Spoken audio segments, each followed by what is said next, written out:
reminds us that the truth often waits quietly for those willing to listen closely. Truth till the case is done. Escape. Tonight, in the Bobby Foster matter, we're drawn into the hushed corridors of a bustling downtown brokerage office where fortunes are made and trust is a commodity as rare as gold. When a trusted employee vanishes along with a suitcase full of negotiable bonds, suspicion and danger ripple through the polished marble floors and glass-walled offices. With every ticking second, secrets threaten to shatter the fragile facade of prosperity and respectability. Step inside this world of shadowed ambition and deception. Before to start, let's see what happened the day it was broadcasted. It was August 19, 1956. That day, the world was gripped by the dramatic resolution of the Suez Crisis as leaders debated the fate of the canal while in the United States. Headlines buzzed with news of Elvis Presley's explosive performance on national television, stirring both excitement and controversy. John Lund as Johnny Dollar. Walter Jackson, Johnny. Oh, hello, Mr. Jackson. How are you? No, not too good, Johnny. That is, our company isn't. If you're not on a case, I'd like you to conduct an investigation for us. I'm at your service. Good. Our company writes a group health and hospitalization policy at the Riggs Bearing Company. Where's that? In Riggs City, Florida. Employs 3,000. We cover the employees and their families. And? We've just received a claim on behalf of a Bobby Foster, the child of a machinist of Riggs. For what? An operation involving a team of neurosurgeons and technicians that had to be flown to Riggs City by chartered plane from Boston. Now, what do you want me to do? Dr. Grant Howell, director of the Riggs City Hospital, attached a report to the claim. A report which we think bears investigation. Okay, I'll get right on it. Fine, Johnny. And don't spare any expense. If Dr. Howell's report bears out, there's a vicious racket spreading. A racket which victimizes children.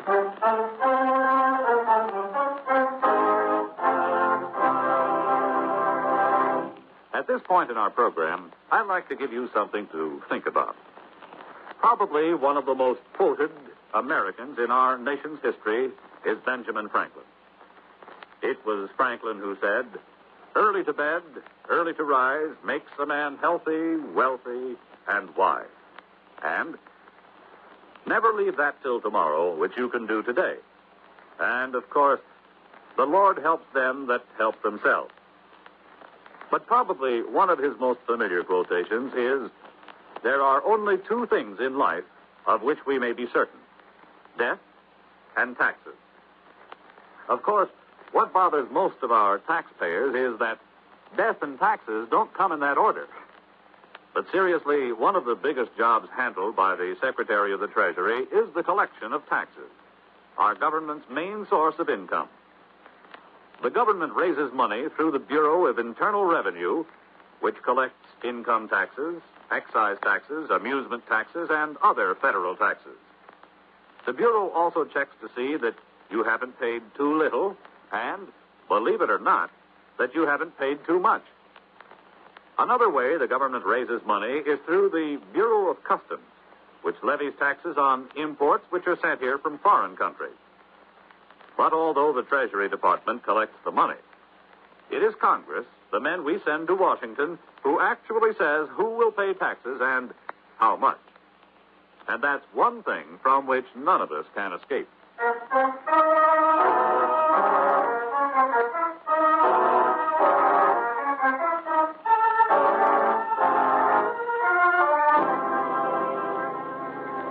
Expense account submitted by Special Investigator Johnny Dollar to Home Office, National Medical and Hospitalization Insurance Company, Hartford, Connecticut. The following is an accounting of expenditures during my investigation of the Bobby Foster matter. Expense account item 1, $85.56, plane fare and incidentals between Hartford and Miami, Florida. Item 2, $2.60, bus fare between Miami and Riggs City, a spick and span little town with coral white streets shaded by tropical trees. I registered at the Kachubi Hotel, then went directly to Dr. Howell's office in the modern air-conditioned hospital.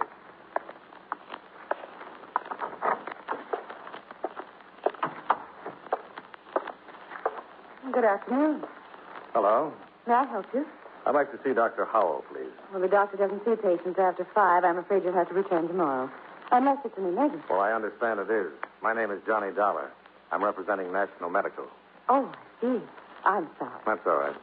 Is the doctor in? Well, he's looking in on a patient, Mr. Dollar, but he expects you. Oh? The insurance company phoned you were coming. I see. It's pretty awful what happened to little Bobby Foster.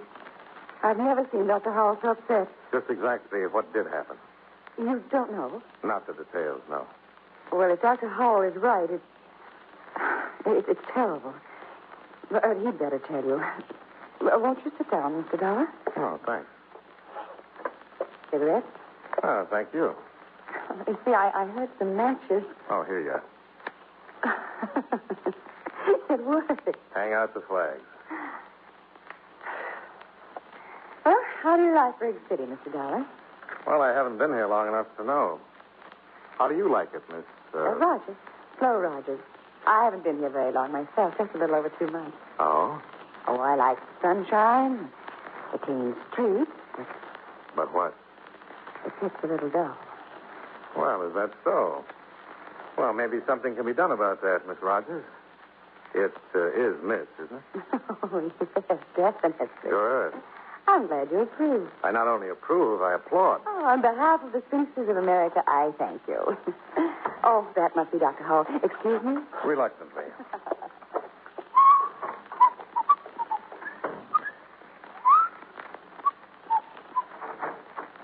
The doctor will see you, Mr. Dollar. Thank you. Oh, come in. Come in. Have a seat. Thanks, Dr. Howell.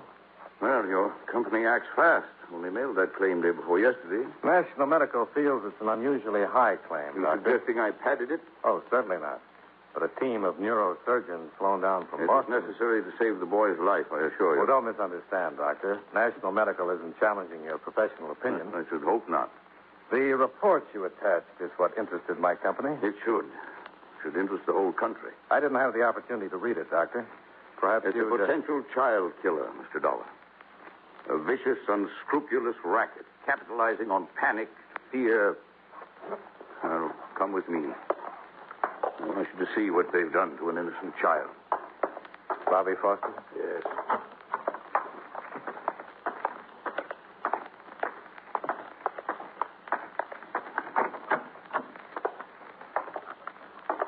Any change, nurse? No, Doctor. Oh, there he is, Mr. Dollar. A 5-year-old boy, victim of a panic-stricken parent and a criminal operator. What are his chances? We won't know until he comes out of coma, if he does. And then? For complete recovery, no chance. For partial recovery, a fair chance. Bobby Foster will be paralyzed. You said a criminal operator. Who? If I knew, Mr. Dollar, I wouldn't bother with reports to insurance companies. I've been a doctor 40 years now. Seen a lot of pain and tragedy. But this... Let's go back to your office, Doctor.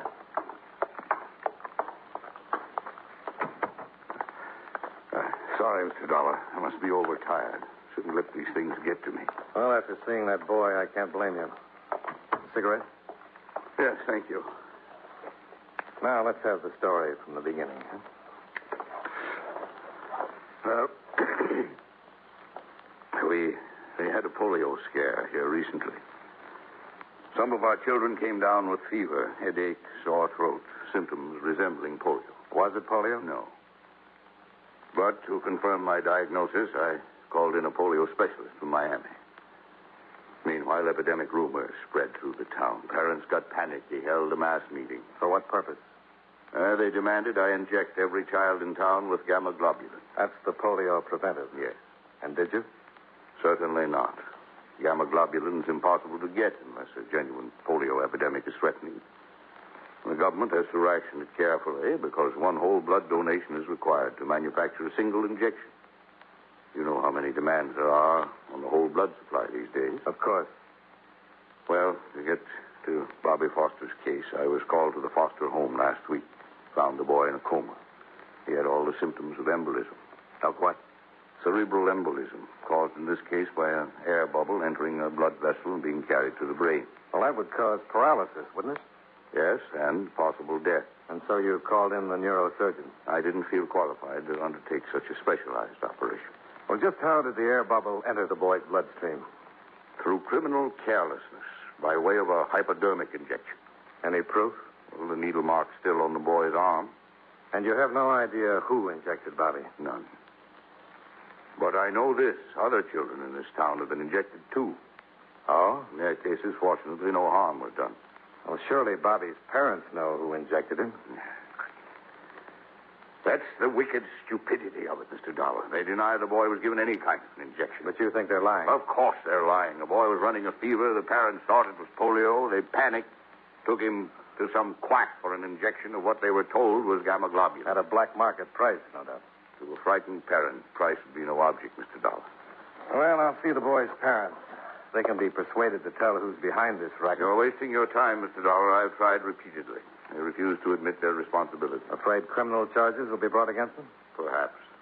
But they have another child, a girl, 7.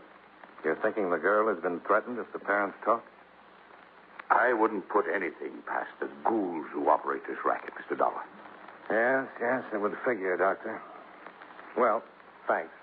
I'll check with you if I turn up anything. Just do that, Mr. Dollar, and be careful. I always am. And you ease up, huh?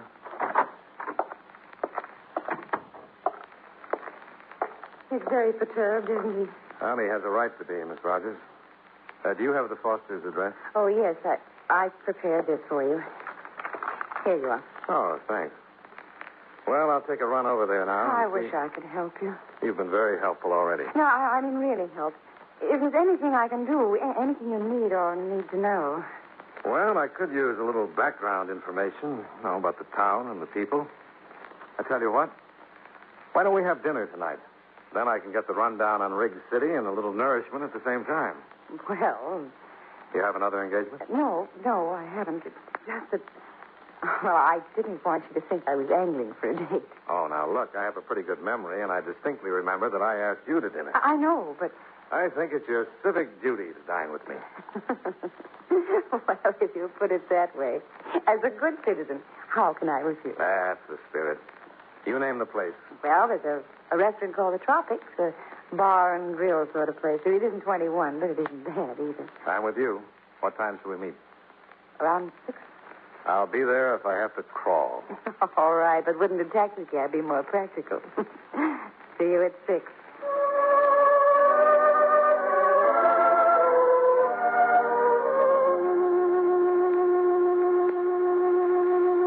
The hospital with the sound of Flo Rogers' laugh still rustling in my ears. It occurred to me that Riggs City might be a very pleasant place under different circumstances.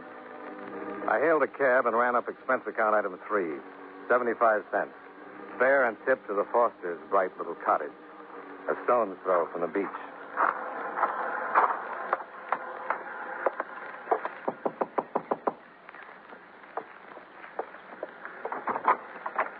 Yes?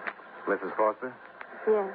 I represent the National Medical Insurance Company. We have insurance where my husband works. Just a minute, Mrs. Foster. Please. I said we already have medical insurance. Yes, with my company. Oh, I'd like to talk to you. May I come in? no. That is, my husband is It'll at only home. take a minute, Mrs. Foster. If it's about the premiums, I can't help you. They're supposed to be deducted from my husband's paycheck. It's about Bobby. I can't answer any questions. You have to see my husband. I think you have the information I need What information? about the injection Bobby had. He- The one he that nearly didn't- caused his death. No. You're wrong. Bobby didn't have an injection. Dr. Howell says the needle mark is still on the boy's arm. No. Is someone threatening to harm your other child if you talk? Please, go away. Please. You have a moral obligation, Mrs. Foster. I can't answer any questions. Other children are being victimized, too. Could end up in the hospital like your son. Only half alive because their parents were panicked into buying phony drugs from the black market. We were so worried that Bobby had polio. So worried. Who gave Bobby the injection? I can't tell. I can't. You've got to tell. But our little girl, Margaret, they said they... That's enough. I didn't tell him anything, Edward. Get inside. Where's Margaret? Inside, I said. Oh. So you're Bobby's father. That's right, mister. I'm Johnny. I know who you are, insurance company detective. Investigate. Have it your way, but get off my property. Did they threaten your little girl if you talk? I'm warning you. You can get police protection, Foster. Just name the man who gave Bobby that shot. I don't know what you're talking about. Now, you get off my place. Use your head, Foster. You're covering up for the worst kind of scum. Talk. You owe it to your son, to the other kids that are being victimized. All right, Dollar. I warned you to get out. Now, don't be a fool, Foster. I won't. Get up. I didn't come here to brawl with you, Foster. I'm investigating. I said get up. Get on your feet and clear out of here. If you ask me so nicely, sure.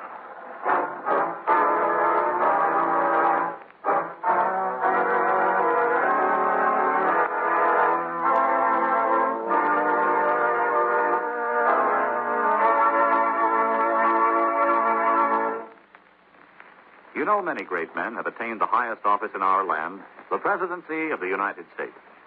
Can you guess the name of this man? He was our second oldest president, being elected for that office when he was 66 years old, and our only bachelor president. In 1828, he was appointed minister to Russia by President Jackson. In 1856, when he became president, differences between the North and South caused much unrest in his cabinet and in the various departments of the government. While he was president, the Confederate States were formed and the Civil War began. If you don't have his name by now, here are two more important clues. During his administration, the famous Lincoln-Douglas debates were held, and the first Atlantic cable was laid. Who was he? James Buchanan, 15th President of the United States. His life is part of your American heritage.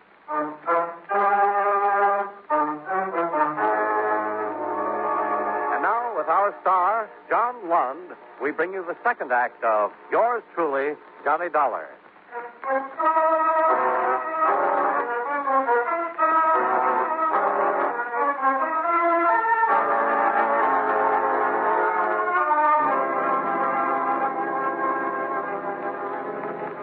My face and my clothes were pretty much the worse for wear. I went back to the Kachubi Hotel for a shower and a change and a little elementary first aid. It helped, but not much. What with one thing and another, it was nearly 7 o'clock by the time I got a cab and ran up expense account item 4, 85 cents to the Tropics Cafe. I spotted Flo Rogers in a corner booth. Well, hearty greetings and humble apologies. Good evening. Don't apologize. After all, you're only an hour late. I'm sorry. I had a little repair work to do. Repair work? Johnny, what happened to your face? I was overmatched. I lost the decision, and it wasn't close. Someone beat you up? Well, that's one way of putting it. Mr. Foster did the honors. But why? He thought I was a little too inquisitive. Oh, Johnny. He must be an awful man. No, he's a frightened man, frightened out of his wits. His little girl's life has been threatened. What? How do you know? Mrs. Foster was on the verge of admitting it when her husband barged in. Oh, well, what are you going to do now? Starting tomorrow, I'm going to question every parent in town. Do you think other children have been infected? Well, Dr. Howell thinks so, and it figures. A group of grifters move into a family town, spread polio rumors around, then make a killing selling phony gamma globulin shots to parents who are scared silly for their children's health. Johnny. Yeah? You're going on with this investigation? Why, certainly. In spite of what's happened to you already, you're determined to go on? Why, sure I am. What are you driving at, Flo? I guess I'd better tell you then. Tell me what? Well, tonight when I first came in, I sat at one of those little tables near the bar. You see, that one over there, behind the jukebox. Yeah? So? I heard the bartender whispering to a man. Well, what did he say to him? He was telling him where to take his child for an injection. An injection? Of gamma globulin? I think so. I couldn't be sure. I couldn't hear everything he said. Where did he tell the man to take his child? Did you hear that? No, I told you he was whispering. The man he was talking to, is he still around? No, I don't see him. Did you know him? No, it's just one of the customers. Okay. Thanks. Where are you going? To dig my elbows in that bar. You run along home. We'll have that dinner some other time. Promise you'll be careful. On my honor. I wouldn't want anything to happen to you. That makes two of us.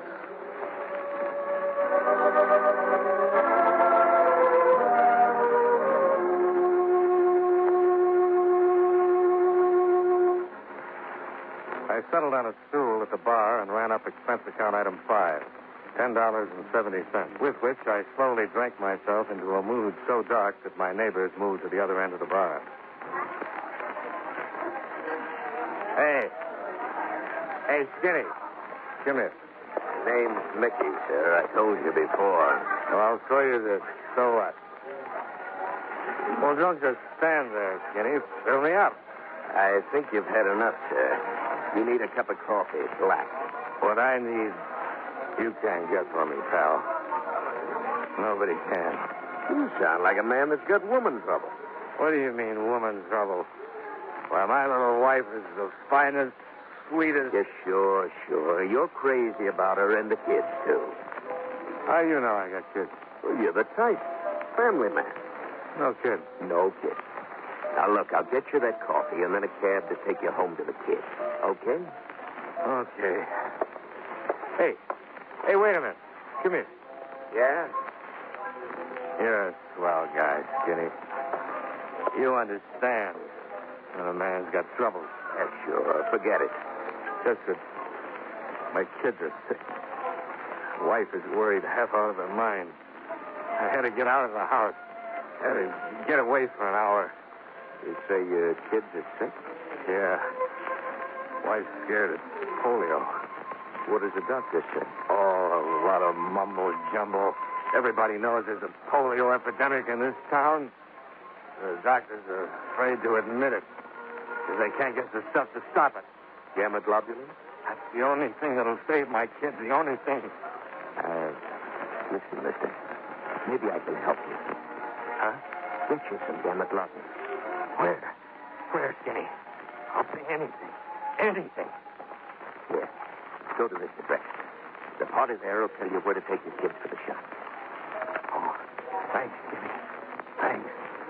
Name's Mickey. Oh, sure. Mickey. Don't worry. I won't forget you for this. Oh, I'm not worried, mister.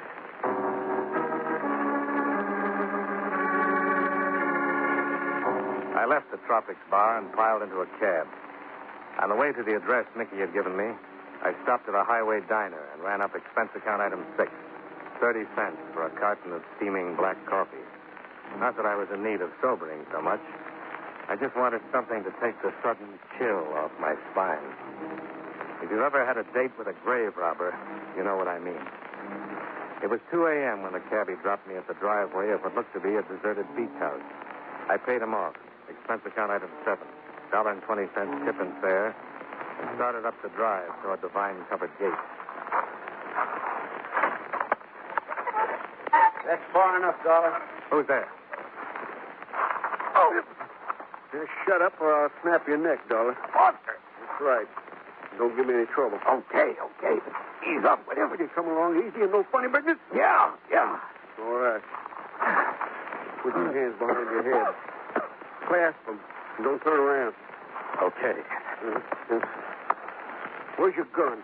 I didn't bring one. You got less sense than I thought, Dolar. I had my reasons. Let's go out the gate. My car's down the road.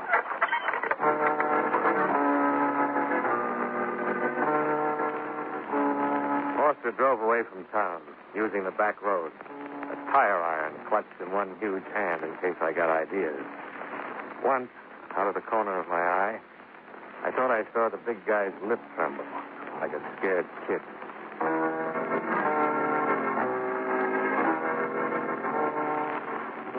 He finally pulled up beside a long, sleek auto trailer, parked in a lonely beach cove.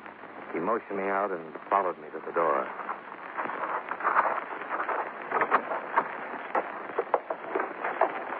Hello, Donor. Well, Flo. Surprise. No. You're working with a bartender, aren't you, Flo? Of course. He's my husband. Oh, it figures. Oh. Come in and tell me, Donny. And please be good. Just as long as you have that gun pointed at me. I'd hate to, but I'd do the same. That figures, too, Flo. Foster, wait in your car. Oh. Cozy, these trailers. Mickey and I like this, huh? Sit down, Johnny. I'll fix your drink while we wait for it. No, thanks. Oh, you're pouting. You're disappointed in me. Not very. Tell me, Why weren't you surprised to find me here? On the way over here, I got to thinking. This afternoon, when I met Foster, he already knew my name.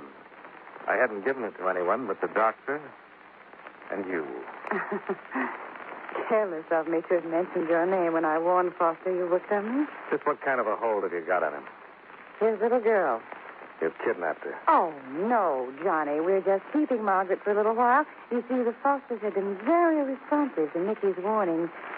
But then you came into town. And drastic measures were in order. We haven't harmed Margaret. How did you get her? Foster came by the hospital after you left. See his son. He left Margaret in the waiting room. And you phoned your husband. Mickey's wonderful with children. She was tickled pink to go for a soda with him. Real sweet people, you and Mickey. But he really hates us, Johnny. Believe me. Yeah, sure. What happened to Bobby Foster was an unfortunate accident. Who gave Bobby the injection? Mickey. I can't stand the sight of a needle. Some sweet rest. Oh, we do very well. Traveling from place to place, taking jobs. Following the epidemics like a pair of buzzards sailing astray. Self-righteousness doesn't become you, Johnny. What do you charge for a shot? $50. What's in them? Nothing harmful, just colored water. And once in a while, an air bubble. That was an accident. I'll take the gun, Flo. Oh, Mickey, I didn't hear you drive up. Everything all right? Foster did exactly as he was told. Good.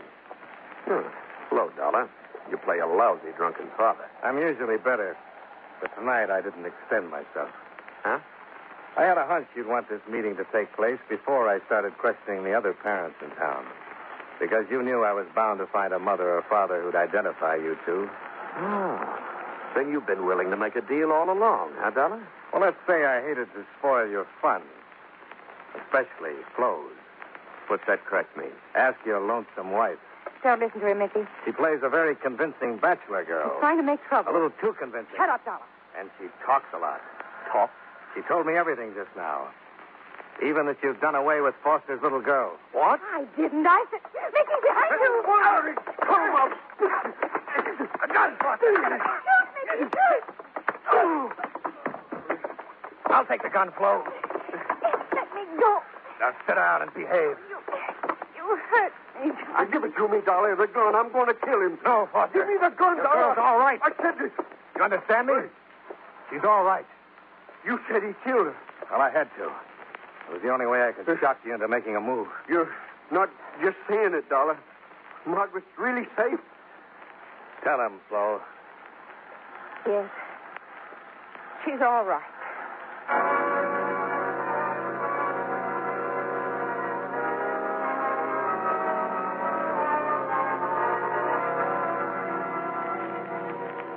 This case deserves publicity, Mr. Jackson.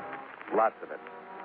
Scared parents make easy dupes for operators like Flo Rogers and Mickey.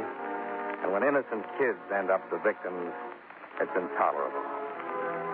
Dr. Howell tells me that all the gamma globulin manufactured goes to the Office of Defense Mobilization, where it's distributed to local health departments, who in turn pass it on to MDs only.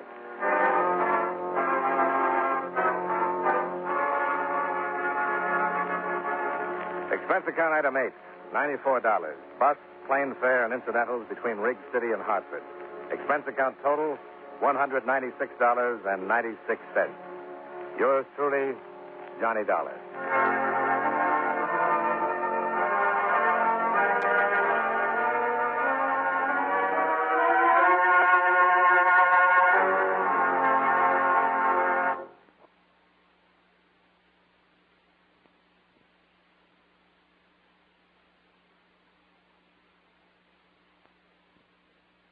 Here at Escape Radio, we proudly thank our partners at CBS. And now, folks, a quick challenge before the next thrilling chapter.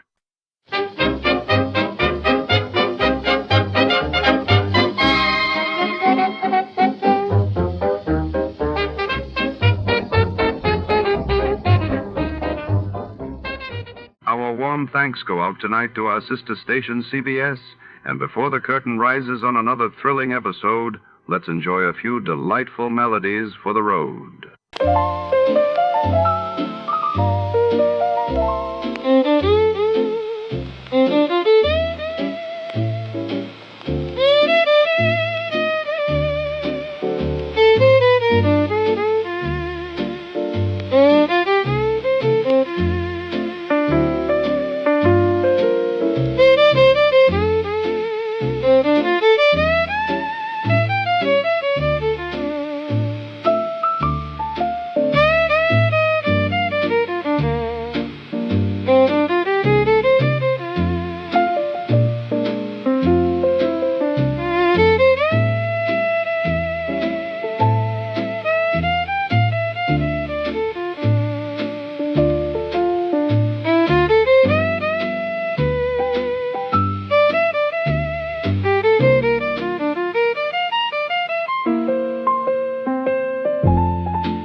tonight, under the flicker of neon in a rain-soaked alley, a priceless relic, vanishes the legendary Kimberley cross.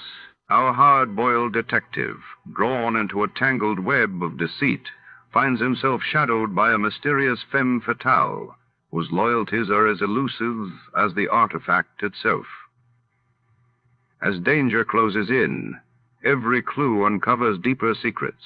What truth lies beneath the surface, and who will betray whom before the night is through? Before we begin, let's see what happened on the day it aired. It was May 29, 1947. That day, the world learned of the tragic crash of an Eastern Airlines DC-4 near Baltimore, sending shockwaves through aviation safety circles, while across the globe, British officials announced the imminent end of their colonial rule in India, setting the stage for a new chapter in South Asian history. The National Broadcasting Company presents The Adventures of Sam Spade, Detective.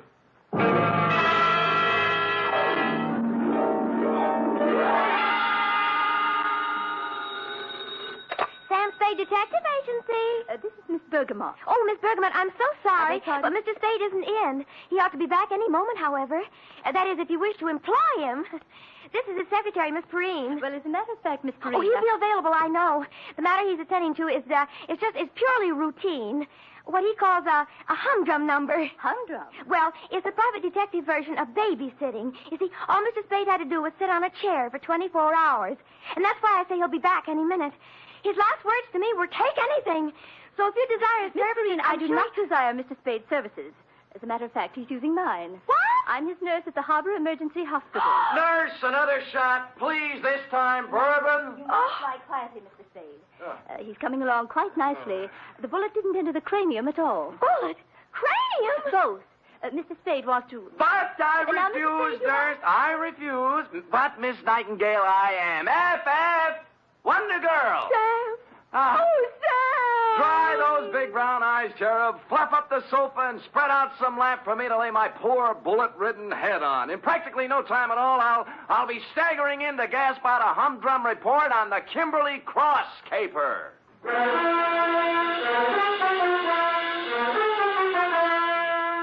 For NBC, William Spear, radio's outstanding producer, director of mystery and crime drama, brings you the greatest private detective of them all in The Adventures of Sam Spade. Hospitals, milk. Have to break down your whole constitution, give you fits. Sam?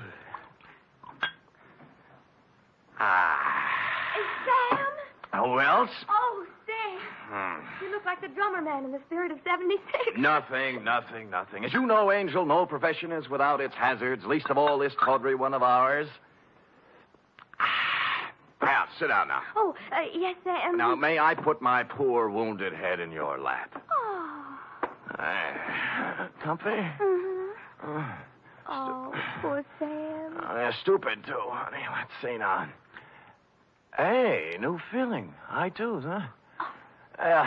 Date, fill it in to G.J. Runcible, claims manager, Sunset Indemnity Company, from Samuel Spade, license number 137596. Subject, the Kimberley Cross caper. Dear Mr. Runcible. It's just as well for private investigators that we have no way of knowing, by the way a job starts, how it's going to end. I remember once I went beating the bushes for a mad dog killer and ended up playing Monopoly with him in a hotel room for 6 hours. And I remember, too, the time I agreed to take a box of homemade candy to an old lady, wound up with a double murder and a case of arson. Yours, Mr. Runcible, belong to this species. Spade. G.J. Runcible, Sunset Indemnity. You available? Maybe. What'd you have? Are you or are you not available, Mr. Spade? Answer yes or no? Yes. Yes. How much? $50 a day. Expenses, and... right. Got a job for you next 24 hours. All you got to do is sit on a chair and keep your eyes on something beautiful. Sounds keen. Might call it a babysitting job. Oh, who is she? Kimberley Cross. Pretty? Like $250,000. Oh, rich, too, huh? She's on exhibit at the Bergendorf Galleries on Sutter Street. She's on exhibit? Get over there right away. Well, I'd better. Check with Mr. Bergendorf personally and then see Johnny Stroud, our company man. He'll give you instructions. Fine. Now, why don't you tell me what we're... Hello?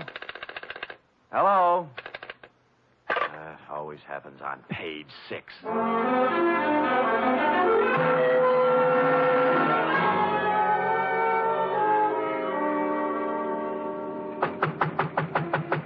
Mr. Bergendorf! Mr. Bergendorf, you! Sorry, sir. The exhibit officially does not until 9 a.m. begin. As you see... It's 8:45. I won't charge you, Mr. Bergendorf. I won't charge you. You can bring out the baby any time now. Mr. Runcible of the Sunset Indemnity sent me. Here's my credentials. Mr. Spade, you are? Mr. Spade, I am, yes. Now, what's with this Kimberley cross? To a single-horse gallery such as mine comes such an honor only once. Yeah. Today only Bergendorf's is with Tiffany's in the same class. Mm-hmm. Here. Huh? Is picture of Kimberley cross. Yeah? 14 stones, all blue-white. 8 down, 6 across. Total, $268,000 plus 20% tax. Oh, jewelry. To call this jewelry is to call Elizabeth Taylor a garden variety tomato. Yeah. Is a crown jewel from Thuringia, Mr. Spade. Really? Is part of estate of a dead duke. Is price tag $268,000 plus 20%. Yeah. Where is it? Involved. Time lock. Comes 9 o'clock on the nose, she opens. Then... Yeah, the exhibit begins. Yeah, there's a company man here from the insurance outfit, isn't there? Johnny Stroud. Oh, where is he? He's working concealed. Oh? This man Stroud undercover. Clever stuff, huh? You see, parked at curb across the street, one autobus. Oh, yeah. Department of Public Health, City and County of San Francisco. What, Anti-tuberculosis campaign. Pardon? Is giving to public for free gratis 1 X-ray per citizen for chest cavity. Oh, chest X-ray. Handily parking opposite the Bergendorf Gallery, so inside Mr. Stroud can take for himself a plant. Get it? Clever. The free gratis autobus for chest X-rays was a square-end job, complete with reception compartment, X-ray machine, and attendant. The latter a sincere type with horn-rimmed glasses and white-starched blouse. I use the word sincere advisedly, since he was at the moment doing a selling job on Johnny Stroud. You know what I always say, Stroud? What do you always say, George? You never can tell about a call. You never know. Yeah, you see right there. I got a cold. Maybe. 8 to 5, it's only a cold. But 5 to 8, let me take the picture now. No charge, no pain. No dice. Go away. Oh, Spade? Yeah. Good. Come on in. The boss said he was sending you up. Plenty of room back here. You realize you're standing right in front of my X-ray machine? We'll move when you get a customer. Customers, yes. Where are they? Where are those chests?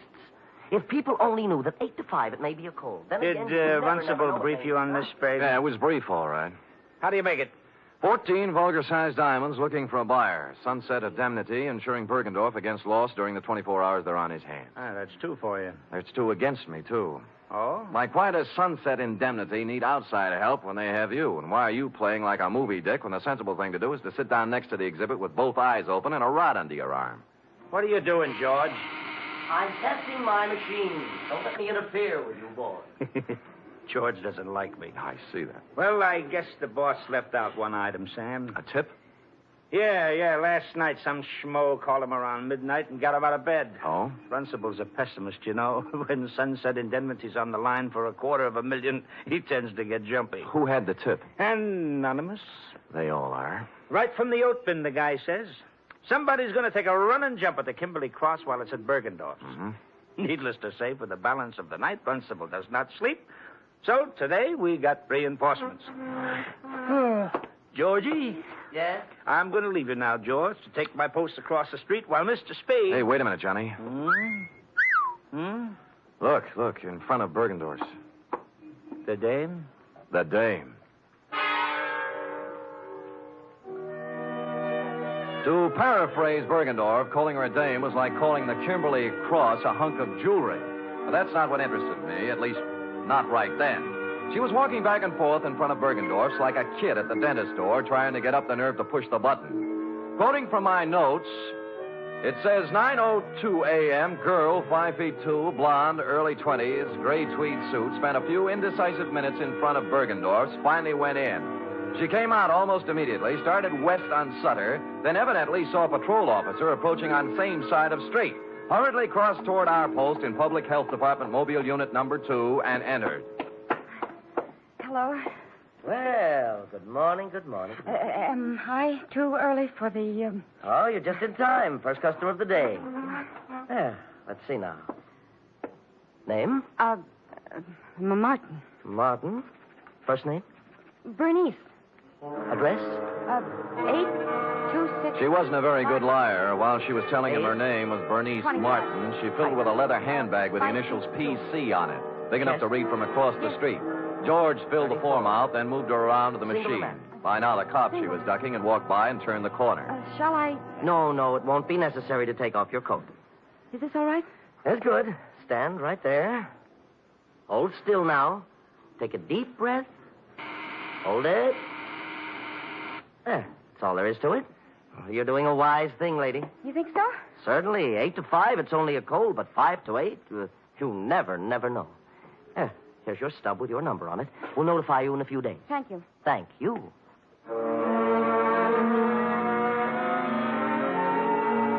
Whereupon Miss P.C. hustled down to the corner and into a drugstore. 5 minutes later, she still hadn't come out. Stroud was beginning to champ at the bit. So what, Sam? So she's worried.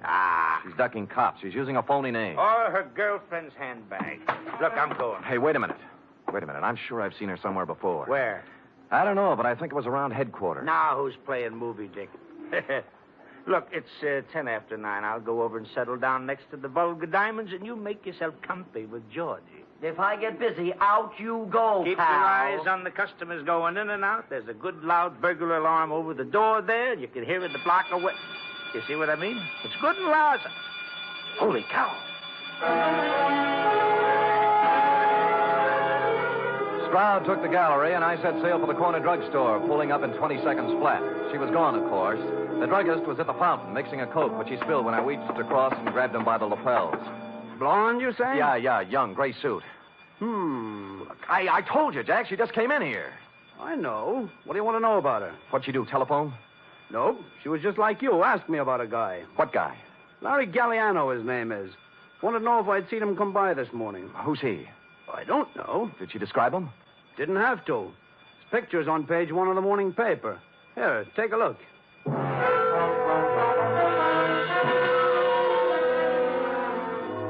It was no time to dawdle, but I gave it 10 seconds. Larry Galliano, a one-time gas station stick-up artist, had just been released from Quentin after doing 5 years. On the way across the street to Bergendorf's, it came back to me where I'd seen her, standing outside the courtroom, crying when they sentenced him 5 years ago. Over here, Sam. Yeah. Oh, no. Bergendorf, huh? Yeah, shot from behind. The stones, needless to say. Sure. Maybe you were right about that day. No, she didn't have time. Someone was hiding in here waiting for Bergendorf's to open up this morning. How'd he get out? Well, there must be a back door in this joint. I'll check it. The phone's on the desk. Wake up Lieutenant Dendy, huh? Right. How he'll love it, too. 2 of us holding hands across the street while... Stroud! Johnny Stroud! Look, it's me, Bergendorf, Sam Spade. Stroud! He's checking the back door. Who did it? Oh, double-crossed me. Wanted it all. Who? Who you talking about?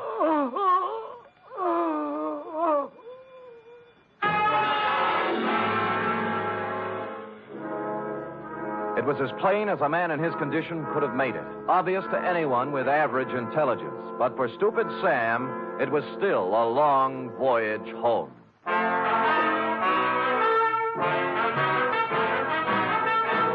You are listening to the weekly adventure of radio's most famous detective, Sam Spade.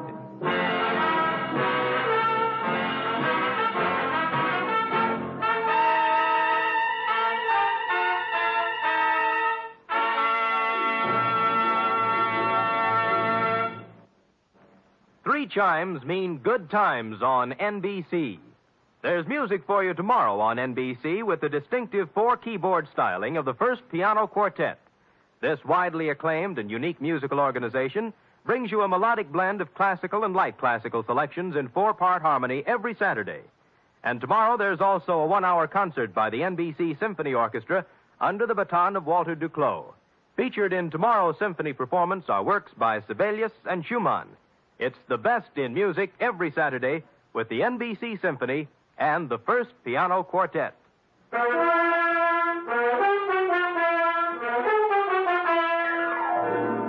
And now back to the Kimberley Cross Caper, tonight's adventure with Sam Spade.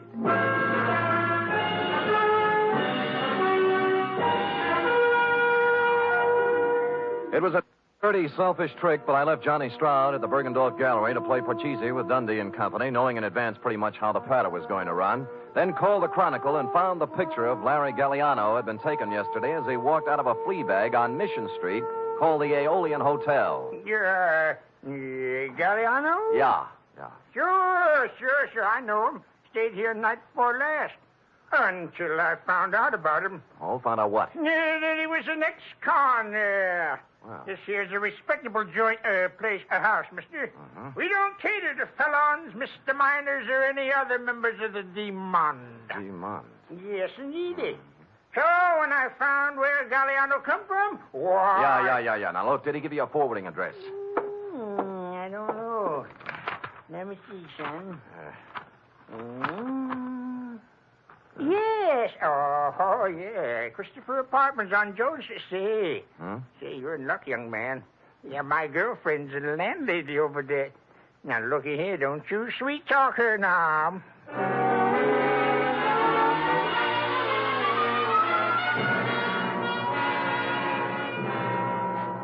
Out of the way, boy. Out of the way. Look, all I want, madam, is one moment of your time. I already told you, boy, I don't know no Galliano. Yeah. Never heard of him. Pull up, so I don't want to hear from him. Yeah, well, wait a minute now. Will you just take a look at... one side, boy, one side. I got four more right there. Sweet. I had no time for Well, anything. Mrs. Landlady, I'm afraid you've lost out. What? Yeah, you were in line to win a bagless vacuum cleaner, you know. Wait a minute, Curly. Wait a minute. What you want to know, bud? Yes. Well, this Galliano just might be using another name. Now, this is his picture right here. Oh. Yes. Now, I will rephrase my question. Has he been around? Nope. I see, landlady. Well, do I win? Oh, I am sorry, but stand by for the giant jackpot. Is it electric?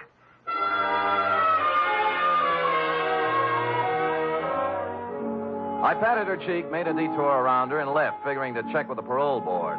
But as I was climbing into the cab in front of the building, a stray thought hit me, and I went back to the doorway and cased the nameplates again. This time for someone with the initials I'd remembered seeing on the blonde's handbag, PC. I did better. Patricia Conroy was living in apartment 402. I buzzed 4 times, then tried the door. It was open. I gave the living room and bedroom a fast toss, moved on to the kitchen, and cased a hamper full of laundry on the back porch. Result, nil. I'd about decided I was in the wrong apartment when I noticed something that changed my mind. A crumpled up envelope in a wastepaper basket in the living room with today's date on it, marked Western Airlines, Flight 6 to Los Angeles, passenger L.P. Galliano. I had the phone in one hand and a finger on the dial when... Put it down. Huh? Oh. Are you going to put the phone down, or do I have to shoot? You mean there's no third choice? Put it down. Sure. Now what? Sit down. You'll be here for a while. Oh? His plane lands at Burbank in a half hour. If you have any dates between now and 4:30, forget them. Mm-hmm.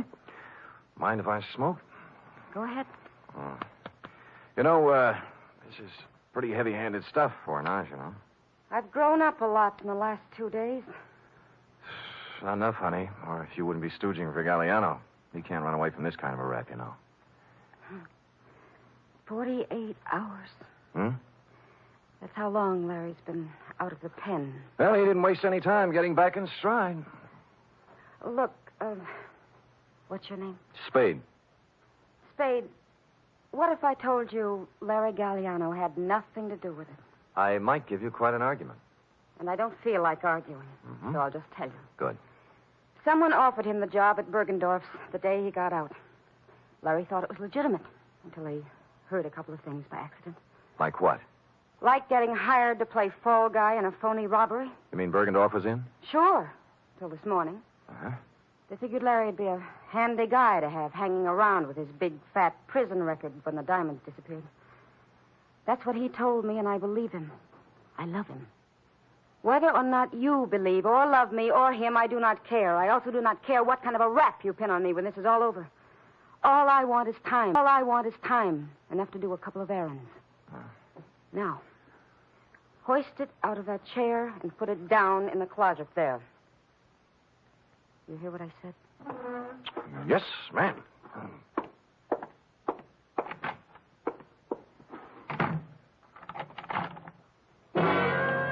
I was wrong. She was no ingenue.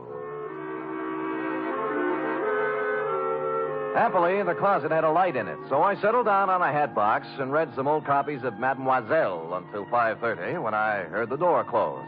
What with soundproof outside walls, no window, a double slab door with a lock she thoughtfully filled with gum, it was almost 7 when I got back to my office. The next move, of course, was to call Lieutenant Dundee and wise up the Los Angeles police on Galliano. I picked up the phone and put it down 4 times. There was no use kidding myself. The yarn she told was pretty wild, but there was something about the way she told it. And I believed her. Spade. In here. Mr. Spade. Yeah. You remember me this morning, huh? Oh, George, yeah. the technician from the X-ray mobile unit? Yeah, George, what's on your mind? Funny thing, that girl, 34 chest, you remember the blonde? Oh, yeah, I remember her very well, George. What about the blonde? Well, I tried to call her. Operator says there's no such number, and the company has no record of a Bernice. She was using a phony moniker, George. Her name's Patricia Conroy. Ah, now why would she do that? Well, a girl's got to be careful, you know. She does, for sure. How come? How come? I kind of took an interest in her case, you know. I rushed the pictures through as soon as we closed up tonight. She's an incipient case. Oh? Yes. I wanted to wise her up right away. You see, here. Oh. This is... No, this one's Johnny Stroud. I took it when he wasn't looking. Told him I was testing. He was right at that. Nothing wrong with him. But I always say you never... Yeah. How about the girl? How about the girl? Cold. Oh, yes. Yes. Here, now, look. You see this shadowy part here? Yeah? Hey, wait a minute. I wasn't looking at the shadow part. I was looking at something at the left side of the picture, right where the inside coat pocket would be. The clear black outline of the Kimberley cross. You mean she had the thing? Yeah. Give me the phone. Well, I thought it was one of those clip gimmicks the girls wear on the phone. Oh. Spade? Johnny Stroud. Look, I got news for you. I got news for you, too. I spotted that blonde again. Where? In a bar on Kearney Street. Talking to guess who? You mean Galliano? Who's he? Never mind. Who was she drinking with? Papadopoulos, the biggest jewelry fence on the coast. Where are you now? Outside her apartment. Jones near Post. I think the number's... I'll be up in 5 minutes. Look,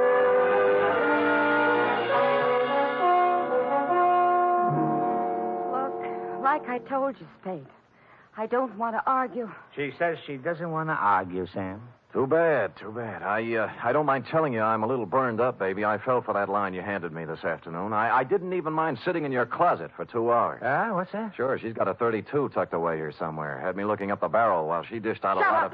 Who's got the cross, honey? You or Galliano? We don't know anything about it. Then what were you doing in that bar with Papadopoulos? Larry said whoever had it would try to move it through him. I thought I could get to him, but I was wrong. How does that sound? What do you think? Look, I walked into Bergendorf's this morning. Why'd you run out? The vault was open. Furniture was overturned, and Bergendorf didn't answer when I called.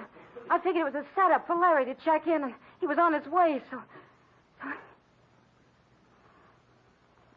It does sound phony, doesn't it? It sure does, honey. I had a lie, I guess. I could make up a better story than that. Oh, you're doing great. Why'd Larry blow Tom? You need a diagram? He was scared. What chance is an ex-convict when it's his story against someone else's? What did you do with the 32? In the drawer. Over there. Now, here's the big question, honey. I can't tell you anything else. Where are the diamonds? How do I know? How do I know? Look, you're a real modest girl, Patricia. As a liar, you're sensational. I'm not lying. Oh, believe me. You had the Kimberley cross in your inside coat pocket when you came into the wagon this morning. What are you talking about? I'll get it. The X-ray, baby. Take a look. You asked for a diagram. There it is, in your inside left pocket. Oh, wait a minute. Hello? Mr. Spade? Yeah? This is George, the technician again. This is all wrong. Hold it, George. Let me see that. I don't have any inside pocket. Look, I'm wearing the suit right now. Hold it. George, what is it? Well, I got to worrying about that print of Miss Conroy's, the incipient case, 34 chest. Yeah, what about it? I called the lab and they checked again. It's a mistake, Mr. Spade. A switch. It belongs to someone else. Who? Johnny Stroud. Oh.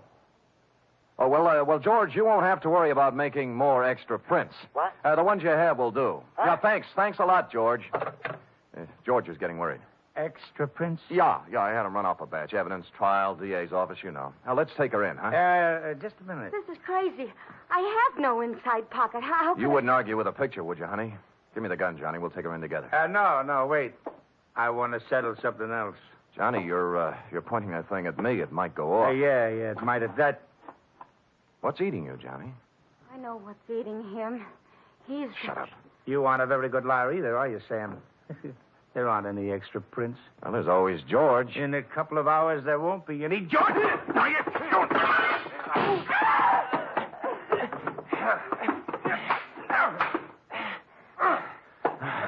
Okay, Johnny, on your feet.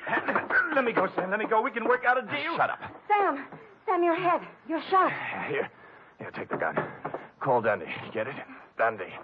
Homicide.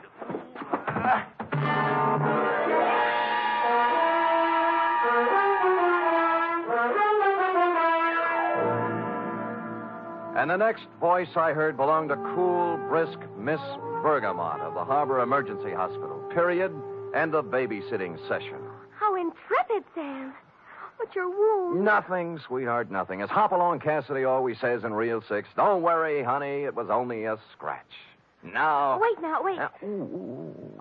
Can't you get up without moving your lap? No, but Sam, there's one important omission. Oh? The Kimberley cross. What did Stroud do with it? That, cherub, is an intramural affair between Stroud and Mr. Runcible. While, as you know, this report is an affair between you and the portable. Oh. Scoot.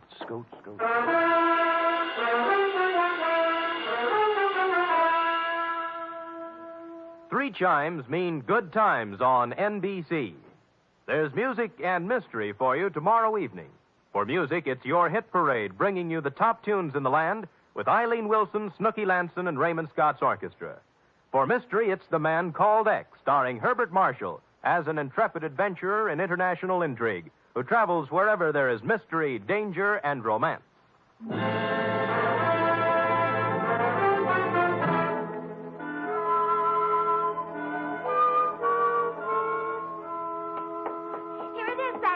Oh, brisk, efficient Miss Perrine. You may lay it on my desk and restore your lap to its original position. Oh, yes, sir. Ooh.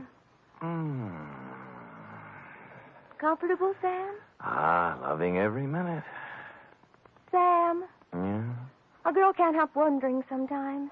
About what? Well, the way you described the blonde in your report. Glamorous, like the Kimberley cross and all. You like that? Oh, I just wish sometimes someone else could be your secretary, and I'd be the one you'd meet in a room with velvet draperies and a long cigarette holder and slanting glasses and a black lace negligee. Hold it, girl, hold it. You've gone quite far enough. I know, but it's only natural for a girl to want to be glamorous, Sam. Pardon me. You show up with any of those props, and I'll turn you over my knee. You like me the way I am, Sam? Yep. Why is it always this way? Just when I think I'm getting somewhere, I find myself saying, good night, Sam. My sweetheart.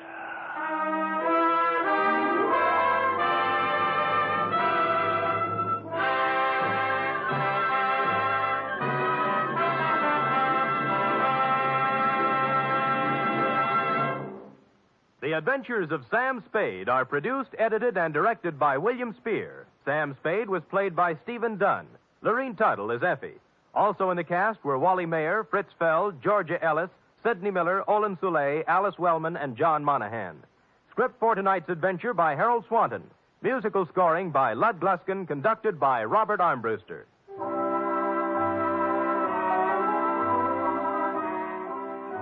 Join us again next week, same time, for another adventure with Sam Spade. Don't underestimate the danger of tuberculosis. Although great strides have been taken toward stamping out the disease, it still remains a menace. Last year alone, it caused 50,000 deaths in the United States. 50,000 needless deaths, because TB can be controlled and cured if caught in time. Ladies and gentlemen, we begin tonight by thanking our good neighbors at CBS. And now, before the next adventure reaches your radio set, a quick listener challenge.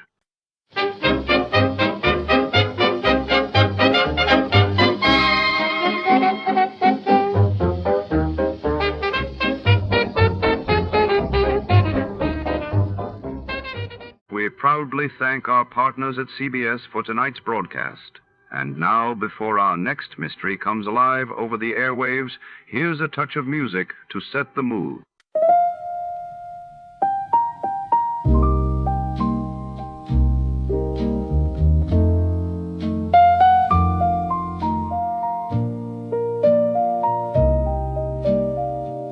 Street lights bleeding yellow, whiskey neat and low.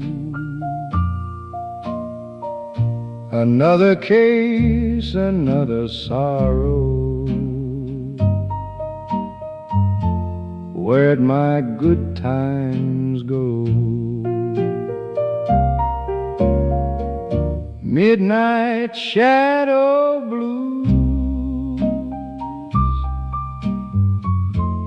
got me walking tired shoes. Midnight shadow blues,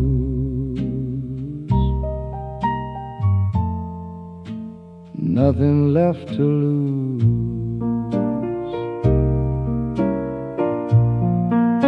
Rain on the window pane, a dame with eyes like fire. She whispered a name, my heart sank in the mire. Midnight shadow blues got me walking tired shoes. Midnight shadow blues, nothing left to lose.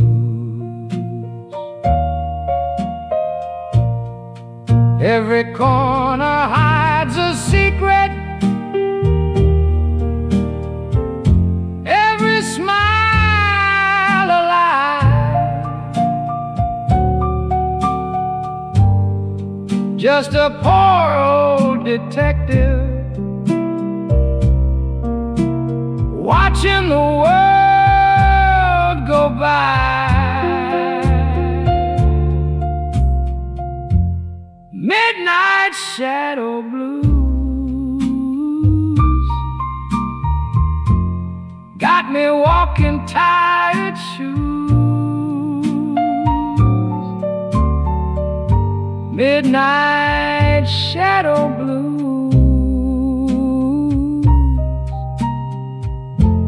nothing left to lose.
tonight's case unravels in the dimly lit back room of El Sol Club, a notorious jazz bar deep in the heart of East Los Angeles.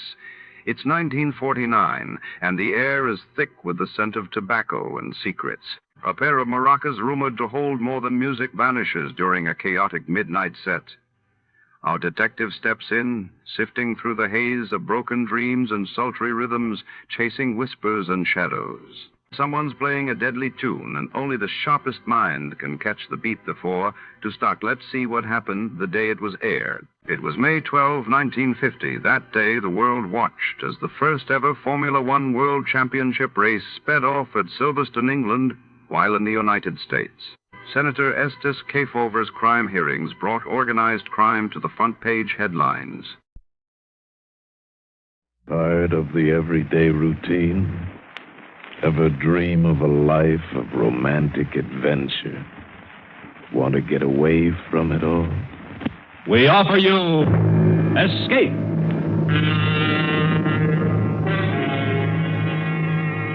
Escape, designed to free you from the four walls of today for a half hour of high adventure.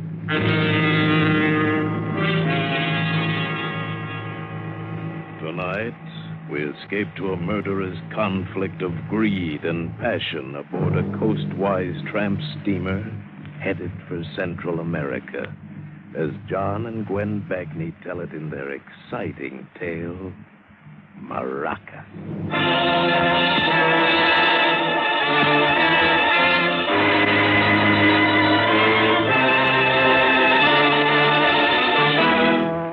I am standing in the little patio of a cantina near Maracas. The air is heavy with the scent of tropical vines, tequila, and gunpowder.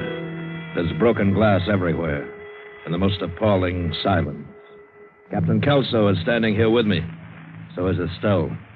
And General Topaz and his men, their swarthy faces serious, completely erasing their earlier gaiety. The party is over. We're all waiting for General Topaz to give the order. And then... But maybe I'd better start at the beginning.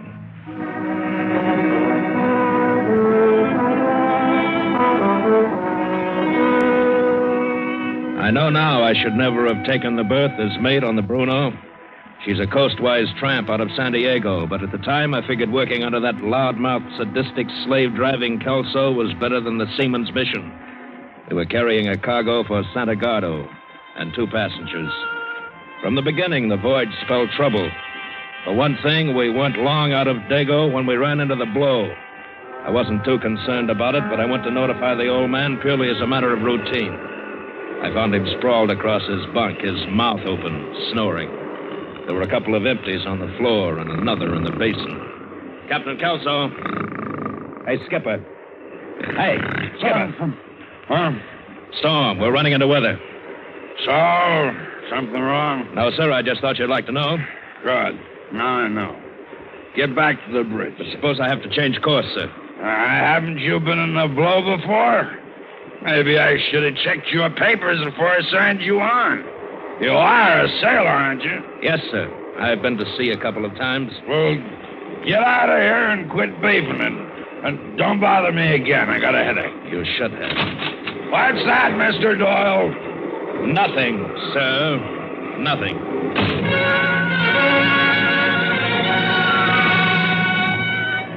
Back in the wheelhouse, I watched the well deck below disappear completely again and again beneath the angry white wine. And then, if I didn't have enough on my mind, it was the passenger, George Miley. I hate passengers. They don't belong on freighters, always underfoot, always asking fool questions. And Marling was no exception. But what was worse, he was also the shipper of all that cargo in number 2 hold. Farm equipment from Marling and Gavin, Los Angeles. Mr. Doyle. So we had orders to be polite to him. Mr. Doyle. You shouldn't be running around the ship in this kind of weather, Mr. Marling. You'll get yourself hurt. I want to see the captain. He's not here, sir. Well, where is he? He's in his quarters, asleep, sir. Asleep in a storm like this? Tell the captain I want to see him. I can't do that, Mr. Marling. I'm a personal friend of Captain Kelso's. He'll see me. Sorry, but he left strict orders not to be disturbed for anything. But the sea is wild. It'll bash my cargo to bits. Your cargo is all right, sir. Now, why don't you just go to your stateroom and relax, huh? Young man, When I want to discuss my business with a mate, I'll call you. When I want to talk to the captain, I mean exactly that. Now get him. If he's asleep, wake him. Wake him nuts. I'd rather kick a cobra out of his bed. Go wake him yourself. I will. And I shall also report you for your insolence. Yeah, do that.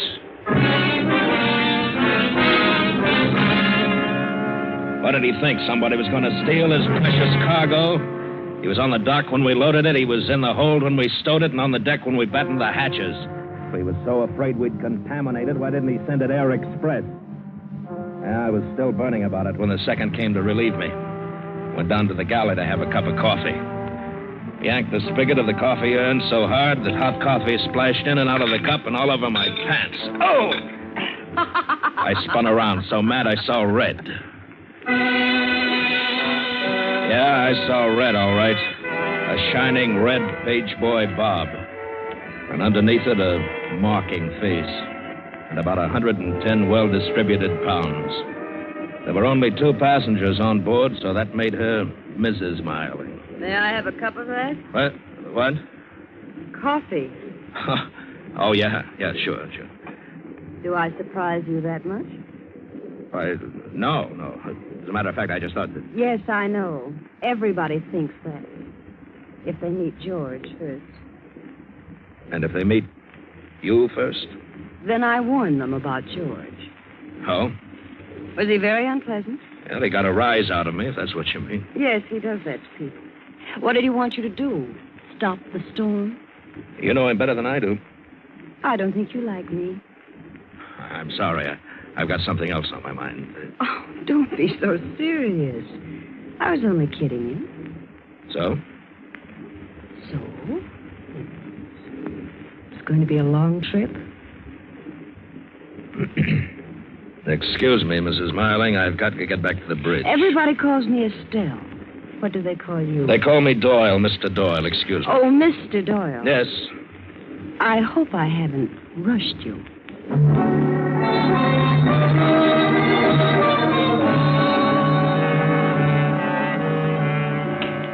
Passengers. You see what I mean? They get in your hair one way or another. Only one day out, and already she was bored. Already she was looking for a way to pass the time and somebody to pass it with. Well, you can ignore the passengers, but the cargo, that's the lifeblood of shipping. So as soon as the storm quieted down, I went below to make sure it was all well secured. Number 3 hold filled with canned goods was okay. So was number 4, which carried a cargo of radios. Then I went into number 2 to see how Marling's farm implements were faring. And immediately I was glad I had. One end of a crate had jarred loose, and wouldn't do for Marling to find that. I brought my flashlight closer to check for possible damage, and that's when I saw them. Highly polished stocks of a half-dozen rifles. Farm equipment, huh? I ripped open a few more crates. Yeah, they were all the same. Rifles. No wonder George Marling was so concerned with his cargo.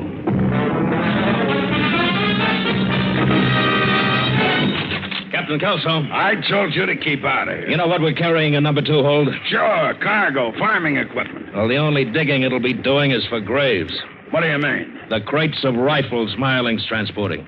What are you doing in number 2 hold? Listen, Kelso, I signed on this ship as mate, but when it comes to carrying contraband, that's something else. The cargo's listed on the bill of lading as farm equipment. As far as I'm concerned, that's what it is. Understand, Mr. Doyle? Yeah, I understand. What's your cut? What are you talking about? Kelso, you're just not surprised enough. How much are Marling and Gavin paying you? If you got something definite on your mind, spring it. All right, I will. I want my share. Why, you... And if I don't get it, I might be unhappy. I might talk to the wrong people. Like, say, port officials. Why, you punk. What do you think you are? Get out of here. Get out before... Get that straight, Kelso. If I'm going to help carry trouble, I'm going to get paid for it. And you can tell that to that jerk Marling. Why don't you tell me yourself? All right, Marling, so you hurt me. Well, it wasn't my fault. He was snooping around the hold, Mr. Marling. I didn't know anything about it. Naturally you didn't. You were asleep. Drunk. He's a meddling fool. He had no right. Don't upset yourself, Captain. Huh? There's enough profit in my cargo for all of us. No reason why we can't let the man share with us, now is there? You're making a mistake. Why don't you let me handle him? You had that opportunity, Captain. We'll do it my way now. And what's my share? Your way. We'll talk about that. I want a third. A third? Oh, you are greedy. No, I'm afraid we can't let you have that much. Why not? There are already 3 of us in the deal. My partner Gavin in Los Angeles, myself, and the good captain here. All right, then I'll settle for a fourth. How about, shall we say, $3,000? Oh, you're really off your rocker. That hold is loaded with those crates. You better take it, Mr. Doyle. Your threat about informing the port officials won't do much good unless you get to port. See? Afraid you're not in a very good position to bargain. I'd say I was. Because you see, Marling, you either give me a fourth, or every man in the crew will know what we're carrying before night. You know what happens then? You got a big split on your hands. Everybody shares. You're a very smart man. Well, Marling, is it a deal? It's a deal.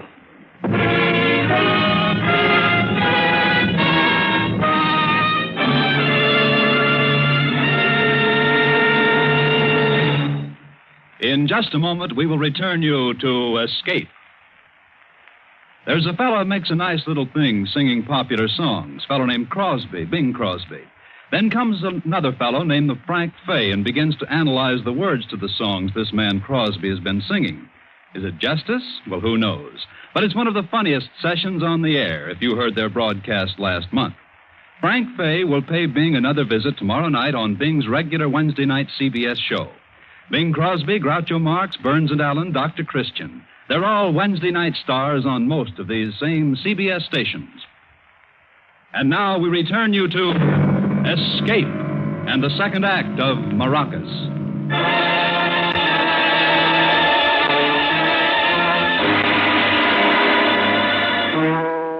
The first day of the voyage of the Bruno was drawing to a close. Not 12 hours ago, I'd shipped out of San Diego with exactly $1.62 and a Canadian dime to my name. And now, the potential. The jackpot potential. The night was clear and dark as I came off watch. There was no moon. The storm had blown itself out to the southwest, and now only a light wind across our port beam marked its passing. Yeah. It was the kind of a night I always liked at sea. Quiet and dark. But this night I would have felt a lot happier if there'd been a moon. There were too many dark places where a man could be ambushed on a ship, and the sea is a handy repository for unwanted ballast, including the human variety. So I moved warily, conscious of every sound around me. Mr. Doyle! I almost jumped out of my jacket when I heard him. Mr. Doyle! What? Where are you? Up here on the boat deck. May I see you a moment? All right. Sure. I went up the steps, one hand on the railing, one hand on the pocket that held my gun. And I stopped. Took a bearing and squinted in the darkness. I could just make him out, Marling, standing near number 3 lifeboat. Over here, Mr. Doyle. Yeah, sure. What's on your mind? I want to talk to you. Yeah, I gathered that. It's, about our partnership. What about it? I like you, Mr. Doyle. I think you're a fine addition to our little enterprise. But, there's a little problem. Ah, the fine print, the hidden clause in the contract. Huh? Oh, it's nothing that can't be worked out. I'm afraid I was a little hasty, spoke inadvisedly in the captain's quarters. Oh? While my partner, Tom Gavin, is a very reasonable man, I feel sure he would never endorse a 4-way split. You know, there's a lot of overhead to a proposition like this. It isn't all clear profit. Get to the point, will you? Isn't it obvious? We have one too many partners. One has to be liquidated. Which one? That's a decision I'll leave up to you. Captain Kelso wouldn't hesitate to do it to you if I gave him the chance. That's a charming idea, but no thanks. I'll run your guns, but you handle your own liquidation. Then I'm afraid you leave me no alternative, Mr. Doyle. What? Keep your hands up and be good enough to move back. Hey, now, wait a minute. Get over there between the lifeboats. I hadn't even seen him reach for a gun, yet there it was, pointing into the pit of my stomach as he forced me backwards between the lifeboats where there's no railing. If only I could get to my gun, I'd have a shooting chance. I didn't know what the sound was, but it startled Merling just enough for me to pull my gun and hit the deck. His bullet went mild, mine found its mark. But he'd made the choice for me. Murder or be murdered. And I'd have to explain it. I wondered what I would tell them, but nobody saw it. Maybe nobody even heard it. Maybe I could just keep my mouth shut. Maybe the wind had carried the sound away. I moved quickly across the boat deck and stumbled over a davit crank handle. This must have been the cause of the sound that startled Marling. This was the thing that had saved my life. I stooped down to pick it up and became conscious of something else. A foot. A foot in a spiked-heeled sandal. Mrs. Marling. She stared at me without expression. I didn't know how long she'd stood there in the shadow of the ventilator. I tried to bumble out some kind of an explanation of how it had happened, how it wasn't my fault. I didn't know how much she'd seen, but I stopped abruptly when I heard him coming up the ladder, bellowing like a bull. Who's up there? What's that shooting about, huh? Oh, it's you, Doyle. What are you... Miss Marling, what are you doing up here? Where's Mr. Marling? What happened? George had an accident. He fell overboard. What? He was drunk. He didn't know what he was doing. He would have killed me if Mr. Doyle hadn't happened along and interfered. Yeah, but I heard shots. That was George. When he lost his footing, his gun went off. Twice? Yes, twice. I suppose you'll have to make some kind of a record of this in your logbook. Yeah. I'd better lower a lifeboat and look for him. Oh, it wouldn't do any good, Captain. George can't swim.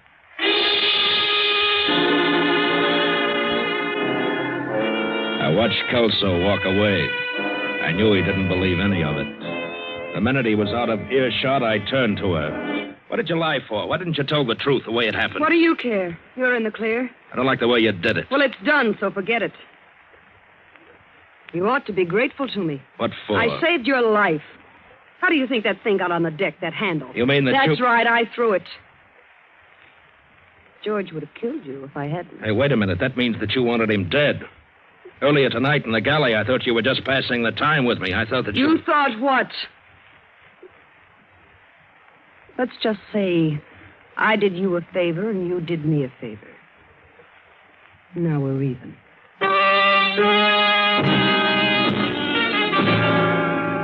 The bereaved little widow. She made that sea scum Kelso look like a choir boy. I don't know what she had in her vicious mind, but it wouldn't be good. Not that it made any difference to me. I had only one interest only, my share of the loot. Now that Marling was dead, the split should be bigger. And then I remembered. I'd done a stupid thing. I'd ripped open quite a number of those crates in my hurried inspection of the cargo, and I hadn't crated them up again. Those shiny rifle butts were visible. We couldn't risk port officials seeing them. I hurried into number 2 hold and was busy nailing up the cases when Kelso came down. Counting your chickens? Just protecting my investment. You've gotten around an awful lot tonight, Doyle. I'm an active partner. Yeah? Well, if you want to stay that way, you'll take orders from me. Marling's gone. It's every man for himself now. I don't like you, Doyle. That's mutual. That was some cock and bull story you and her cooked up. You heard her tell it? I've known Marling for years. I know he never touched a drop of liquor. Talk to her about it. That's the trouble. I can't prove a thing. But you watch your step, Doyle.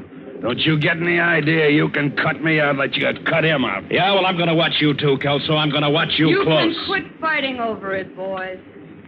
There isn't going to be any money to split. What? The cargo's already been paid for. Tom Gavin collected for it in Los Angeles before this ship ever sailed. Marling told me it would be paid for at the end of the run. Marling promised George promised a lot of things.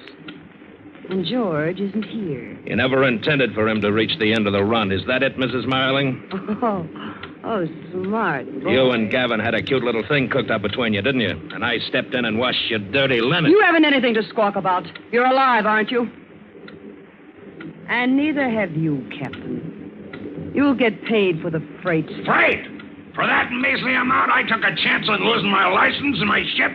Freight? I ought to... Keep away from me! All right, leave her alone. I said shut up. If she thinks she's going to get away with it... Shut up! Now listen. You hear that? Listen, it's ticking. Only 2 things tick, a clock and a time bomb. Here we'd been shouting, screaming at each other as the minutes ticked away. And now we wildly fanned out with flashlights, trying to track down the source of the sound. Fighting time. Minutes, maybe seconds. I was the one who had found it. Planted in one of the cases of rifles I'd opened. Enough TNT to blow the whole ship apart, and us with it. We held our breath, white and tense, as I pulled the clock mechanism away from the detonator, dismantling the bomb. Yeah, there was only one person who could have done it, the one who insured the cargo, the shipper. Marling had been on board, so it had been Gavin. How do you feel about your Mr. Gavin now, Mrs. Marling? How do you like being a sucker along with the rest of the boys? You're right. I'm the biggest sucker of all. No wonder Tom was so sure George would never come back. And do you know how he roped me in? With the oldest cliche in the world. He was going to marry me when I came back in my widow's weed. Never mind the broken blossoms. What about us? We're carrying contraband and all the risk that goes with it, and not a nickel for any of us. If you two have finished feeling sorry for yourselves, old man Kelso'd like the floor. There's no law of gravity that says this cargo has to go to Santa Gordo, is there? You've got an idea? Sure, I got an idea. But I'm boss. You understand, Doyle? If you've got an idea. Okay, Mrs. Marling? All I want is a chance to see Tom Gavin squirm. You'll get it, I promise you. You gotta be enterprising in this business, Doyle. There's more than one way to turn a buck, and there's more than one side to a revolution.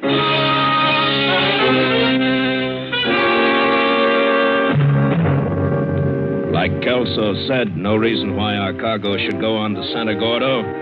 There were others who wanted and needed rifles, the guerrillas. And what was more important, they had plenty of money, gold. And Kelso knew a man in Maracas who knew a man who could put us in touch with the guerrilla chief. So we altered the course.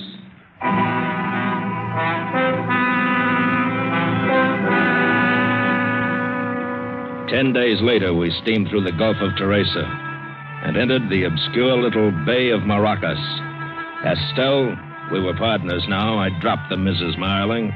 Kelso and I, 3 ill-assorted people, went ashore to make the rendezvous. We walked up a steep, winding hill to a little cantina. And just as Kelso had promised, his friend's friend had made the contact. All we had to do was wait. Yeah, it was a hot night, so we sat in the picturesque little patio.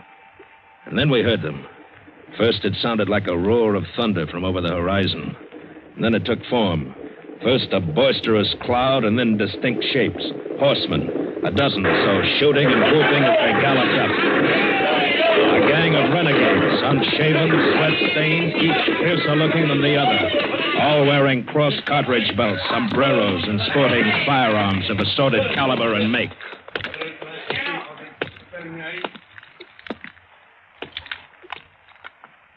You are Capitan Curso? I am Topaz, El General Topaz. Well, the shipment's all ready, General. I'll have it unloaded. There is no hurry. When the time comes, my men will take it off. In the meantime, we have come long way. The hills, they are dry. So are my men. We have drink now. But I thought maybe we'd better... Oh, you brought lovely lady. Topaz is happy. And when Topaz is happy, he must have drink. Amadeo, tequila, cerveza for the men and for my friend. Pronto, vamos a gozar una voz.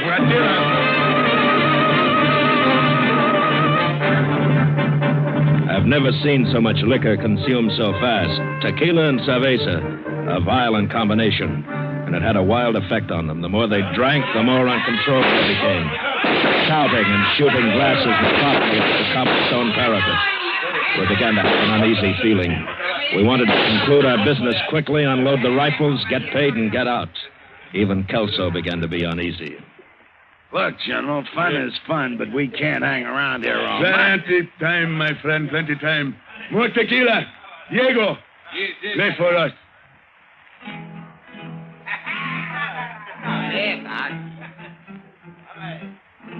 Senorita, is this not nice? You are lucky. Music, moonlight, and topaz. Please, General, Captain Kelso is right. You should send for the cargo. You think so, eh? All right. Mario, Chalo. Get the men. Unload the rifles. You are happy now, senorita? Descansa, Delindita. We have drink, no? No, Oh, you think Topaz drink too much, eh? Amadeo, hold the bottle up.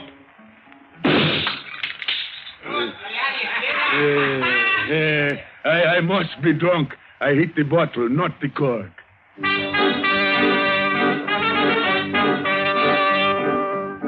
He was a good enough shot to make my blood run cold.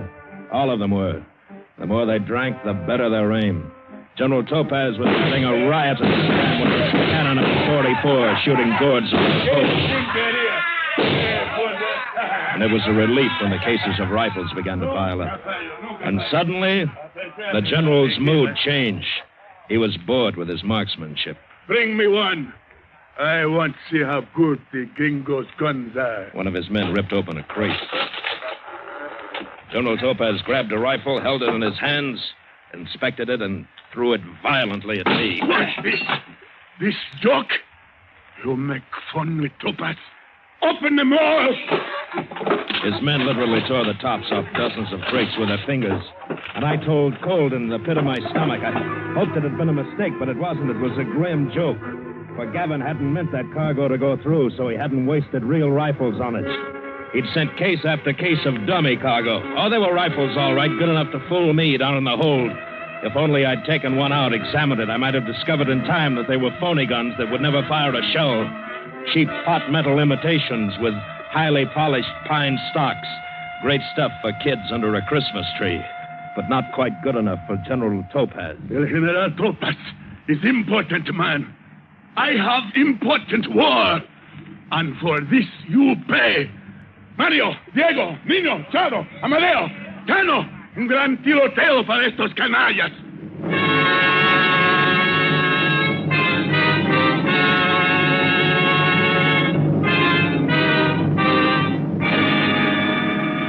And so it's dawn.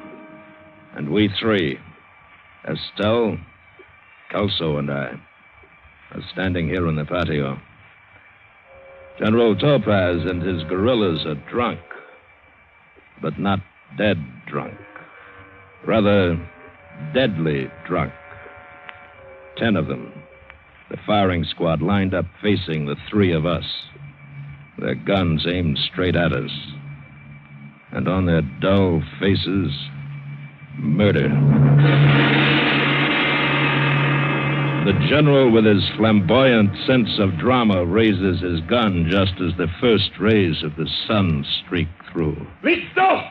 He has a sense of the drama, General Topaz, but no sense of humor. Apunten! If it weren't so final, it might be funny.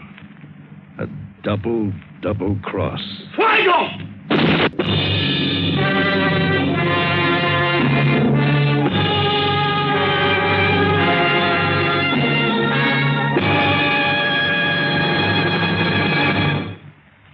Escape is produced and directed by William N. Robeson.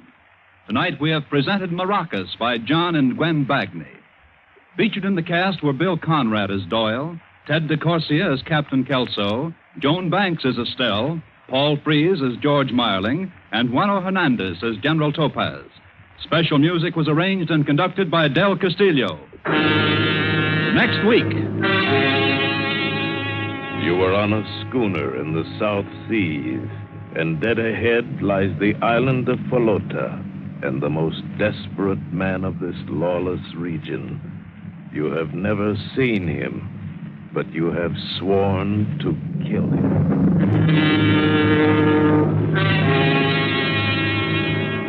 Next week, we escape with an exciting tale of the strangest bargain ever made, as George F. Warts tells it in his famous story, Sunk. Goodbye, then, until this same time next week, when once again we offer you Escape.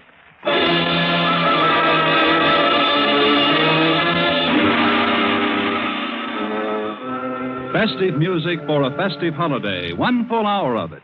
That's the treat in store for you when you tune in to Thanksgiving Day Festival over these same CBS stations. The Choraliers and the Symphonette combined talents for this great show, plus Leonid Hambro, pianist, Oscar Shumsky, violinist, Bambi Lynn, young Broadway star, and many other favorites. Remember, 5 p.m. Eastern Standard Time on Thanksgiving Day for the whole family, the Thanksgiving Day Festival over the entire CBS network. Now stay tuned for Hit the Jackpot, which follows immediately on most of these stations. This is CBS, the Columbia Broadcasting System. 10 p.m. WLOBA, Boulevard Watch Time. From all of us here at Escape Radio, thanks kindly to our sister station, CBS. Now then, let's see if you're true masters of classic radio.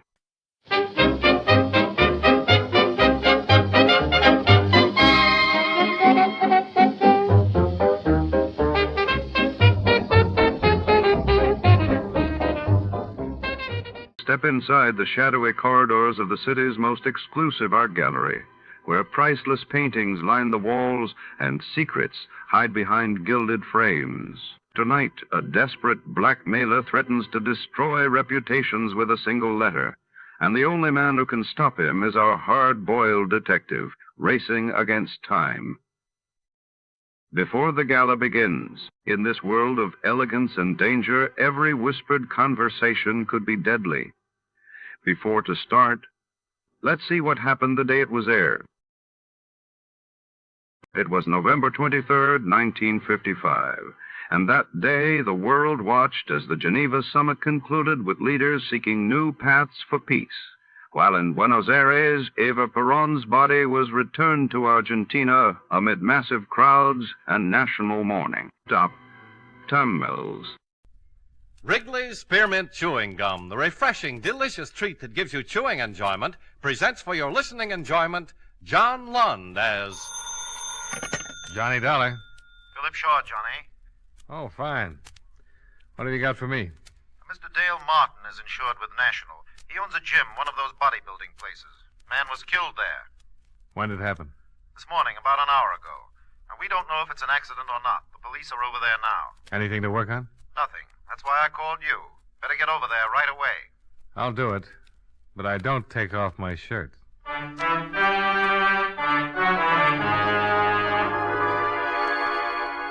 The makers of Wrigley's Spearmint Chewing Gum bring you John Lund in a transcribed adventure of the man with the action-packed expense account, America's fabulous freelance insurance investigator. Yours truly, Johnny Dollar.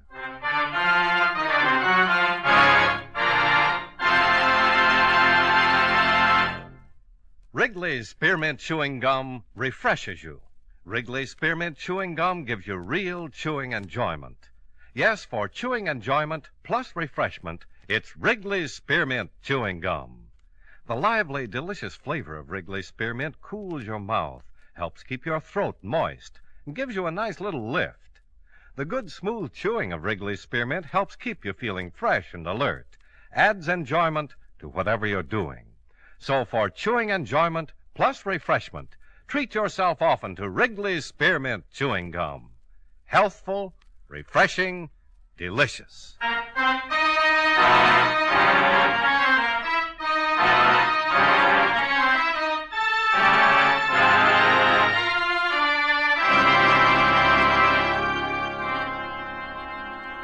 Expense account submitted by Special Investigator Johnny Dollar to Home Office, National All-Risk Insurance Company, Hartford, Connecticut. The following is an accounting of expenditures during my investigation of the Blackmail matter.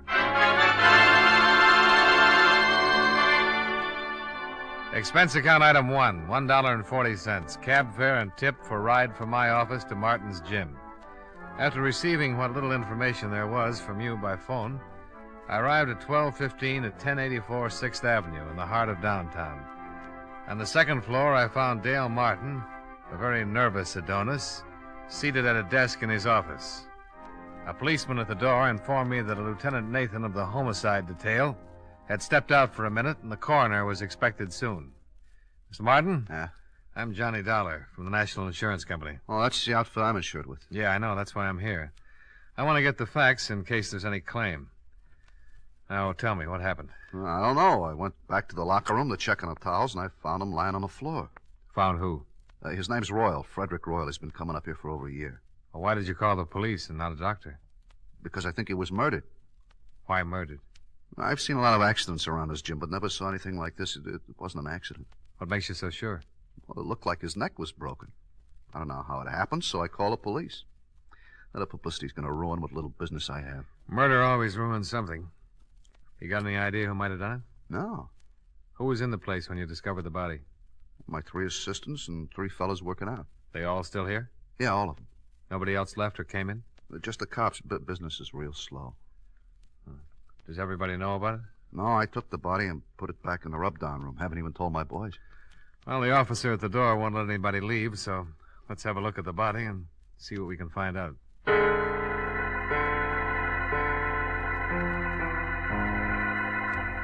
Martin left one of his boys to answer the phone, and everyone else was keeping busy wrestling with weights as he led me through the locker room.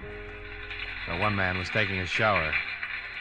At the end of the room, he unlocked the door, and we walked in. The smell of rubbing alcohol was strong enough to give you a hangover. There were white curtains separating 2 rubbing tables. The first one was empty. In back of that curtain, Mr. Dollar. Okay. Not very pretty. Circus rubber man would need vulcanizing if he turned his head that far. Busted neck, all right. I wish the coroner would get in and take him away. It hurts me seeing his head hanging like that. Why don't you move it? Oh, no, sir, not me. I caught it good from the lieutenant for moving him in here. Well, don't worry about Mr. Royal. He can't feel a thing.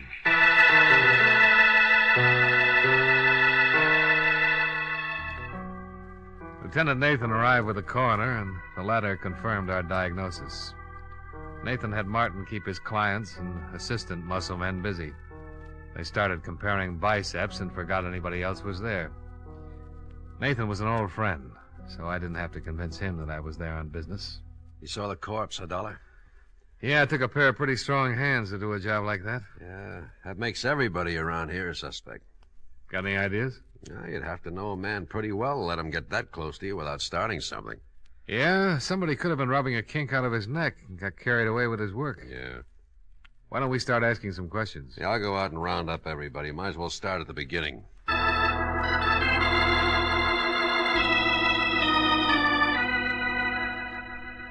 Nathan herded everyone together, and the questioning started. The men were very unhappy. This bad publicity that couldn't be helped. Mr. Robert Wells, songwriter, Mr. Michael Darling, car salesman, and the third and last, Mr. Patrick Mullins, jeweler.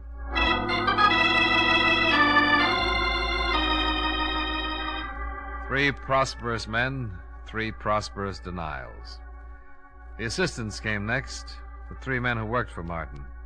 First, Bernie Carroll, the man who'd instructed Fred Royal, the one who'd put him through his exercises and sent him in to take a shower before he cooled off and got stiff.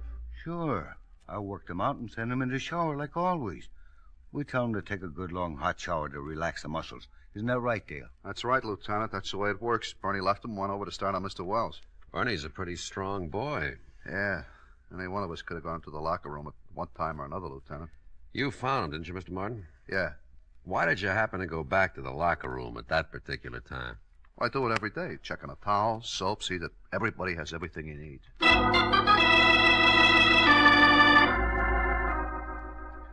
Question after question, trying to nail down alibis, trying to make them stick or tear them apart. According to everybody so far, it was a big mystery. Next man, Jack Olson. Yeah, I went back by the locker room several times. Why? Well, there's an electric coffee maker on a table against the wall back there. I wanted to get some coffee. Mm-hmm. The other times? Well, once to look at the appointment board to see who's coming in, later to get some chalk for my hands. Chalk for your hands? Yeah. Keeps your hands from perspiring, making blisters, you know, when you're working with heavy weights. You're fairly new here, aren't you, Jack? 3 weeks. How'd you know that, Dollar? Well, the other boys all have heavy calluses. They don't use chalk. You know quite a bit about this weightlifting stuff, huh? Oh, sure. I used to lift candy bars when I was a kid. All right. Call in the last one. The last man, Johnny Morgan, and his story was no different than the others. Yes, he'd walked back past the locker room. No, he had not slipped in and popped Mr. Royal's neck while he was preparing to take his shower. The coroner removed the body, and all the rest went down to the precinct to sign formal statements. They were all released and sent home, pending further investigation. I hailed a cab and rode home with Dale Martin. Would you like some apple or carrot juice? Well, I'll try anything once. Good for you. Yeah, I figured that. You didn't kill him, did you, Martin? Don't be silly. He was the best customer I had. I wouldn't kill off my business. Here. Thanks. You have any ideas, Dollar? Nope. How long did you say Fred Royal had been coming to your gym? Over a year. What do you know about him? Not much. He was a wolf, like the girls. Always talking about the gal he was out with the night before. I got tired of his gab. I put him straight. You know what business he was in? Whatever it was, he had a lot of money. Wore a new suit every time he came around. Oh, excuse me. Hello? Oh, just a minute. For you, Dollar. Oh, thanks. Hello? I got something on the dead man. Got a record. Blackmail. You know where he lived? We're checking. Oh, wait a minute. Martin, you wouldn't by any chance know where Fred Royal lived, would you? Well, I send a bill to him every month. I got my books here in the apartment. I'll get the address. Oh, Nathan, Martin's got his address. I found something else in his personal effects. Key to a safety deposit box. Boys are checking to see which bank. Here's the address, Dollar. Fred Royal, 673 East Weeping Willow Circle. I told Nathan I'd meet him at Royal's place. I downed my liquefied carrots, said goodbye to Martin. Half an hour later, the lieutenant and yours truly, Johnny Dollar, were tearing Mr. Fred Royal's apartment to pieces. Nothing. Yeah, I came up empty, too. Hey, What's the matter?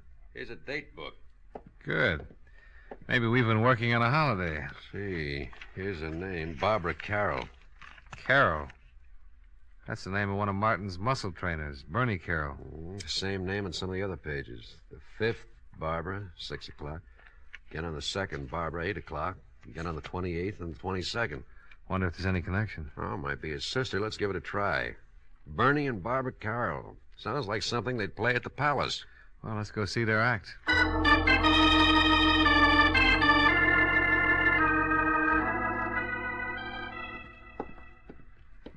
Here's the apartment. They live with that new fella. Jack Olson. Yeah, the quiet one. Police. Yes? I'm Lieutenant Nathan, homicide. This is Johnny Dollar. How you do? How you do? We'd like to talk to you, Miss Carroll. Well, certainly, Lieutenant. Come in. Thank you. I was just making some lemonade. Would you like some? Yeah, thanks. It is pretty hot out. Maybe you'd like something stronger. No, thanks. The lieutenant's on duty. I guess you've heard about the accident. Like your lemonade sweet, Lieutenant? Medium, please. Here you are. Oh, thank you. Your brother didn't mention anything about your going out with Royal. He was probably protecting his little sister. The lieutenant found your name written in Royal's date book. I've been out with him 6 or 7 times. You know what his business was? He never discussed it. Did you ever meet any of his friends? No. Did he ever mention any of the other fellows at the gym? At the gym? I don't think so. Uh-huh. Jack Olson lives here, doesn't he? That's right. Whose picture is that on the piano? Oh, that's Jack's father. You don't have any idea why anyone would want to kill Royal, do you? No. How did Jack Olson happen to move in here with you and your brother? Bernie asked him to. When he went to work for Martin, he was living in a terrible place. One small room. I told Bernie he could move in here if he shared the rent. Mm-hmm. How well did Olson know Royal? He'd seen him at the gym. Seen him here when he came to pick me up. Where's Olson now? Working, I think. Well, thanks, Miss Carroll. We'll be talking to you again. More lemonade? Later, maybe, Miss Carroll.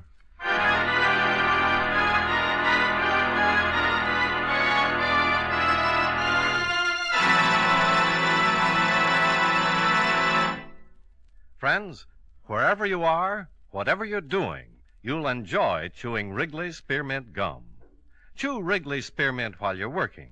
The lively, full-bodied flavor of Wrigley's Spearmint gives you a refreshing little lift. The smooth, pleasant chewing of Wrigley's Spearmint Gum helps keep you feeling relaxed and satisfied. Makes your job seem easier. Chew Wrigley's Spearmint Gum in your home, when you're out walking or driving, when you're enjoying sports and other activities. Wrigley's Spearmint Gum tastes good anytime, and the natural chewing aids digestion and helps keep your teeth bright and attractive. Yes, wherever you are, whatever you're doing, you'll enjoy chewing Wrigley's Spearmint Chewing Gum. Healthful, refreshing, delicious.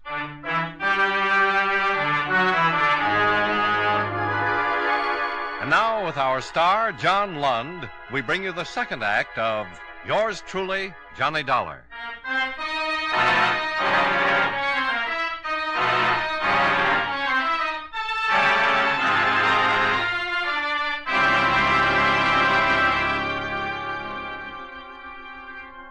Three in the afternoon. Out of Barbara Carroll's cool apartment and down in the blistering street. The thermometer crowding 90, and the humidity sticking to us like a steaming blanket. I feel awful. Terrible day to solve a murder. I want to go look through some newspaper files. What for? That picture on the piano. Jack Olson's father? Yeah. I've seen it someplace before. There's a news story connected with it. Yeah, I'll drop you off. I got to get back to the precinct, see if the boys have found the safety deposit box that fits Fred Royal's key.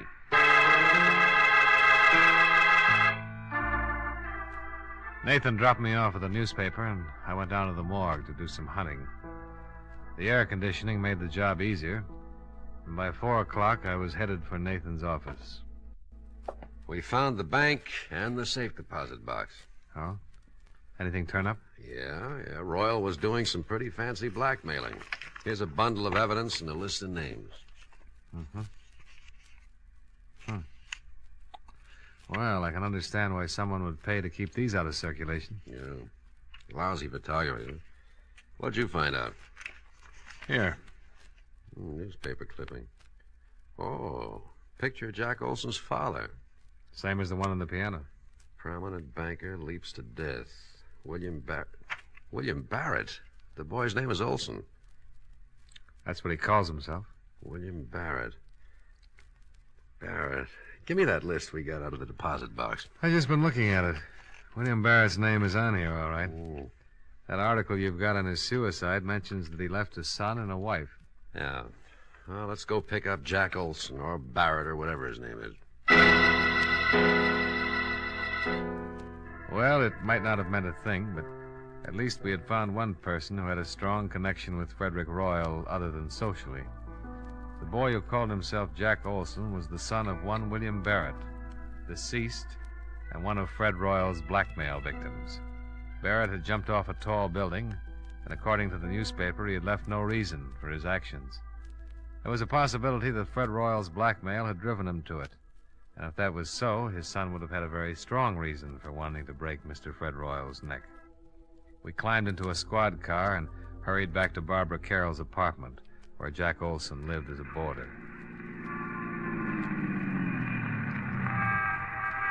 Now, let's go. Hey, wait a minute. Oh, what's wrong?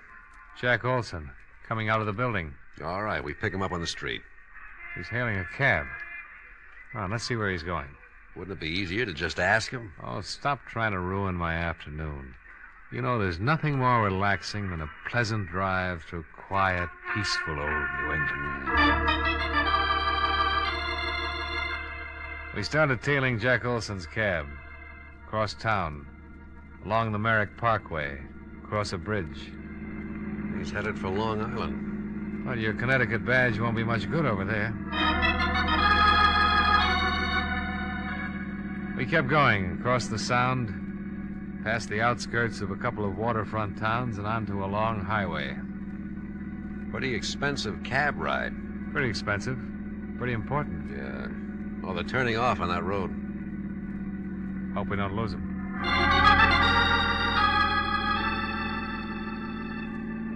We took the road to the right off the highway and spotted the cab up ahead, pulling into the entrance of a large white building. The sign over the tall iron gate read, Lakeview Sanitarium. We waited for him to go in.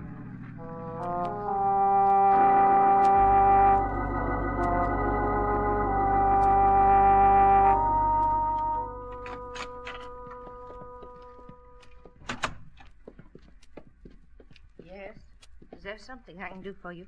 I'm looking for a man. Oh, any particular man? Oh, who's in charge of this place? Dr. Feder. Well, run him out, please. I want to talk to him. Which one of you is the patient? Patient? Can't you tell? Look, just go get Dr. Fodder. Feder. Oh, Feder, okay. Go get him and tell him Lieutenant Nathan wants to talk to him. Lieutenant Nathan. Of the cavalry. What? Oh, well, I'll get him right away. Lieutenant. You think that's funny? Oh, well, I liked it.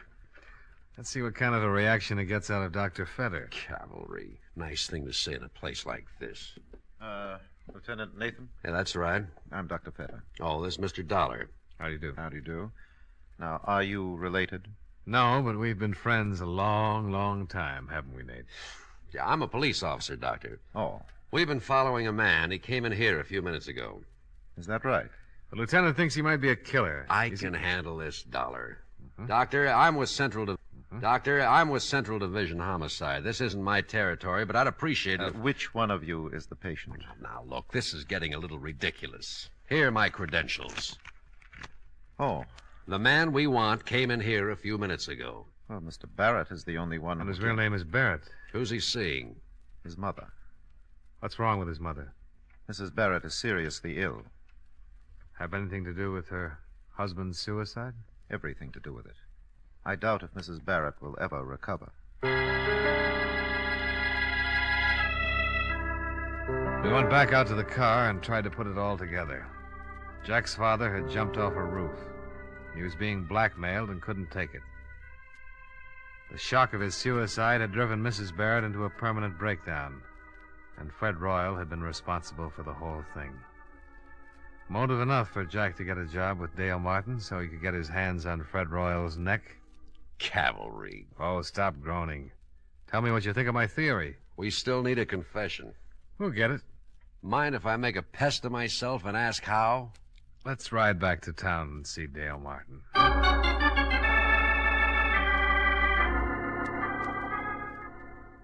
You're going to come up and take a workout and a rub tomorrow, huh? That's right, Martin. And I want you to make sure that Olson takes care of me. Did he do it, Dollar? I think so. But why? He seems like such a nice kid. He had a pretty good reason. But we need a confession, and Dollar has an idea how to get it. I want Olson working on me through the whole workout, especially when I get on the rubbing table.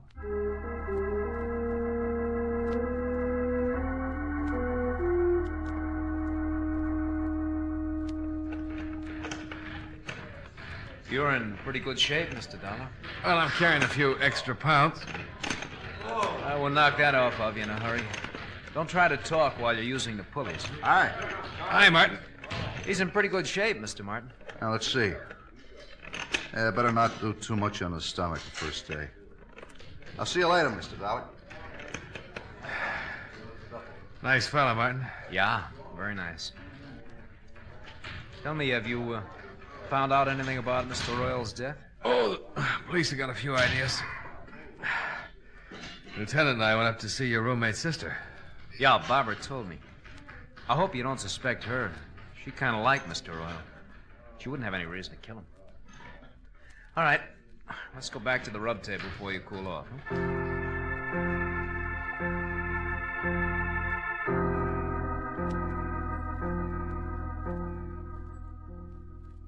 You don't mind going in there, do you? No. Why should I?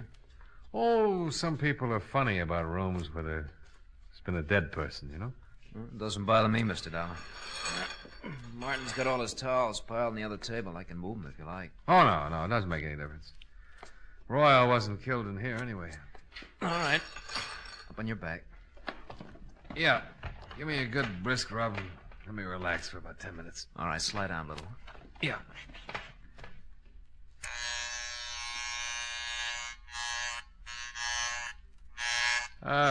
What'd you do before you came to work for Martin, Jack? Oh, not much. Went to school, finally decided to look for a job. Found this one. You ever study this sort of thing? No, there's really not much to it. Martin shows us how to use the machines, help the clients, and rub the neck and back. Well, then all you need is a good build, a strong pair of hands, huh? Yeah, I guess so. Your family live in Hartford? No. I noticed a picture of your father on Barbara's piano. Fine-looking man. He's dead now. Oh, sorry. So am I. Your mother still living? No. Oh, I'm sorry. Am I rubbing too hard? Oh, that's okay. Well, you certainly got the strength for the job. Yeah, I'll turn off the vibrator and just use my hand. Did the police find out anything about Mr. Royal? Yeah. He was a blackmailer. Ow! I'm awfully sorry. I'm a little nervous today. Maybe I better get one of the other fellows to finish your rub. Oh, no, that's all right. I'm just a little tied up. The neck is stiff. Try and relax. Guess I keep thinking about Royal and his broken neck. You think I might break yours, Mr. Dollar? Well, wouldn't be hard. If I was good and relaxed, you could snap it in a second. Yeah. Yes, I could. So Mr. Royal was a blackmailer, huh? Yeah, had a record. They're the foulest people on earth. Yeah, they certainly are. Could ruin a lot of lives. Probably why he was murdered. You think he was blackmailing someone here in the gym? Oh, not necessarily. Well, if he wasn't, then no one in the shop would have a motive for killing him. Well, I've got a theory about that. I think someone in this gym hated him so much that they waited until no one was looking and Royal was all alone. And they slipped in on him and twisted his neck until it broke and he strangled. Well, why would they hate him so much if he wasn't blackmailing him? He might have been blackmailing someone very close and dear to the killer. Maybe the person Royal was blackmailing couldn't stand it. Committed suicide. It's an interesting theory. Take your family, for instance. Ouch! I'm sorry. You weren't relaxing. Supposing Royal was blackmailing a member of your family.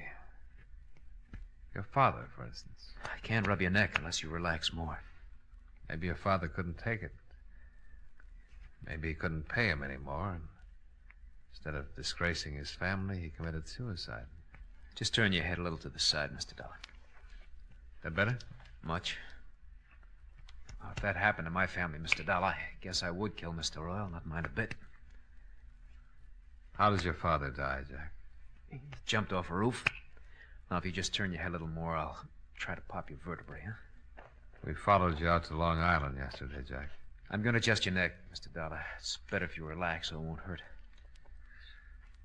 Well, if you wanted to, you could pop it anyway. I couldn't stop you in time. No, I don't guess you could. There, now the other side, huh? Did you kill Fred Royal? Yes.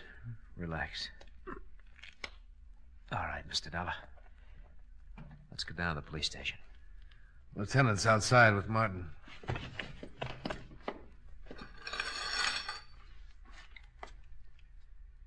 After you, Mr. Barrett.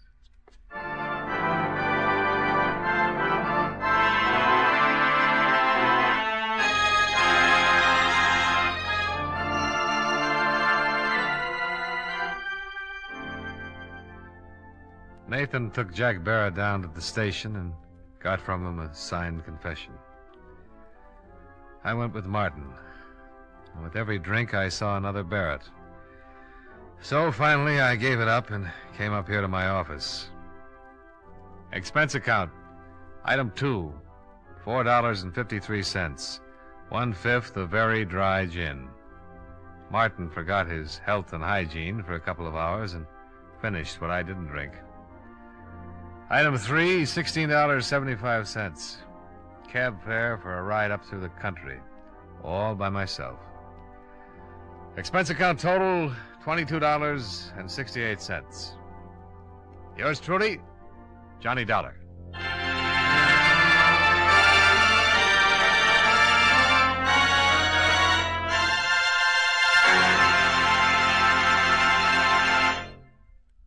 Remember, friends, Wrigley's Spearmint Chewing Gum refreshes you. Wrigley's Spearmint Chewing Gum gives you real chewing enjoyment. The lively, full-bodied flavor of Wrigley's Spearmint cools your mouth, freshens your taste, sweetens your breath. The smooth, pleasant chewing of Wrigley's Spearmint helps keep you feeling relaxed and satisfied, makes whatever you're doing more enjoyable. Yes, for refreshment plus chewing enjoyment, treat yourself often to Wrigley's Spearmint Chewing Gum. Millions enjoy it daily. Get a few packages and always keep some handy. That's Wrigley's Spearmint Chewing Gum. Healthful, refreshing, delicious.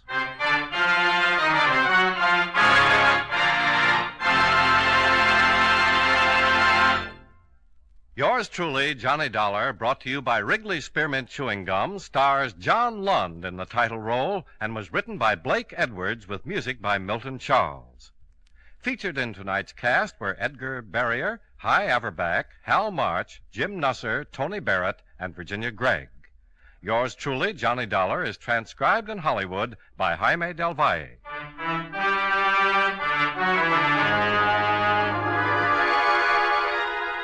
The makers of Wrigley's Spearmint Chewing Gum hope you enjoyed tonight's story of Johnny Dollar and that you're enjoying delicious Wrigley's Spearmint Gum every day. This is Charles Lyon, inviting you to join us again next week at this same time when, from Hollywood, John Lund returns as... Yours truly, Johnny Dollar.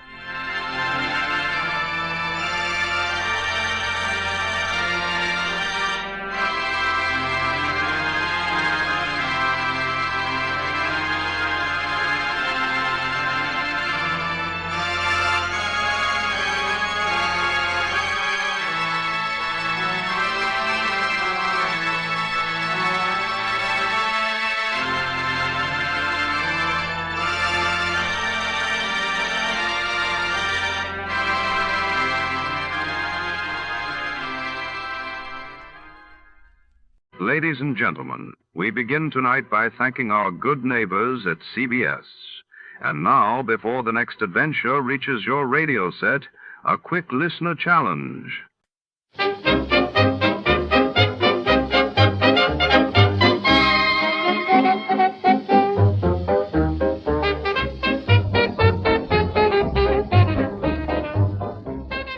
Tonight on the missing Newshawk capper, when a hard-nosed reporter vanishes on the eve of a city-shattering expose, our trench-coated detective is thrust deep into a shadowy maze of secrets and lies. Every clue unreels a darker motive, and every alley whispers danger. Who's silencing the truth and why? Follow the shadows if you dare. Before we begin, let's see what happened on the day it aired. It was April 3, 1949. That day, the world awoke to the news of the North Atlantic Treaty being signed in Washington, creating a powerful new alliance, while in Italy, the first parliamentary election since the war drew record crowds and tense anticipation.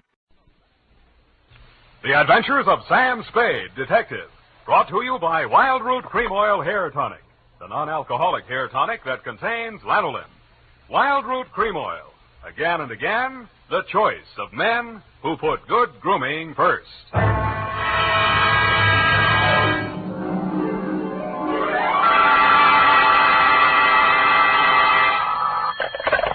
Spade Detective Agency. Bernadine, anything wrong? You sound almost human. It's not Bernadine, Sam. It's me, Effie. F. But I'll tell Bernadine about your compliment. How are things? Well, I've made out as best I could. I don't want you to think that I begrudged you a vacation. After all, you have worked hard. You did deserve it. Sam Spade, is that all you have to say to me? I'm not putting the blame on you. After all, it is a state law, so I can hardly accuse you of letting me down at a time when I needed you most. You might at least ask me if I had a good time. I'm sorry if your conscience bothered you. Oh, well, it didn't. I had a divine time, and I met all sorts of interesting people. Mostly men. You don't say. What else? Well, it was this desert ranch, you know, with a lot of buttes around. You mentioned those. No, Sam, no. They're the result of erosion. Those outdoor types, they go to pieces. Sam, are you pulling my leg? Not over the phone, Effie, but stay where you are. I'll be right down to look at your snapshots. And when you have the time, I'll dictate my report on the missing Newshawk caper.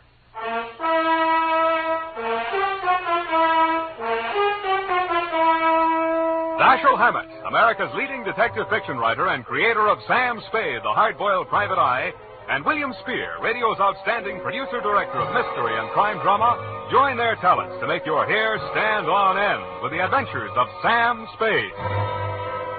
Presented by the makers of Wild Root Cream Oil for the hair. Wild Root Cream Oil.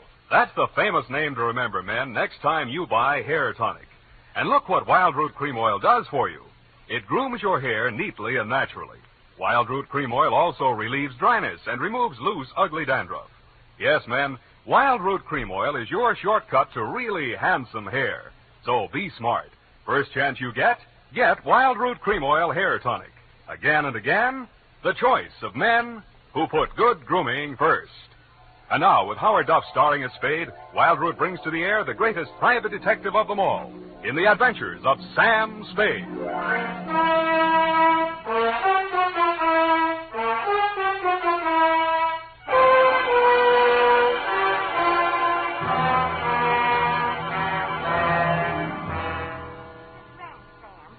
Outside of Kanab on Virgin River. Kanab, the Pearl of the West. Uh-huh. And did I mention the buttes? Oh, well, they're very interesting. The result of erosion. Yes. And it's authentic, too. Fay Hamlin's ranch. You, mean a working ranch? Yes. You see, that way you get into the spirit. Mm-hmm. My job was to feed the chickens. And that's how I met him. One of the buttes? Oh, Sam, he's a very cultured gentleman. Culture smulcher. What's he do for a living? He cures stammering. You don't say. What's his name? Charlie Shank. Charlie Shank? He's the founder of the Shank Institute of Articulative Correction, which I should learn. Articulative Correction. Where is this institute? Oh, I have the address here. General Delivery, Butte, Montana. Mm-hmm. You're sure you didn't help him break parole, have you? Oh, no. We just went on long walks together. Where to? Oh, different points of interest. Like Wolf Canyon. Figures. Uh-huh. He invited me on this camping ship, a trip. Honorable, of course. Mm. But I couldn't go on account of my sunburn. Oh, it was awful. I've still got it, you see. Mm. And then he went back to Butte. He had to leave in such a hurry he couldn't even say goodbye. Wow. It was a pity, too, because an old friend he hadn't seen in years came looking for him just a few minutes later. With a warrant? No, he was an attendant in a nearby hospital. Mental? Oh, yes. Very intelligent. He read me some of his poetry. Maybe you've heard it. A loaf of bread, a jug of wine, and thou. Wait a minute. Isn't that the Rubaiyat of Omer Khayyam? That was written by a guy named Fitzgerald. Well, of course. That's his pen name. Quite a penman. Yes, but he's paid his debt to society. And the other time it was a bad beef. Oh, He told me all about it. Yes. He cried on my shoulder afterwards. Sweetheart, when you make a mistake, it's a beaut. Sam, nothing happened. Well, I'm glad he cured you of stammering anyhow. Ready? Oh, yeah. I got a brand new notebook. Know. Life goes on. I got a brand new notebook, Sam. I'll just turn over a new leaf. Not a bad idea, dear. Date July 18 to Mr. Alex M. Youngblood. Try that again. Mr. Alex M. Youngblood, P.O., Box 317, San Francisco. From Samuel Spade, license number 127596. Dear Mr. Youngblood, I need a vacation myself. You need Charlie Shank. Sounds hard, Sam. Fortunately, until I met you, my only experience with any of the men and women who make your newspaper run had been with one of your corner newsboys who shortchanged me 2 times within as many days. I have not read your rag since. But your name looked imposing, and so did the $300 check upon which you had written it.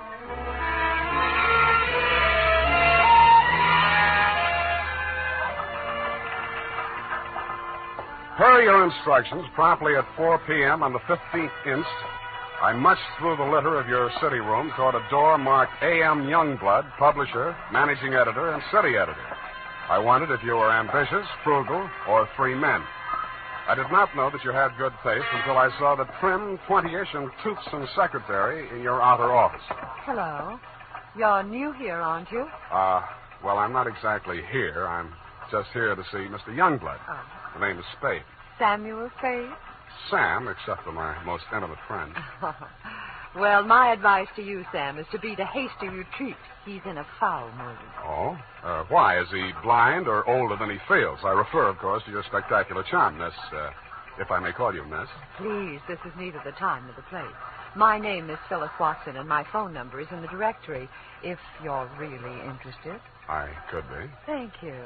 And if a man answers, tell him you're my French teacher. Oui. You better go in now. If you're late to an appointment with him, you're through. You have any more words of wisdom? No, but I hope you can do something to improve his state of mind. He's been awful lately. Good luck, Sam. Thank you, Phyllis Watson. Come in. 1 minute past 4. You must be Mr. Spade. That's right. You're almost late. Sit down, Spade. Cigar? No, thanks. Well, don't expect me to offer a drink. You aren't a drinker, I hope. You don't listen to the radio, do you? Well, you'll not drink in this office. Nothing here but a cooler filled with water from a clean, gurgling, laughing mountain stream. You sound like a reformed drunk, Mr. Youngblood. What's that? Well, it was a good many years ago. If you don't mind, I'll just paste up the weather report for my morning edition before we talk. Oh, you do that too, huh? Yes, obviously. And with good reasons. I remind myself that I was once a copy boy, and I find it a splendid way to, at least once each day, to lower myself to the level of the working man. There we are. Very hot in Phoenix, I see. Mm-hmm. Just what do you want a detective for, Mr. Youngblood? I was coming to that, Mr. Spade. Sorry. Now, well, first let me warn you that your assignment is a highly confidential one. They all are. In this case, a man's life may be at stake. Mm-hmm. The situation, my newspaper, at my order and under my guidance, has launched a campaign against crime. Not aimed at the petty criminal, but at the easy-living leeches at the controls of the rackets, the hoods and bankers' clothing, the mansion-house parasites who direct the pickpockets, the second-story men, the housebreakers, who gamble away $500,000 take it a easy. year and pay income tax. Don't go to pieces. Of that amount. Yes, I understand. You're after the boys on the safer side of the fences. Nicely put, Spade, yes. Thank you. Well, the long and short of it is this. The author of the expose series, Ray McCulley, my top crime reporter, has been missing for 2 days. I want you to find him. What makes you think he's still alive? Good heavens, Spade. Why must you suggest that he isn't? Because if I were a mansion-housed parasite in danger of being unhoused by a newshawk, I'd see said newshawk standing in a cement block in the bottom of the bay. I will accept that only when no stone has been left unturned. Every straw and every haystack has been searched. Every... nook and cranny? Yes. Sounds as though you need at least one police force, Mr. Youngblood. Now, why don't No, you just... No. Impossible. We've already had a brush with the police over the expose. I'll not be dictated to at this stage of the game. I started this investigation, and I'll finish it alone. Well, it's a pretty big order, Mr. Youngblood, but times are tough. I'll see what I can do. Good. I hereby turn over to you all the resources and power of this, my newspaper. When one of my reporters is in trouble or danger, sir, I will spend every penny of my fortune, if necessary, to deliver aid and succor to his side.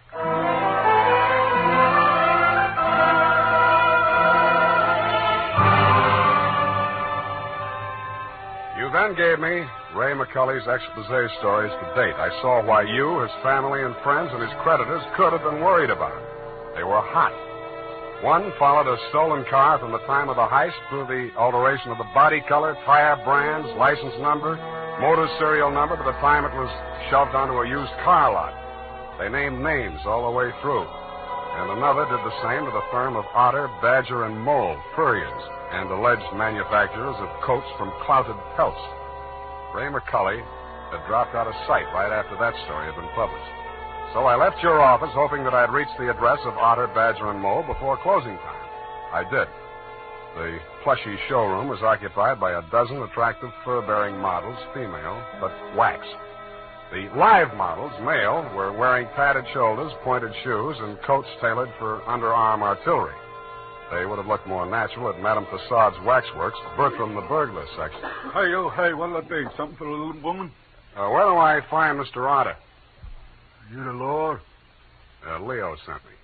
He's in his office. Come on. Oh, wait a minute. Don't crowd me. You say you want to see the boss? On business. Stop nudging me with a rod. In there, hey, move. Okay. Hey, boss. Yes, Woody? Here's Joe here to see you. Leo sent him. Well, nudge him in, Woody. No nudging, Woody. Well. So Leo's sending a man to see me. I wonder why. If you'll comb this character here out of my hair, I'll try and tell you. Sit down, Woody. Thanks. You're new in town. Yeah, that's why Leo sent me. A local muckraker named Ray McCulley interviewed you. He also interviewed Leo, but it didn't get printed yet. Leo wants to find him. So do I. How can I help? Well, he walked out of here, went to his hotel, wrote the story, and mailed it in. That's the last anybody's seen of him. Leo was just sort of hoping that you'd already taken care of him. Not yet. That's all I wanted to know. Thanks. Just a moment. Yeah? Leo sending you out alone? Why not? That's a tough boy, that McCully. He's got plenty of protection. That's what you need. What kind of protection? Go along with him, Woody. Who, me? You're Woody, aren't you? Now, look, Mr. Otter, I don't want to look a gift horse in the mouth, but the way I see it, this is a lone wolf type caper. Hey, what's the matter, hey? You think I'm too good for you? Well, Woody, I wouldn't say that. Good, it's settled then. Take care of him, Woody, and don't mix it up with any of Leo's boys. If he's out to get that rat McCully, he's our friend.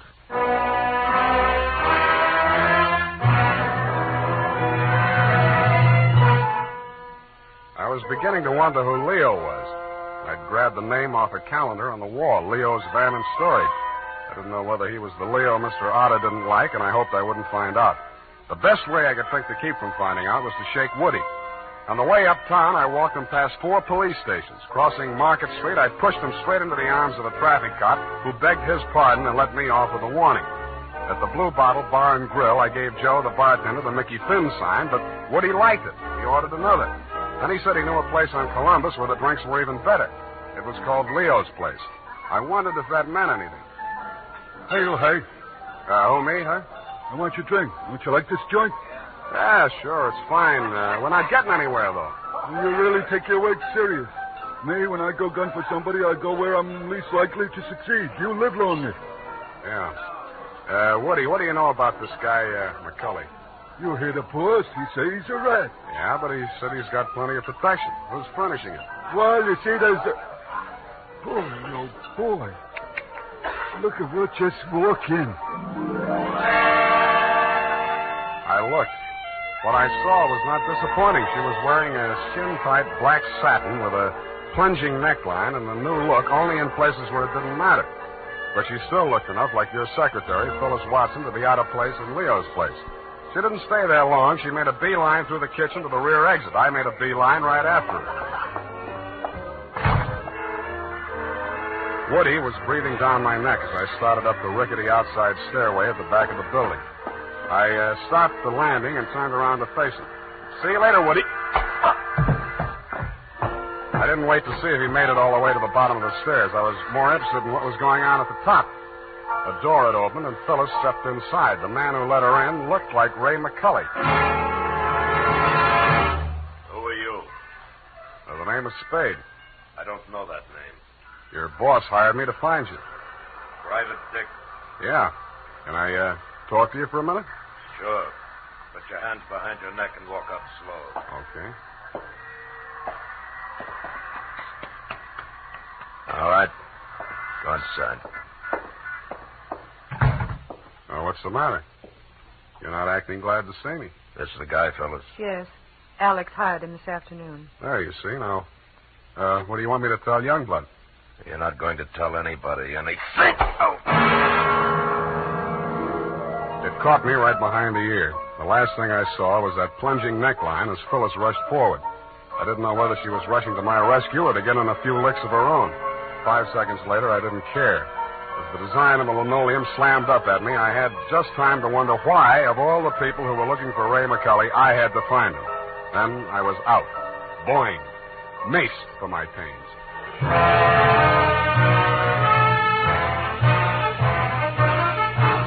The makers of Wild Root Cream Oil are presenting the weekly Sunday adventure of Dashiell Hammett's famous private detective, Sam Spade.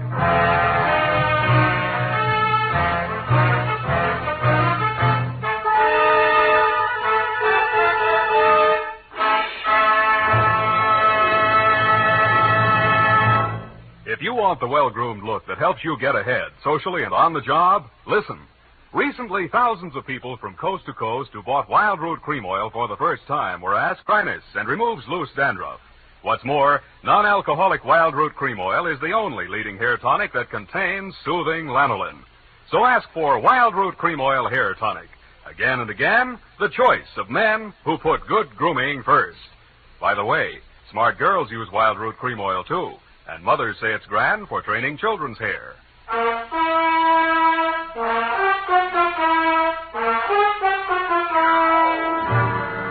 And now, back to the missing Newshawk caper. Tonight's adventure with Sam Spade.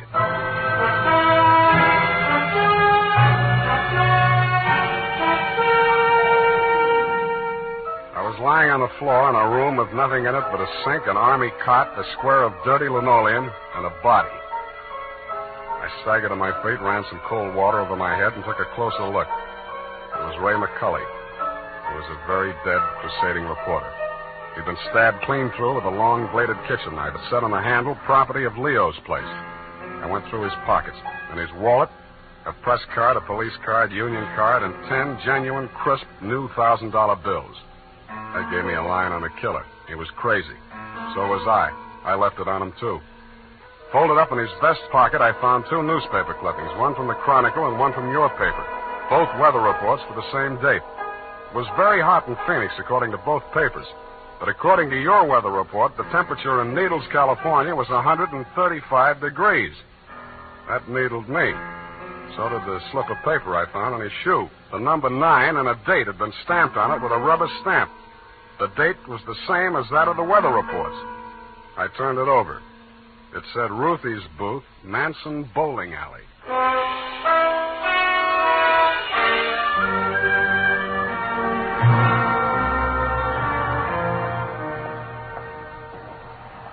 Don't tell me yet. You're the cigar type. Coronas or Panicellas? Thanks. I'm just shopping.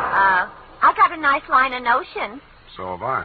No, I mean the dolls, the Hollywood dolls. You know, for the bed, only $1 plus tax. Very reasonable. Say, what's on your mind? Leo sent me. Oh. Are you going to collect the slips hereafter? Well, not tonight. You see, I'm sort of a troubleshooter. Leo's checking up on some of the numbers that didn't come out right. Listen, I'll tell him to his face, I don't want any part of those wrong numbers. They're scary. Nuts. Who bought this one? Let me see. Oh, last Thursday. Oh, number 9. How can I forget? He put $500. And honest, if he's been around once, he's been around 100 times to see if it paid off. Did it? What's his name? Mr. Spinelli. He buys a slip every day. And if you ask me, he's learned a system. Because he's been winning, you know. Dimes and then $1 and then $5. And then when he come in with 500 on number 9 until he dropped dead, did it win? And until he dropped dead, did it win? Where does he live? It did. Wait, I'll look on the sheet. Hey, somebody else was in just this afternoon. Give me that address. Hurry up, will you? It's right around the corner on Manson, 810. Say, maybe that's his system, 8 and 1. Don't that add up to 9? Hey, what's the matter? Where are you going in such a rush?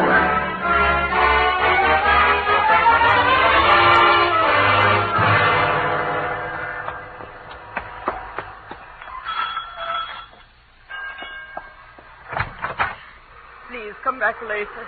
Tomorrow. Next week. Are you Mrs. Spinelli? Yes, please. I had so much trouble. Is your husband home? Oh, my poor man. They take him away. He's dead. Oh, I'm sorry. How did it happen? Who are you? I'm a detective. Maybe I can help you. May I come in? All right. Come on.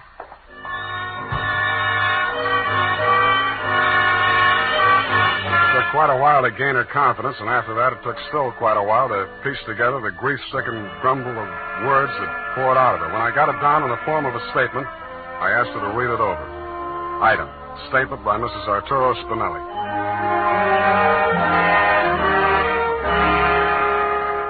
All the time he played those numbers. I told him they're just a bunch of gangsters. They don't let you win. Then he met this man McCulley, a writer for the newspaper. My husband says this man shows him how to win. He wins and wins. Then he goes to bank and takes out all our savings. I begged for him not to do it. But no, he was greedy.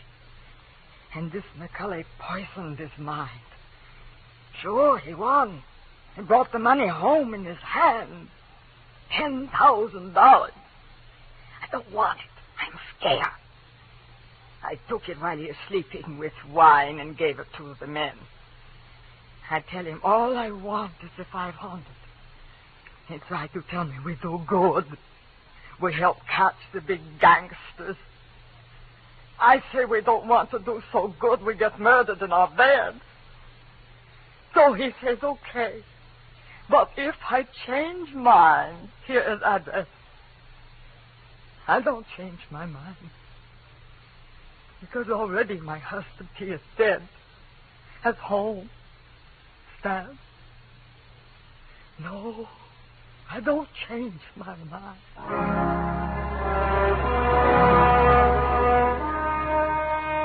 She signed it, and I left her alone with her grief. I wasn't working for you anymore, Mr. Youngblood. You hired me to find you a reporter, and I had. And I wished I hadn't. The rest of it I did for myself. You weren't in your office when I got there, but Phyllis was. I found her behind the city desk in the act of dropping tomorrow morning's weather report into the slot. I grabbed it out of her hand. What? Oh, it's you. Where's your boss? At home, I guess. We'll talk in his office. Come on. Sam, I can explain how I You're happened going to to be... explain plenty before I'm finished with you. Sit down. Oh, you... I have to be so rough. What's the matter with you? Plenty. I'm stupid. I was stupid to take this job, and I was stupid to play it cagey with you. I should have beaten the story out of you before the trouble started. It's a little late in the day now, but not too late to send you up for McCulley's murder. Oh, you're insane. Ray McCulley was... I'm the only one who ever tried to help And you. I'm the only one who can place you in that room, not 10 minutes before the murder. I told you I can explain Stop why... trying to save your own skin. Spinelli was only one of a 500,000 poor dumb yucks that lose their nickels and dimes and dollars every day in the policy racket. Only he had the bad luck to win. There won't be any more lucky dead people like him if I have to make a patsy out of you to stop it. It won't stop it. Nothing will. Ray talked big and brave like you. Now he's dead. Yeah, with $10,000 dirty money in his wallet. I won't let you say things like that. Ray was an honest reporter, too honest. He thought Youngblood meant what he said about that cleanup campaign. Yeah, he did. He wanted to run this town by himself, clean up his competition. When Ray started collecting material on the numbers racket, he still thought Youngblood was on the level. But that was before he stumbled onto the thing about the weather report. Yeah, that was a new one. The old Dutch Schultz mob used to add up the stock market quotations. If they cheated, they knew their customers weren't good enough at arithmetic to prove it. But who knows how hot it is in Phoenix unless they live there.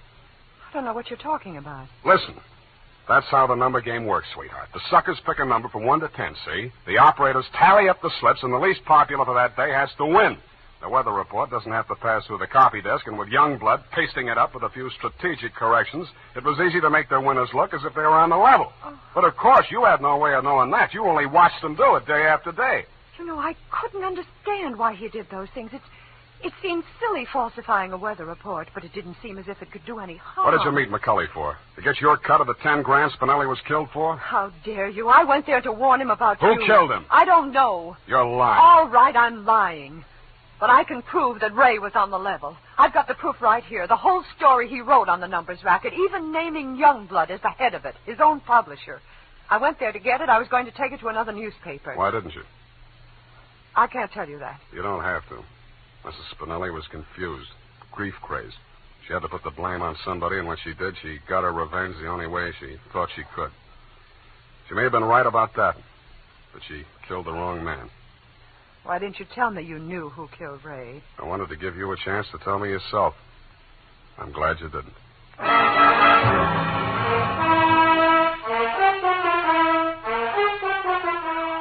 And that, Mr. Youngblood, is the crop. I'm sure you appreciate the fact that I gave the double scoop to your paper. Like Mrs. Spinelli, I have my own ideas of vengeance. Besides, it may up your circulation a little, and you can certainly use a little extra money for your defense. By the way, who's Leo? Period, end of report. But, Sam. Yes, Evie. I thought Mrs. Spinelli killed Ray McCulley. The vacation helped. You were absolutely correct. Mrs. Spinelli killed Mr. McCulley, if you'll pardon the expression. Well, why did she kill her husband? I was wrong. The vacation didn't help. You mean she didn't? She killed McCulley to avenge the murder of her husband. You mean Mr. McCulley killed Mr. Spinelli? Effie, stop. I'll go mad. Oh, you need a vacation, Sam. Look, type that up. The clatter of the keys may stimulate you to further cerebral activity. I beg your pardon, Sam? Brain work. Now, shoot. Oh, brain work. Oh, well, you know best. Tonight, men, or first thing tomorrow, get Wild Root Cream Oil and see what wonders it does for your hair. Notice how easy it is to apply. Notice what a neat, natural job it does of grooming your hair. Notice, too, how effectively Wild Root Cream Oil relieves annoying dryness and removes loose, ugly dandruff. No getting around it. Once you try it, you'll never be without it. So tonight, or first thing tomorrow, call at your drug or toilet goods counter for Wild Root Cream Oil. Get the big economy bottle and the handy new tube that's easy to pack when you travel. Also, ask your barber for a professional application of Wild Root Cream Oil Hair Tonic. Again and again, the choice of men who put good grooming first. Well, here it is, Sam. And you were absolutely right. The typing cleared my mind. It's all clear now except for one thing. Well, let's clear that up right away. Why did Mrs. Spinelli kill her husband? She did not kill her husband. Oh, I'm sorry. I mean, why did Mr. McCulley kill Mr. Spinelli? Kelly did not kill Spinelli. Who's Kelly? McCulley. McCulley's real name was Kelly? Now, let's start all over again. Disregard everything we said up until now. Make your mind a complete blank. All right, Sam. In the first place, McCulley did not kill Spinelli. That's what I said. It was his wife, wasn't it? Now, wasn't it, Sam? Oh, stop teasing me. Hey, why do you look at me like that? Effie, Mr. Spinelli was killed by one of the policy racket hoods to get back the $10,000 he won on the numbers game. Then how did the money get into Kelly's pocket? McCulley's. Why do you insist on using his alias, Sam? Effie, that was a tip of the tongue. I mean, look, Mrs. Spinelli took it to him because she was afraid her husband might be killed for Then it. why didn't they take the money when they killed him? Because Mrs. Spinelli had already taken it. Then she did kill him. Go home, Effie! All right, Sam. I'm sorry I'm so irritable to you, but I thought it... Well, it's been so long since I've been here, you know, Sam. Angel, you're just tired. Vacations have a habit of doing that to you. After a week or two in the office, you'll be all rested up again. I'll take it You easy. act as though you thought my mind were affected. Come here. Sam, now don't, my sunburn. Yeah. Oh, it hurts. It's nice to have you back. You look good, too. All tanned and healthy. Your roof. It's great. I think my nose is peeling. Well, don't pick at it. Good night, Sam. Good night, sweetheart.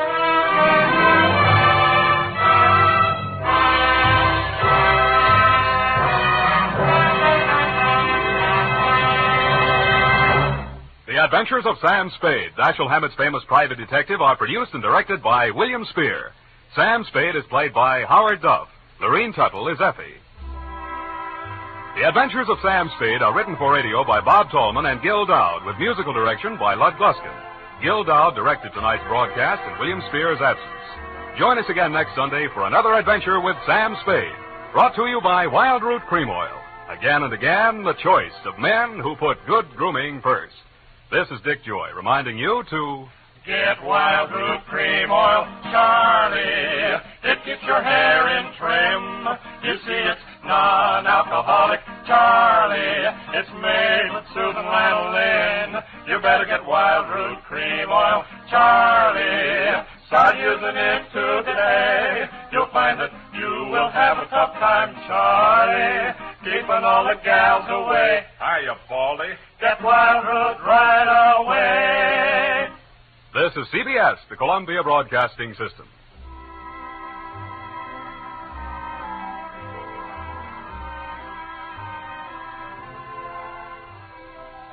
Here at Escape Radio, we proudly thank our partners at CBS. And now, folks, a quick challenge before the next thrilling chapter.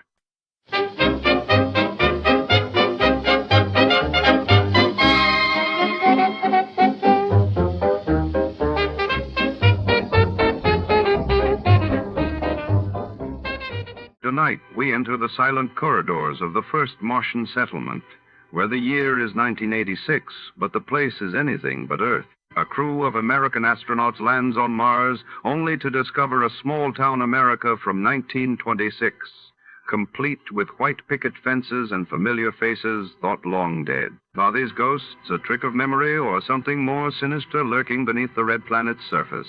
Secrets and illusions converge in a surreal, labyrinthine colonial outpost where every door hides a riddle, and every smile could be the last thing you see before to start Let's See What Happened the day it was broadcasted.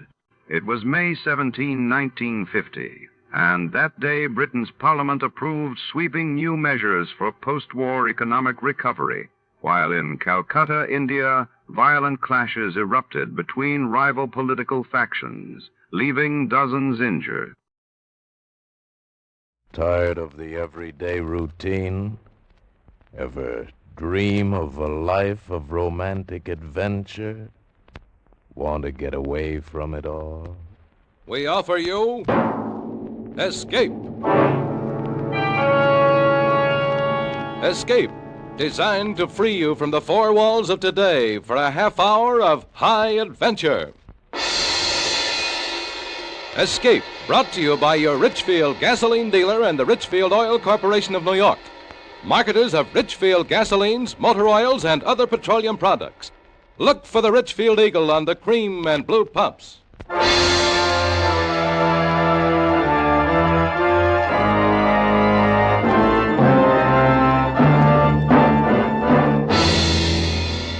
Tonight, we escape to a gigantic rocket ship about to be shocked into space on man's first voyage to Mars.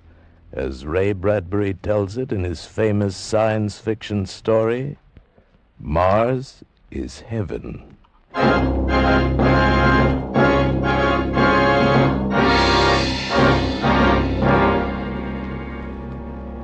project is magnificent, overwhelming, and tremendous.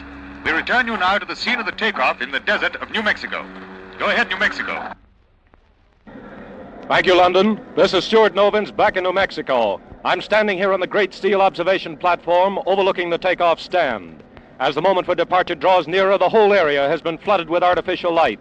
It bathes a spaceship in a kind of silver luminescence, and surrounding it, engulfing it, this subdued hysteria of hundreds of thousands of people come to see the start of this incredible voyage of 18 men in the rocket ship, the Venture.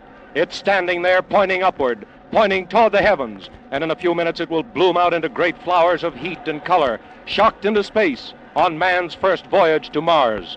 As you know, ladies and gentlemen, prayers are being said for these 18 men and their ship, the first men, the first ship to dare the voyage to another planet. Prayers are being said by every creed in mosques and churches and synagogues the world over. We take you now to the Basilica of St. Paul's in Rome.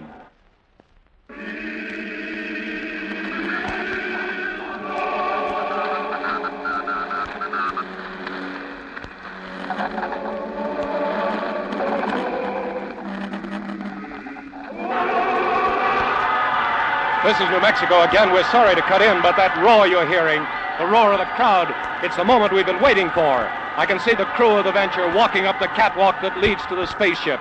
The men are entering, and now the escape hatch is closed. Now the men are in the ship. This silence, this great, awful silence of the crowd, it's the voiceless prayer that's in every heart. They're about ready now. Some lights from the ship just blinked on and off. It's a signal. In just a few seconds, a few more. Stand by. Stand by.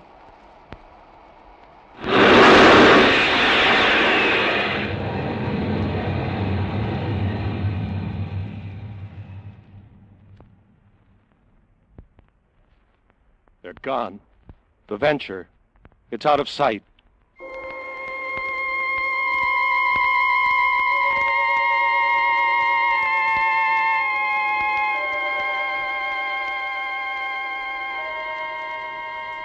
Log entry, U.S. rocket ship Venture.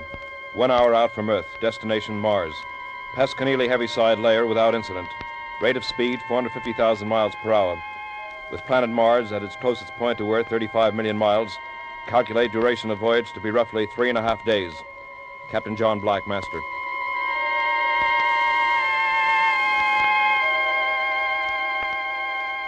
Log entry, U.S. rocket ship The Venture. 12 hours out from Earth. While navigating supertensioned atmospheric forces, port shield generator broke down. Replaced by booster. Yes? Lieutenant Lustig reporting, sir. Come in, Pete.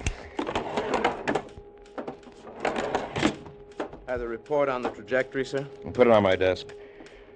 Pete? Yes, sir. How do you feel? Feel? Why, just wonderful, sir. Sitting up there in the observation turret, I don't know just how to say it. The sights, I mean. Moon so close and Earth looking like... and Mars, sir. Sir? Do you really think we'll make it?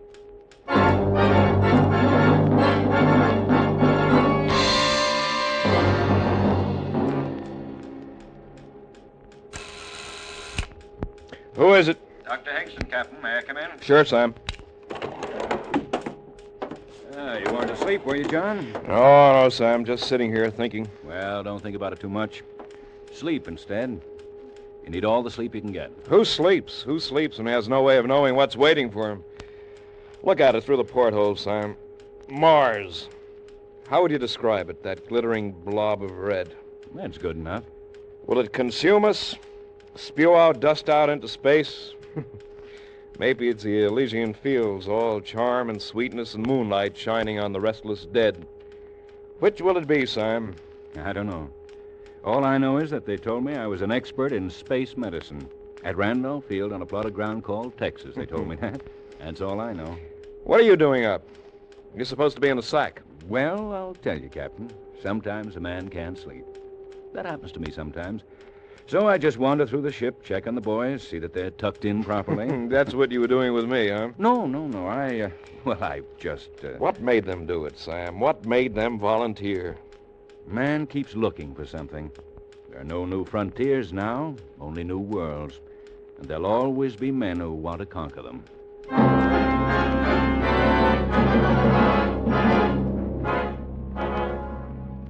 Log entry, U.S. rocket ship Venture. 78 hours out from Earth. Approaching gravitational field of Mars. Atmospheric conditions similar to Earth's.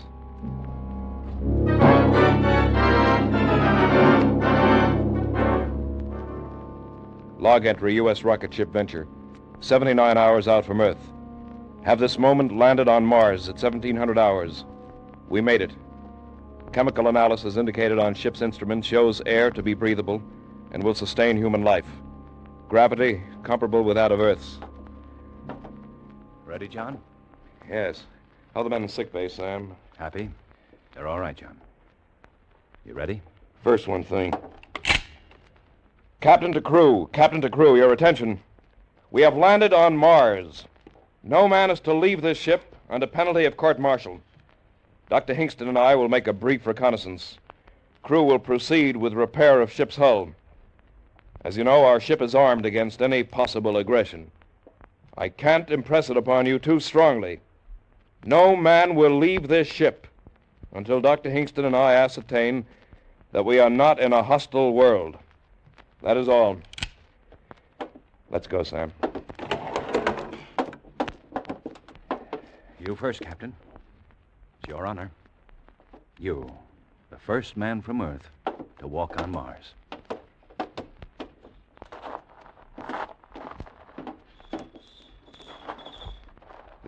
This grass.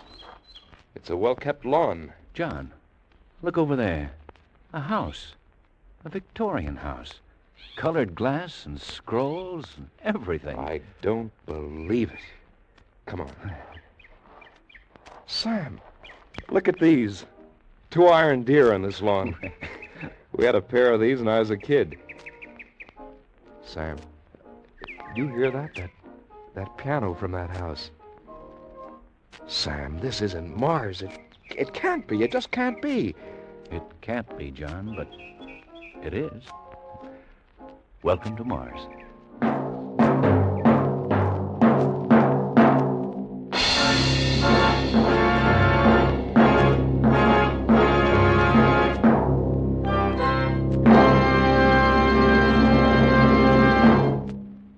Perhaps you know that skilled research scientists have worked for many years to develop new high-octane components for gasoline.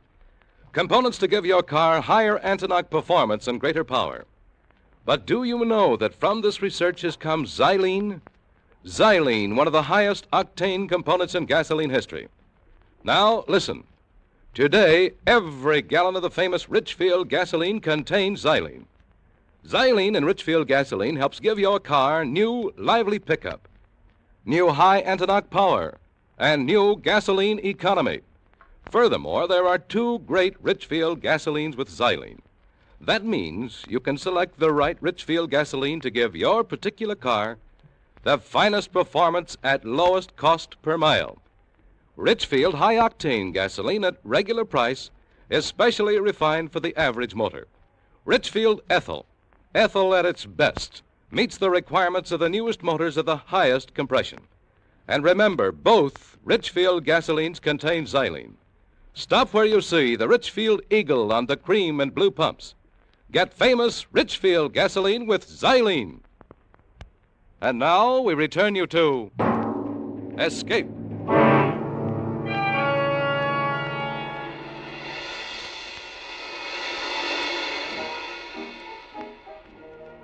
What did I say, Sam? Somewhere back there in space? That Mars was the Elysian fields, all sweetness and charm. No, John, it isn't that. It's what you see. A world like ours on Earth. And this? A small town with good air in it. A small town like the one I was born in.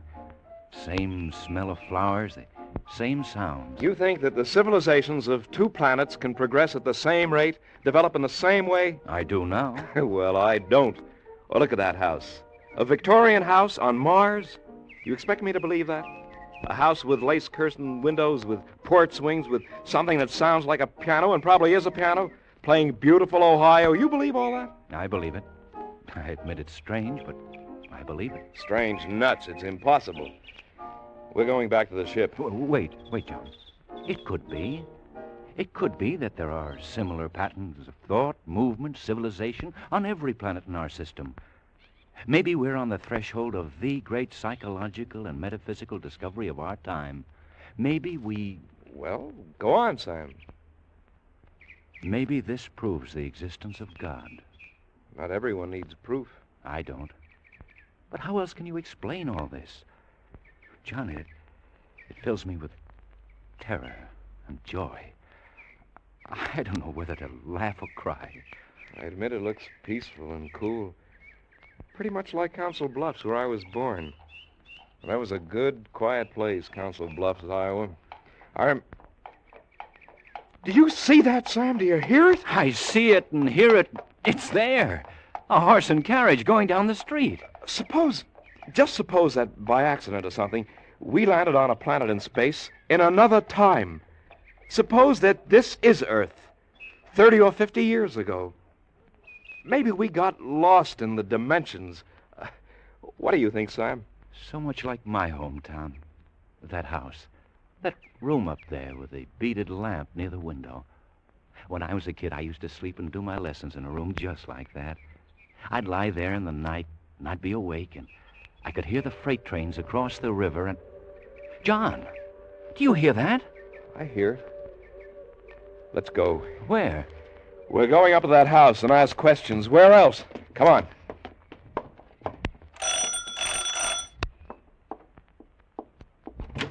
Yes, can I help you? I beg your pardon, but we want... If you're selling something, I'm much too busy and I haven't time. We're all at supper. Oh, wait, don't go.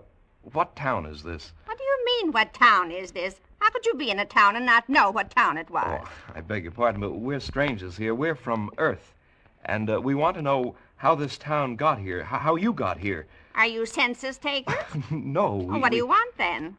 How long has this town been here? It was built in 1868. Is this a game? Oh, no, not a game. Look, try to understand. We're from Earth. From where? From Earth. Where's that? The Earth? What? Out of the ground, you mean? Oh, no, from the planet Earth. Come out on the porch, please, and I'll show you. No, I won't come out there. You're evidently quite mad from the sun. Let me try, John. Lady, we came in a flying ship across space among the stars. We came from the third planet from the sun, Earth, to this planet, which is Mars. Now, do you understand? You're touched from the sun, too. Go away now before I call my husband from his supper. He'll beat you up. That's what he'll do. But this is Mars, isn't it? This is Green Lake, Ohio, on the continent of America, surrounded by the Pacific and Atlantic Oceans on a place called the world, or sometimes the Earth. Go away now. Go away. Let's take a walk, Sam. Yeah. Sam? Yeah? There's something going on here. Something we don't understand. I want you to go back to the ship. If anything out of the way happens, lift the ship and get out. But, John... That's an order, Sam. All right, if it's an order. John, look. Look at that woman walking toward us. Oh, what about her? Well, she looks like... Sam! Oh, Sam, you look fine, so grown up. Sam, don't you know me? It's your grandma, your old Grandma! Grandmother. What's wrong, Sam? This is a happy meeting. And who is this friend of yours? This is Captain John Black. John, this is my grandmother. Grandmother? So help me. So help me, John. This is my grandmother. She's dead. Died 30 years ago. But this is my grandmother. Well, there's no sense standing here on the street. You just come along to my house. We've so much to talk about. You too, Captain. Any friend of my grandson's is mine, too. Now, don't stand there with your mouths open. Come on.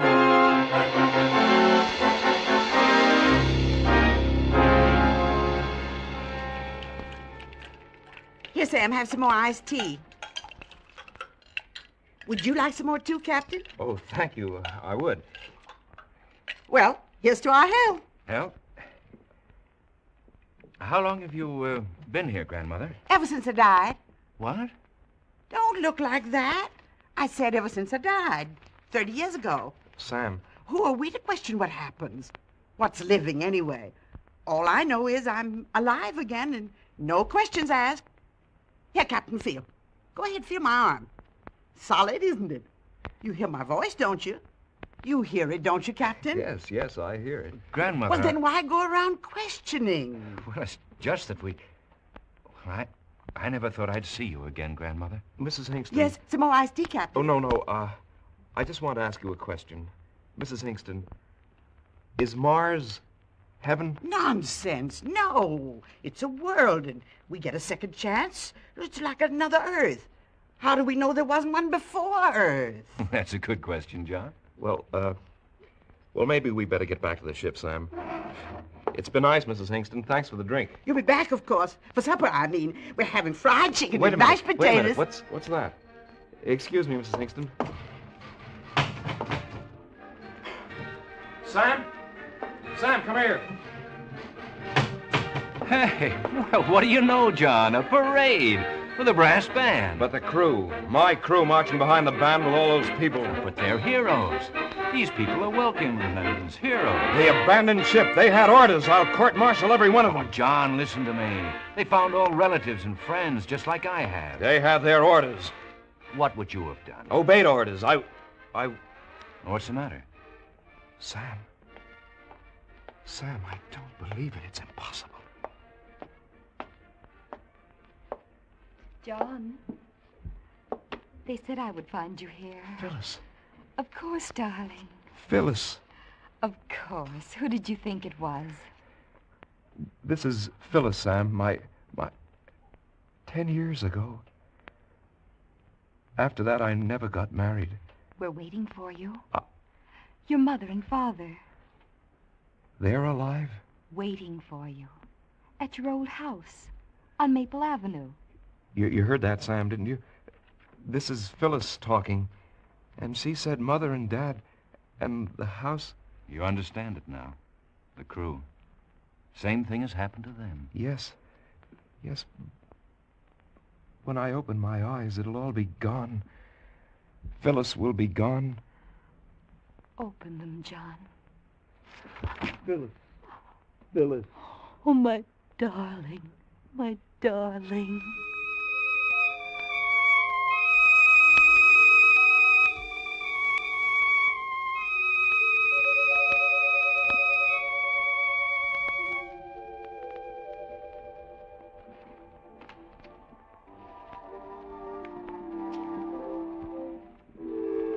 It's good to see you children dancing together again. Your mother would have enjoyed it so much, John. I must have worn her out with all my questions. Don't worry about it, son. She'll get a good rest tonight. Then in the morning, the days after... We have so much time now, son. We'll all be together. You and Phyllis, your mother and I. So much time. Yes. Oh, don't go away from me, John. Hold me closer. Oh, I've dreamed so long of dancing with you. But No more questions. Just accept it. That your mother and father were once dead and are now alive. That I was killed. 10 years ago, I was killed in a horrible accident. And now I'm alive and in your arms. Oh, tight, John. Hold me tight.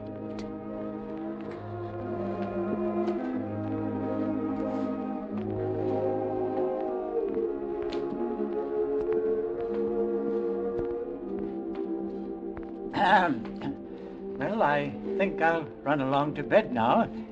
You children won't forget to turn out the lights. Well, you know what to do. Good night, Phyllis. Good night, Father Black. Good night, son. Good night, Dad.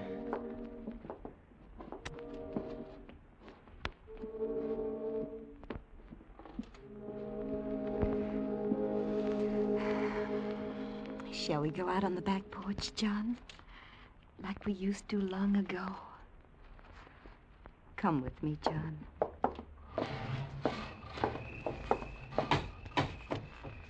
Here. Let's sit here on the steps. Remember that grape arbor? You built it. Oh, I remember you hit your thumb with a hammer, and I cried. You're very silent, John. Is anything wrong? Phyllis, I've just had a crazy notion. Suppose this were Mars. But it isn't. Humor me, Phyllis. Suppose it were Mars, and the Martians saw our ship coming and saw us inside our ship and hated us, and they wanted to destroy us, but in a very clever way. Yes? Well, what would be the best weapon a Martian could use against us with our atomic bombs, our hydrogen? John... No, let me finish. The hypothesis is interesting. The Martians would use telepathy, hypnosis, memory, imagination. Oh, John, don't question us anymore. No more. Look, suppose this town is some other shape, a Martian shape. But by playing on my memory and my desires and my wants, they've made it what I've wanted it to be. Yes. I suppose my mother and father weren't that at all. But two Martians, incredibly brilliant, keeping me under this dreaming hypnosis as other Martians have done it to my men. To Sam. But me. You've had your arms around me. You've kissed me. We shared old secrets. Was that a Martian hypnosis, John? Phyllis. Yes, what is it, John? Where are you going? I've got to talk to Sam. I've got to find out what he thinks now that he's alone with his grandmother. Stay here with me, John. Well, I've got to talk to Sam. Maybe he's beginning to wonder, too. You're not going anywhere, John. Phyllis! Phyllis, no! You're not Phyllis! I was right! You're not... You're not...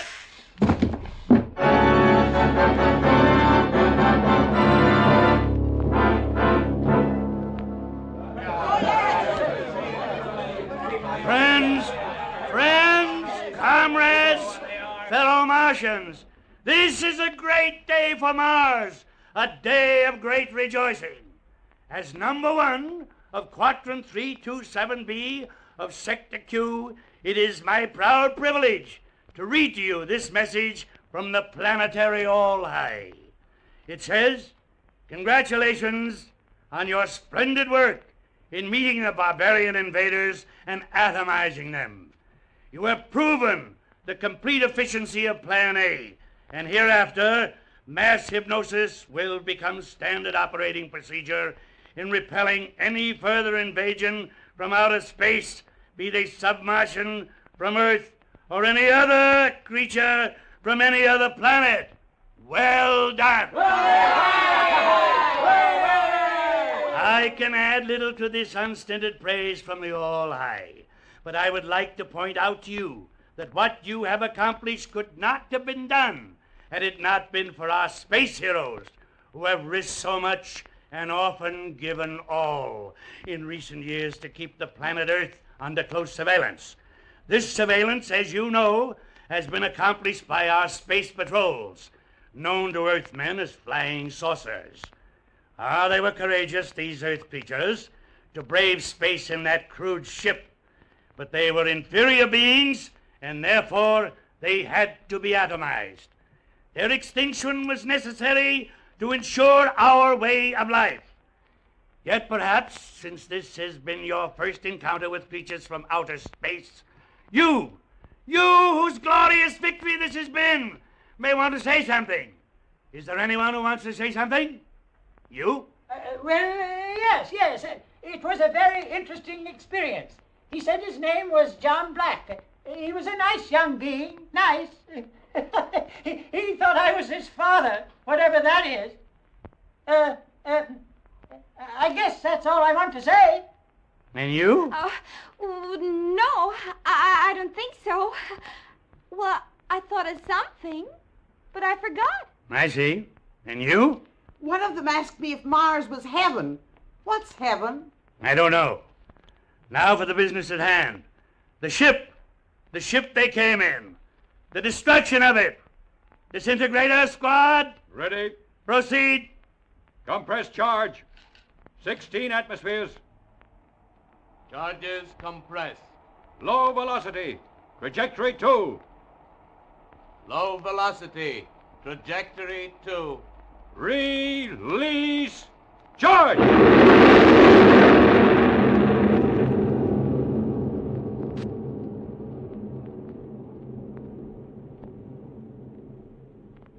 The ship they came in, it's gone.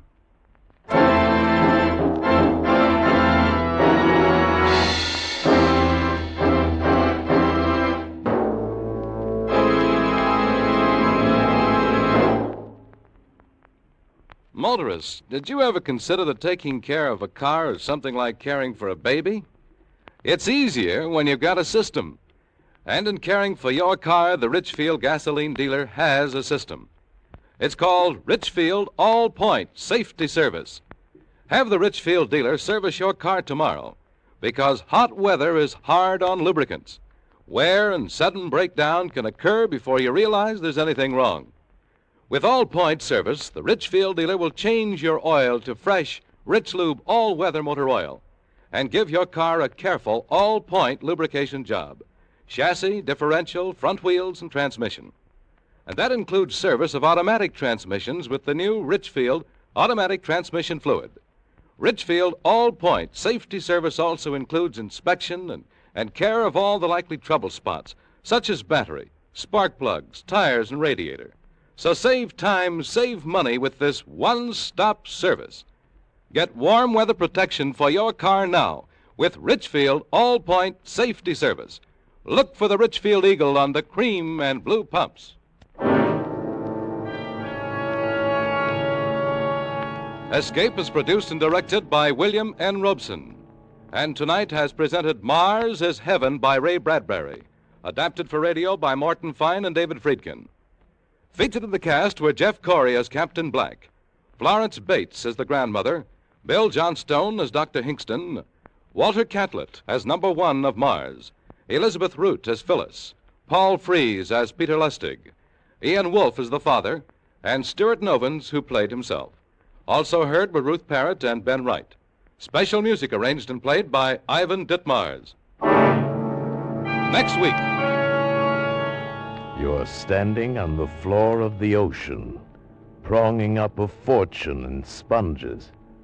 But moving closer and closer to you, his huge sponge hook raised to rip open your diving suit, is a man from whom there is no escape. Next week at this time, the Richfield Oil Corporation of New York invites you to escape with an exciting story about sponge fishers in the Gulf of Mexico, as John and Gwen Bagney tell it in The Big Sponge. Be listening. Goodbye then until the same time next week when once again we offer you Escape. This is CBS, the Columbia Broadcasting System.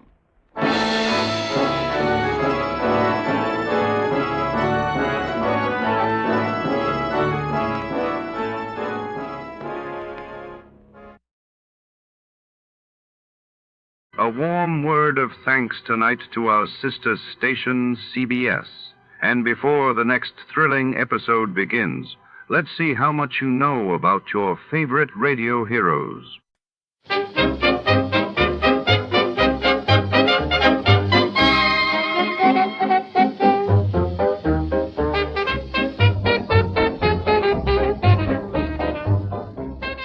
Tonight, in the Blooming Blossom Matter, the trail of betrayal and deceit leads us into the hothouse of Madame Leela's exotic flower emporium, a sprawling glass conservatory overflowing with rare orchids and thick with the perfume of secrets.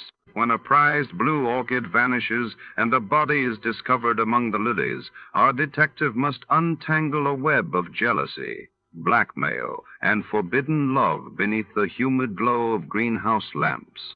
Shadows stretch across the tiled floor as petals fall and the truth comes to bloom. Before to start, let's see what happened the day it was aired. It was March 12, 1952, that day. The world watched as the United Nations debated a new Korean ceasefire proposal, while in London, King George VI's health sparked concern after he was seen canceling several public appearances. From Hollywood, it's time now for... Johnny Dolar. Paul Brennan, Inter-Allied Insurance Company, Johnny. Oh, hi, Paul. How's the world doing by you? Oh, I got troubles. Oh, like what? Like Albert W. Winkler. Winkler? Who's he? Maybe you mean who was he? Well, which is it? Well, that's the trouble, Johnny. We don't know. Huh? Well, he's disappeared, and with him a hunk of emerald worth exactly 100,000 clams. Wow. Well? Sure.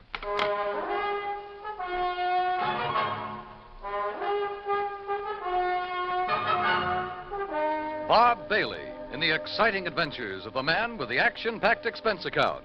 America's fabulous freelance insurance investigator. Yours truly, Johnny Dolar.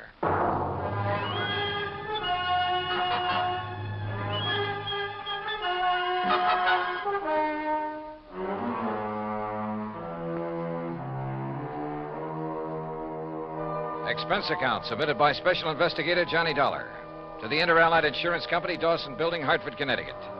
Following is an account of expenses incurred during my investigation of the Blooming Blossom matter. Expense account item 1, $1 even. Taxi from my apartment to the offices of Inter-Allied, where Paul Brennan wasted no time in getting to the point. Albert Winkler was a partner in a small jewelry firm down in New York. Real exclusive type place. Fluid and Winkler? Yeah, that's the outfit. Well, a few days ago, they got hold of an emerald. It's called the Green Eye of Calcutta. And, Johnny, the darn thing's big enough to choke a horse. Okay, Paul, okay. I don't think you need go any further. No, wait. They plan to put it on an exhibition at the big international jewelry show in Chicago next month, and Winkler took it home to work on it. Oof. Insured for 100,000, you said. Yeah, and Winkler's insured for 10. Okay, so who killed him and stole the rock? Listen, will you? Go ahead. Well, Sunday morning, his partner Blewett tried to phone him at his apartment. No answer. So Blewett sauntered down to the office thinking he might be there. But no sign of him? Right. Nor of the Green Eye of Calcutta. Only a note Winkler had left the night before saying he was taking the stone home to work on it. Well, that makes it look as though maybe Winkler... Listen. About that time, the phone rang there in the office. It was the police department, also looking for Winkler. Oh. Yeah, they'd been called by Winkler's landlord after a chambermaid had found his apartment completely ransacked and the old boy missing. Uh-oh. Who's working on it? For the NYPD, I mean. Sergeant Randy Singer, 18th Precinct, homicide. Old friend of yours, I believe. Yeah, good man. Has he come up with anything? Nothing. Well, Johnny? Sure, Paul. Now? Now. Item 2, another $1 for a taxi back to my apartment where I slicked the stubble off my face, showered, dressed, and was about to head for New York when the phone rang.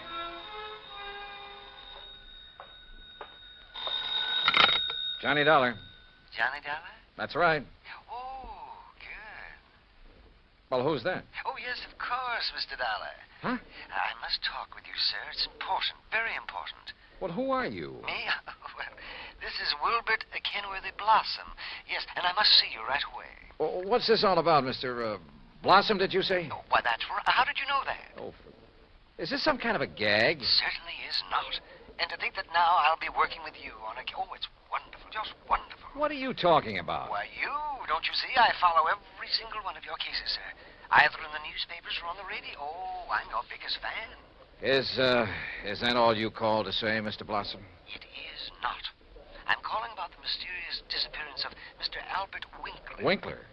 You know something about him, his whereabouts? I certainly do. Where are you, Mr. Blossom? Here at my house in New York, and I'll be waiting for you, sir. Goodbye. No, wait. Give me your address. Oh, yes, of course. How could you know where to come if I hadn't given you that? Yeah. That was silly of me. Well, goodbye. The address, man, the address. Oh, of course. Yeah. It's 825 East 73rd Street.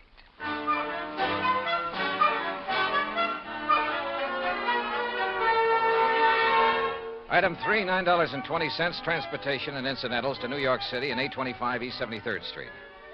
It turned out to be one of New York's famous old brownstone houses, well preserved and reeking of an era long past, when the city's wealthy and elite had built row on row of these monuments to a now forgotten financial aristocracy. Oh, come in, Mr. Dollar. Come in. I'm Wilbert Kenworthy Blossom, and I cannot tell you how thrilled I am to be working with you on this. I don't know how to describe it, but I'll try. The inside of Blossom's home was unbelievable. Ornate pre-Victorian furnishings, heavy velvet draperies, huge lamps and chandeliers, gilt-framed mirrors, even an ancient horsehair sofa. It was also filled with dusty piles of newspapers and magazines, hundreds of old books. Travel books, Mr. Dollar, and mysteries. Oh, I just love mysteries. One corner of the high-ceilinged living room was piled with old trunks and handbags, an old carpet bag even.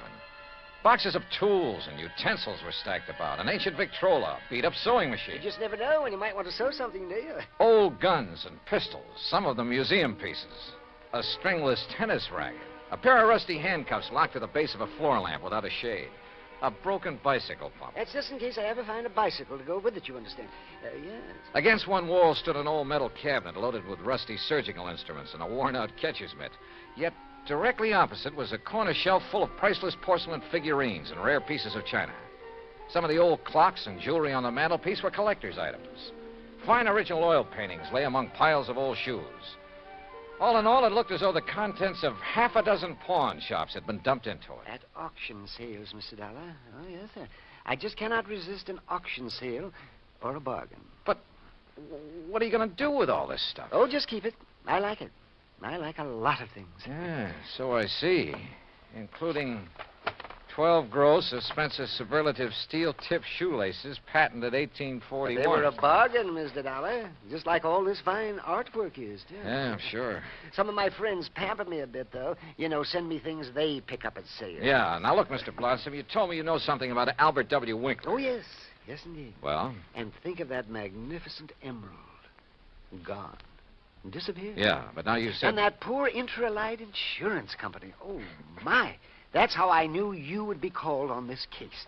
But $100,000 and $10,000 on Mr. Winkler. Well, at least they're off the hook on him until he's proved dead. Aha. And that's where I come in. With proof. Proof? What proof? Have you seen Winkler? Mr. Dollar, I have. Well, where is he? You understand, of course, that I know Mr. Winkler very well because I've seen him at his office so many times. Yeah, okay, go on. Oh, go on. Yes, indeed. Such beautiful, beautiful jewelry he had there. And, of course, he was always trying to buy some of the things I But had. you say you've seen him. Where? Well, Saturday I'd planned with a couple of old friends to attend a railroad auction. That was the Canyon City and Metropolitan Railroad. Winkler was there at the auction sale? Oh, well, yes. Did you speak to him? Oh, no. Well, why not? You said you knew him. Oh, I didn't go to the auction. I wasn't feeling very well that day. I had a little cough. It was kind of like that. Then how do you know he was there? My friends went, and at least they talked about going. Mr. Blossom. And I'm sure they did, too, because they sent me something from... And what do you suppose it was? I don't know. I don't care. Now, look here. You got me It was the very thing that has solved this whole case for you. What? And think of it. This dull, drab, dreary life of mine has suddenly become... Why, it's almost like a mystery story, isn't it? Adventure and... Look, Mr. Blossom, Think of it. I'm being a detective. I'm working with my idol, the famous Johnny Dollar. Oh, George. Mr. Blossom, what did they send you? What's that? Oh, yes, of course. Here it is, sir. It's right here between the erector set and the golf clubs. This old trunk? That's right. Oh, great Scott, you think you do.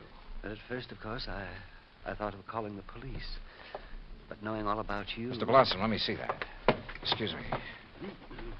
There are a lot of crumpled newspapers on top. Yeah, I see.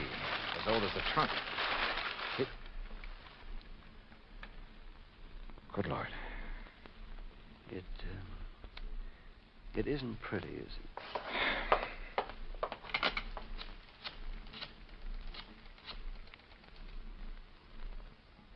Sergeant Randy Singer, homicide. Randy, Johnny Dollar, get somebody over to 825 East 73rd Street right away, will you? Body of Albert Winkler. Randy got there in a matter of minutes. Got the same story from Blossom that I had, then called for the lab crew to come and take over. Now, who delivered this trunk, Mr. Blossom? Why, it was just a delivery man. Can you describe him? Would you know him if you saw him? Yeah, well, he was big and strong. He was very strong. Distinguishing features, scars or a limp or a beard or something? Well, I told you, Johnny, he was big and strong. How old? Well, I would say he was somewhere between 25 and, Yeah? 50. Yes, I'm sure. Well, that's a lot of help. Yeah, you better have those thick spectacles changed. But he was big. Yes, we know, and strong. What about his truck? Oh, I didn't see that. He left it outside. No. Now, look, these friends of yours who did attend the auction, who were they? Oh, yes. Now the investigation proceeds. Now the excitement. Who were they, Mr. Blossom? Well, there's Randolph Harrison and Percival.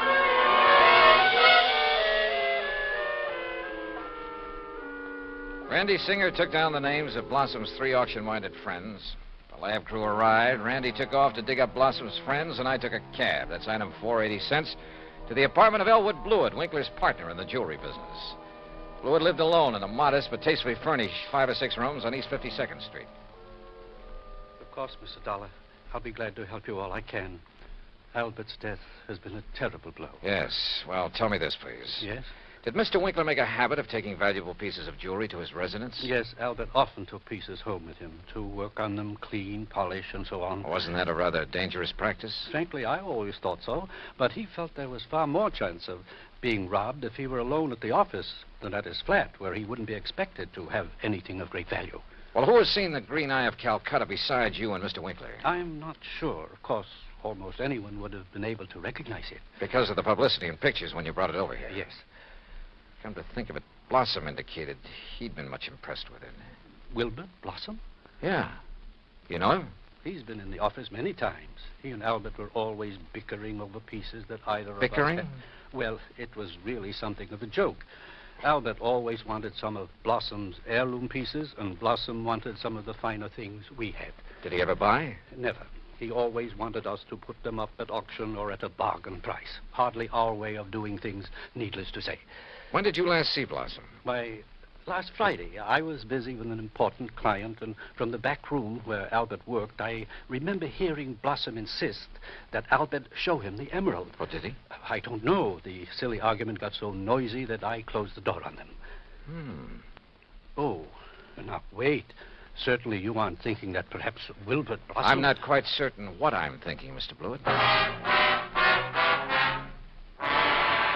Item 5, 10 cents, phone call to Randy Singer. No, not a thing, Johnny. One of the 3 names on Blossom's list is in Europe. The other 2 did go to the railroad auction, but purchased nothing. Randy, do a couple of things for me, will you? Like what? Phone whoever is stationed at Winkler's place that I want to look it over. Sure, everything is just as it was, including the poker that was used to kill him. Also, I want a copy of the picture of the trunk your lab boys took and the list of Blossom's friends. I'll have them waiting for you. And post a man at Blossom's place. Keep an eye on him. Yes, right away. Johnny, have you learned something? No, just, just for his protection, say. I'll talk to you later. Yeah, but...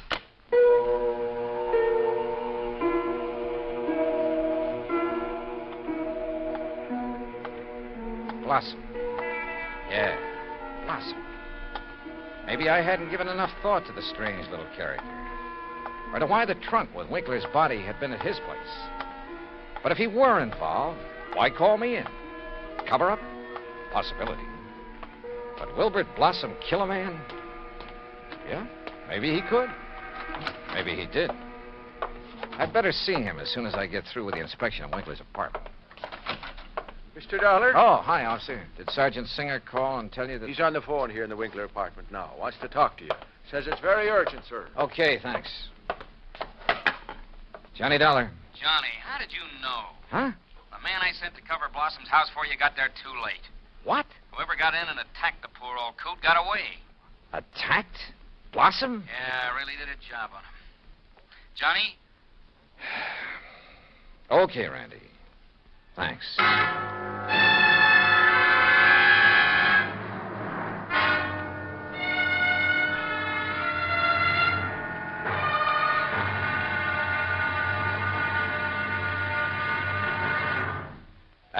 of yours truly, Johnny Dollar, in just a moment.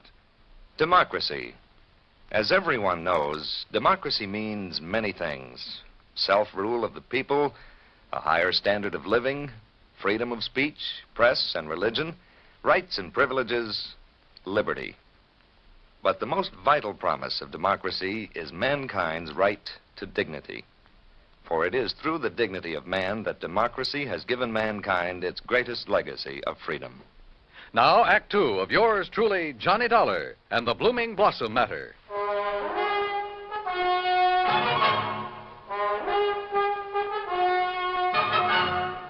Expense account item 6, $2.25 for a fast taxi ride to 18th Precinct Police Headquarters. All right. As soon as I got your call, Johnny, I sent a uniformed man over to Blossom's house. From the way you talked, I thought maybe you suspected him. Yeah, Randy, I'm afraid I did. Boy, how wrong can you be? Anyhow, when he got there, he found the front door open and Blossom lying in the dark hallway. Where's Blossom now? The hospital, but he's okay, just bruised up a bit. They're letting him out. Fingerprints? Anything to go on? Lab's checking on the prints right now. Uh-huh. Let me know. Yeah. Anything else? Nope. So, now let's find out who tried to put Blossom out of the way, and we'll have the guy who killed Winkler. And stole the $100,000 worth of emerald, then shipped Winkler's body to Blossom. Oh, and by the way, here's the picture of the trunk you asked for and the 3 names Blossom gave me. Harrison, Norton, and Scatterday. What are you going to do with them? Randy, suppose the man who attacked Blossom is the one who did all the rest. You got a better suppose? Well, look, Randy, whoever wielded that poker on Winkler couldn't have been very strong. A really hefty wallop would have bent it out of shape. Yeah, and the lab agrees with you. But, of course, it didn't take much of a blow to finish off old Winkler. He didn't weigh much over 100 pounds, you know. Yeah. Any strong arm could have finished him off easily and without messing up the whole apartment. And don't forget, whoever did him in also put him in the trunk and delivered it to Blossom's house. But why? Yeah. Yeah, and where's the emerald? That's what you should be worried about. $100,000 worth of worry for your insurance company. Now, what are you going to do with that picture of the trunk and the list of Blossom's friends? Oh, yeah, sure. I'll see you later.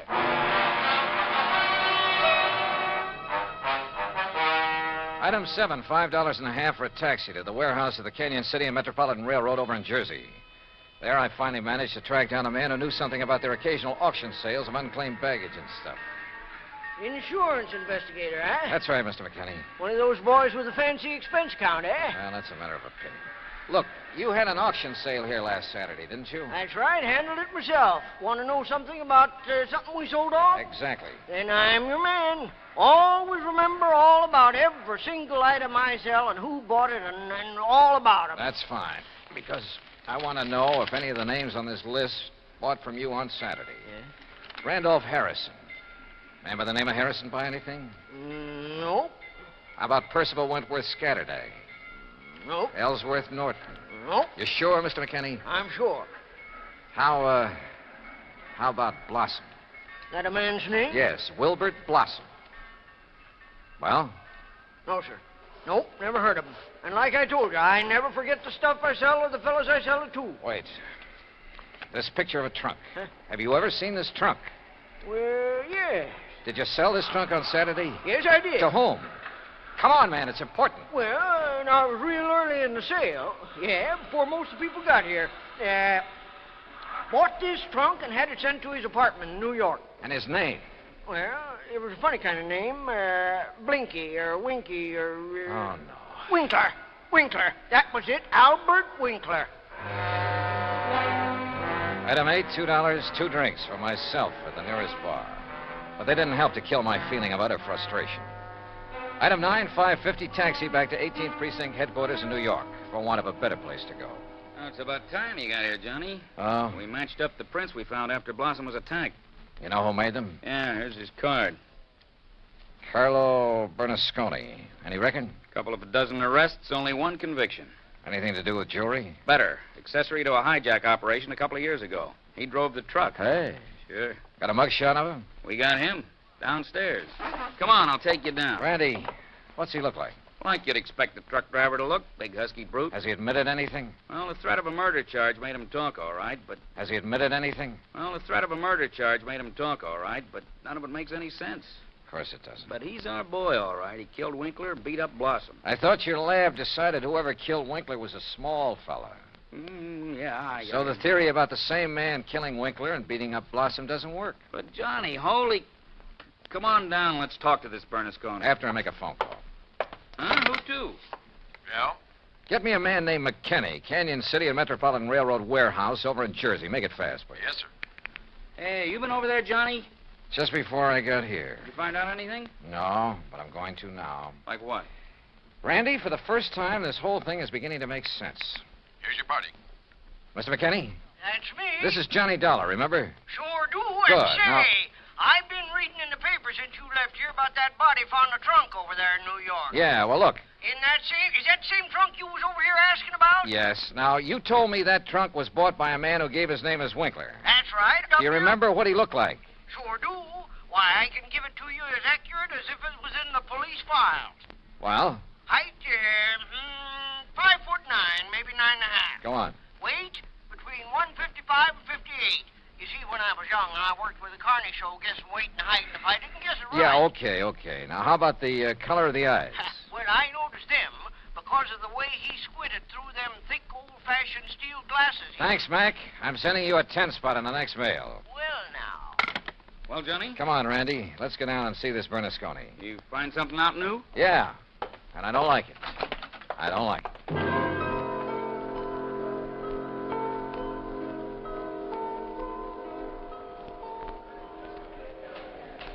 Now, look, Bernasconi, you're in plenty of trouble for the assault on Blossom.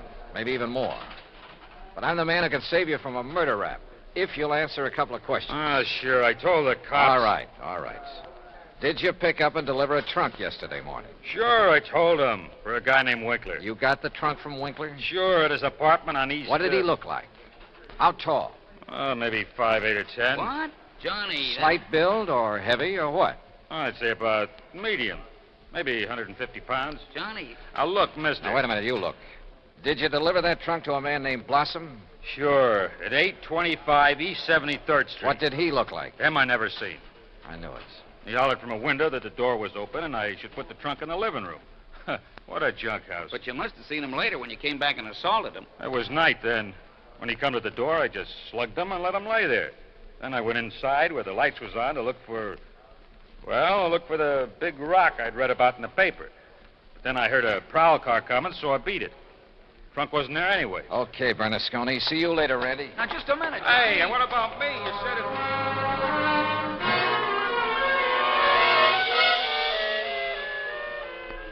Item 10, 90 cents, taxi to Wilbert Blossom's old brownstone house on East 73rd. Come in, Johnny. Thanks, Mr. Blossom. All recovered from your beating? Oh, of course I am. Here, sit down. You said you wanted to help me on this case. Oh, yes, indeed. Why, this chance to work with a man I consider the finest insurance investigator in the world. Yeah. That's why I called you when I got the trunk with Mr. Winkler's body in it. Mr. Blossom, why don't you tell All the my truth? drab, dull life, I've wanted to be a detective, an investigator.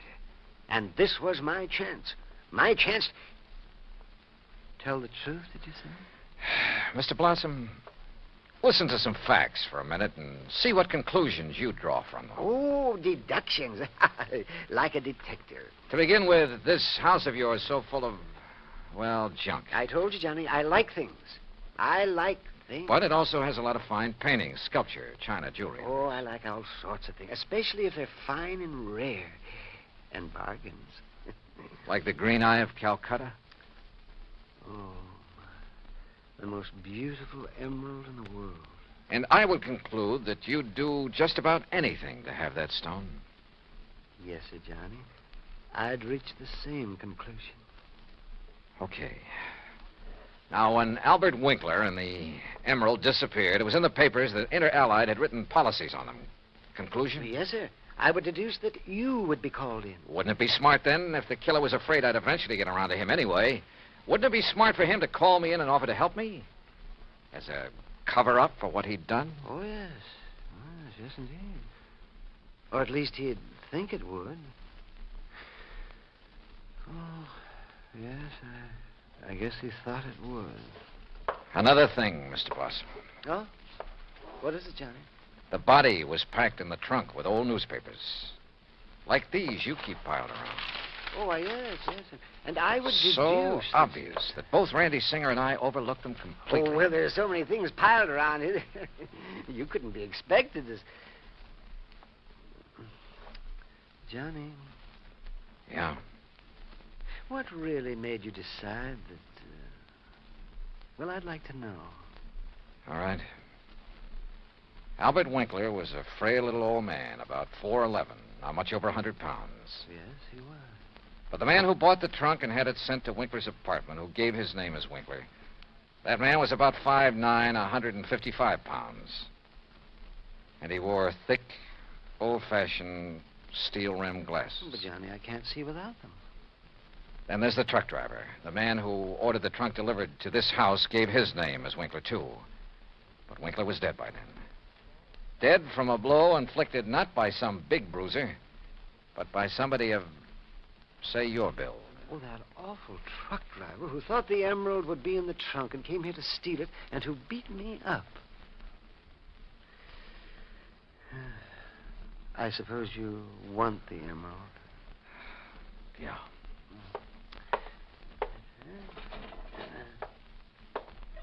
Here, Johnny, I kept it in this old coffee pot that I picked up at an auction sale. Real bargain, too. Oh, isn't it a beautiful stone? Oh, if only Mr. Winkler would have sold it to me. At a bargain, that is. Then none of this would have happened. Well, I guess we better go now, hadn't we? It's such a silly thing. Me trying to act like a detective. I guess I didn't even make a very good killer. Did I? Why? Just this overpowering passion to have things? Maybe. Or maybe it was just a reaction. A last desperate attempt to some way, any way, break from a lifetime of lonely, dull, drab idleness. I don't know. But for some crazy reason, I feel sorry for the funny little old character who turned killer. Expense account total, including incidentals and fare back to Hartford, $61.55. Yours truly, Johnny Dollar.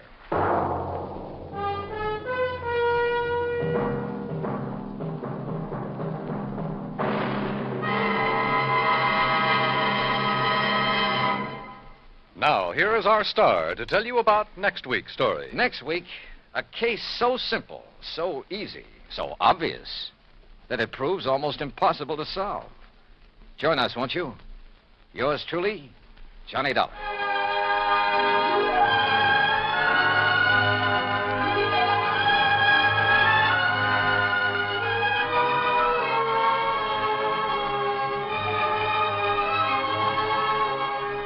Yours truly, Johnny Dollar, starring Bob Bailey, originates in Hollywood. It is produced and directed by Jack Johnstone, who also wrote tonight's story. Heard in our cast were Howard McNear, Herb Ellis, Herb Vigran, Junius Matthews, Herb Butterfield, Frank Gersel, and Johnny Jacobs. Musical supervision is by Jerry Goldsmith.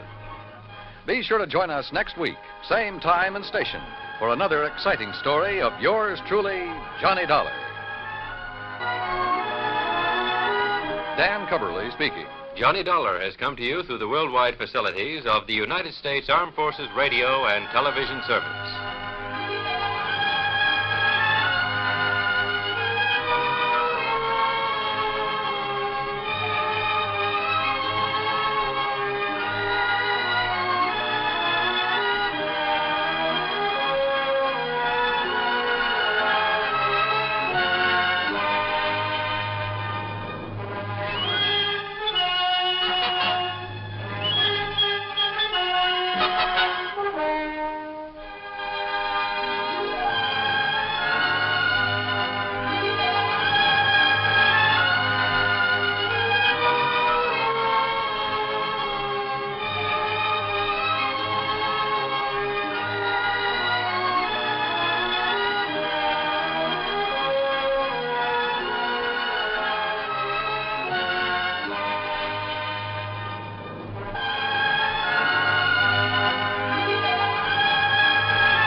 Before tonight's tale continues, we'd like to extend our appreciation to the fine people at CBS.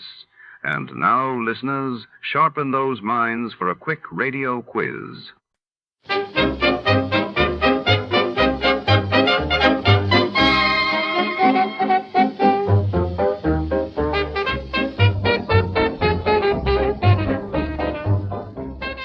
Tonight, on the Hail and Farewell Capper, shadows stretch across the city as a hard-boiled detective faces a mysterious farewell party that's more than it seems. When an old acquaintance vanishes in the night, every guest becomes a suspect, and every smile hides a secret. In this labyrinth of lies, can the truth survive until dawn? Stay tuned. Danger never says goodbye. Before we begin, let's see what happened on the day it aired. It was February 10, 1959. That day, the world awoke to the tragic news of a deadly tornado outbreak sweeping through St. Mrs. Louis, Missouri, while across the Atlantic, the British government announced sweeping reforms in colonial Africa, signaling a new era of change. The National Broadcasting Company presents The Adventures of Sam Spade, Detective.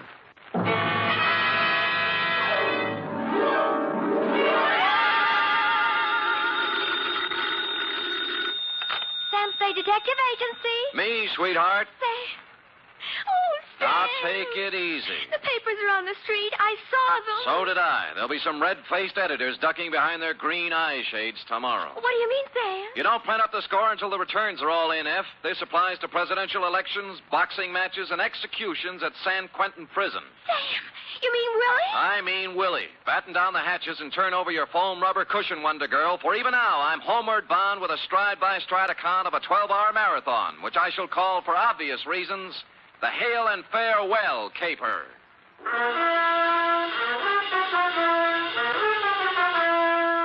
Transcribed for NBC, William Spear, radio's outstanding producer-director of mystery and crime drama, brings you the greatest private detective of them all, starring Stephen Dunn in The Adventures of Sam Spade.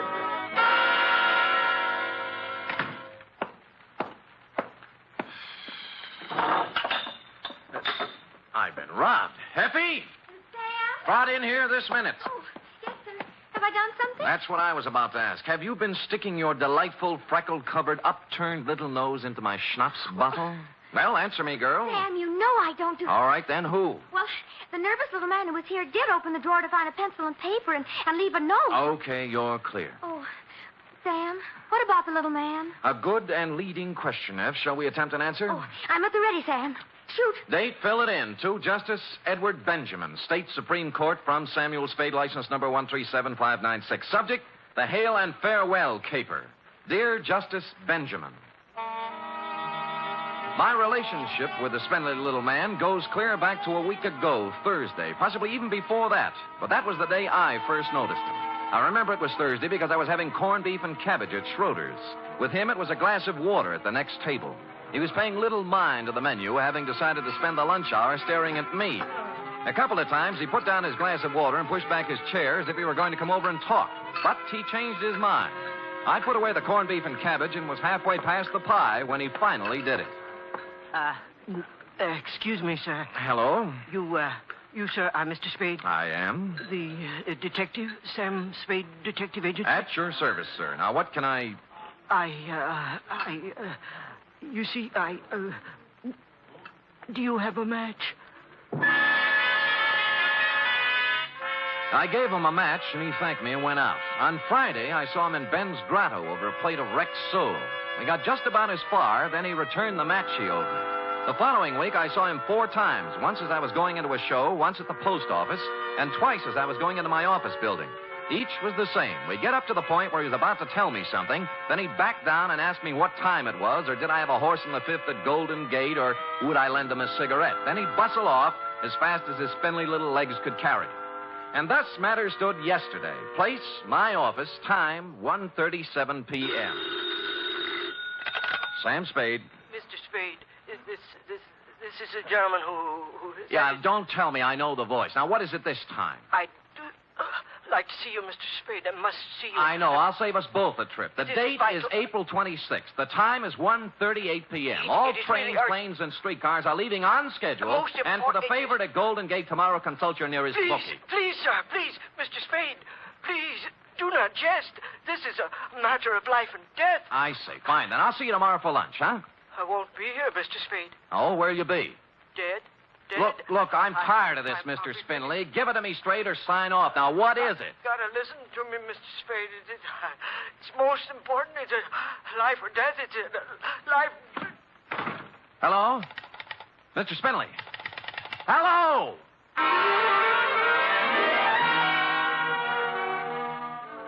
It almost seemed as if he were in earnest this time, so I didn't hang up. I hustled down the hall to the next office, found another phone, and sweet-talked the supervisor into tracing down Mr. Spindley. It was a pay booth in a drugstore opposite the Park Emergency Hospital. The clerk in the drugstore was just getting over it when I punched in.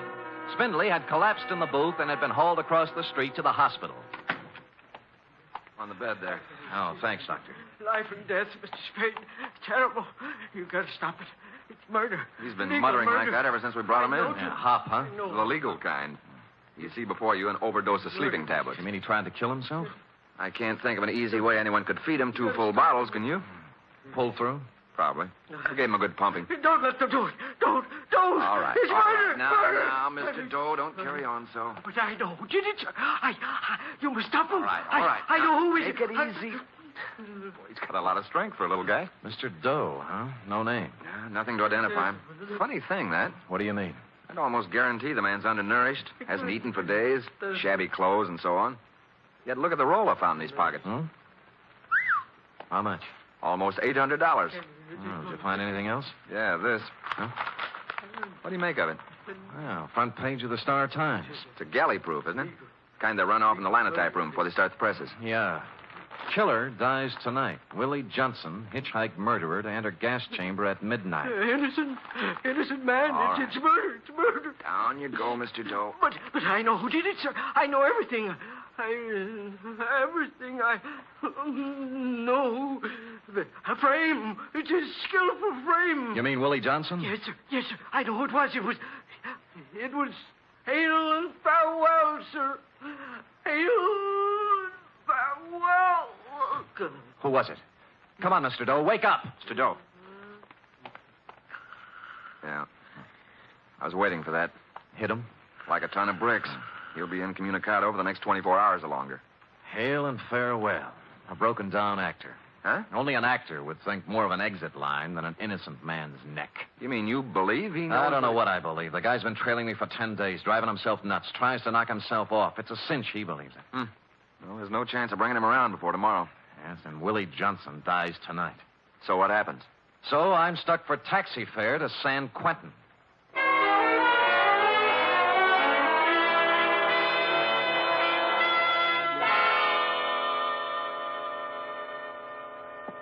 Believe in him? Believe in Willie Johnson? Yeah, I know you're his lawyer, Mr. Grayson. but I'm his lawyer because I volunteered to serve you, Mr. Spade. I've been in the law a long, long time. I've defended a lot of phonies. Sometimes you've got to if you want to eat. They all sing the same song. I was framed. Oh, I know all 89 verses. But Willie... Yeah? Willie's song is different. Because Willie Johnson's an innocent man. Willie was framed. 4 appeals. 4 appeals, 4 stays. And we've had our last one. It's folded up now, Spade. I'm going to take the walk with him at midnight. So do something for me, will you? Sure. When you walk into a cell, remember you're talking to a man who's going to die in less than 8 hours. We're trying to build his spirit up so he can go out with the colors flying, you know? Yeah. Don't give him a lot of false hope, Spade. Because there isn't any.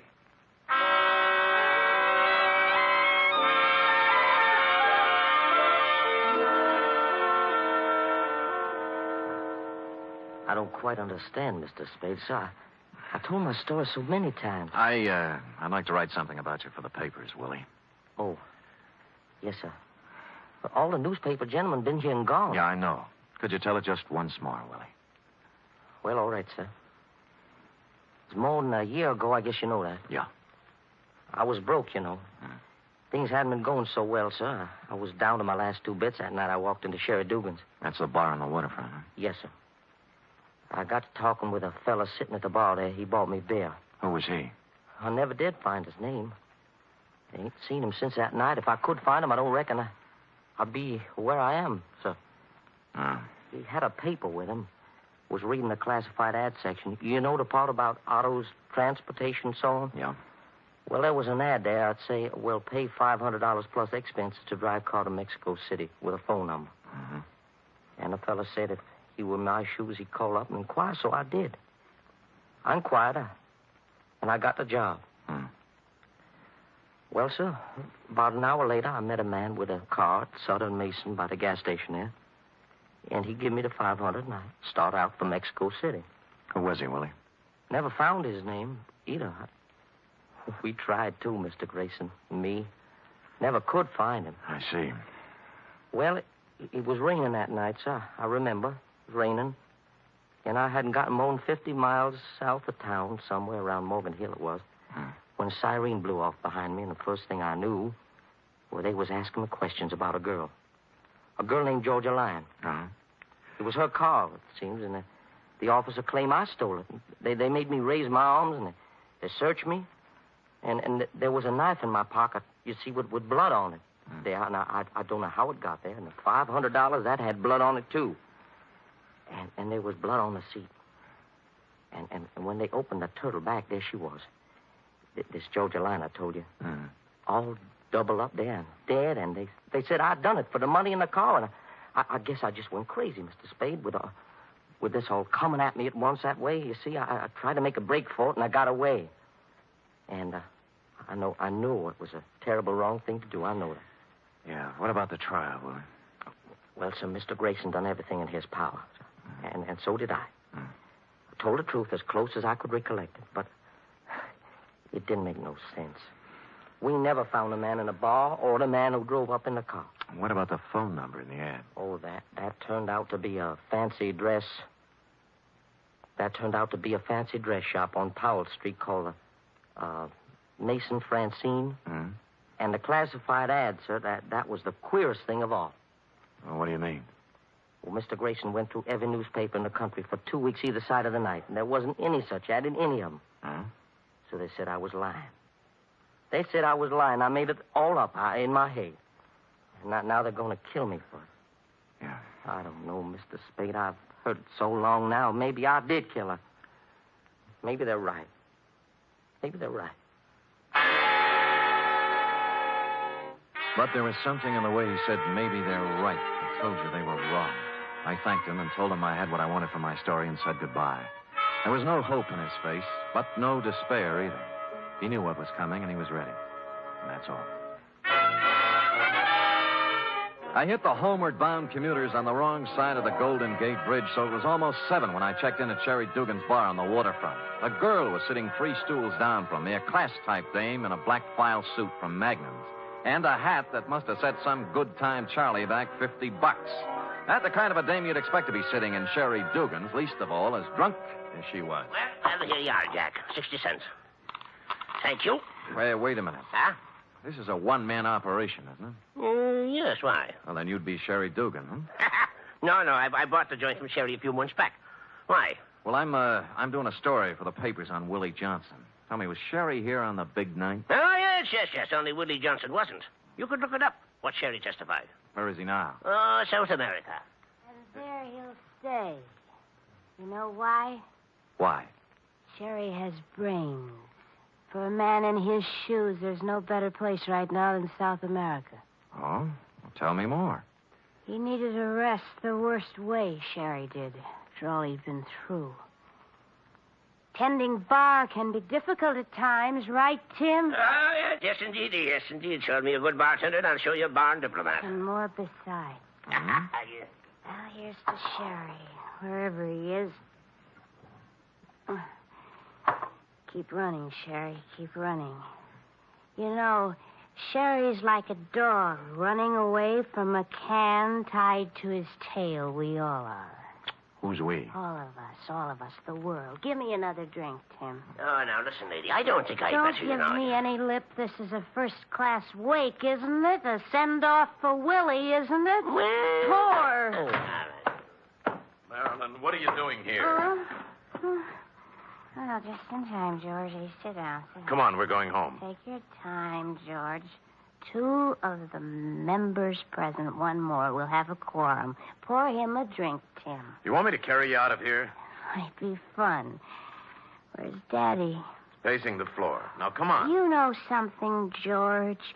You've got a can tied to your tail, too. No use running, George. Oh, you're out of your head. Whatever made you come here?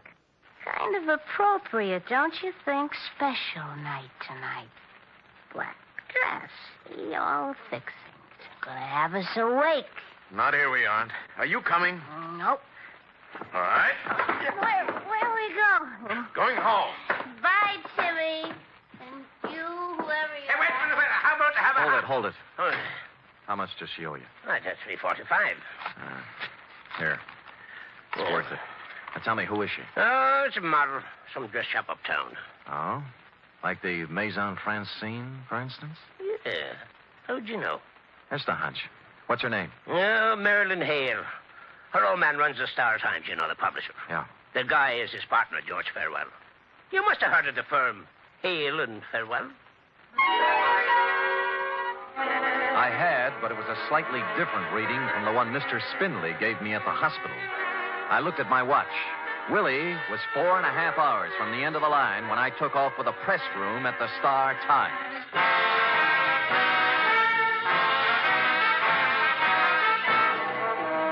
You are listening to the weekly adventure of radio's most famous detective, Sam Spade.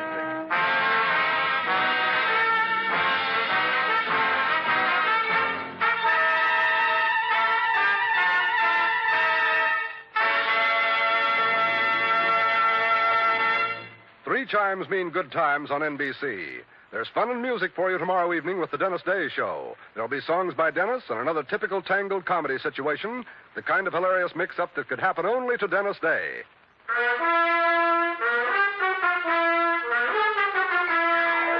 And now, back to the Hail and Farewell caper, tonight's adventure with Sam Spade.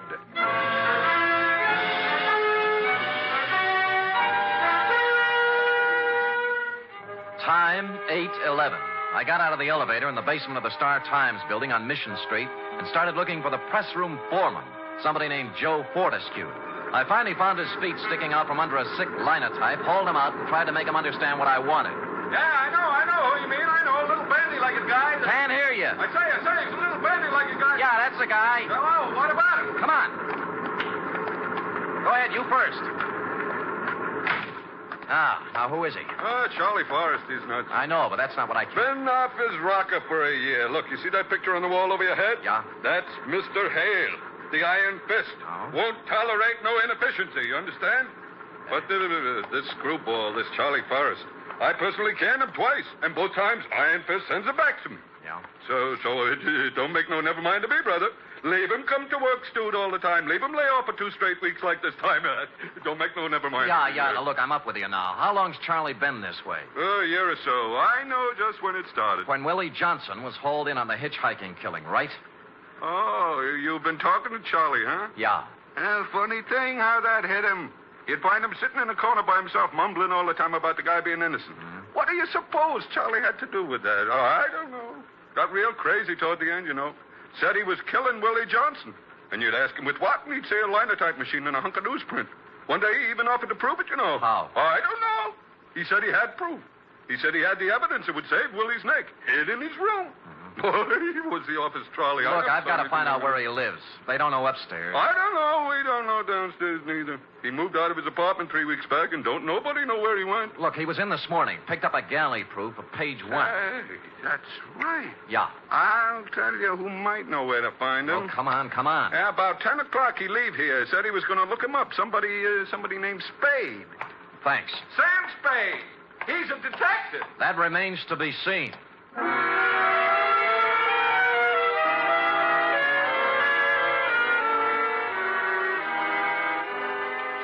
Message, Sam? A bandy-legged little guy named Charlie Forrester. He must have been in around 10:30 this morning. Oh, dear, I didn't get here till 11. They're still clearing stuff off the tracks from the MacArthur reception. Yeah, never mind that now. Listen, write this down. Oh, wait till I find a piece of paper. Hurry up. Here, under the ashtray. Yeah. Go ahead, Sam. Call Jeremy Grayson. He's a lawyer, and he's with Willie Johnson in the death row at Quentin. Tell him to get hold of a justice on the state Supreme Court and hold the line open till I get him. You got that? Yes, sir. Is there anything else? No, I'll get back to you in a little while. Sam, wait a minute. Don't hang up. What's the matter? This paper I'm writing on under the ashtray. It's a note. Well, go ahead. Mr. Spade, please contact me at once. Charles W. Forrest, Bellflower Hotel, 338 Stockton Street. It took 20 more minutes to cross town and 10 on top of that to convince the clerk at the Bellflower I had a right to the key to Charlie's room, which I had not. I tossed the room from the light fixture to the floorboards, covered everything from the window shades to the bathroom plumbing. Result, 1 batch of dirty laundry, 6 soggy cigarettes, and 2 empty bottles of sleeping pills. I was on my way out when I remembered one more thing. It wasn't an accident like in the movies. It was on purpose. I unscrewed the tops of the iron bedposts. Inside number 3, I found it. There was a payphone at the end of the dark hallway. Sam, I warned you about this. We've had 4 stays. They won't come through with the 5th. I've got a fair hold card, Grayson. Did you get the judge? Yeah, Benjamin, State Supreme Court. What'd he say? What I knew he'd say. No evidence, no stay. Tell him I got evidence. It better be good, Sam. It is. A phony newspaper, a copy of the Star-Times for the night of the murder with a special page in the classified section carrying the ad that Willie answered. How does that sound? You've got it now? Yeah. Well, for Pete's sake, hang on to it. I'll get back to the judge. Say, wait a minute. Who's behind it? It's a long story. I'll tell you when I see you. Hang up. When you what? Spade. Spade. Hang up or I'll kill you. Spade. That's it. You can turn around now. Well, Iron Fist. We've met. I've seen your picture, Mr. Hale. It flattered me, no doubt. Give it to me. What? The paper, stupid. I haven't read the funnies. All right, Mr. Spade, if you'd rather.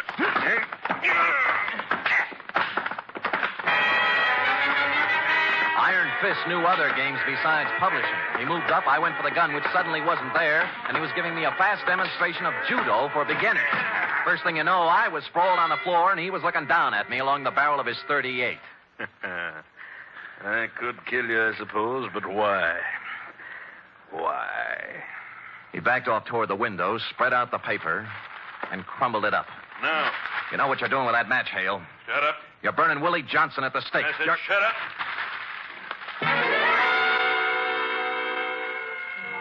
He touched the match to the pile of papers, watched them flare suddenly, lighting up the entire hallway. He looked like a medieval devil. I'm sorry about Willie Spade, but it has to be, that's all. It has to be. What did you have to do with Georgia Lyon? Nothing. Nothing at all. And her name wasn't Georgia Lyon, really. It was her stage name. No? Her real name was Farewell. Your partner's wife? Why, Spade, didn't you read the testimony at the trial? She was leaving George that night. She'd made a noble decision to walk out of his life and leave him free. For your daughter, huh, Marilyn? That's right. And it was such a tragedy Georgia had to run into Willie Johnson the very night she left, wasn't it, Spade? Wasn't it? He bent over the fire, watched it die down into a pile of ashes. I was looking at something else. A draft from the stairwell behind me had picked up a glowing scrap and set it down at the foot of a sleazy window curtain behind him. Well, that's it, Spade. The last of Willie Johnson. The last of... I hit him at the knees as the curtain went up in a blinding flash. No judo this time, just an old-fashioned hammerlock. Let me go. Come on, give me that gun. No, the fire. I'll break your arm, Hale. I'll break your arm. There. Well, that's better. Now get up. Get up. Hale, stop. Hale! I caught him in the leg as he hit the top of the stairway. He took off like an eagle, lit on his neck halfway down, and toppled the rest of the way like a loose-packed sack of laundry.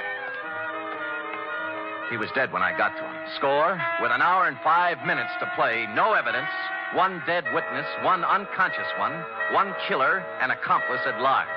There was only 1 way left to go, and I took it.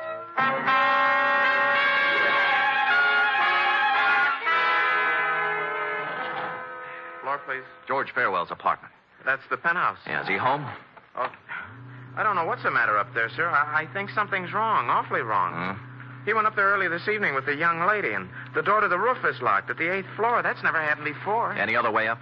Well, you might try the fire escape if it's urgent. It is. So I climbed the fire escape at the 8th floor and went up onto the roof. Or rather, into George Farewell's patio. I worked my way through a maze of potted shrubbery around a fish pond with a fountain in the middle. Piano music was coming through a pair of French doors. But before I saw where the music was coming from, I knew it was the radio and not the piano. Because the piano, a 14-foot grand, had George Farewell sprawled across the keyboard with a bullet through his head. I crossed to the set of French doors on the other side of the house. And there I saw her, standing up on the 3-foot parapet surrounding the roof, looking 8 floors down into the street. Don't come any closer. You're not really going to jump, Merrill. He did it his way. I'm going to do it mine. Don't come any closer. Don't. I won't. So George shot himself, huh? Why not? Can't go through life with a can tied to your tail. No running away from that. No, there isn't. Well, you going to jump? Give me time. Oh, you want to do it the dramatic way, don't you, Marilyn? Only 35 minutes left until Willie checks out over at the... And to make it really ironic, you'll want to take off before he does, right? The one person left who can save him. I talked to Willie, Marilyn. He must hate the world. He doesn't hate anybody. Poor jerk. I think he'd feel even sorrier for you, throwing your own life away while you can still save his. You can't run away from this tin can, but you can untie it. You can climb down off that wall and ride over to Quentin with me. You can tell him George Farewell killed his wife, that the 3 of you and the little linotyper made a pigeon out of Willie. I held my breath. She swayed, looked down into the street, poising herself. Then she turned round and stepped onto the roof again.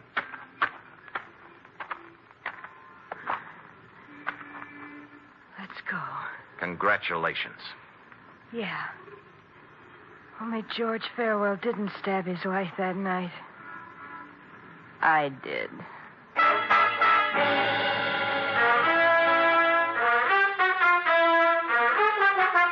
We pulled up at Quentin with 6 minutes to spare. The foregoing Justice Benjamin is submitted in support of the stay of execution granted Willie Johnson and will be set forth in detail in Mr. Grayson's petition for a new trial. Period. End of report. Gee, Willie can say. What can I say? Well, I have one constructive suggestion. I could say you're the greatest, finest, most wonderful... Yes, but you'd only be repeating yourself, Cherub. The proper line at this moment is, I shall have the report ready for you immediately following the next announcement. Right? Scoot.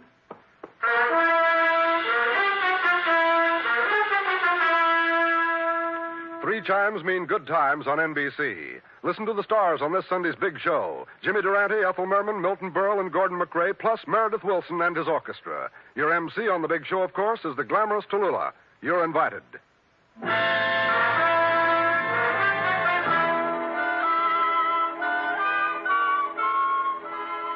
it is, Sam. Sam? Here's the report. Oh, yeah. What are you writing, Sam? Look, how's this? Man of the world, dashing, debonair, cosmopolitan, temporarily at liberty, desires employment. Sounds wonderful. Thank you. What does it mean? All right, we'll drop it down a few notches. Private investigator, accomplished raconteur, will tell troubles to listening public. Nice telephone voice. Contact Sam Spade, 1 East 48th Street, New York. 1 East 48th Street? Yeah, my address during the summer months, Cherub. You got it? 1 East 48th Street, Mm-hmm. New York City.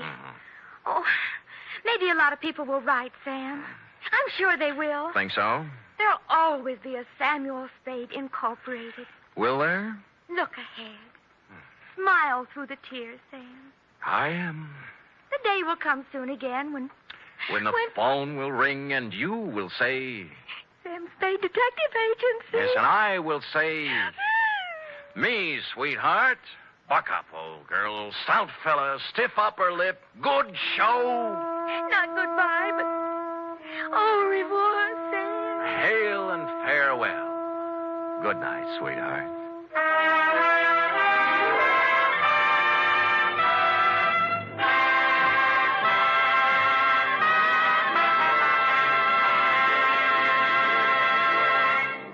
Tonight's transcribed adventure of Sam Spade was produced, edited, and directed by William Spear. Sam Spade was played by Stephen Dunn, Lorene Tuttle as Effie. Also in the cast were Junius Matthews, Olin Soule, Wally Mayer, Sidney Miller, Kathy Lewis, Paul Friesed Max, and Lou Merrill. Script for tonight's adventure by Harold Swanton. Musical scoring by Lud Gluskin, conducted by Robert Armbruster.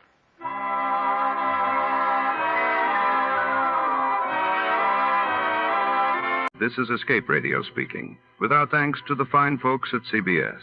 And now, ladies and gentlemen, a little challenge for true fans of adventure radio.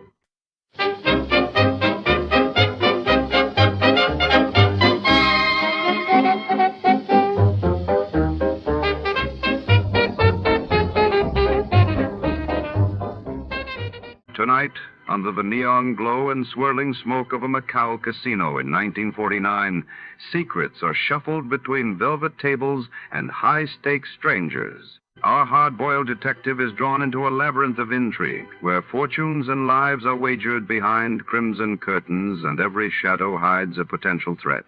As the roulette wheel spins, danger closes in. From every side will he find the truth before the house takes all. Before to start, let's see what happened the day it was aired. It was March 31st, 1952, that day. The world watched as the United States tested its first hydrogen bomb on Eniwetok Atoll in the Pacific, marking a chilling escalation in the nuclear arms race. Meanwhile, in London, King George VI was laid to rest as thousands lined the streets to mourn the passing of the British monarch. You, finding life rather dull, dreaming again of exotic places, wishing you were somewhere else?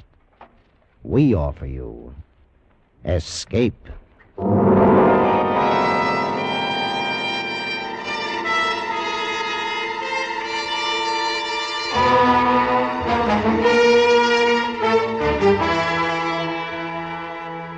Escape with us now to the most evil city in the Orient, and the story of a beautiful but unscrupulous woman who ruled it, as Herb Purdom tells it in his exciting story, Macao.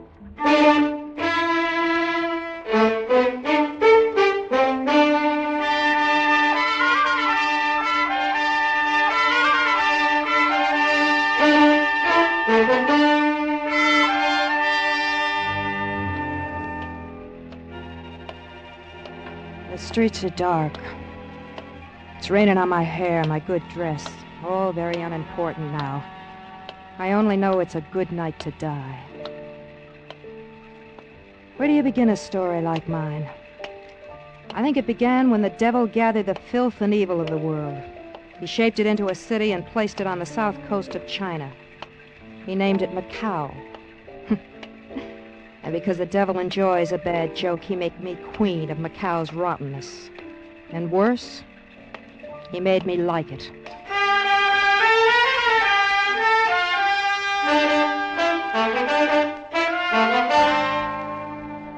Maybe you've wanted something. Wanted something so bad you'd kill to get it. I did. I wanted a city. This city. I wanted to own every grimy cafe and waterfront dive in it. I did get some of it. A lot of it. But the more I got, the more I wanted. And I nearly got it, too. Then 6 days ago, things began to go wrong. It was at the harbor front one afternoon. Out of my way, you scabby bums. Out of my way before I take disinfectant to you. That's right, you stinking rabble. Make room. Good afternoon, Mrs. Rawls. Let go of my arm, Marzik. Did you want something on the docks? Your men have been operating in the city. Your province is on the water, Marzik. You're out of line. So, there's plenty left for you? I see. All right, Marzik. And don't forget that on the docks, I'm king. Yeah? Well, long live the king, only don't bet on it. Goodbye, Marzik. Wait.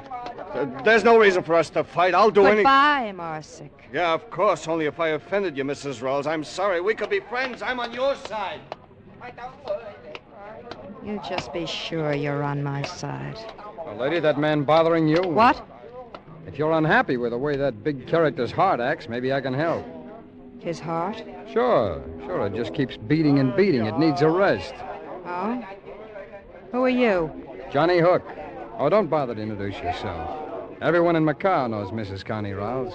Then you should know I need no help. I have pretty good references. A fellow named Vic Rouse once wrote me I had a job here if I wanted to claim it. You knew my husband? Yeah, we were bunkmates in the AVG. Did a little smuggling together once. I heard he was killed. 2 years ago. Where have you been? I just finished a hitch with Lou Chan. The guerrilla leader? Yeah. The one they call the White Tiger? Well, the commies call him worse than that. Mao would hock his hammer and sickle to see old Lou Chan hanging by his heel. I know. Lou Chan's guerrilla army is still holding nearly half of southern China. That's right. Look, my headquarters, the Red Angel, is near here. We can talk there. Swell. Perhaps. If you're what you say, you may have a job. If not, well, at least you'll have a chance to taste Willie's punch of the devil. It's good.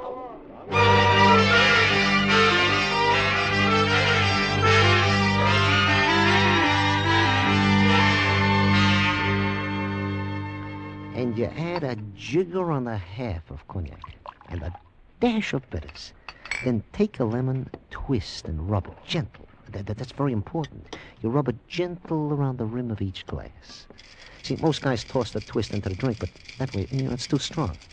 All you want is just the stink of the lemon. Yeah.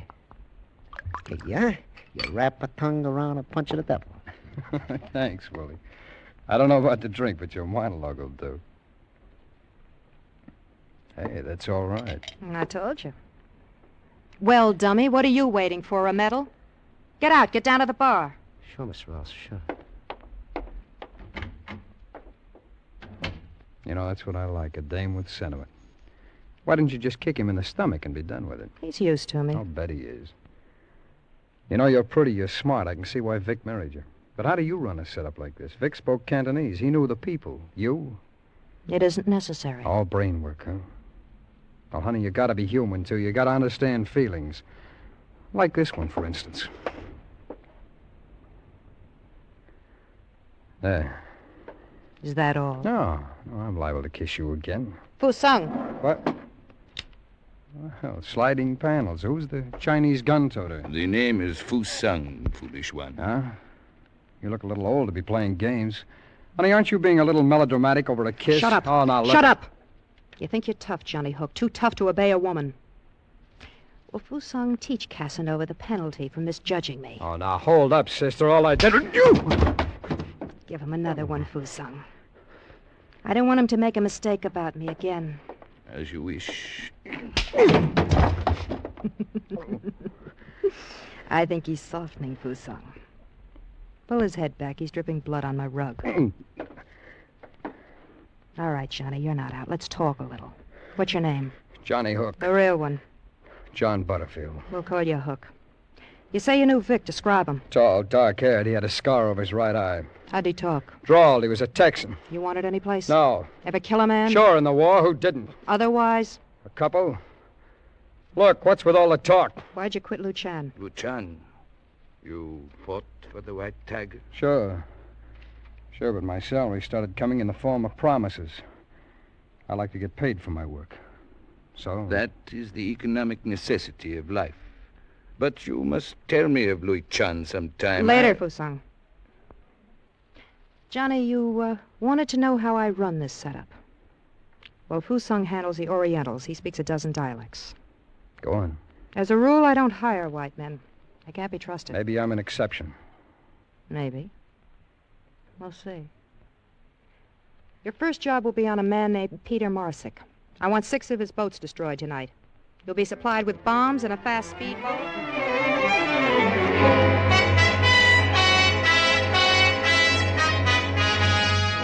While I talked, I watched. I knew from watching him take Fusung's blows that Johnny was tough.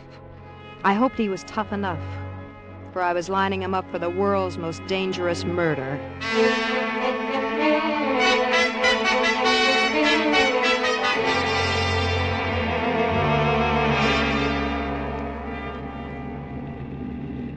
It is dark little one? We can still see Johnny's boat ahead.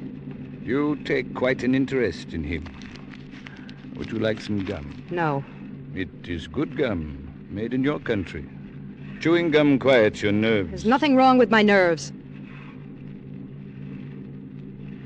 Pull into this cove. We can watch from here. Yes. He is ready to make his run. I hope all goes well. Yeah. Shall I mount the machine gun in the rear? If he is pursued too closely, I can discourage them from here as they pass. Perhaps you'd better. But if it's the police, don't shoot. Of course. He started his run. The gun will be ready in a moment. He's at the line of boats. There they blow. An unfortunate waste of good boats, little one. I want to be sure Marsick never challenges me again. This'll stop him. Indeed it will. Those boats cost Marsick a fortune. There. The gun only needs loading. Here comes Johnny. He's got his boat wide open. Behind him it is clear. No. Little one, look. A police cruiser. Police? Stop them. But little one, you know we must not fire on the police. Stop that cruiser. The men are forward. Try for the engines aft. No, little one, this is insane. Stop that cruiser or I'll ram it. Very well.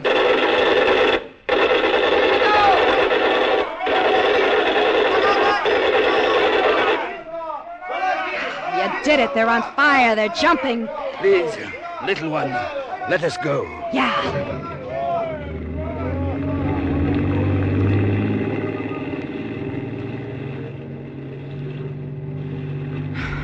All for that stranger. You are a fool. Shut up, Fusung. I run this thing. You are angry, little one. We will discuss it later. Now more disaster. I'm out of gum. You just started a new stick. It is unfortunate, but I swallowed it.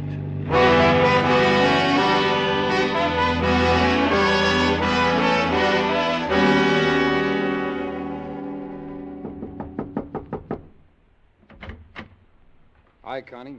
Everything quiet? Come in, Johnny. Well, honey, Marsick's boat's a matchwood now. Mrs. Rawls. Oh, Mrs. Rawls. I got away clean, but someone did a devil of a lot of shooting behind me. You idiot. You forced us to sink a police cruiser. I forced you... You mean that was you behind me? Fusung and I. You're not with Lou Chan fighting the communists now, Johnny. Fights cost me money. Oh, how? The cops. Well, they won't be able to prove anything, but that's because I dumped a machine gun worth $600. I'll steal you a new one. Forget it. You did a good job on the boats. Thanks. Little one, Inspector Kaiwan, downstairs in the club. Thanks, I'll be down. Johnny, you better get out of here and stay out for a day or so. Use the back stairs. Right. Oh, and Connie, Mrs. Rawls. Yeah? Thanks. For what? My life. It's not much, but I like it. You know, if I can keep you around, I may die a natural death yet. I gave Johnny 3 minutes. Then I went down to the nightclub. The Red Angel wasn't only a good front, it was something else. Something special. Just for me. It was smoky enough for a 5-alarm fire. And the combined smell of liquor, perfume, and unwashed bodies was enough to make a buzzard back off. But to me, the Red Angel had never lost its fascination. I wouldn't have traded it for heaven. Mrs. Rawls, Inspector Kaiwan. We've met. On many occasions. Yes, indeed. The number of our meetings has not dulled my enjoyment of your beauty, madam. Yeah. A drink? Thank you, no. It is my sad duty to try and discover proof of your activities last night. Yes. If you were I, would you use trickery or threats? Fusung has given me your alibi. Your boats, of course, have been prepared for our visit. Is that all? I would like to chat for a while. Perhaps I can trick you. You've had your visit. Unless you bring a charge against me, get out. Cops give the place a bad smell. Is it possible? Nevertheless, a year ago, you were more cautious with me, madam. You have given me hope at last. Hope? What hope?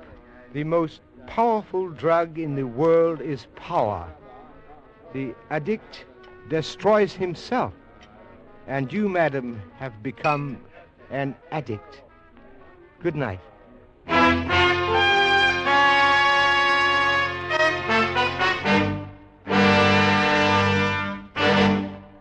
Escape, under the direction of Norman MacDonald, returns in just a moment. Tomorrow evening, CBS presents over most of these same stations The Nation's Nightmare, first of 6 weekly programs exploring organized crime in America. First program in this series of hard-hitting exposés will be titled The Narcotic Evil.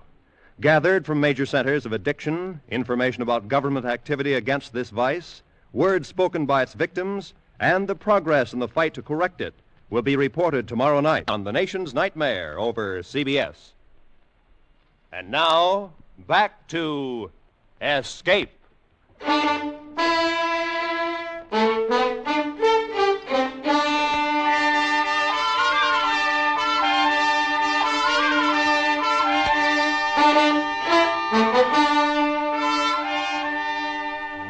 I was always fascinated by the smell of evil. Even when I was a little girl, I used to pretend my dolls were... Well, no matter. Let's say I was bad to begin with. The only wages I wanted to earn were the wages of sin. Above all, I wanted to be bad in a big way. And in Macao, 6,000 miles from my hometown, I made it. It's only me, Mrs. Rawls. Willie. Well, come on in, dummy. Don't stand there. Yes, Mom. 2 drinks, Willie, and make 'em good. You oughtn't to talk like that to me, Mrs. Rawls. Call me a dummy. That isn't very nice. Oh, shut up. Just mix the drinks and turn on that blasted fan before I suffocate. Yes, ma'am. I'm going to leave you, Mrs. Rawls. I'm going home. Sure. The drinks, Willie. Dream about home tomorrow. I will. That's when I'm gone. I saved my money. Yes. See? It's all in this wallet. I'm going home after 10 years. Well, you really do have the money. Yes, ma'am. I'll make the drinks. Do that. Evening, Connie. Oh, hi, Willie. How's the drinking business? Oh, people still doing it. They always do it. I'm going home, Johnny. Tomorrow. Really? I'm Willie! going home after... Willie, Johnny's not interested. Get out. Sure, Mrs. Ross. Sure. What are you trying to prove, Connie? What do you mean? Kicking that poor guy around. Does it make you feel good? He's a dummy. He doesn't care. Help yourself to the drinks and hand me one. I'll call down and make amends to Willie. Yeah, you do that. Here you are. Thanks. Fusung? Willie's on his way down. Give him the night off and tell him the drinks are on me. Yeah, champagne. And listen, he's carrying a bankroll. See that he doesn't have it in the morning. Mm-hmm. That's right. Oh, and that champagne. Make it the cheap kind. So Willie doesn't get home after all. He's a good bartender when he's sober. And I like these. Well, that's a good reason to bust a man's drink.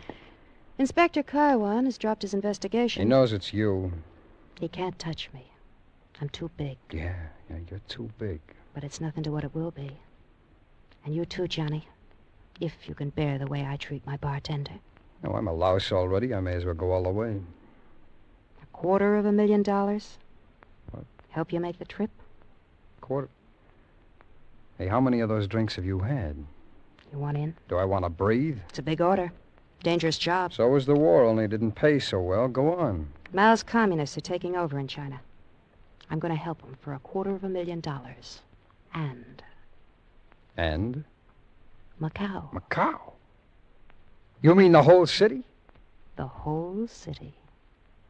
Well, I give you credit, baby. You go nuts in a big way. Well, I've made the deal. All right, break it down for me. It's very simple. You'll assassinate the guerrilla leader, Lu Chan. Johnny's face was the color of blue cheese as he stared at me. But I knew the power of money over men like him. That $250,000 would buy better scruples than his. And in case he needed extra encouragement, I gave him an additional promise and a kiss. We both liked it. Oh, baby, baby. Johnny. Again. You love me? Yes. Yes, I do. Johnny, you'll do the job? Sure. I'll start making plans right away. Good. Keep in mind what you're working for. $250,000. Me. Now drink your drink, honey. The ice is melting.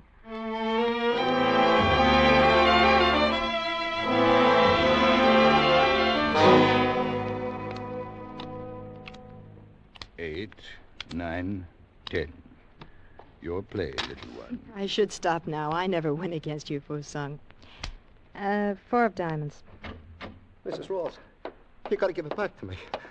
You stole my money. It ain't right. Give it back. Now, Willie, don't blame me. Right. Give it back. Now, Willie, don't blame me if you got drunk and were rolled. Please, I saved for 10 years to get that money. Jack of hearts to you, Fusung. Give it back to me or I'll kill you. See, I got a gun. Don't be a fool, Willie. She is right, Willie. Don't be a fool. There are at least 200 men who would make sure you never left Macao alive. They would get you in an alley, on the street, somewhere. You know they would. All I want is my money. Maybe I'll tell the police. Who's your next of kin, Willie? My next of kin? Your health is getting bad. No, wait. I ain't want to blackmail police. I was just kidding. I was sure you were. Get out of here, Willie, and leave the gun. Sure, Mrs. Ross, sure. Here. That dummy. Cut a salary $10, Fusung. He saves too much. 3 to you. Gin. Gin? I have the devil's own luck. I guess I just don't live right.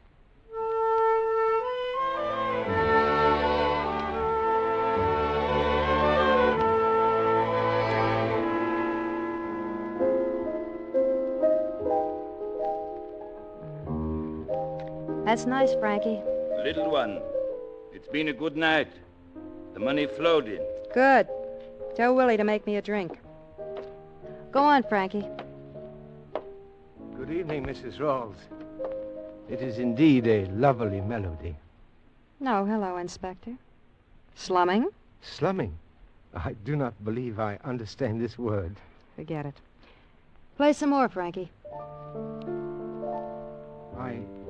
I brought you word that I thought might distress you. Peter Marsick committed suicide an hour ago. So? So it is considered humane to be sad when an acquaintance meets violent end. Especially when I'm supposed to have blown up his boats and driven him to it, huh? Get out of here, Brass Hat. As you wish. You seem to hold my work in great disfavor. Look, Inspector Carwan, I don't like cops, and I don't like you. So do me a favor and stay away from me. Good night, Mrs. Rawls. Oh, good evening, Mr. Hook, I believe. Yeah. Good evening, Inspector. Kaiwan, I believe. Kaiwan. Hi, Connie. That's a nice tune. What is it? Softly as a morning sunrise. My favorite. Thanks, Frankie. Come on over to the bar, Johnny. I've got a drink waiting.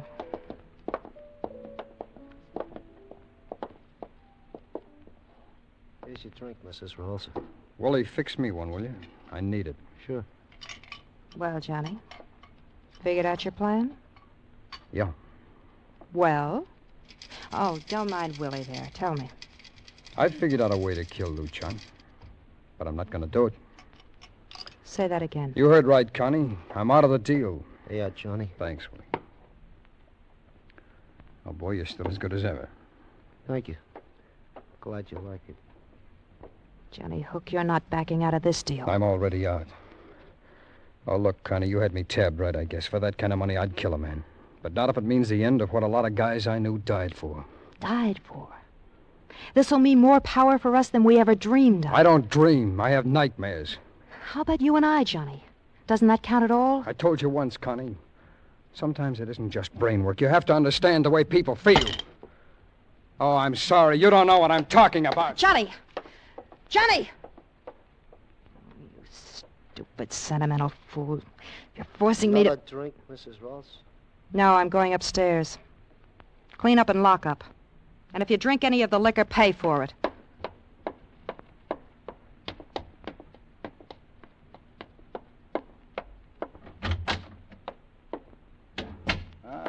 Little one. I have just finished. Would you care for some gin rummy? Johnny Hook has just betrayed us. He just left. You know what to do. Johnny? But how? Never mind how. Pass the order along. You know what you are doing. Once I give that order, he is a dead man. That's the kind of a man I want him to be. Do as I say. Yes. Good night, little one. I will tell them to make it quick. You will never know what happened. Johnny would never know. But I would. I sat at my desk staring through 2 blank eyes at the room. Only I was seeing Johnny walking Macao streets, past this alley and the next, always going closer to the one that held his death. I looked out at the window and saw it was beginning to rain.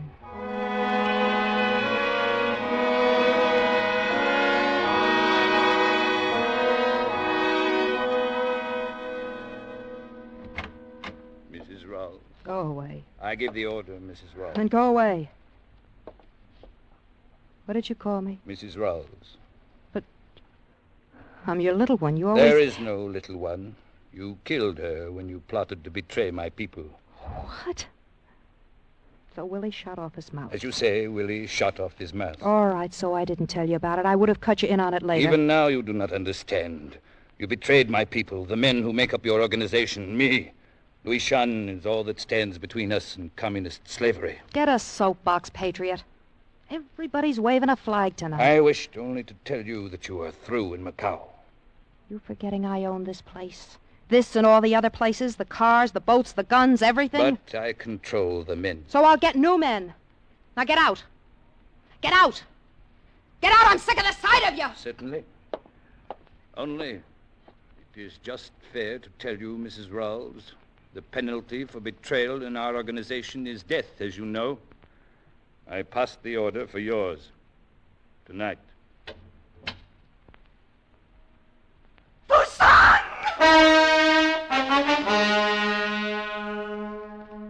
How could it happen? One moment I was all powerful and my plans were set to make me owner of Macao. And then I was alone, my power gone, and I was just another woman. No, not even that. For there outside the wet window was my death waiting for me. Somehow I found myself driven to meet it. I went down and out into the rain.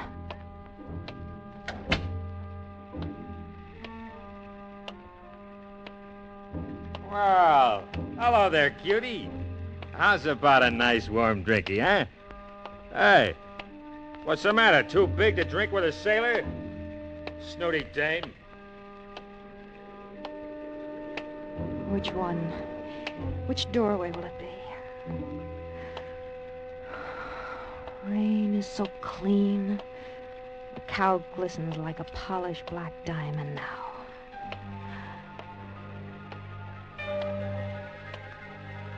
I wish I'd gotten up early more often. I never realized how wonderful it is to see a sunrise.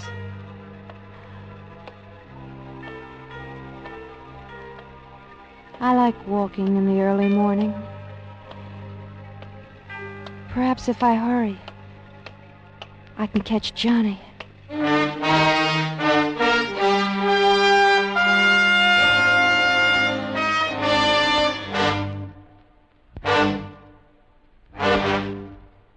Under the direction of Norman MacDonald, Escape has brought you Macao by Herb Purdom, starring Michael Ann Barrett and Stacey Harris with Raymond Burr. Featured in the cast were Lou Krugman, Charles Lung, Paul Dubov, and Frank Gerstle.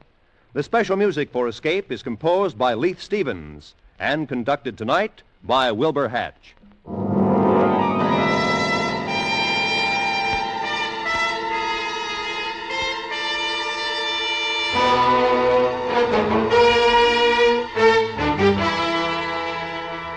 Next week, escape with us to the outer limits of space and the terrifying experiences of 5 men who penetrated it, as Ray Bradbury, famous science fiction writer, tells it in his gripping story, The Earthmen.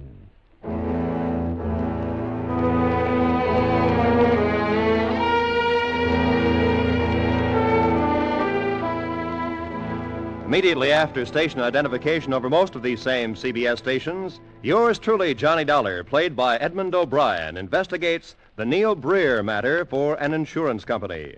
Finding his victim buried a week, Johnny Dollar goes to work uncovering one shocking fact after another. As his expense account mounts, so does the action and excitement. Stay tuned for Edmund O'Brien as yours truly, Johnny Dollar, next on most of these same CBS stations. Roy Rowan speaking.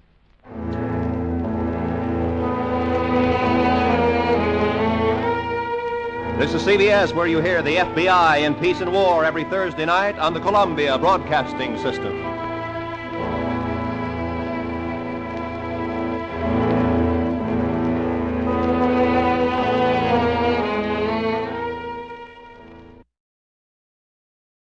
Before we continue tonight's excitement here on Escape Radio, we'd like to thank our friends over at CBS.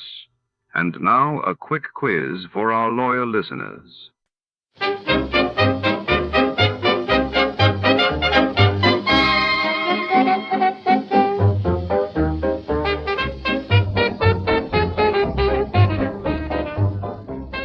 Tonight's case takes us deep inside the labyrinthine archives of the Burma Import and Export Company, a shadowy warren stacked with crates, ledgers, and secrets. When a mysterious shipment marked red matter vanishes under the neon flicker of the warehouse's lone desk lamp, Detective Slate is drawn into a web of espionage, betrayal, and forbidden science.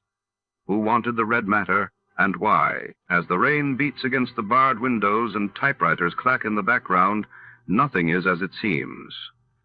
Before to start, let's see what happened the day it was aired. It was June 14, 1951. That day, the United Nations called for a ceasefire in Korea as peace talks gained traction, while in London, the Festival of Britain dazzled visitors with innovations and cultural displays along the Thames. Johnny Dollar. Well, at long last. What? I say it's high time. It is, huh? Well, isn't it? I don't know. High time for what? High time you answered that phone. And listen. Well? This is Jimmy Bartell. Oh, Jimmy. You know, over here at Mono Guarantee Insurance. Of course I know. How are you? Well, what happened to you, Johnny? Where have you been? I've been trying to reach you for about 4 weeks now. Didn't you try my call service? Yeah, I tried you. Huh? Oh, no, I guess I kind of forgot about that. Oh, well, if you had, you'd have found out that last week I was at Grand Canyon, the week before in Corpus Christi, the week before that in Knoxville, Tennessee, and before that up in Boston. Yeah, sure, gallivanting around the country while I've been sitting here up to my neck in trouble, beating my brains out, working my head off. Sounds to me like you need a plastic surgeon. Huh? What's the problem, Jimmy? The Burma Red, Johnny. The what? You heard me, the Burma Red. Jimmy, are you sure you want me and not the State Department? Yeah, I'm sure. All right, I'll bite. Who is the Burma Red? Not who, but what. Well? And listen, we carry the insurance, $500,000 worth. You hear that, fella? $500,000. I am deeply impressed. And, baby, if you can't get it back for us, that's exactly what we're going to have to hand over in cold, hard cash. 500 G's. Well, maybe I had better get to work on it. Good. And I don't need to tell you what your commission will be if you do recover it. What else do you think I'm thinking of? Then the job is yours, Johnny. And, brother, I sure hope that you can find it and get it back. The Burma Red? Right. Just one thing, Jimmy, if you don't mind. Sure, Johnny. Before I start gallivanting around the country, as you put it, looking for this thing... Yeah? Don't you think that it might be nice if I have some slight idea, some inkling of what it is, this Burma Red? I told you. Oh, yeah. Yes. Yeah, okay. Come on over here and I'll tell you all I know about it. Okay. We interrupt this program to bring you a special message. To the parents of schoolboy patrol members who were taking the Washington trip, the buses with the patrol will arrive at Durham Union Bus Station this evening about 7:15 to 7:30. We repeat, the Durham Schoolboy Patrol Washington buses will arrive at the Union Bus Station this evening at 7:15 to 7:30. Parents are asked to be present to pick up their children. The parents, are also asked to use the Sears parking lot. 7:15 to 7:30 the time. Expense account submitted by Special Investigator Johnny Dollar to Mono Guarantee Insurance Company, Home Office, Hartford, Connecticut. Following is an account of expenses incurred during my investigation of the Burma Red matter.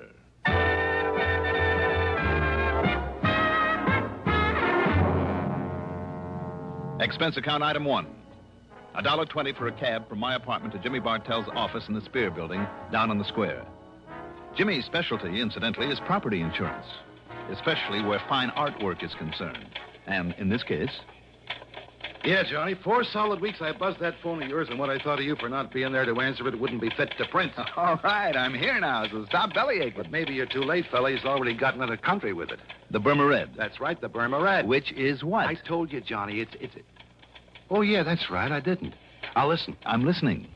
It was brought over here a couple of years ago as part of a collection by some countess or other. Got written up in all the picture magazines. Do I hear a slight echo? Echo? Yes, from the case I had on my hands last week. I don't know, because I don't know what you had a case of. But listen. Go on. Having been a part originally of the Buckingham collection over there in England, you know, well, as you might expect, it was picked up here by Winkler and Winkler. The big jewelry outfit down in New York. The same? Oh, then I do hear an echo. So it's a piece of jewelry and it's been stolen from them. No. The same as the Otara's necklace I recovered last week. No again. For Northeast indemnity. No? No, Johnny. It's just a single unmounted stone, a ruby. But so help me, it's big enough to choke a horse, and now it's gone. When did you say it was stolen from them? I didn't, because it wasn't. They'd sold it to that wealthy old Mrs. Harvey Larriman Brittingham. Lives out in the edge of town. Oh, I see. But 4 weeks ago, somebody neatly chiseled open her wall safe and walked off with it. Chiseled? Okay, blew it. What's the difference? Plenty. Knowing a safecracker's method can help a lot in pinning him down. No, the police think they know who did it, all right. Well, what do you need me for? To get that stone back. But if they already know who did it... But they couldn't prove it. Sure, the modus operandi, the way the safe was blown, it pointed straight to him and nobody else. But also he was known to be here in town.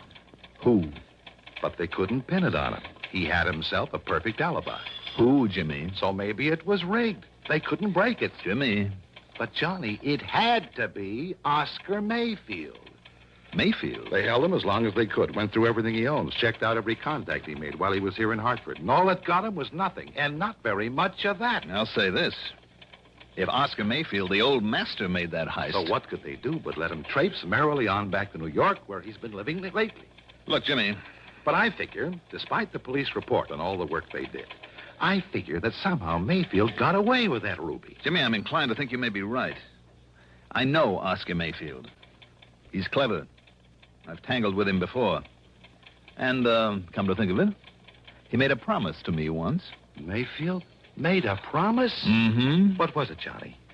That if I ever tried to interfere with him again... Yeah? Well? He'd see to it that I had a very nice funeral.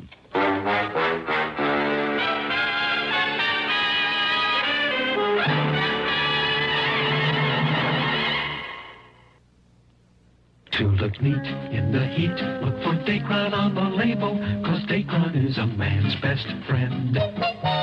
Right, men, Dacron is your best friend when it comes to staying wrinkle-free and neat all summer. Look for Dacron in lightweight suits, handsome slacks, good-looking sport coats, too. You'll stay well-pressed and well-dressed thanks to Dacron by DuPont. There's just no denying in the clothes he'll be buying, Dacron is a man's best friend.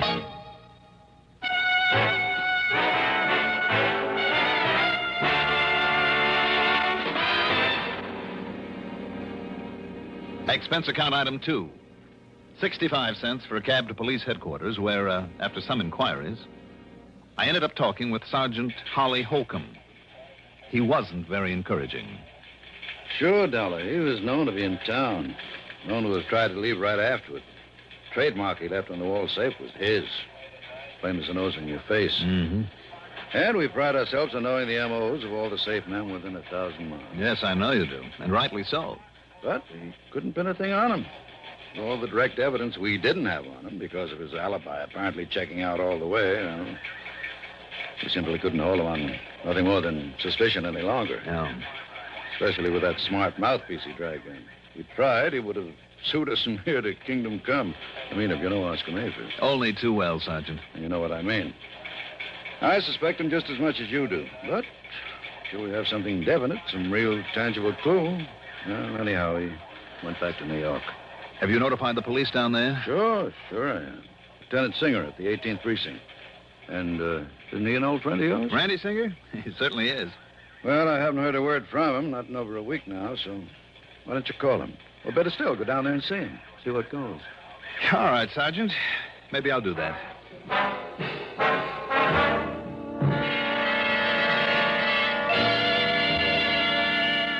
There was some more talk between us, and Sergeant Holcomb gave me every detail of the job. Told me what they'd found and what they'd done about it. And yes, all the completely unconfirmed evidence pointed straight to Oscar Mayfield. Unconfirmed and unconfirmable evidence because of the man's unshakable alibi. Item 3, 85 cents for a phone call to Lieutenant Randy Singer, 18th Precinct, New York Police Department. You mean to say you just now found out about that heist? That's right, Randy. I just found out. You see, Johnny, if you didn't spend so much time gallivanting all over the place, you might be of some use around here. You didn't get a promotion for all the gallivanting I did for you last week. Oh, darn it, I guess I should have worked that case myself. Well, how about this Mayfield? You've kept an eye on him? I've done everything but tap his phone line. And? Nothing, Johnny, absolutely nothing. You just didn't get on this one soon enough. I know what you mean. Unless he's changed these last couple of years. Oscar Mayfield is not one to hold on very long to whatever he's lifted. Right. And if he did snatch that stone, you can be sure he passed it on and collected for it long before this. And yet there's always the chance. So, in the case of a big hunk of rock like that, it means one of two things.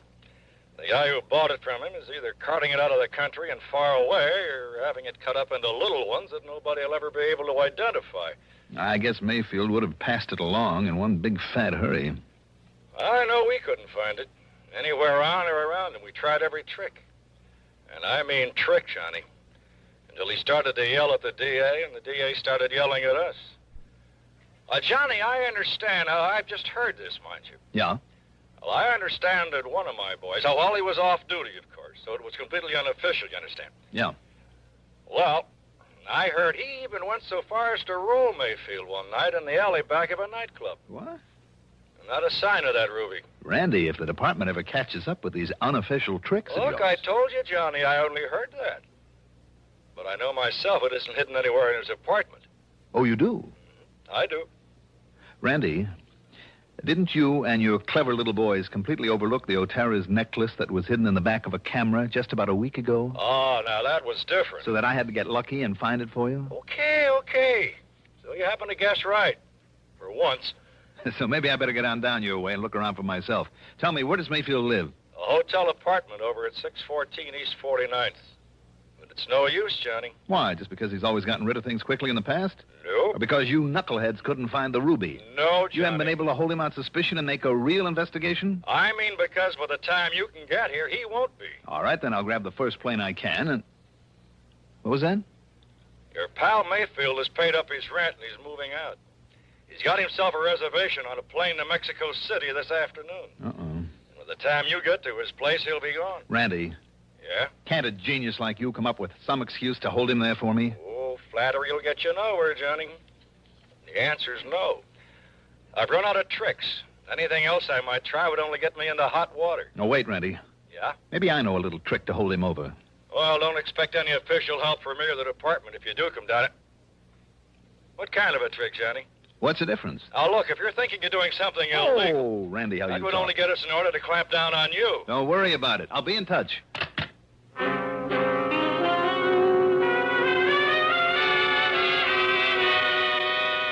Illegal? I don't know why, but I'd suddenly remember that during my run-in with Mayfield a couple of years ago, there'd been talk about a man who was fencing his stuff. A man who had been only vaguely identified as Hugo. The last name had never come to light. Okay, maybe that name still meant something to him. If so, it justified item 4. $1.26 for a telegram to Mayfield. It read as follows. Urgent, that before you make any deal, you call me immediately at Plaza 3, 9970, and I signed it, Hugo. And I had them put a rush on it, hoping it would give me some much-needed time. Item 5, $6 for a cab to Bradley Field. Item 6, $10.12 for a plane to New York. And when I got there, item 7 is $5.80 for a taxi to 614 East 49th Street. It was a smart, good-looking apartment hotel, which is more than I can say for the stuffy uniformed doorman. Mr. Mayfield, did you say?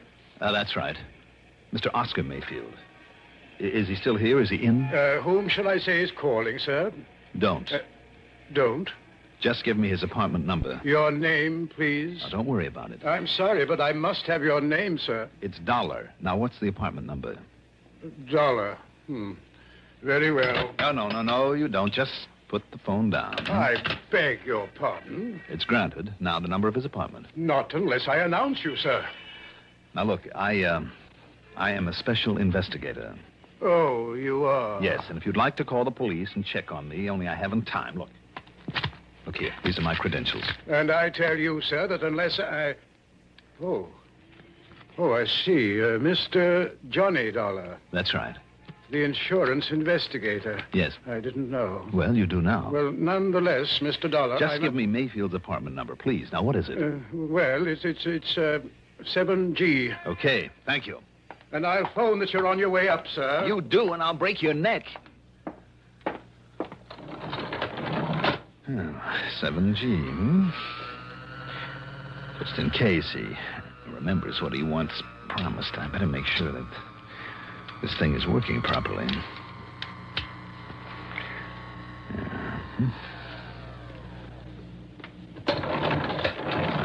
Here we are. Now, let's see. Oh, yes, 7A. 7... Oh, there.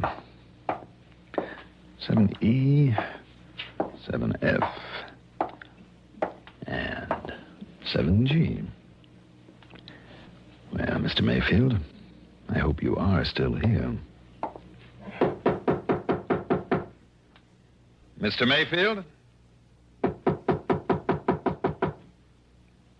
Mayfield?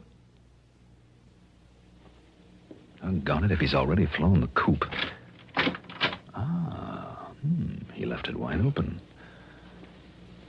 Mr. Mayfield?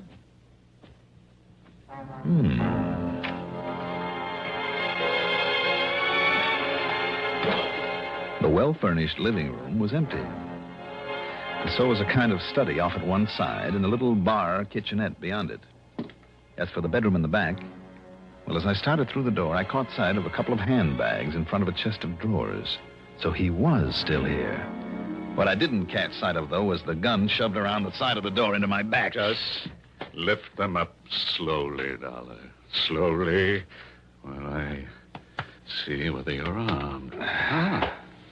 Yes, here it is. Thank you. Okay, Mayfield. Now, over there, next to the bed. Go on. Sure, why not? Are you happy now? Dollar, I made you a promise once. It's kind of foolish of you, wasn't it? I'm going to keep that promise now. You going to pull off a shot in a place like this? This apartment is absolutely soundproof. One of the reasons I selected it. I see. Well, are you ready?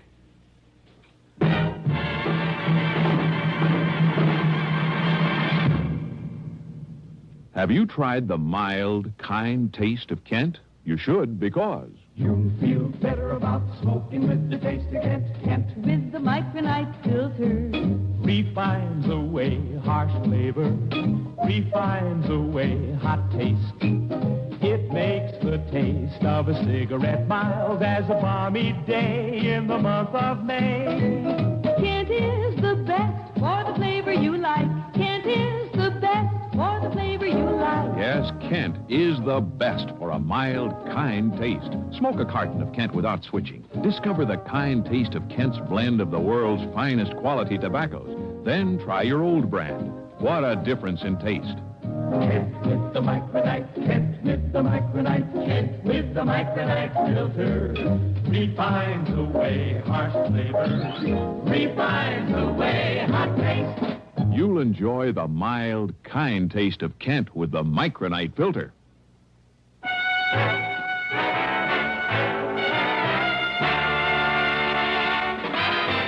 And it looks like you were expecting me, Mayfield. Oh, yes, Dollar, I was.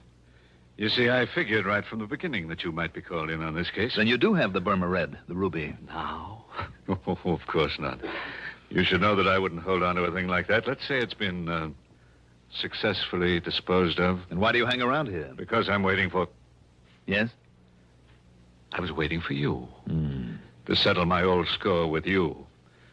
When I received that silly telegram, I was certain that you would be here. No? You mean I pulled a boo-boo? Your old pal Hugo is dead? I mean that ridiculous number you gave me to call. It's too bad. I thought it was a pretty good idea to keep you trying it until I could get here. Oh, I'll confess it did make me change my reservation to a later plane.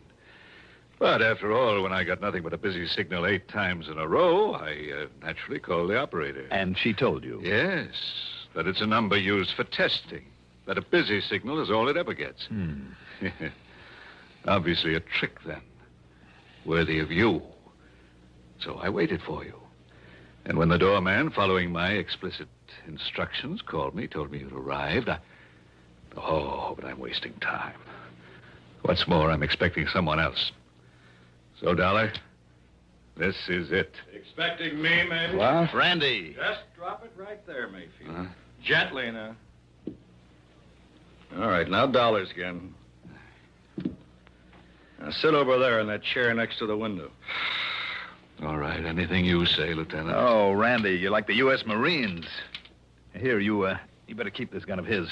You know, I'm just glad you got careless and left that front door open out there. I thought I heard a door close just before you made your dramatic entrance. But how come, Randy? What do you mean, how come? Well, from what you said on the phone... So what? I'm off duty. Any reason I shouldn't just kind of drop around for a visit? Oh, I'm glad you did. You know something, Johnny? When? So am I. You did. You know something, Johnny? When? So am I. Now, I'll probably hate myself in the morning for saying this, but I've waited a long time for a chance to return some of the favors you've done me over the years. That I've done you? Well, Mayfield? I'm afraid your so-called visit is completely pointless, Lieutenant. You must know very well that you won't find the ruby around here or anything to even remotely connect me with it. Do I need to after the little party I walked in on? Yeah, that's right. Huh? You can stop smiling now. Oh, very well, very well. If you insist on booking me for an alleged attack on Johnny Dollar with a, quote, deadly weapon, unquote, let us go down to your station house and have done with it. This Grand Central Station? Shall we? Shall we go, Lieutenant? You just stay in that chair, Mayfield, while I... No, Randy. While I answer the door. Okay, but leave this one open so I can hear. Right. Yes? Yeesh, what a fancy layout this is. Who are you? You Oscar Mayfield. Well, who did you expect to find here? Santa Claus? Yeah, well, no. Look, Mr. Mayfield, you mind putting down that gun, huh? Not till I'm sure you're okay. Come inside. Yeah, sure. All right, now what's your name? Yeah, Rosie Gilliam. Look, you can frisk me. I'm clean. And that package? Well, you know, it's from the boss. It's from Hugo. It's what you've been waiting for. Oh, it's from Hugo, huh? Yeah, sure, honestly. He said I should deliver it and get a receipt, then maybe you'd hand me a fin or a tenner. Oh, he did, huh? Yeah. Maybe I better make sure that it's, whatever he was supposed to send over to me. Well, you think I'd meddle with it and maybe do myself out of these delivery jobs he gives me and pays me so good? You're on the level? Yeah, honest, if you hit it. Well, this contains, and I think it does. By the way, where does Hugo hang out? Well, how should I know? All I know is he calls me now and then, meets me at some place, and gives me something I should deliver. I guess you're okay, then. Sit down there while I take a look at this. Yeah, sure. We'll just see now. You know, you're the first gent to ever open one of those deliveries in front of me. Am I? Yeah, you're the very first. Holy jumping, look at that loot. Where is he waiting to pick up the receipt, Rosie? Yeah, I don't know. He only hunts me up when he's ready. Look at all that dough. What kind of a receipt, Rosie? He said you'd know what kind. Oh, man, would you look at that? Would you look at it? All right, I'll write you one. Yeah, maybe I could have a 20 for bringing it. I'll give you a receipt to Mr. Hugo. Let's see, how is it now that he spells his last name? You don't know, Mr. Mayfield? Well, don't you know? I should know how to spell Hemperschlag. Hemperschlag. So that's it. Hey, now, wait a minute. Listen, you are Mayfield, ain't you? All right, Randy. Randy who? Lieutenant Singer of the police. Come in, Randy. The police? Oh, no, I've been took. Mr. Hugo will kill me. No, Rosie, I don't think he'll ever get the chance. Just take it easy, Rosie. Oh, no, listen, cop, I was... We'll give you all the protection you need after we sign you in at headquarters. Rosie, whatever your name is, you hair-brained idiot. Just take it easy, Mayfield, and sit down. You too, Rosie. Well, now, look at all this beautiful money. Randy, unless I'm awfully wrong, it's payment to Mayfield for the ruby. And if you can locate a Hugo with the unlikely name of Hemperschlag, or maybe you'll save us the trouble, Mayfield. After all, now that we have his name, And who knows, if you talk, maybe the judge won't throw the whole book at you. Well? Okay, Dollar. I know when I'm licked, I'll talk. Mr. Hugo Hemperschlag, believe it or not, turned out to be a gem setter for the famous jewelry house of Winkler & Winkler, where he couldn't help knowing about all the important stuff brought into this country, and with the know-how to break it up after he'd arranged to have it stolen. Expense account total, well, in view of the commission I'll get on this one, forget it. Yours truly, Johnny Dollar.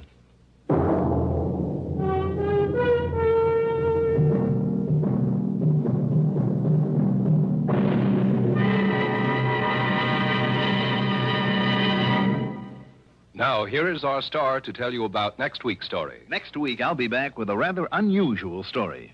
Join us, won't you? Yours truly, Johnny Dollar. Yours truly, Johnny Dollar, is written by Jack Johnstone, produced and directed by Bruno Zerato Jr., music supervision by Ethel Huber, sound patterns by Joseph Cabibo. Johnny Dollar is played by Mandel Kramer. Also featured in our cast were Paul McGrath as Oscar Mayfield, Al Hodge as Lieutenant Randy Singer, Ivor Francis as Jimmy Bartell, Jack Grimes as Rosie, Santos Ortega as the Sergeant, Mercer McLeod as the Doorman. Be sure to join us next week, same time, same station, for another exciting story of yours truly, Johnny Dollar. This is Roger Foster speaking. Durwood Kirby's favorite program, The Gary Moore Show, weekdays on the CBS Radio Network. CBS for Durham, Raleigh, WDNC.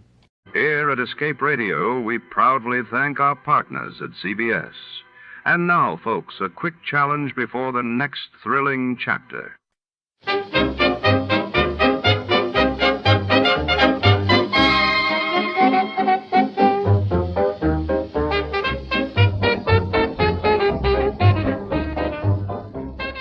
Tonight, in the Lazarus Capper, shadows crawl across rain-slicked streets as Detective Jack Malone finds himself entwined in a case where the dead refuse to stay buried. A mysterious woman with secrets of her own walks into his office, her crimson lips trembling with fear.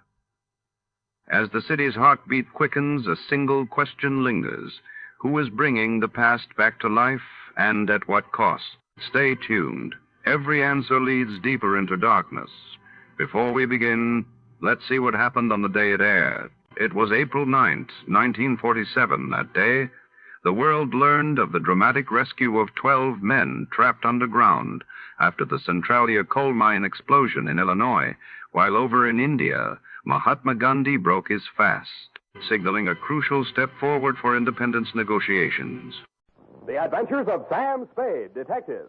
Brought to you by Wild Root Cream Oil Hair Tonic, the non-alcoholic hair tonic that contains lanolin.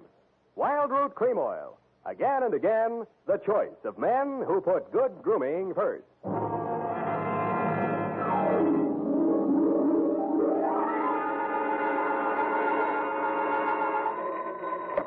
Sam Spade Detective Agency. Listen, you phone down to the drugstore and tell them to send up 3 gallons of black coffee. Who is this? Are you sure you have the right number? I'm sure I've got the right number, but I'm not so sure who I am. Oh, Sam, it's you. You must have had a frog in your throat. Did you oversleep? Effie, don't say things like that. Oh, I'm sorry, Sam. Oh, you poor dear. You've been working. You're tired, that's it. Tired? I've only just brought Lazarus back from the dead. Well, then you better get some rest, Sam. You can dictate your report tomorrow. That's what you think. Now, stay where you are. If I'm asleep when I get there, wake me up. I'll be right down to dictate my report on the Lazarus caper.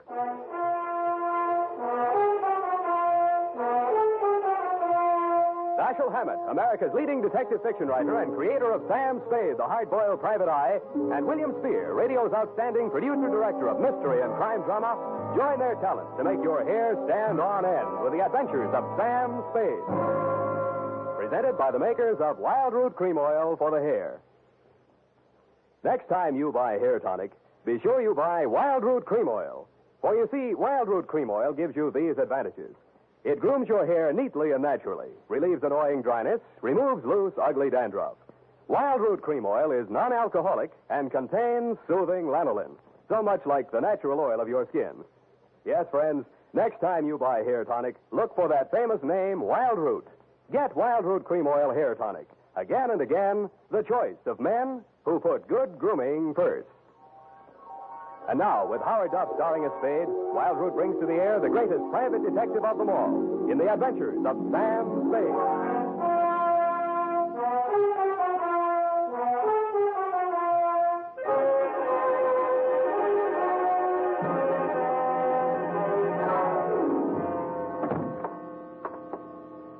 In here, Sam, in your private office. Yeah, private, she says. I'd like to know what's private about it. I have everything ready for you, Sam. What's this? Ovaltine, to relax. I don't want to relax. I don't dare. Oh, there you go again, Sam. Going on nerves. How long do you think you can keep it up? With your help, I'll be in a coma inside 3 minutes. Thank you, Sam. Now, you just lie down here on the couch and I'll take your shoes off. Now, look, And I can take dictation while you relax. Nuts. Where's that black coffee? Sam, you're angry with me. Your eyes. Please don't glare at me like that, Sam. I can't bear it when you... I am not glaring. I'm trying to keep them open. Now, sit down. I got to keep moving around. Moving around. Drive yourself like this, Sam. Please, Effie, please. Date, fill it in. It's your life. Go on. Burn yourself at both ends. Let's see. To A.J. Tatspaw, claims manager, All Risk Insurance Company, Tide Building, San Francisco. From Samuel Spade, license number 137596. Dear Sir, the following is an accounting of my services to your company in connection with the claim of Emma R. Lazarus on the life of the assured Timothy R. Lazarus. The latter called at my office yesterday at approximately 11:30 a.m. He was tall, bald, gray-faced, and dusty. He looked as if he'd been buried and dug up several times. This may sound like a poor sort of jest, Mr. Spade, but my name is Lazarus, and I want you to bring me back from the dead. Well, sounds interesting. Why did you die? When did you die? And how did you die? I was declared dead by the appellate court of the state of California August 28th last year by reason of 7 years' absence. Who took it to court? My wife, Emma. Insurance? Yes. My wife and I agreed between ourselves to insure my life in the amount of $100,000 that she would collect on legal presumption of death after my disappearance and continued absence for 7 years. That's the law, Mr. Spade. Yeah, it's been tried a lot of times. What went wrong in your case? Wife double-cross you? If that's your attitude, I'm afraid I've come to the wrong man. Uh-huh. You're still in love with her. Well, that makes it tough. You know they'll nail her for perjury if you prove you're still alive? That's why I didn't go to the police. Even though we'd planned the deception together, she had reason to believe that I was actually dead. Suppose you cover the whole thing from the beginning, Mr. Lazarus. Yes. I married her back in 1940. And for a while we were happy. And then she became arrested. You mean you were not able to support her in the manner to which she was accustomed? She was young, lovely, you wanted her to have nice things, but on your meager salary, it was impossible. Oh, I know, it's an old story, but life is like that. Well, you said it. Yeah, well, there you are. I was assistant cashier at the Golden Gate Bank. Oh, no, not that. I started taking small sums at first, meaning to repay them later on. Look, let's not go through the whole script. How much did you embezzle? $20,000. Yeah, so you decided to take it on the lam before the auditors came in, and... I was going to give myself up, but Emma wouldn't let me. We made our plans that night, and I left for Mexico the following day. In Mexico City, I had plastic surgery done on my face, and then I settled down to wait the 7 long years until I would be declared legally dead. I suppose you might call it poetic justice, but just before the end of the 7th year, I contracted malaria. I was confined to a hospital for more than 11 months. You have had it. Oh, the doctors gave me up for dead and asked me to notify my next of kin. I gave them Emma's address. I never notified her to the contrary because it seemed to fit in so well with our plan. Too well, huh? Yes. I'd been to see her, and she refuses to believe that I am her husband. Oh, of course, my appearance is very much altered, but there must be some way to prove my identity. You worked in a bank. They must have taken your fingerprints. I removed them from the files and destroyed them. How are your teeth? My teeth? Teeth. Who was your dentist here in town? Dr. Smith, the Drake Professional Building. He'll still have your dental x-rays on file. They're as good as fingerprints. You go there this afternoon. Don't give your name. Tell them you're Mark Humboldt. Have a new set of x-rays taken, and I'll do the rest. What's your wife doing these days? Emma's married again. Who's the sucker? Pardon me? The man. Oh, he's a doctor. Dr. Ernst Wilhelm. Wilhelm? He's quite well known, I believe. Yeah, and the cops would like to know more. Now, about my fee. Mr. Spade, I have no money. Oh, that's great. You have no money, and all you want is to hire a man to bring you back from the dead. And the more I succeed, the less chance I'll have of collecting. If I might make a suggestion, Mr. Spade, I don't know the ethics, but perhaps the insurance company? You would be doing them a great service. I think you're going to live, Mr. Lazarus. They can't keep a good man down. I'll collect from them.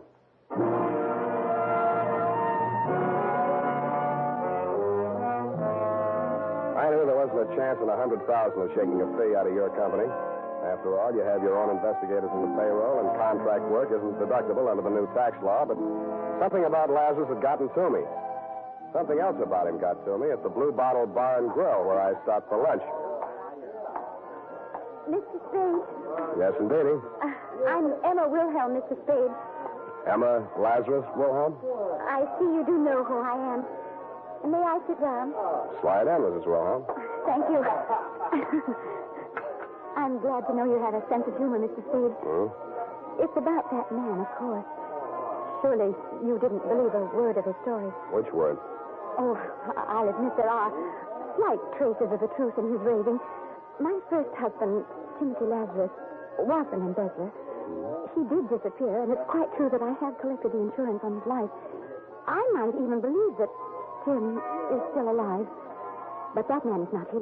Then what are you so upset about? Oh, it's perfectly obvious what he wants. He's an extortionist. You're wrong. He doesn't want money, Mrs. Wilhelm. He wants you. Oh, Mr. Spade, how much do you know about my husband? Which one? Don't be flippant. Dr. Ernest Wilhelm. He made his first million panning lead nuggets out of gang war casualties and lost it on the stock market. He cut his second million out of Nob Hill and called it surgery. He lost that on horses, blondes, and malpractice suits. The last time he was mentioned in the paper, there was a big picture of him pumping sleeping pills out of the stomach of an aging burlesque queen. It may or may not have been coincidence that she did not recover and that she was the ex-girlfriend of one of our better-known racetrack haberdashers, and if he got $100 for the job, he was paid off in booty. Please don't say any more. That poor girl. And she'll do the same thing to me. Well, if you persist in helping that imposter, you'll be responsible for whatever happens to me or anyone else you involve. Anything else I should know? Yes. Both you and your client are being watched and followed. You can't escape him. He's not quite the has-been you'd like to think he is.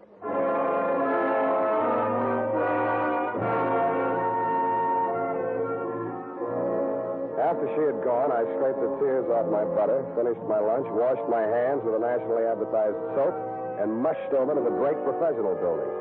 I found my client's dentist in his lab polishing up a set of gold inlays. Humboldt? Oh, yes.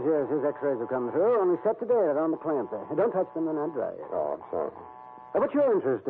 Police identification? You guessed it. Always happy to cooperate. Thanks. How about digging in your files for the x-rays on a patient named Lazarus? Oh, yes, be glad to, of course. Well, let's see now. Larrabee, Lavelle, Lawrence, Lawson, Gluskin.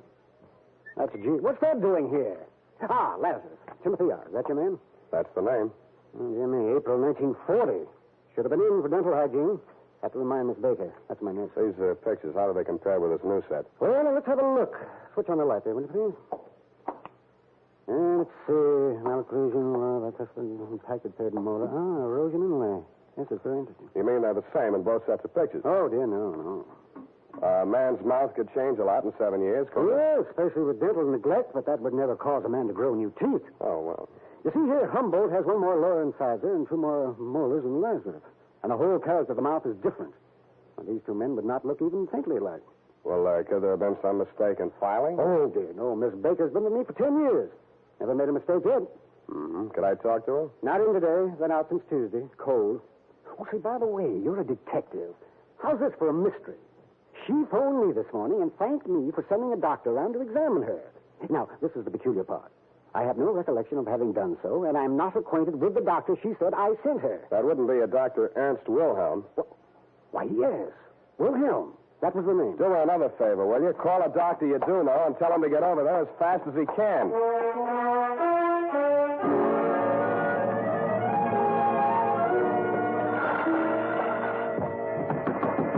Come on, open up. Sure, Dolar. I'll come in as fast as I can. What you want? morning, kiddo. What's Miss Baker's room? She's sick. Ain't having no callers. I'm her doctor. Oh, you can't fool me. Where's your little black bag? If I had one, it would be around your neck. Now, March, show me the way. You can't force me. I know my rights. Oh, you do you? Well, it might interest you to know that your vents are faulty, your wiring is illegal, your drains are unsanitary, and your apron is dirty. Them's rust stains. I'm needing repairs. You're as neat as a mud pie. Now, get going before I have the board of health down on you. All right, but you can't make me climb them stairs. Come on. That sciatica I have. Here's the key. Okay. First door to the right. Whatever the key's got, I hope you catch it. Thank you, Elsa Maxwell.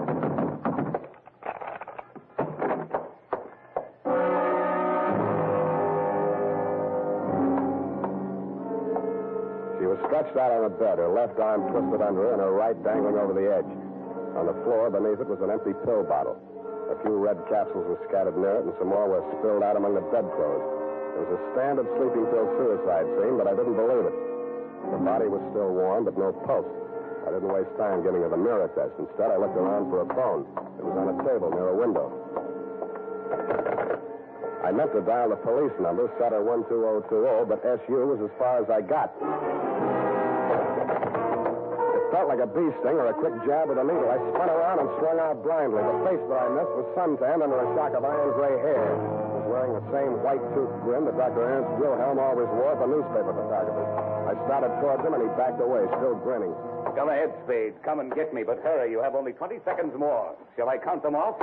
So far, you have 3, 4, 6, 7, 8, 9.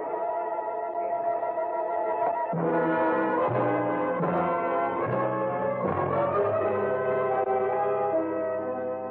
floor kept dropping a foot at a time as I walked toward him. But every time I got to the bottom of the incline, it tilted up the other way, and I slipped back. He kept dropping out of sight, and every time I got him back into my line of vision, he was farther away. The walls of the room opened out and disappeared into some clouds. The ceiling spun around faster and faster until it whirled away like one of those flying discs. Then the floor turned into gelatin, and I sank in it.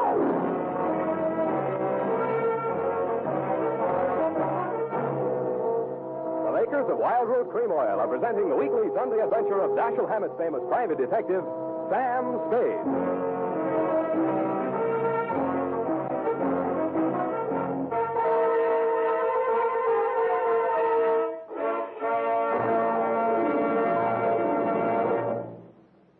Now, here's important news on good grooming. If you want the well-groomed look that helps you get ahead, socially and on the job, listen. Recently, thousands of people from coast to coast who bought Wild Root Cream Oil for the first time were asked, how does Wild Root Cream Oil compare with the hair tonic you previously used? The results were amazing. Better than 4 out of 5 who replied said they preferred Wild Root Cream Oil. Remember, non-alcoholic Wild Root Cream Oil contains lanolin. It grooms the hair naturally, relieves dryness, and removes loose, ugly dandruff. So if you want your hair to be more attractive than ever before, get the generous new 25-cent size of Wild Root Cream Oil, America's leading hair tonic, on sale at all drug and toilet goods counters. It's also available in larger economy bottles and the handy new tube. Get Wild Root Cream Oil. Again and again, the choice of men who put good grooming first.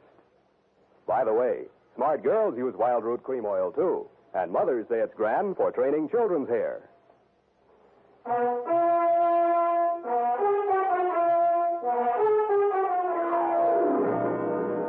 And now, back to the Lazarus caper. Tonight's adventure with Sam Spade.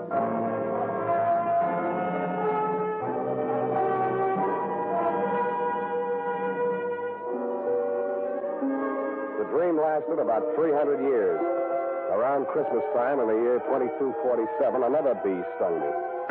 I opened my eyes, but the lights on the tree were too bright, and Santa Claus was bending over me with a brandy breath. Come on, man. Come on. A little willpower. You're conscious.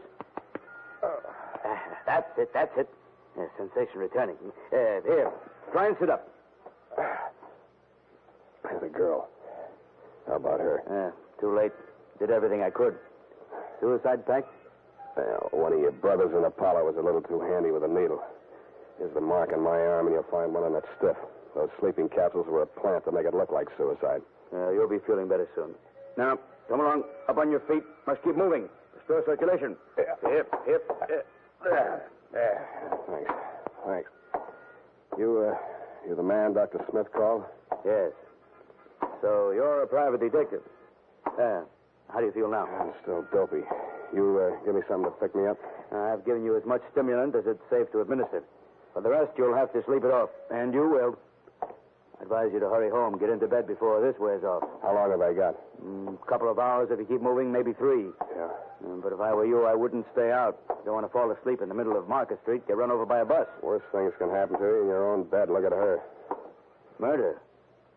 Think you can prove it? I don't know. I couldn't. Not on her. And I've been an autopsy surgeon for 20 years. Well, cheer up, Doctor. If you miss on her, you may get a second chance. Huh? Yeah, me. Mm-hmm. Those eyes are looking better. I think you'll live.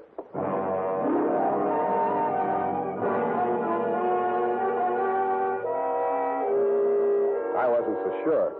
Unless I could nail Wilhelm before my 3 hours is up, it's a safe bet he'd nail me again with that needle. He had done me one favor. He'd convinced me that my client was really the man he claimed to be and that Wilhelm and Emma knew it. My best hope of smoking him out was to dig out some solid proof. I spent 10 minutes of my 3 hours getting to the Hall of Records and 10 more finding out there was nothing there on Lazarus but his death certificate. I had a gander at the wanted file at police headquarters. They'd checked him out in August of 47 when the court had pronounced him dead. I looked at my watch. With 2 hours and 17 minutes of wakefulness left, I just didn't have time. I stopped by Lazarus' hotel, got a set of his fingerprints and several samples of his signature, took them to a penman I know down on the mission, and between us we forged the most amazing set of documents ever assembled on one man. All dated, notarized, certified, witnessed, registered. One even bore the great seal of the state of California and the signature of the governor.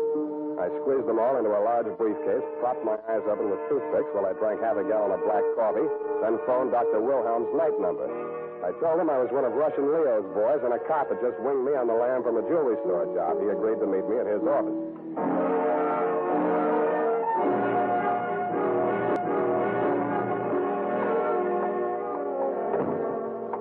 Hello, Wilhelm. Yes? Is that all you got to say to the guy you knocked off an hour ago? I'm afraid I don't quite follow. Who are you? Look, I know that you know, and you know that I know. We even wrote a song about it, so let's get off the dime and don't reach for a needle. This gun is bigger and it shoots farther. Well, I can see you mean business. What do you want? First, I want to show you a few things. Here, take a look.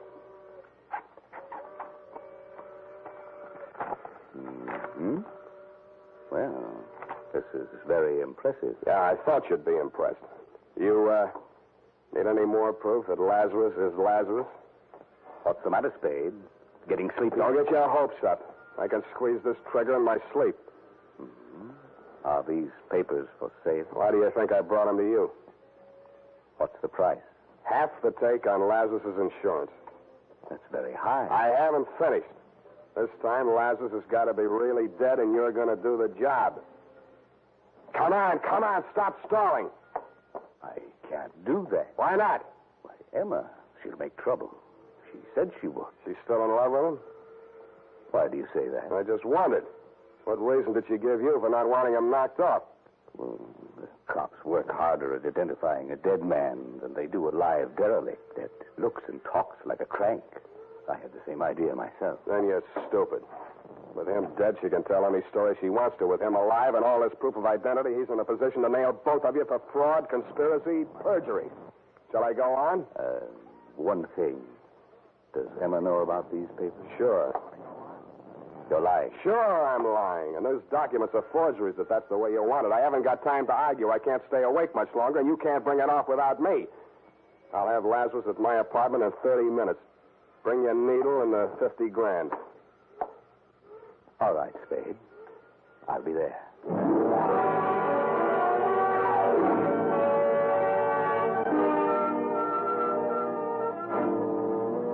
I made 2 phone calls on my way to pick up Lazarus, one to Emma and one to Lieutenant Erlinger of Homicide.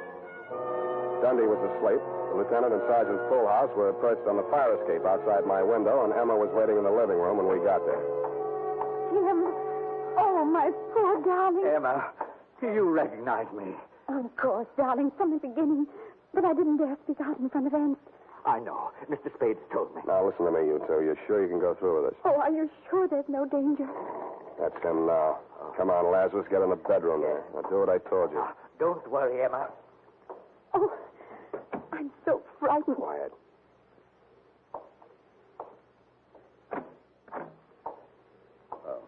Hello, Spade.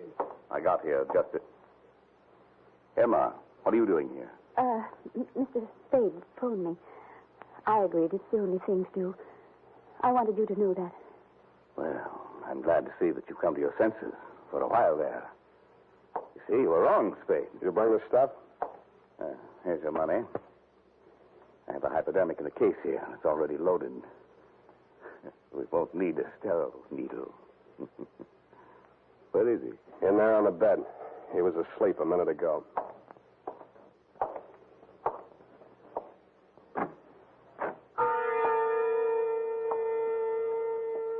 The grogginess that had kept coming back over me in waves for the last 2 hours swirled over me again as Wilhelm leaned over the bed where Lazarus lay, stretched out with his eyes closed. For a split second, I blanked out, and I was afraid it had already happened. But then I saw Wilhelm's hand coming down in an oblique angle toward Lazarus's forearm. Then my vision blurred again, and my arms felt too heavy to lift. It was Emma's scream that jolted me back. I clawed out blindly. You let go of it. You get it in your own arm. Let go. Why, you double-crossing... Now, here's a little sleeping medicine for you. Okay, boys. Come and get him. Good boy, Sam. Good boy. We won't forget this. Yeah, a likely story. Get that broken glass, Polehouse. Put it in a Dixie cup. Now, handle it careful. You want to analyze that medicine. You okay? Who are these people, Sam? Accomplices? Yeah, but not the homicide. What about Ernst? They won't let him go free, will they? Don't worry. He's out of circulation for good. Mr. Spade. Yeah, Lazarus. I don't know how to thank you. Yes. You don't know what this means to us. Yes, I do. It probably means another long separation. The state prisons aren't co-ed. But if you insist on being alive, you have to take life as it comes.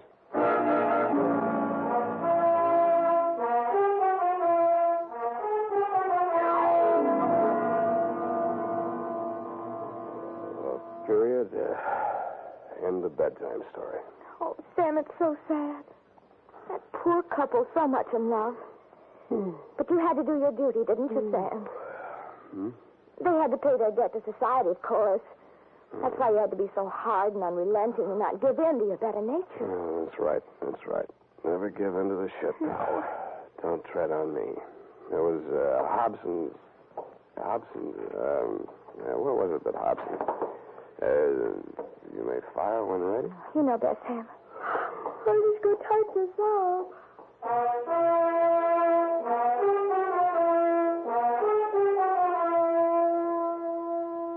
And now, listen to this. A good friend of the family. That's Wild Root Cream Oil Hair Tonic, folks. Wild Root Cream Oil grooms the hair neatly and naturally, relieves dryness, and removes loose dandruff. Now, get Wild Root Cream Oil at your drug or toilet goods counter in a new 25-cent Get Acquainted bottle. Also, ask your barber for a professional application of Wild Root Cream Oil Hair Tonic. Again and again, the choice of men who put good grooming first.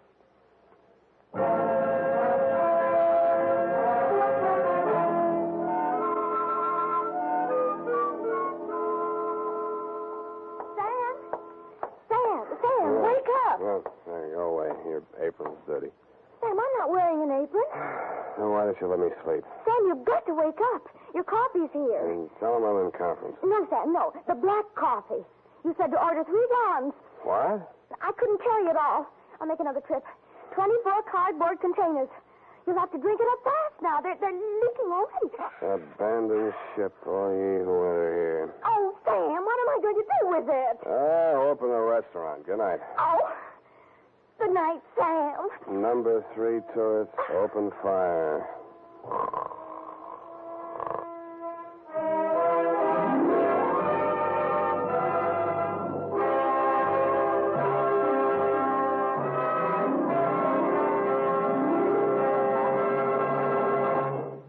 The Adventures of Sam Spade, Dashiell Hammett's famous private detective, are produced and directed by William Spear. Sam Spade is played by Howard Duff. Lorene Tuttle is Effie.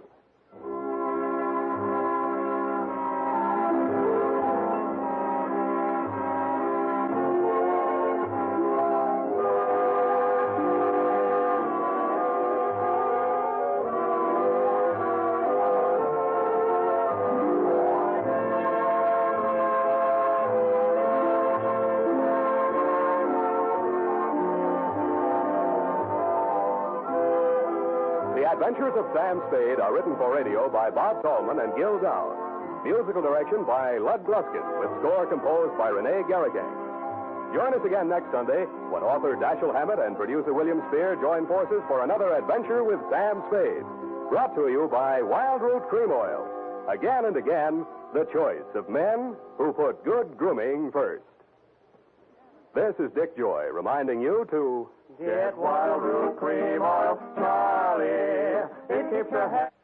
You see, it's non-alcoholic, Charlie. It's made with soothing lanolin. You better get Wild Root Cream Oil, Charlie. Start using it today. You'll find that you will have a tough time, Charlie. Keep on all the gals away. Hiya, Baldy. Get Wild Root right away.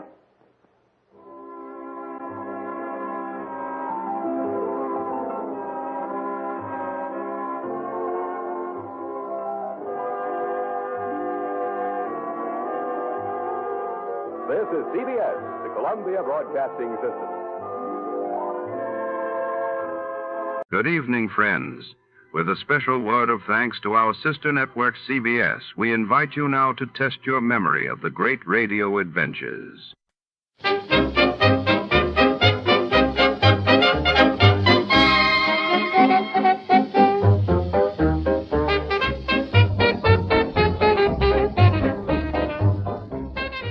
Tonight, we follow our hard-boiled detective deep inside the echoing marble halls of the American Sector Passport Office in post-war Berlin, 1948. As the city teeters on the edge of the Cold War, a forged document is all that stands between freedom and a lifetime behind the Iron Curtain. Shadows stretch long across polished counters as secrets are traded for safe passage, and not everyone on either side of the desk is who they appear to be. The stakes are high, and time is running out before to start Let's See What Happened the day it was aired. It was November 17, 1952. That day, the world watched as Dwight D. Eisenhower began forming his cabinet following his election victory in the United States. While in Egypt, tensions rose as the new revolutionary government announced sweeping land reforms. Too cold. Tired of the everyday routine? Ever dream of a life of romantic adventure? Want to get away from it all? We offer you Escape. Escape, designed to free you from the four walls of today for a half hour of high adventure. Escape, brought to you by your Richfield gasoline dealer and the Richfield Oil Corporation of New York, marketers of Richfield gasolines, motor oils, and other petroleum products. Look for the Richfield Eagle on the cream and blue pumps.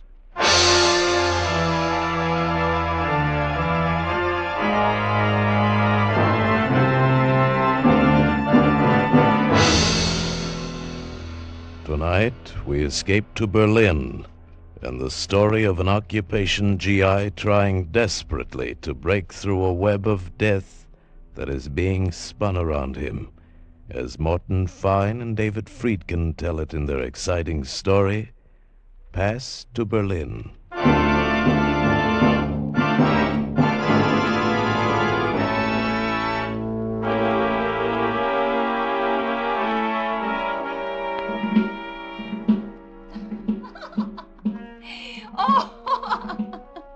Greta was laughing.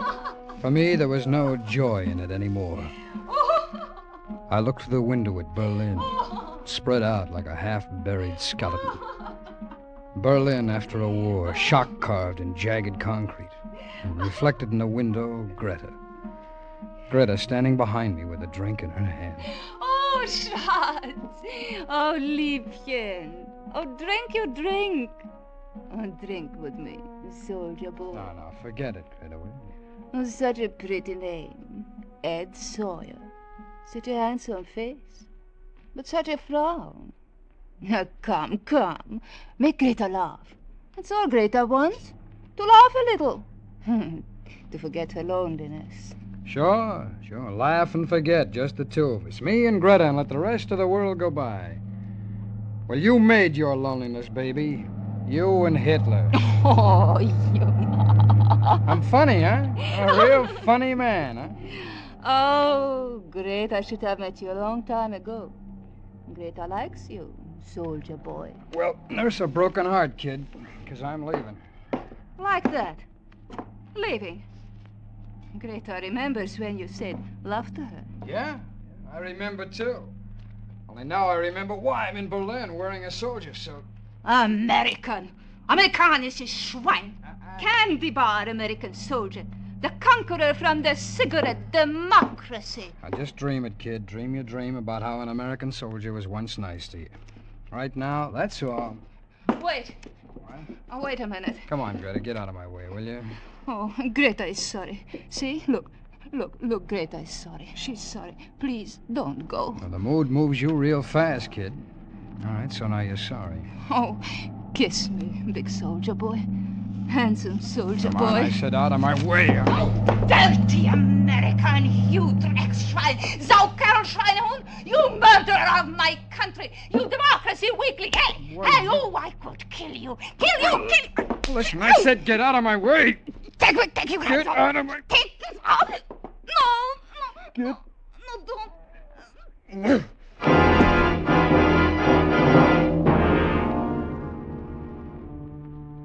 For a second, I stared where she'd fallen, motionless. Her head lay against the lead piping in the wash basin. I watched a small pearl of blood squeeze through her lips. Then it died, too. Then I remembered. Fingerprints. I'd handled two things in that room. Greta and the highball glass. I smashed it to the floor and ground it with my heel. Outside, it was raining. That was a break. Because the rain had washed away the human rubbish that litters the Berlin pavements at night, and no one saw me leave the house. I walked, turned some corners, walked some more. Then a splash of neon smeared across the wet pavement, and I looked up. A theater. A theater for the amusement of GIs and the rehabilitated natives.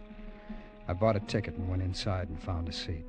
Ladies and gentlemen, the headline attraction of the evening, the most astounding mind-reading act of the century. Direct from London, the great Stanley and his lovely assistant, Mona. Mona who sees all, knows all, and tells all.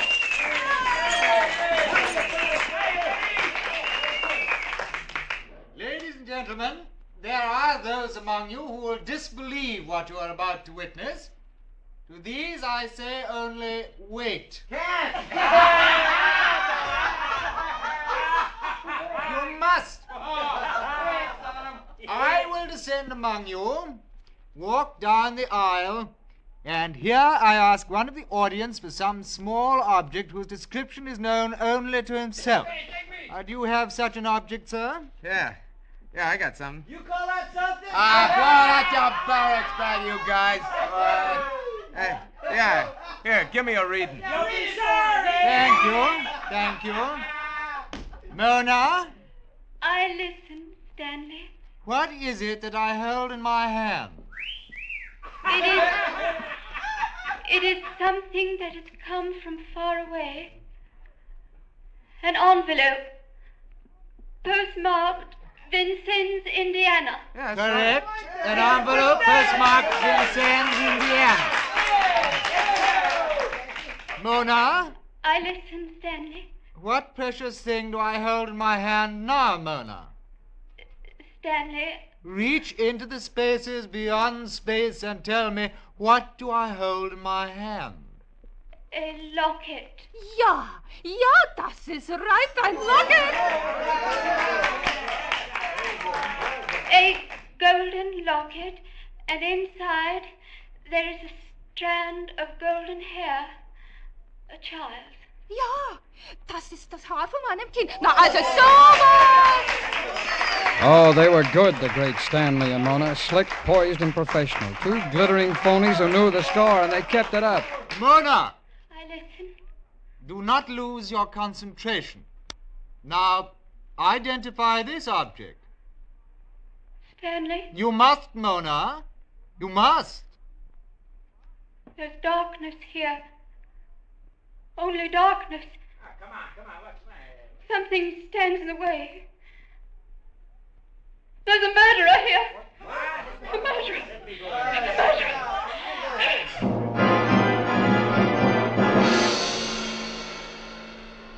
They rang down the curtain, and I sat there until the next act came on. Sat there and knew there was no way anyone could have guessed about Greta. No way. It was just a cheap, rotten, dramatic trick to suck the audience in, and it had worked. No, some of the audience was laughing. Others were obviously affected by it. Moronic idiots with their mouths open and their eyes uneasy. And me? Well, maybe I was being naive, ridiculous, but I had to find out. I waited until the audience began to give attention to a tired blonde singer. There was a door to the left of the orchestra pit that led backstage. I slipped from my seat and headed for it like it was my business. I walked down a corridor. There were cells on each side tagged with performers' names. Mona's door had a star on it. The star was gilt, and the gilt was peeling. One moment. Yes? She was taller than I thought. Her face was delicate with an almost wistful expression, but it was her eyes. Gray and soft, as if the color had been strained through gauze. Yes? What is it? I came back to congratulate you on your performance, Mona. That's quite an act. That's real big time. Thank you. Only you're phony. You are, huh? Please go away. It's real phony, isn't it? You're a man whose words are like acid in the hands of a child. If you do not scar yourself, you will scar others. I do not wish to speak with you. You're not even English. Oh, no, don't close the door on me. Please. Yeah, that's better. You're not English, huh? Are you American? Come on, where you from, honey? Hey, you know, you got a fair act there. That guy who calls himself the Great Stanley. It was not an act. Oh, then... Well, then, why did you say there was a murderer in the audience? I don't know why. Well, then you were kidding. I felt his presence. There was a murderer. You still feel it? Yes. Mona, there's a cab waiting to take us to the hotel. And Hi, Stanley. Good evening, Sergeant. This gentleman knocked on my door. Well, I'm glad he did. It's always a pleasure to meet a soldier. A medical corps man by your shoulder patch, I see. Welcome. Oh, thanks. Would you wait for me in the cab, Mona? I'll only be a moment. Do not be long. I need you with me. You saw the extraordinary performance, Sergeant... Sawyer, Ed Sawyer. Oh, I consider it an honor that you should take time to come backstage and express your appreciation. That a hard-bitten GI should become a convert to Mona's miraculous powers. Are you kidding me, or am I kidding you? No. We don't have to kid each other, do we? We fellow sophisticates, However, the others out there, well, perhaps they were fooled. It's amusing to kid them, and also one lives this way. Well, you and Mona should check on each other. She tried to make me believe your act was on the level. Well, Mona is my wife, and she's loyal to the illusions that I create about her. Ah. Well, then that murderer bit was phony. Oh, naturally, but effective, don't you think? Yeah. How did you think of it? Oh, an inspiration, Sergeant... Sawyer. Sawyer. An act such as ours needs one piece of sensationalism to shock a new audience, and we have it, don't you think? Yeah, you got it. Oh, just one thing, Stanley. Of course. Tell Mona something for me, will you? Of course. Tell her her eyes are the most beautiful I've ever seen. Oh, she will be pleased. She's blind, you know. His smile held, and the smile was phony like their act was phony. I knew now I had nothing to worry about, so I left. I went back to my room in the Garmisch Hotel, stood on the balcony for a while, watching the fingers of light from Tempelhof play against the sky, lighting it up fitfully, disappearing. And far away, silhouetted, the hulk of some broken buildings, caught now in the beacon and then lost. I watched it. Stared, and then I saw it. The outlines of some structures blasted by bombs, but it's like a scaffold, a gallows. Precisely that. And something else, a figure detached itself from the shadows, a figure of a man scavenging among the rubble of the torn buildings, and he stopped, and over his head the gallows. The man and the gallows caught against the night. I went to bed. Closed my mind to all of it. Toward morning, I had a dream. I dreamt I was standing in a stone yard, and I was watching some men, some blind men, and they were building a scaffold. Then I was awake, and I jumped out of bed. I saw what the hammering had been. Nailed to my door was a shroud for a dead man, and pinned to it under a single white carnation, a small white envelope. Adlon Florist, it said, and on the other side some writing. In memory of Ed Sawyer, it said, "Thou art cursed because thou hast killed."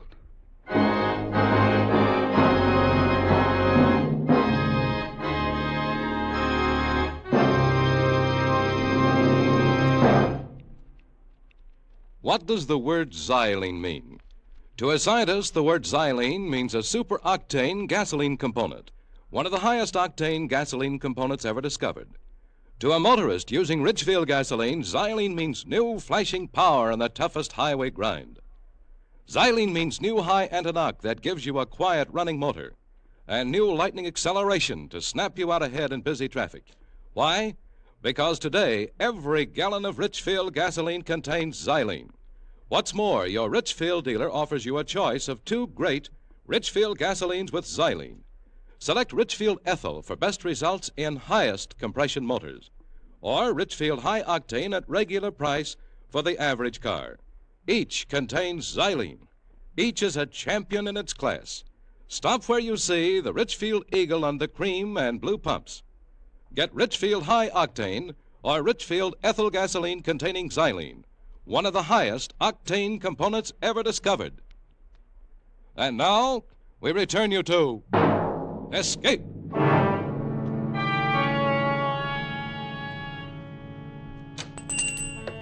Guten Morgen. I may do something for you, Sergeant? Yes, you can. You're fortunate, Sergeant. Just arrived this morning, fresh-cut camellias, flown in from Italy. No flowers. A shroud. Talk to me about a shroud.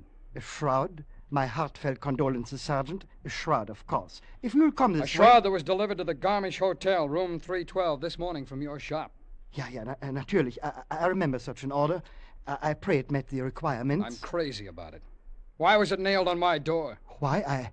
I do not understand. I didn't order it. Who did? Why, early this morning, Sergeant. Early this morning by special post. In order for a shroud and a wreath, with instructions for their disposition. Who wrote the order? Who gave these instructions? That I do not know, Sergeant. It was a typewritten, unsigned, and more than a sufficient amount of American money to take care of everything. I thought somebody who wished to remain anonymous. Well, here's some more American money. Now tell your boy to tear that thing off my door. Yeah, but Sergeant... Tell him, Florist!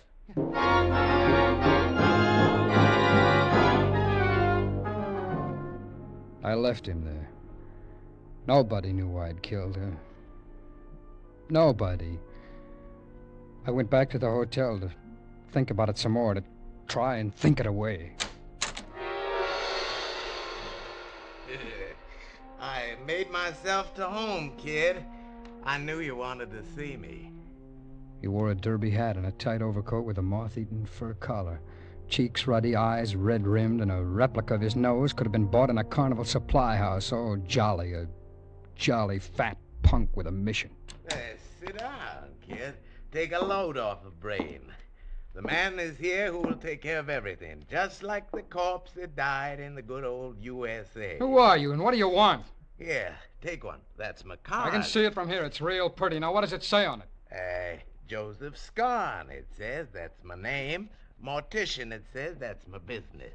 That's what? Oh, yeah. Puzzles you, huh, kid? I just gotta tell you about Joe Scarn. That'll explain me to you. Yeah, do that, will you? Yeah. Well, see, back in the States before the war, this was my career, mortician. That's funeral director.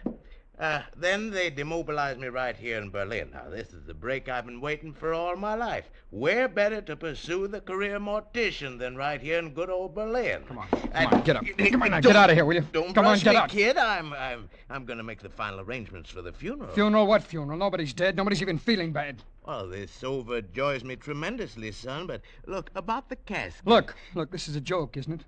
A gag? Isn't that what it is? Something the boys who came on past with me cooked up? That's it, isn't it? Come on!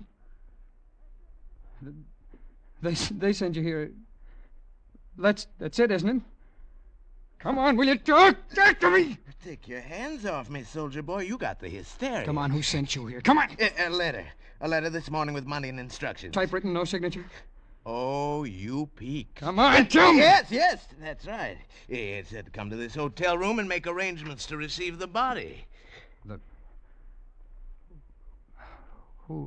Whose body? Why, the letter said the body of Ed Sawyer, Sergeant, Army of the United States. It said Ed Sawyer was about to die.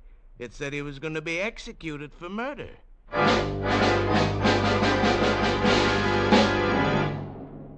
All of a sudden, there were no more words. His jaws were moving, but there was no sound. Even when the folds of his fat face moved into a chuckle, I got nothing. He was out of focus, all blurry. I ran past him and out onto the street. It took me an hour to push my way through Berlin's derelict, scarred alleys to Greta's rooming house.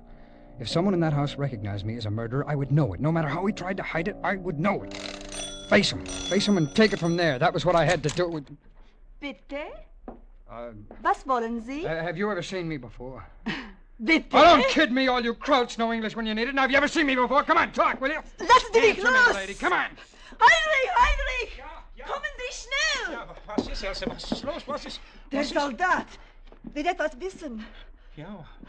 What you want, Sergeant? Well, that's better. Our papers are in order. Everything in our house is as you Americans have ordered it. Wait, I will show you. Don't fret yourself, Dad. It's just that I have a feeling I've been to this house before, and I've got to find out. Is this some kind of a drunken joke you're playing with us? Just tell me if you've ever seen me before. Ah, you're sick. Please go away from us. Yes, that's right. I'm sick. It happens like this lots of times. Amnesia, you know, it's the war, but... Now, look at me, look. Yeah. You're sure you've never seen me before? Yeah, we are sure, Sergeant. Yeah. Come and sit down. No, wait a minute, will you? Come in. Yeah. Your other guest. Yeah. Could I see them? What is the need, Sergeant? One has been drunk for 3 days. Yeah. He will stay drunk for 3 days more. Yeah. Another Elsa and I have not seen for a week. Nein. And the third is in the morgue. This morning she was taken there dead. Ja, tot. Ach, that Greta. Always she gave us trouble. Yeah, Elsie? Yeah? Police, doctors, questions. All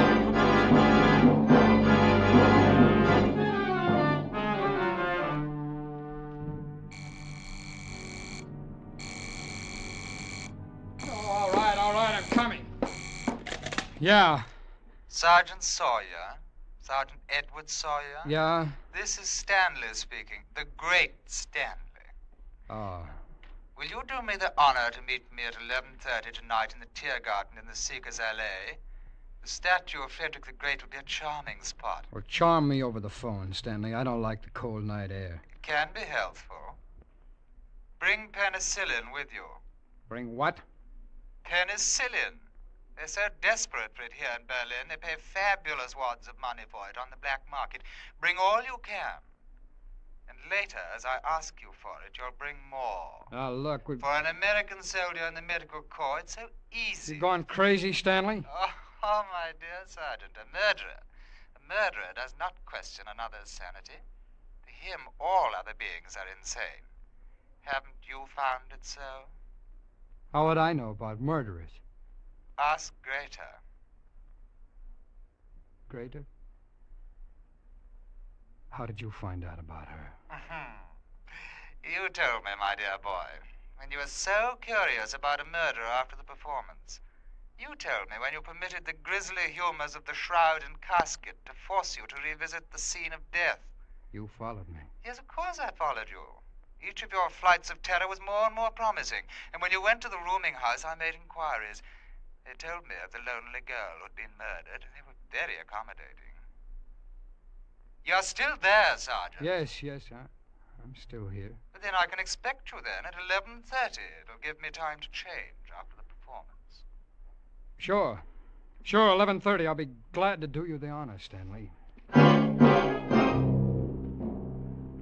Oh, he made it easy. For nothing, he'd let me know who it was I had to be afraid of. Stanley. The great Stanley. And Mona with the pale, lovely, blind eyes. Boy, what an act they had. I wondered how many times their sensational finish had paid off like this. How many murderers had handed themselves over to Stanley and Mona on a platter for nothing. But I could change all that. I could get off the hook real cheap. I could fix it so Mona and the great Stanley would let me rest in peace for nothing. No, not for nothing. Just the price of an admission ticket. There were about 30 people in the theater, most of them soldiers. The opening act was on when I got there and slid into a seat. A family of French jugglers whirling shiny hoops on every loose piece of anatomy on the stage. Stanley and Mona were next to closing, so I figured I had about an hour. I waited until the French were balancing everything but the proscenium, and then when they had everything in the air, I used the same orchestra entrance to backstage. The door to Mona's dressing room was open. The room was dark. I eased inside just as the next act came hurrying down the corridor, still hooking up their costumes. I brushed against a moldy curtain that hung from wooden rings. I pulled it back, hid behind it, and waited. Still, I cannot understand why you must leave me tonight, Stanley. What is so important at 11:30? Through the dim light of the corridor, I saw Mona walk into the room and sit down at her dressing table. Stanley was right behind her. He was reaching for the light switch when my hands found his mouth and his throat, and I began to strangle him. My fingers dug into his flesh, and I crushed his breath back into him. He made no sound. There was only the soft laughter that seeped through the theater and his soft throat in my hands. And then Mona's soft voice. Why do you not answer, Stanley? Is it a rendezvous? Stanley? Stanley, what is it? Why are you so silent? Stanley? Stanley! Suddenly her fingers were on my face, frightened and quick, like the wings of a wounded bird. Then slowly they began to search the empty air for the dead Stanley. She turned and her blind eyes stared right at me, and I brushed her aside and ran down the corridor. An old doorman sat reading a newspaper at the stage door. I couldn't get out that way without his seeing me. Only one way, back through the theater. Ich bin ein bisschen verrückt geworden. Der Knallig vorhin Latz, dass der Kind nicht mehr passt. I started up the aisle, and then I knew I was doing the wrong thing. There was an MP at the head of the aisle, a corporal from the MPs, the braid, the white spats, and the club. In this tiny audience, if I left in the middle of the act, he'd remember me. So I sat down on the row that was the most filled. When I looked back at the end of the act, there were other MPs standing at each exit. Then the curtain rose. Mona stood there with a man you see on every street in Berlin, a German policeman in the natty German police uniform. Ladies and gentlemen, tonight I shall descend among you accompanied by this esteemed gentleman and read your mind through my fingertips. You, sir, I can read your innermost secrets by touching your face. Sir, you and this girl beside you, you told your wife you were working late at the office tonight. She worked her way up the aisle, coming closer and closer. And you, sir, my fingers reveal that you have bought an escape from KP duty. Please. And now, there's a gentleman in this row. My fingers reveal he has a medical corps shoulder patch. Come on, take your hands off of me, will you? What's the matter, soldier? You afraid Mona will give away your secrets? Come on, one side, will you? Let me go. Come on, soldier, move it, will you? Go on, John, go on. Come on, let me out of here, will you? Come on, guy, move! He's got secrets. Have you got secrets? Hey, Mona, what are you waiting for? Tell us the soldier's secrets. Come on, move, Come will on, you? everybody. We got a right to this guy's secrets. Oh, shut up, will you? Shut Hurry up! up, Mona. Hurry up. He can't breathe. They held me there, laughing. The others all turned in their seats to stare. The German cop pinned me back in the seat. And then Mona's fingers reached out and trailed across my face. Lingered. They were the fingers of death. They were cool and gentle. Almost a caress. This is the man. This is the murderer.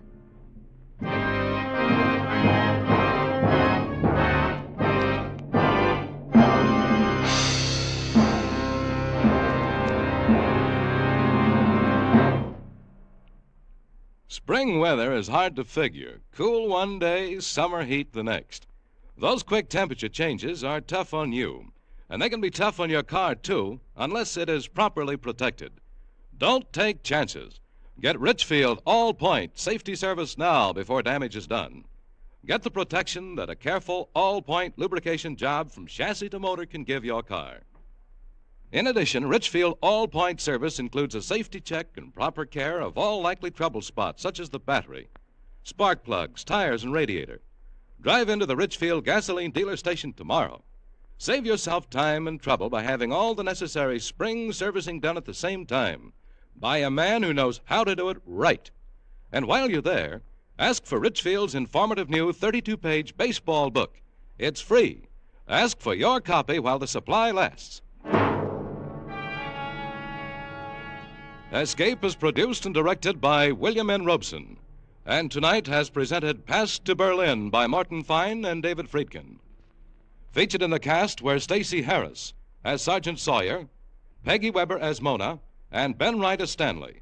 Special music arranged and played by Ivan Ditmars. Next week. You are lying on a small knoll in the prairie west of the Platte River. In a few moments, dawn will herald the attack of the encircling Apaches. An attack of such fury that for you, there can be no escape.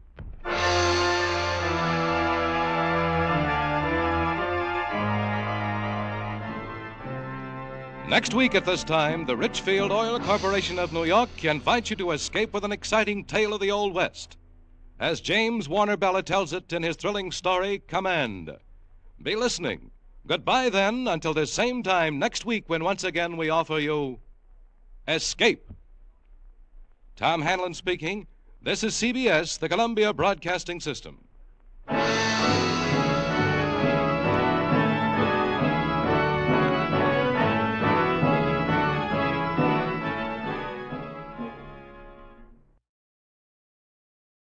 Before tonight's tale continues, we'd like to extend our appreciation to the fine people at CBS. And now, listeners, sharpen those minds for a quick radio quiz.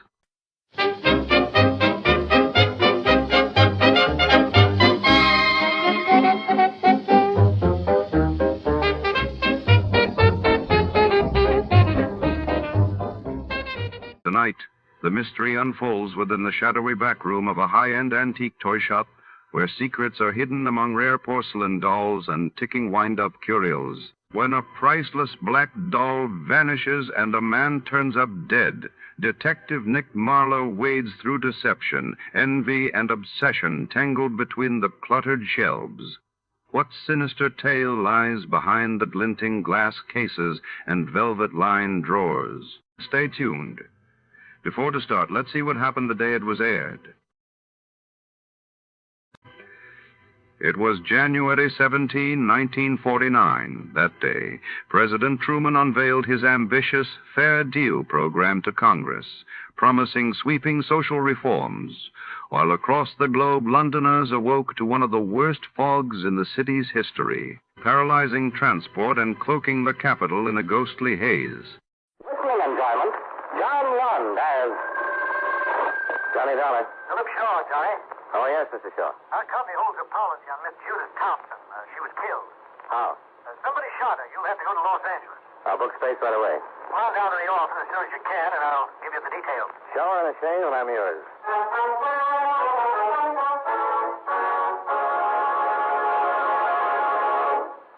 We'll return to our program in a moment. But first, I'd like to say a few words about jamming. And I don't mean Mother's Preserve. During wartime, it has frequently been the practice of an enemy country to jam our radio communications. That is, to cut into our broadcasting with broadcasting of their own so that our radio messages cannot be received with any degree of clarity. There was a time when our civilian radio broadcasts were jammed too, unintentional though it was. As you can imagine, it was quite a mess, and still could be. Can you imagine what would happen today if there was no coordination among our many radio and TV stations? Or if the telephone companies didn't cooperate? When radio broadcasting first began in our country, each station chose its own call letters, power, and spot on the dial. It wasn't long before 2 or 3 stations would try to come in on the same spot, and the poor listener couldn't understand a thing he heard. So, to get things organized, the Federal Communications Commission was born. Licenses were issued to each station and to qualified operating engineers. The same thing now applies to TV stations. Today, a radio or TV station may request certain call letters, and if no one else has them, the call letters are issued. But power and the spot on the dial are restricted by laws of nature, and the FCC engineers don't have much choice in what they tell the station operator he can or cannot do. With the telephone and telegraph, however, the situation is different. The FCC makes sure the rates are fair both to the company and to the consumer, and that all the independent companies work together so that someone in Japan or Germany, for example, can call someone else in New York with practically no delay or trouble. So the next time you pick up a stateside broadcast loud and clear, or hear everything your family says to you over the telephone, just remember that you have the Federal Communications Commission to thank.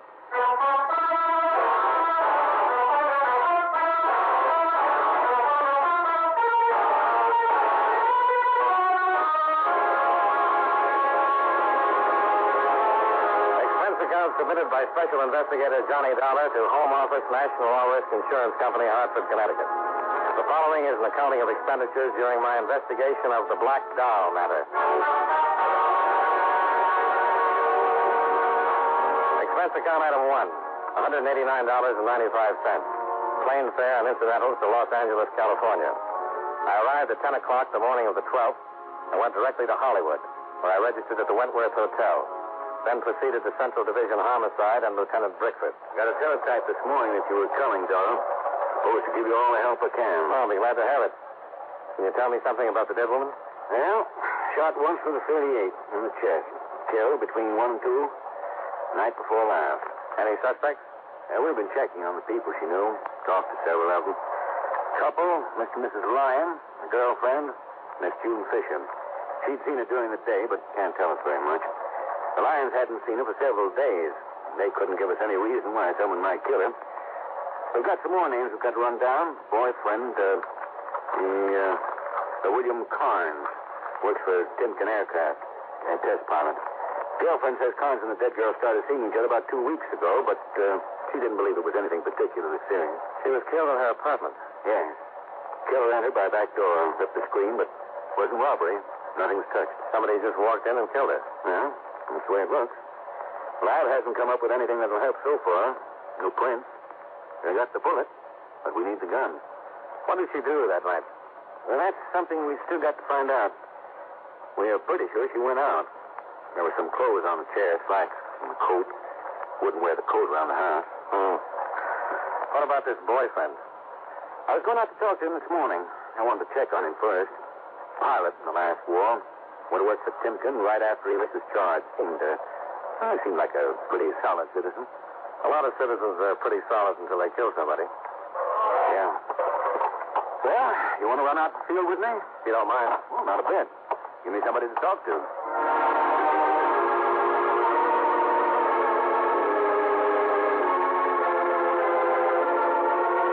25 minutes later, we were driving through the gate at Timken Aircraft.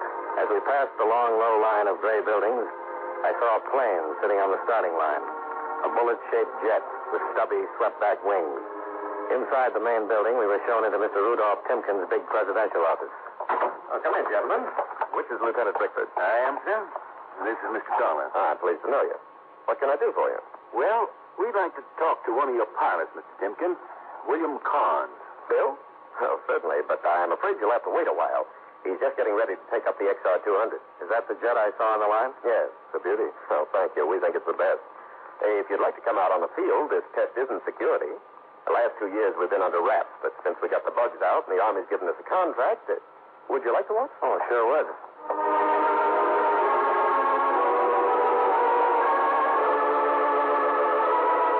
Timken took us out in the field, and we watched the jet take off and climb toward the west. It circled, climbing till it was out of sight. We kept watching and waiting. A cool breeze was coming in from the ocean, and the sun was warm on our faces. Finally, we saw it. Here he comes. Can't even hear him. He's traveling faster than sound. Do you fly, Mr. Dolar? Only when I've got an expense account. How fast would you say he's going? You'd be very surprised, Lieutenant. Even the Army was.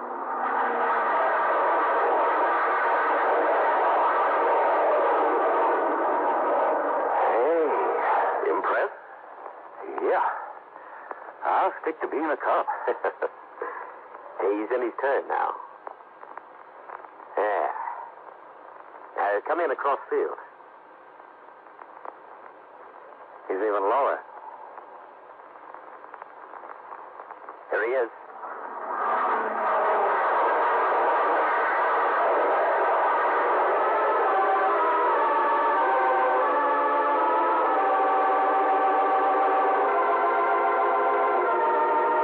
We waited on the field until William Carnes landed the plane.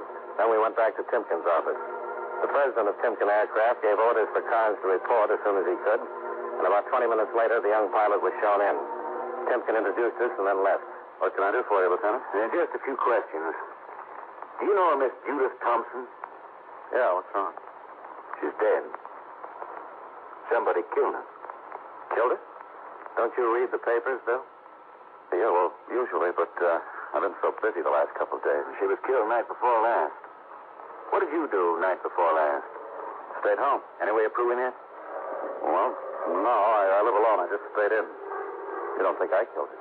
You've known her for about 2 weeks, haven't you? Yeah, I guess it's been about 2 weeks. She's a nice kid. Awfully nice kid. Sorry about it.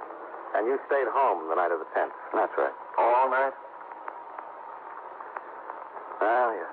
You'll find out sooner or later. No. I wasn't there. I took her out the night of the 10th, the night I knew she'd been killed. But look, honest, I had nothing to do with it. Why'd you lie about it? Because I'm married. No, we're not living together. We're separated. My wife's living in Chicago now with her folks. Always kind of hoped we'd get back together, but if I got mixed up in a killing... You got mixed up the night you took Judith Thompson out? Look, I was lonesome. Judy was a pretty kid. I saw her about 6 times in 2 weeks. It helped.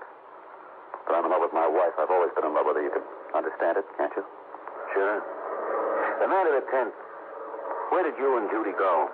To the beach. Went down on the pier and played a concession. When did you get home? I don't know. I guess about 11:30 or so. Yeah, somewhere about that time, 11:30 or 12. You go right home? Yeah, right home. That's true. Anything happened during the evening? Anything unusual? Unusual? Anybody following you? No. Did Judy seem nervous or anything? No, she was fine. She didn't act nervous or anything. Okay. Is that all? Yeah, for now. We'll talk to you again. All right, but I sure wish you wouldn't tell the papers. Tell the papers? Well, about me. Being the one who took her out that night. Would finish me for good with my wife. I wouldn't have a chance. Her family doesn't like me as it is. Why did you and your wife split up? My job. I don't really blame her. It's tough for a woman to sit around the house when an old man is flying new stuff. What am I going to do? I guess I love flying about as much as I do my wife. Just keep hoping she'll understand and... I don't know. It's a mess.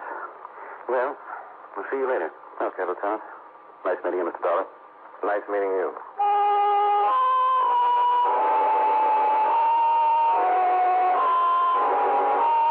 We left Carnes sitting in the big office and located Timken. We thanked him for his cooperation, then went out to the car. We were about to drive away when Bill Carnes ran out of the building. Oh, wait a minute. Yeah. Just thought of something. Yeah? What is it? Well, I doubt if it means anything. In fact, I forgot all about it until just a minute ago. Something about the other night? Yeah. When we were down on the pier on the fight, playing the concessions, I down there had a fight. Fight? Yeah, that's the shooting gallery. I spent about $2 knocking down fights and winning coupons. When I got done, Judy wanted one of the draws, the plaster prizes. Yeah? This was a big black one, about this big. And the guy wouldn't give it to me. You got in a fight with him? Oh, darn near. I won enough coupons for the doll, but he said it wasn't a prize. And I said, what had he got it up on the shelf for? Judy wanted it, so I finally made him give it to me. Then we had to fight him for it. It wasn't so much the doll, it was the principle. I hate to be had like that. No. I owed it much, but it was kind of strange. Of course, I don't know what it could have to do with Judy. Well, you never know. Does she take the doll home with her? Well, yeah, sure. And a lot of other things, kind of junk. Okay, Bill. Thanks a lot. Sure. See you later. Yeah. Bye. Go on.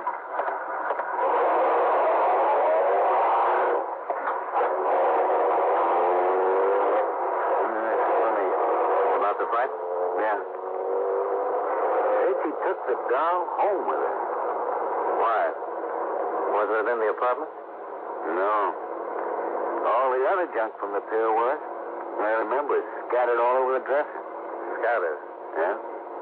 But no big black doll. You were right. About what? That is funny.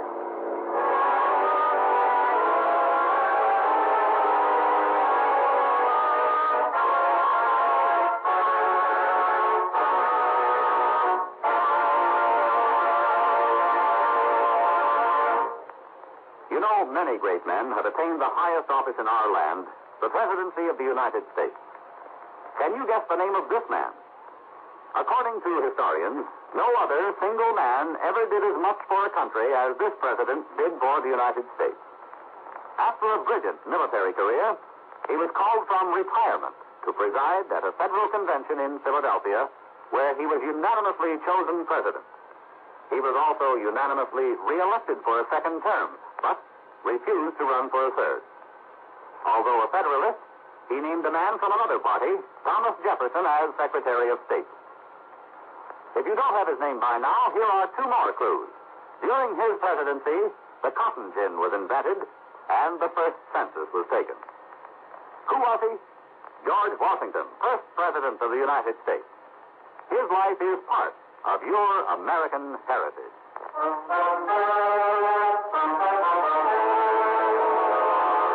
And now, with our star, John Lund, we bring you the second act of yours truly, Johnny Dollar.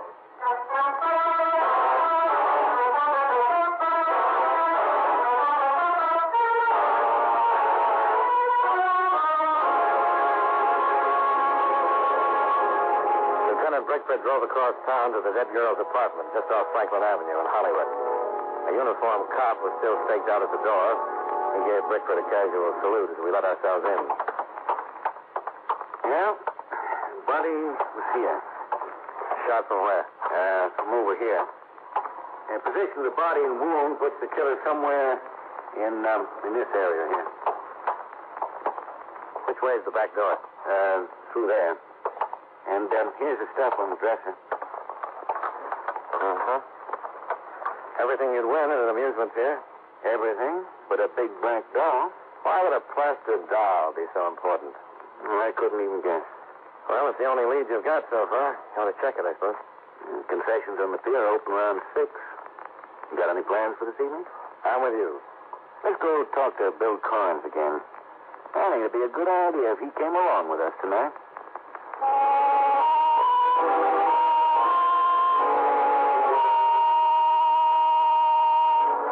We left the dead girl's apartment and drove back across town to Bill Carnes' home near the Timpkin Aircraft Factory.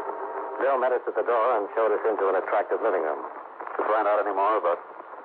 about Judy? Not yet. We'd like to know some more about your argument at the pier. Well, I told you just about everything. It started over the doll. That's right. You're sure Judy had the doll with her when she went home? Well, yeah, I'm positive. Saw her take it into the house, had her arms full of that stuff we want. The doll was the biggest of the bunch. You can't remember anything unusual about the doll? Unusual? No? No, it's just a big black doll about this big, holding an ashtray.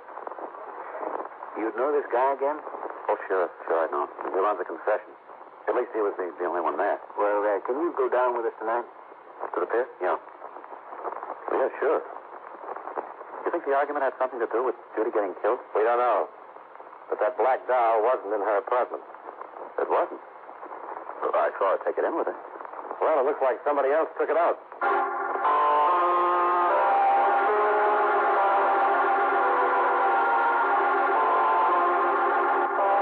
Expense account item 2, $14.55. Dinner for Brickford, Carnes, and myself. A short drive later, we pulled into the big parking lot on the amusement pier. As we got out of the car, the roller coaster reached the top of the first dip high above us and started down.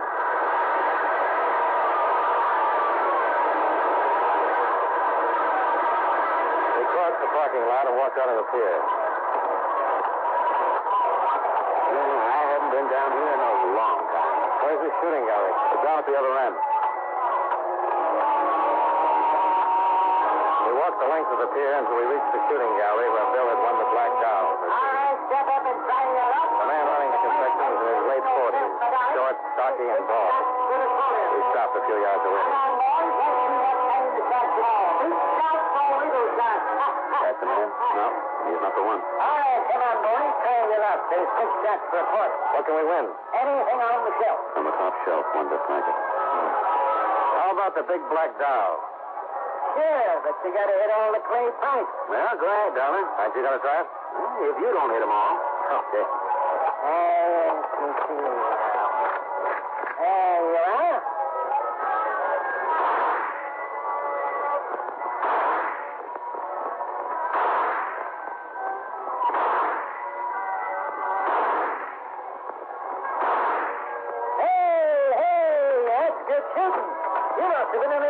Something. You really knocked them down. Say now, boys, how about another round? No, I'll just take the dolls. Sure, how about you boys? Not going to let him show you up now, are you?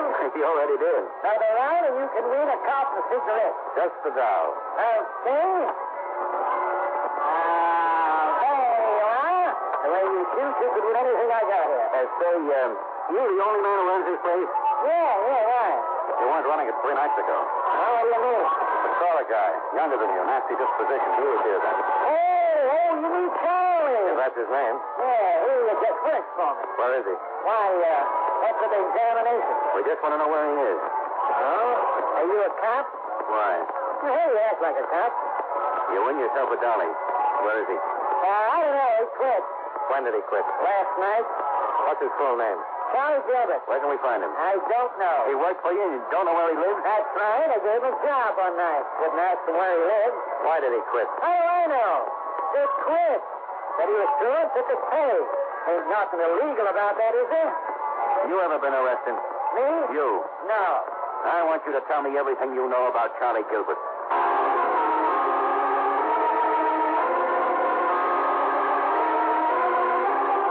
Rick and I questioned and cross-questioned the manager of the shooting gallery. He said his name was Virgil Wellman, but he'd never seen Charlie Gilbert till the night he'd hired him 3 weeks before. He knew very little about the man, but readily admitted Gilbert had a bad temper. He swore he didn't know where Gilbert lived or what he did in his spare time. Well, we left the pier and drove Bill home. The lieutenant dropped me off at my hotel.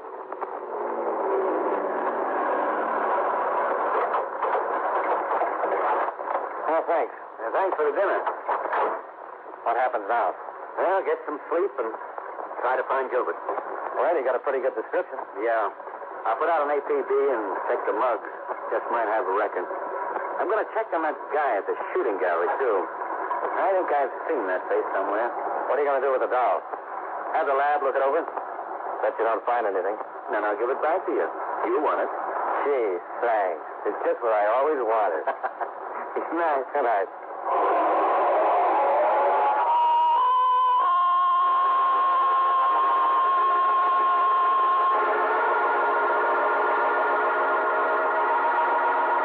I went to my room, climbed into bed, and tried to put the puzzle together. After a half dozen cigarettes, I gave up and turned off the light. I felt as though I'd hardly fallen asleep. Okay. Yeah. All right, sure. Johnny Dolar. This is Blackmail. Oh, hi. Hey, what time is it? 2 o'clock? Goodbye. Hey, wait a minute. Nothing important. Okay. Let me wake up. Well, this will wake you up. About an hour ago, they hauled a man out of the ocean. Been shot twice. About 36 hours. Who is he? I don't know. No identification. Nothing in our file on his print. So we sent for a kickback from Washington. Why is this corpse so important? Because he fits the description Carnes and Wellman gave us. Gilbert? Yeah. And I went through the mugs and came up with an identification on the guy who was running the shooting gallery tonight. I knew I'd seen him before. Who is he? Right name's Virgil Shelton. Wellman's an alias. Got a narcotics record. Served 5 years. Only been out for a couple of months. Well, that sounds interesting. How about the dead man you found in the ocean? Carnes coming in to make an identification? Already sent for him. You coming down? Right away.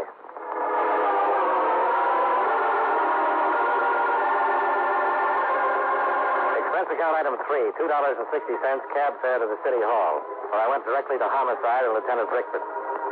Carnes had not yet arrived, so Brickford showed me the mug and record on the shooting gallery owner, then took me down to the morgue. The man they pulled out of the sea certainly fitted the description of Gilbert. Shortly afterward, Carnes was shown in to make the identification.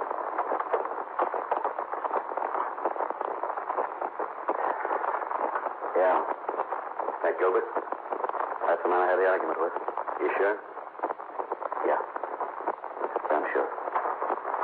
Lieutenant, he said he'd been dead about 36 hours. Close. And he was killed shortly after the girl was. Yeah. Here's the kickback we were waiting for, Dolar. Prints on the dead man identify him as Frank Sidney, alias Charles Sidney, alias Sidney Gilbert. Alias Charles Gilbert. Yeah. FBI wants him, narcotics friend. Well, it sure gives him something in common with the guy at the shooting gallery, tonight. Let's take another ride down to that pier.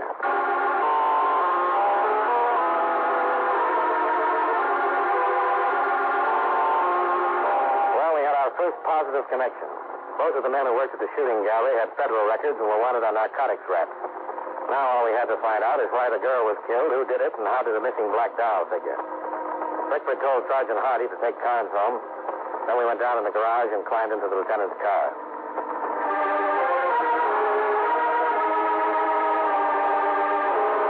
25 minutes later, we were back at the amusement pier.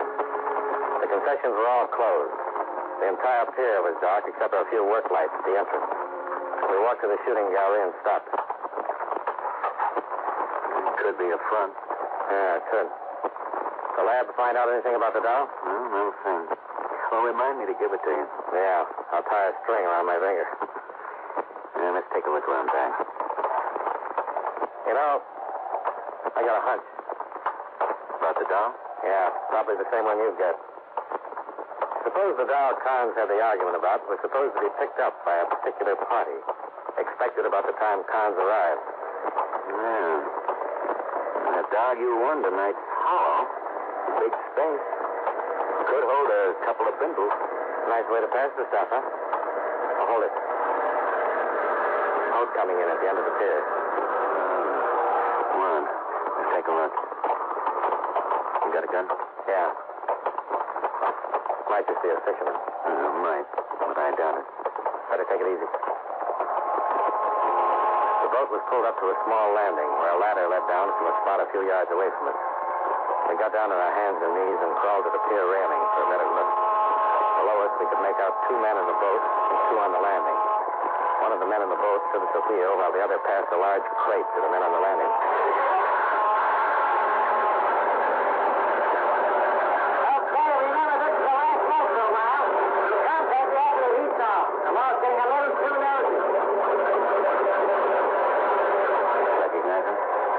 From the shooting gallery. They're coming up. Take it easy with it. Okay, hand it up. Okay.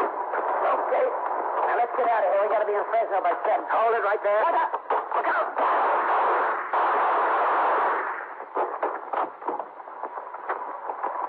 You okay? Yeah. Oh, this one's dead. Virgil's still with us. Yeah. Take his gun for a second. I want to look in that box.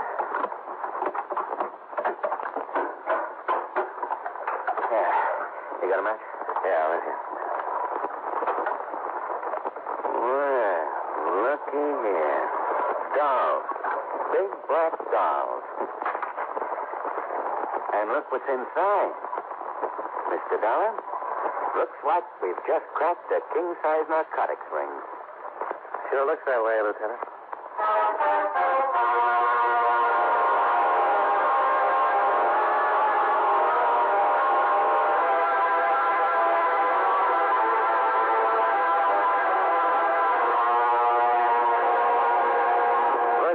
Lived long enough to tell us the whole thing. Once a week, one of the big black dolls was passed through a pickup. The night Carnes had the argument was one of those times. Gilbert knew he couldn't take a chance on a fight that would bring the police, so he gave Carnes the doll, closed the shooting gallery, and followed. Judith Thompson surprised him in the act of stealing the doll, and he had to kill her. Virgil Wellman knew Carnes would be able to identify Gilbert, and with a murder, the police would be sure to investigate. So he killed Gilbert and dumped him off the pier.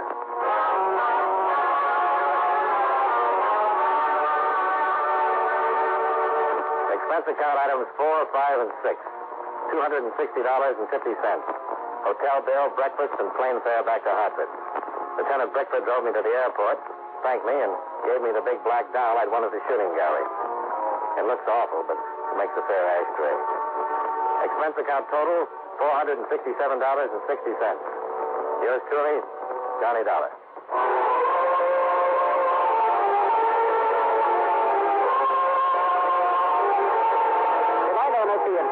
We've been listening to some of the best in radio drama with Suspense and Johnny Dollar. Be sure and join us again tomorrow night at the same time, 9:05, when at the end presents My Favorite Husband and the Great Gildersleeve.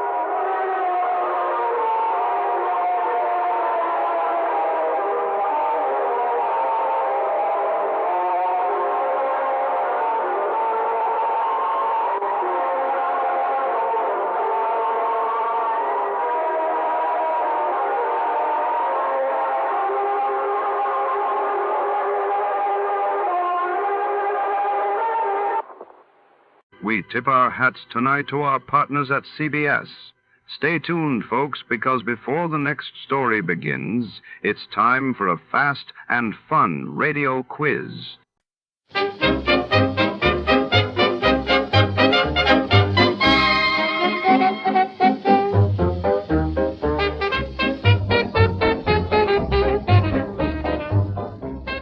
Tonight, in the shadow-drenched city, a mysterious love letter stirs up more than just passion. When a cryptic note lands in the wrong hands, Detective Archer finds himself tangled in a web of secrets, lies, and dangerous liaison. As midnight approaches, everyone becomes a suspect, and every word could be a clue. Who penned the letter, and what secrets does it conceal? Grab your hat, turn down the lights, and prepare for the love letter capper. Before we begin, let's see what happened on the day it aired. It was March 17, 1948, that day. President Truman urged Congress to approve emergency aid for Europe, while across the globe, Britain announced the withdrawal of its troops from Palestine, setting the stage for conflict in the Middle East. I'm Spade, detective.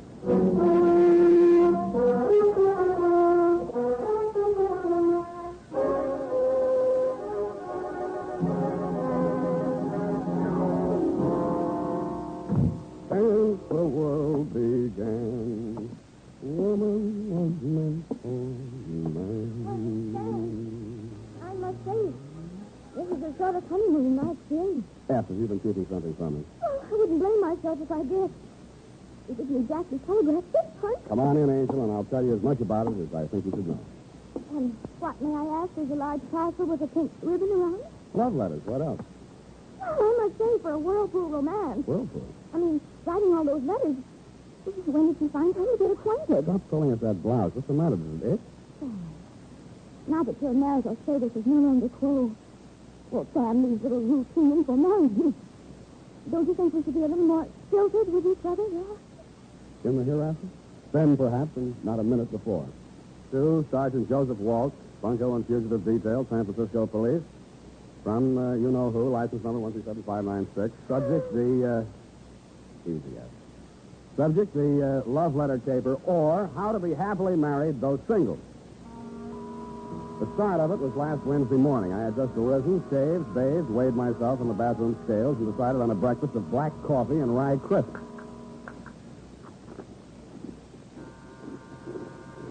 Noisy stuff. Oh. Special delivery. Sign here. Oh, now hold this, will you, Sonny? What do you call this? Some kind of Italian soda cracker? Rye crisp, low in calories. Take a bite. Oh, You could okay. lose a pound or two yourself. There you are. Eat the change. Thanks. I'll smoke it after dinner.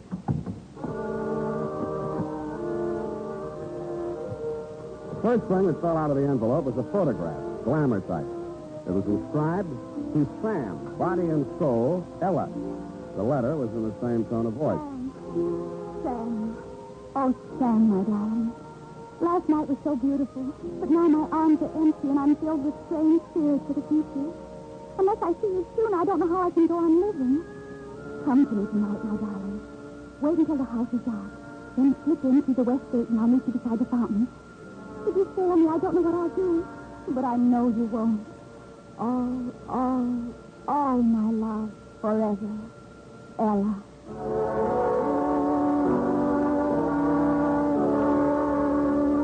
I read it over again, looked longingly at her picture, and shook my memory down. I couldn't even remember ever meeting a girl named Ella, but I did remember that last night was definitely not beautiful. In fact, I had dropped $35 in a blackjack game, not deductible. After I had tested the letter for invisible ink, codes, and ciphers, etc., with negative results, I decided it was either A, crank letter, or B, bait, or C, a camouflaged call for help from a damsel in distress. I took another look at said damsel's photograph and decided I would investigate her distress. I then phoned my secretary and told her to look up the night bus schedule to Atherton, the return address on the envelope containing said love letter.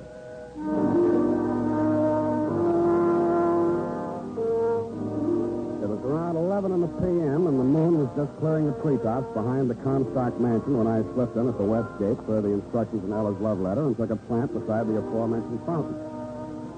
The house was in darkness, and I didn't see the ladder until the moon cleared the chimney pot. There was a girl climbing down the ladder from the second story, and she had a suitcase in her hand. When she reached the ground, she looked around anxiously, spotted me, and flew into my arms. Sam, my darling, you didn't fail me. Oh, my precious, hold me, never let me go. I love you. I love you, too, but now I'll look. explain it all later. We'll have to hurry. I think he suspected something. Who suspected Please, what? there isn't time. Come on. Oh, the watchman. We'll have to go out the back way. Come on. Come out here. Hey, you. Hey, hold it. Get down. No, let me go. We gotta get out of I here. said get down. Oh. Get up. What's going on down there? Oh, a couple of prowlers, Mr. Comstock. They had a ladder up to the second story, the hall window. But I scared them off. Oh, not all. Well, let's have no more shooting. I'm trying to shoot. Come on. It's our last chance. If you look in that room, I love you. I love you. What room? Wait, in my room, of course. Where are you planning on going? Anyway, just so I get away from him, I love you. I love you. Who's him? My uncle, he's been holding me prisoner in that house. Oh, come now. I tell you, he's insane. He'll kill us both if we're caught, so please, come on. I went because A, I don't like being shot at, and B, there was a wild possibility that she was indeed a fairy princess on the lamb from the dragon. I discounted half a B when we reached her getaway car. It was parked in the alley with a motor in it. When she insisted that I drive, I hesitated whether to head directly to police headquarters or nail her the stupid way. I was weak from being on a diet, so it was Hobson's choice, more familiarly known as Spade's folly.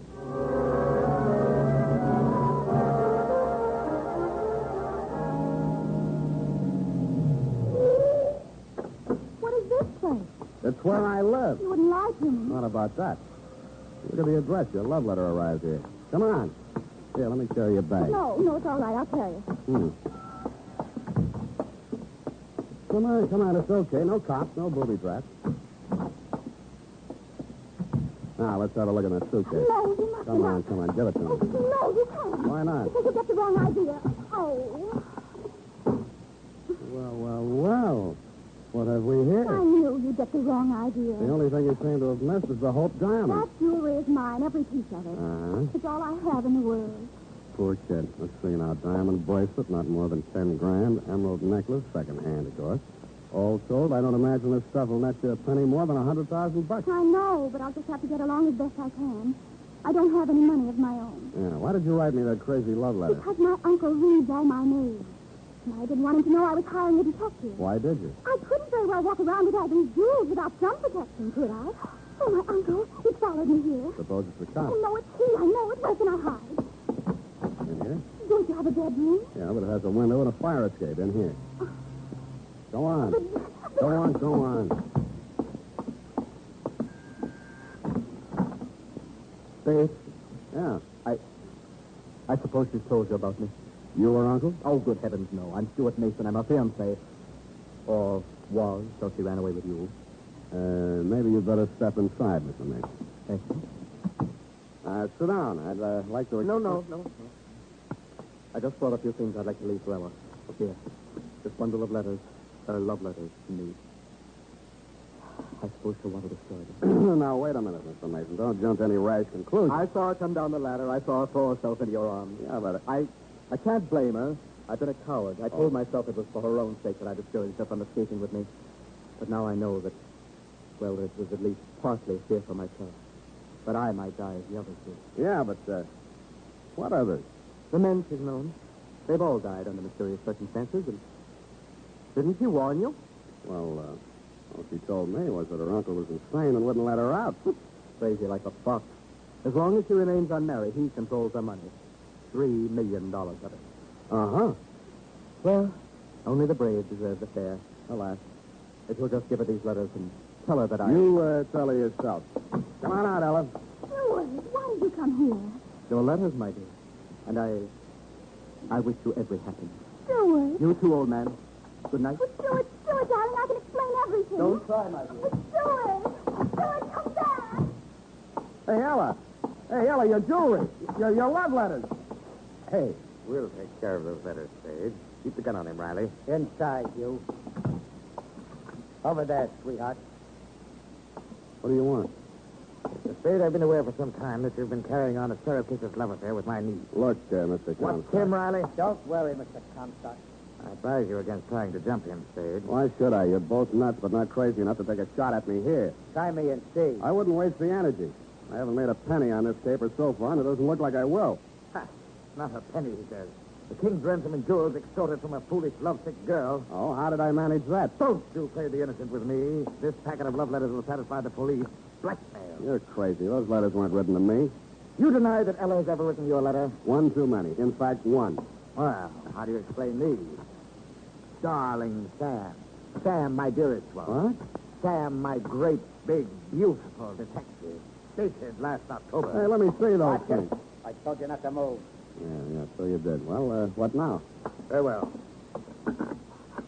Give me the police department. Yes, it is. Hello? This is Hugo Comstock. I want to make a complaint. Blackmail. Oh, yes. Hello. I want to... Yes, Sergeant. The name is Hugo Comstock, and I'm making this complaint on behalf of my niece, Miss Ella Comstock. The name of the offender is Samuel Spade, a private detective. Huh? Oh, of course I'm sure. Yes, I'm holding him at his apartment now. The address is... Oh, you have it. Well, I'm not surprised. You better hurry over here, right away. He's threatening violence. You really think you can make that stick? Mr. Spade, I'm sure I can.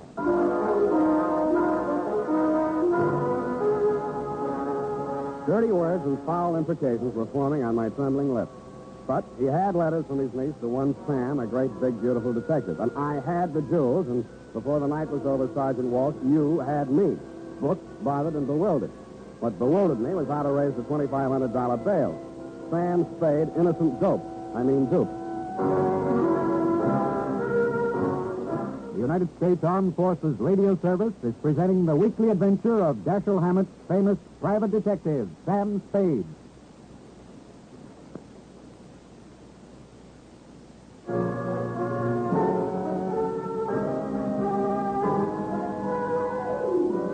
Up the Times for my breakfast of rude prison fare. They didn't serve any rye crisp, but what they did serve was even less fattening.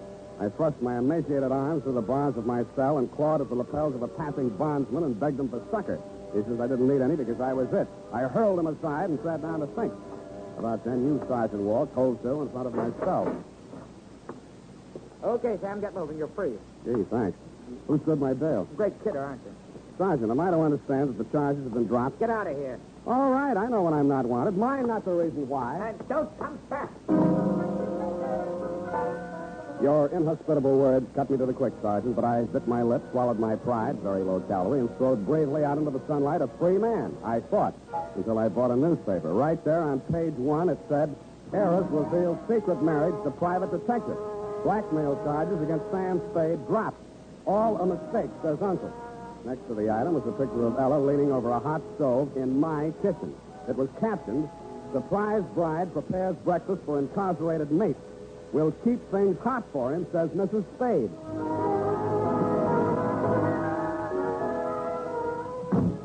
Darling, your breakfast is ready. I'm on a diet. Take off that apron and sit I down. did it for your sake, Sam, darling. Wouldn't it have been simpler just to have dropped the Oh, charges? it wasn't difficult. The nicest man forged the license and the certificate for only $10. I know a guy who would have done it for $5 and thrown in some fingerprints for free, but that's not the point. Darling, don't you see? If you'd just gone free without being married to me, Uncle Hugo might have done something worse to you. Like kill you. Nuts. Who are these ex-admirers of yours who are supposed to have been knocked off by your uncle? Name 3. Well, there was Ralph Bettington. He died of vapor loss. Of what? It happened in the mountains. Something went wrong with his car, but they couldn't prove it because it blew up and burned after it went over the cliff. And then there was poor Freddie Poor.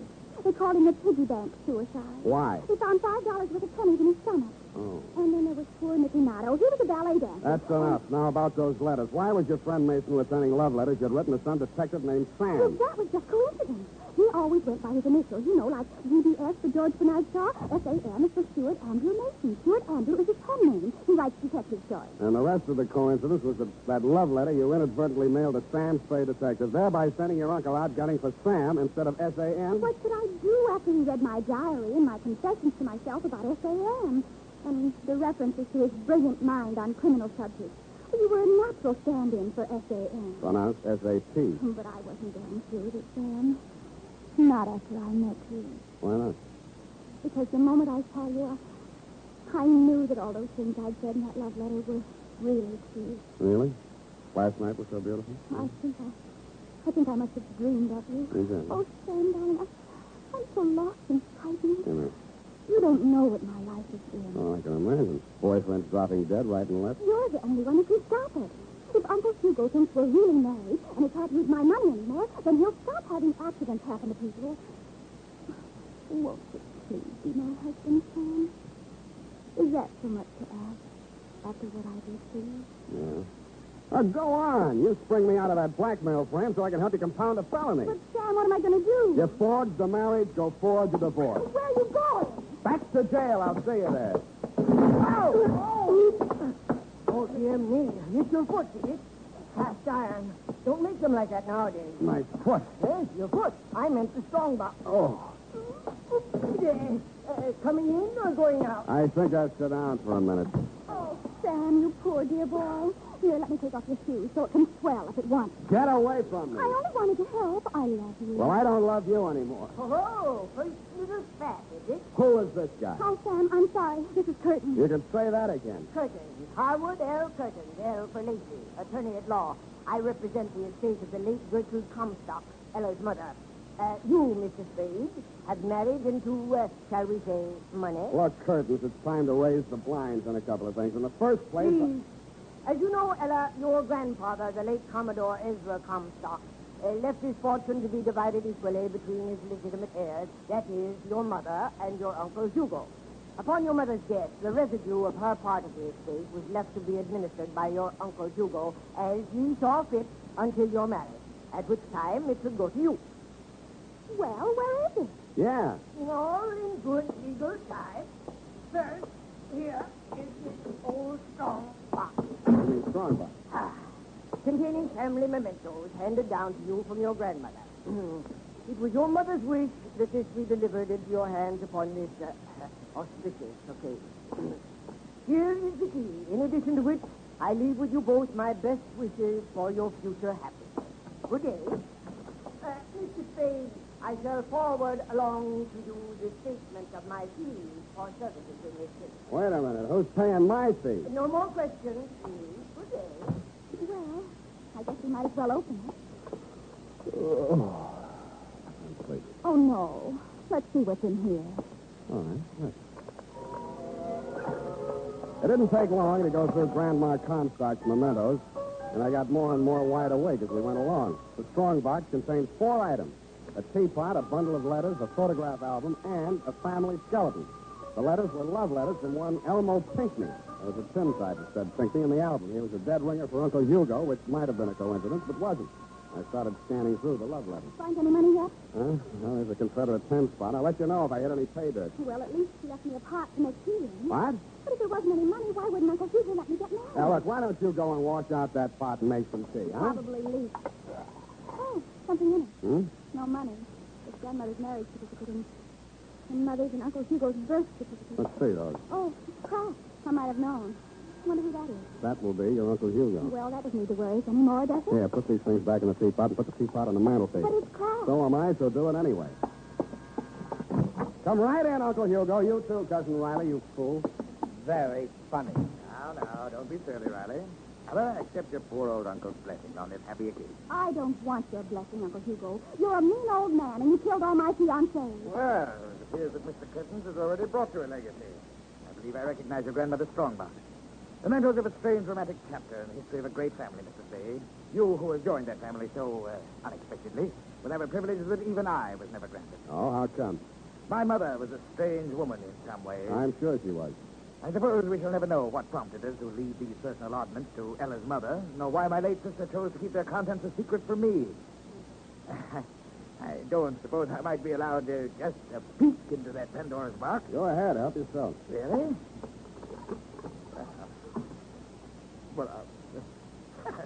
There's nothing but a photograph album and a bundle of letters. Love letters, Uncle Hugo. They seem to run in your family. Would you like to read them? You have no objection, Ella. Me? Why should she have? But I can give the whole story to you in a nutshell, Uncle Hugo. It seems that Grandma Comstock fell in love with a handsome rascal named Pinckney, a deserter from the Confederate Army, and eloped with him to New Orleans. Her family pursued her there, had Pinckney arrested, got an annulment, and whisked her back home in time for her scheduled wedding to Ezra Comstock. These letters were written to her by Pinckney while he languished in prison awaiting court-martial. Here's the last one. Read it for yourself. Oh. Lydia, my darling, in a few hours I face a firing squad. Please, no tears, no regrets. I'm glad that you are married to a man who is worthy of you. Comstock will be a better father for our child than I would ever have been. Farewell, my love. So that was a secret. Nothing so extraordinary about that. I think it's very tragic.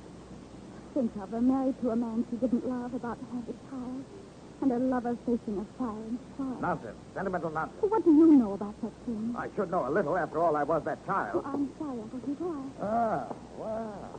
Fine old piece of spode. What? This teapot.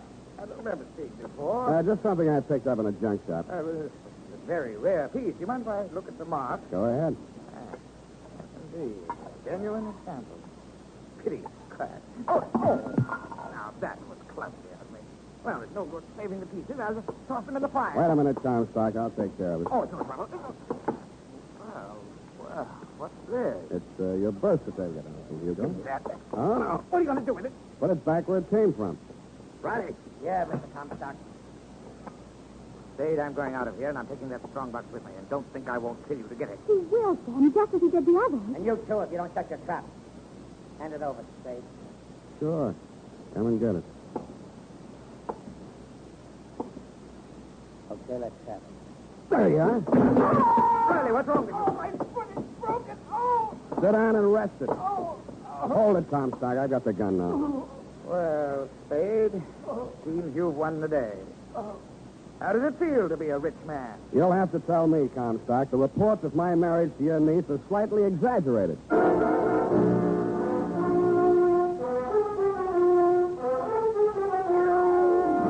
That's about it, Sergeant. I'm sorry I can't furnish you with the forged papers Ella used to back up that phony story of her marriage to me. A fire broke out in a wastebasket, and I accidentally dropped him into it. As for Comstock and his gunful Riley, I will gladly press charges against them on the blackmail frame until homicide decides whether there's a case against him on the mysterious deaths of Ella's previous fiancé. Period. End of report. But, Sam, why? Why, what, Ed? If he was that old crap teapot. Well, because grandmother's love letters plus the documents on that teapot prove that Hugo was not a Comstock, but a Pinckney, and hence not entitled to one red penny of the Comstock fortune, which was left, if you recall, to Grandpa's legitimate heir. Well, who was? Entitled, I mean. Ella. But if she never married, she'd never find out, But you she see. doesn't deserve it. Hmm? After making a pigeon out of you the way she did. I agree, sweetheart, but how else could she afford to pay my fee? Well, I certainly hope you so. I fully intend to. Go type that up while I falsify an expense account.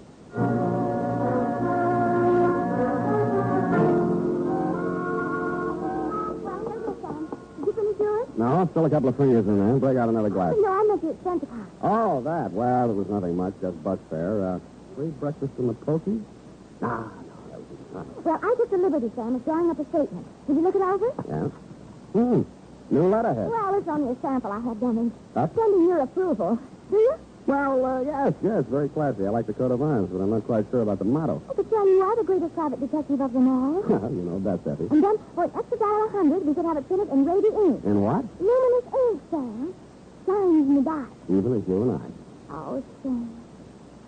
I'm glad you're so dark, too. Go home, all the same. Good night, Sam. Good night, sweetheart.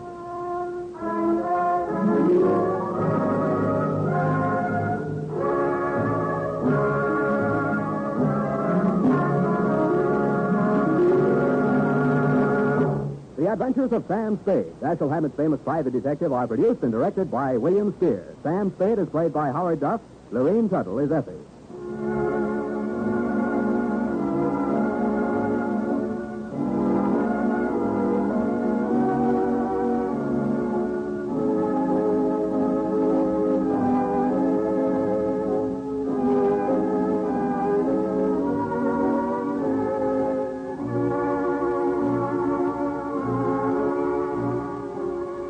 The Adventures of Sam Spade, Private Detective, is a presentation of the United States Armed Forces Radio Service, the voice of information and education.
Before we continue tonight's excitement here on Escape Radio, we'd like to thank our friends over at CBS. And now, a quick quiz for our loyal listeners.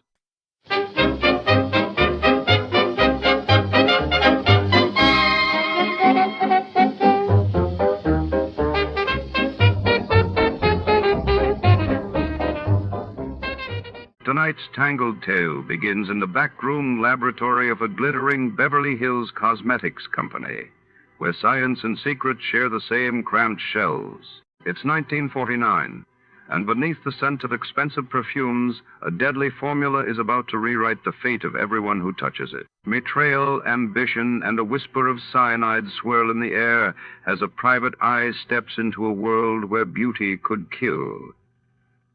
Before to start, let's see what happened the day it was aired. It was March 10th, 1949, that day. Violent clashes erupted in Jerusalem as tensions grew in the Middle East, while in Washington, the North Atlantic Treaty was finalized, setting the stage for the creation of NATO. Tired of the everyday routine? Ever dream of a life of romantic adventure? Want to get away from it all? We offer you Escape. Escape, designed to free you from the four walls of today for a half hour of high adventure. Escape, brought to you by your Richfield gasoline dealer and the Richfield Oil Corporation of New York.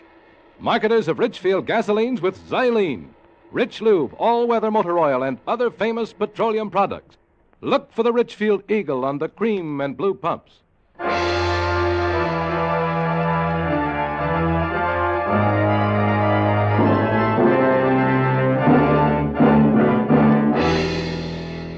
Tonight, we escape to India, and the story of a man trapped in his bed by a crate, the most deadly, poisonous snake in the world, as Roald Dahl tells it in his terrifying story, Poison.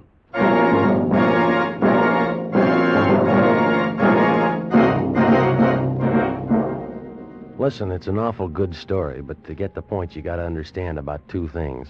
What kind of a guy Harry Pope was and what kind of a snake a crate is. First, the crate. You spell it K-R-A-I-T. They're in India, the crates are. Little snakes, sometimes not more than 3 or 4 inches long. You have to look real careful if you're going to see one at all. Really almost like a worm. Except that it's the most poisonous snake in the world. It can bite faster than a bumblebee, and when it does, you go off like a firecracker, swell up like a hot water bottle, and in fly the angels. Crate. Tiny little snake. Now about Harry. Harry Pope. Funny guy. He had it in for anybody who wasn't American, who didn't speak his language. He called them foreigners, and he called them that army word, gook. Didn't matter if they were French, Italian, or Japanese. Gook. Foreigner, he'd say. It's kind of buggy on the subject. Funny guy. Well, Harry and me, we got sent out to Bombay on this construction job, and that's where the trouble started. You see, except for the two of us, the crew was made up of local boys, Hindus and Muslims, 40 of them. Harry was like a cat in a room full of dogs, had his back up every minute. After a month or so, it began to wear him out. Got so his appetite wasn't right. He was smoking 3 and 4 packs a day, and he wasn't getting his sleep. I used to try to straighten him out. Used to tell him he was wrong. No, Woody, there's no use talking to you. Listen, Harry, they're all good boys. Why don't you take it easy? Woody, you and I are good friends, but there are a lot of things you just don't understand. You ought to take it easy, Harry. They're all human beings, just like you and me. They're gooks, Woody. Foreigners. Look, think about it this way. How'd you like your sister to marry one of them? I haven't got a sister, and anyway, you've asked me that before. Yeah, you see? You won't even make the effort to understand.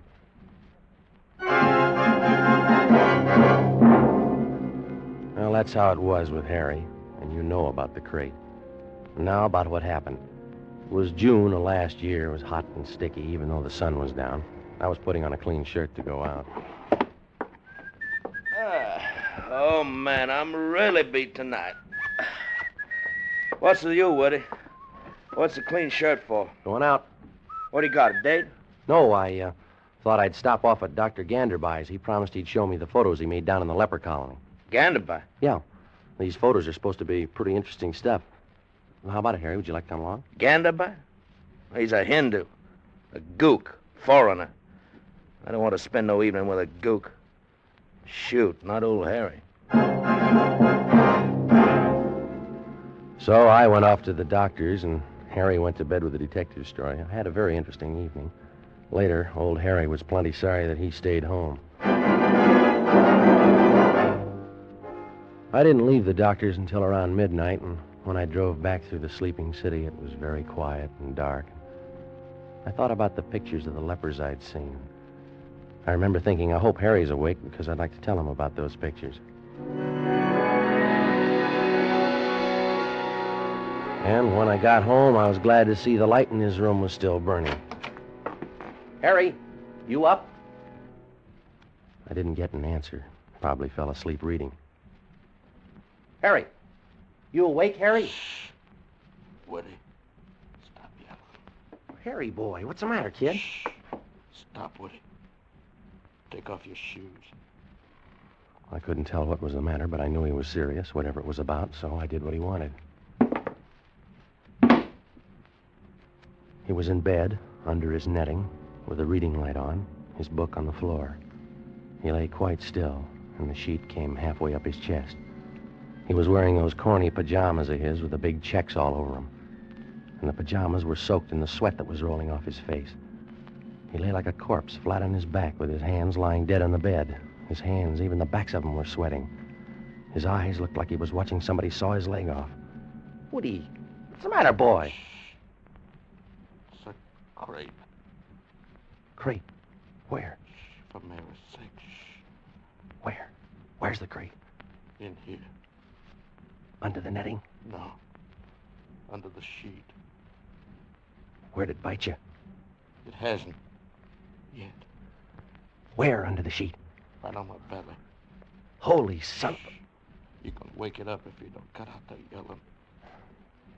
How'd it get in there? I don't know. Came up under the netting, I guess. Oh, it's been in the bed all day. Is it a big one? No. Crate don't have to be big. Looked about 3 or 4 inches. Come along my side. I didn't move. It went under the sheet. One of them folds.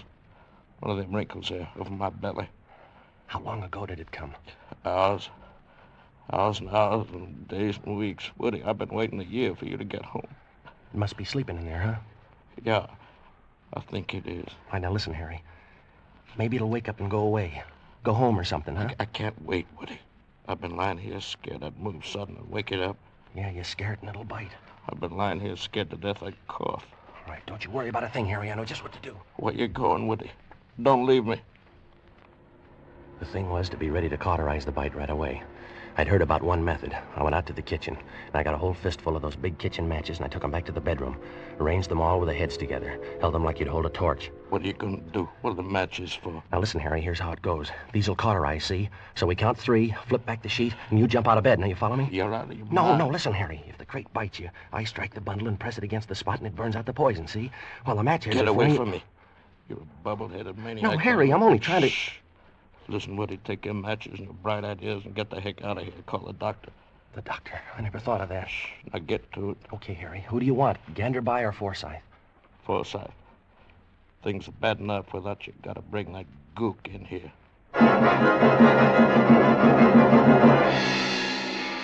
I dug through the telephone book, and I found Dr. Matson B. Forsyth's number, and I dialed it.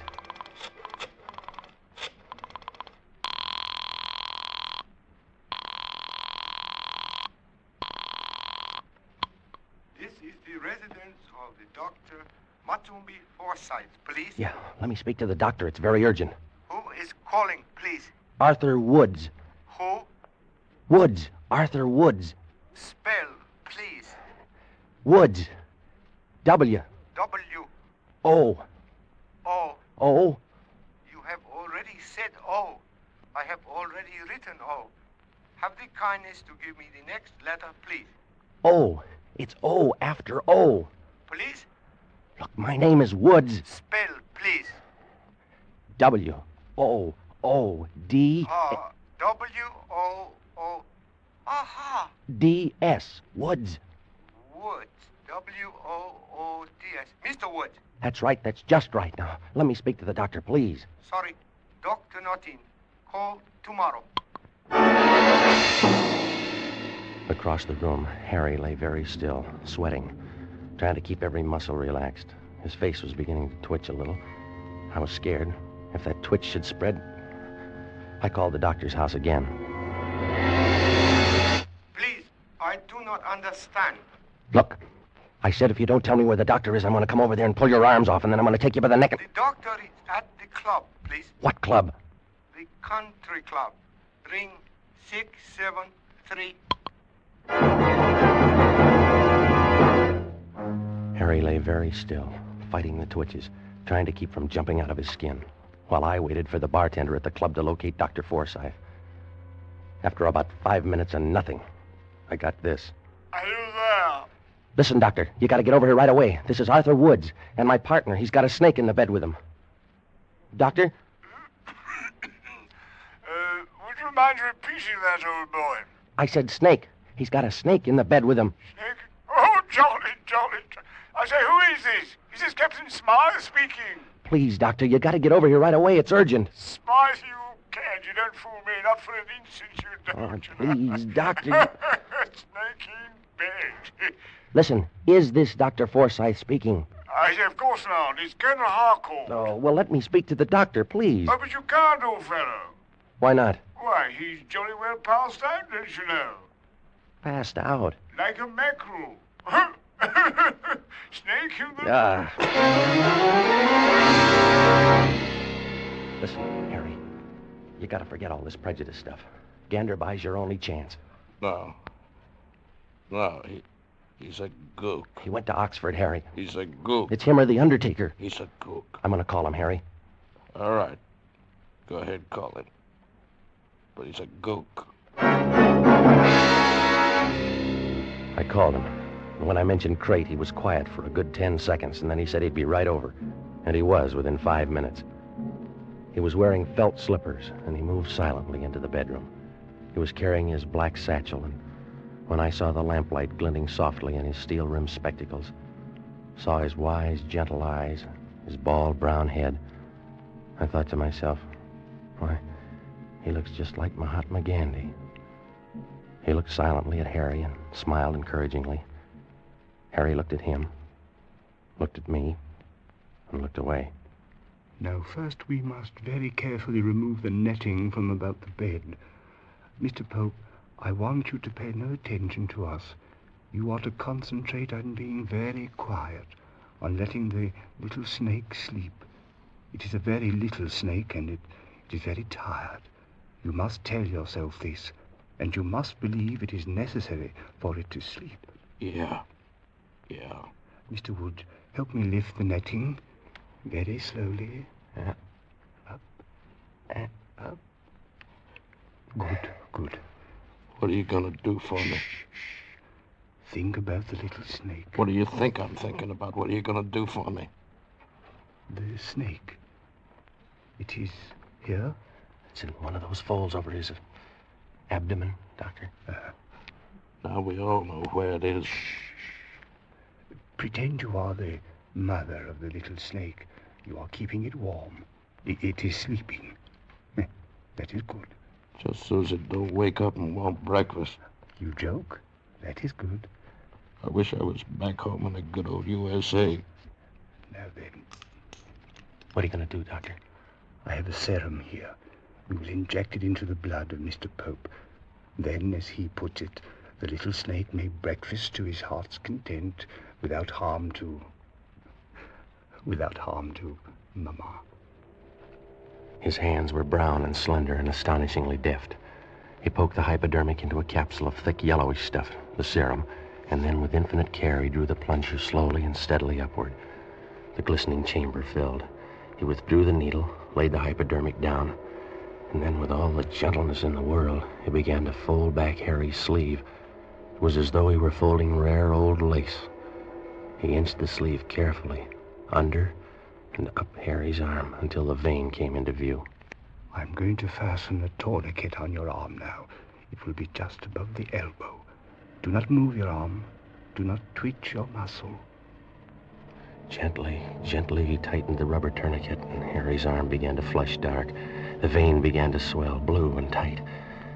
Harry kept his eyes on the ceiling. Now I'm going to insert the needle in the vein. You must not react. By that I mean you must not tense your abdominal muscles. Believe me, Mr. Pope, this will not hurt. Very carefully he placed the syringe almost flat against the arm, slid the needle in sideways through the skin and into the blue vein, slid it slowly but so firmly that it went in smooth as a knife going into a cheese. Doc. Shh. You're good, aren't you, Doc? You must believe that. You aren't gonna let me die, are you, Doc? I'm your friend. You must believe that. Are you, Doc? You won't let me die? No, I will not let you die. Now, be still and think about that. With all the care in the world as he had pushed the needle into the vein, now he pressed the plunger down, pressed the serum through the needle and into Harry Pope's body. I watched Harry. His eyes were on the wise, gentle face of Dr. Ganderby. His eyes wanted desperately to believe what Ganderby had told him.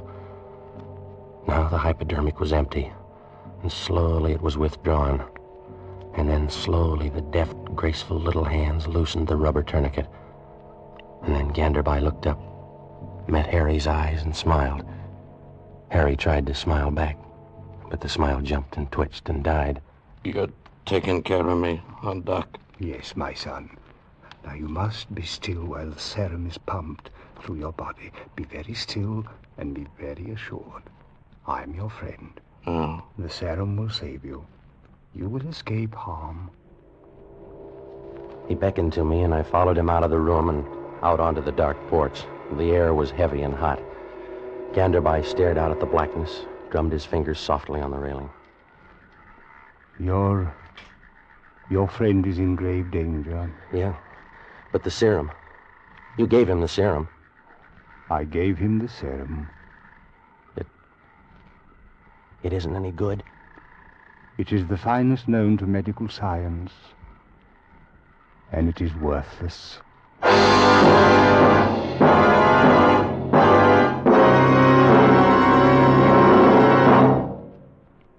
To most of us, science is something strange and mysterious. We think of magic medicines and supersonic planes. But here's a scientific achievement that's as real as your car and as near as your Richfield dealer. It's xylene, one of the highest analogue gasoline components ever discovered by scientific research. And xylene can benefit you today, because every gallon of Richfield gasoline now contains xylene. Xylene to give your car that smooth, knockless power that eats up the miles. Xylene for that swift, eager response you need in traffic. Furthermore, there's a Richfield gasoline to fit your motor. your Richfield dealer offers 2 great Richfield gasolines, both with xylene. Get Richfield High Octane at regular price for the average motor, or Richfield Ethyl.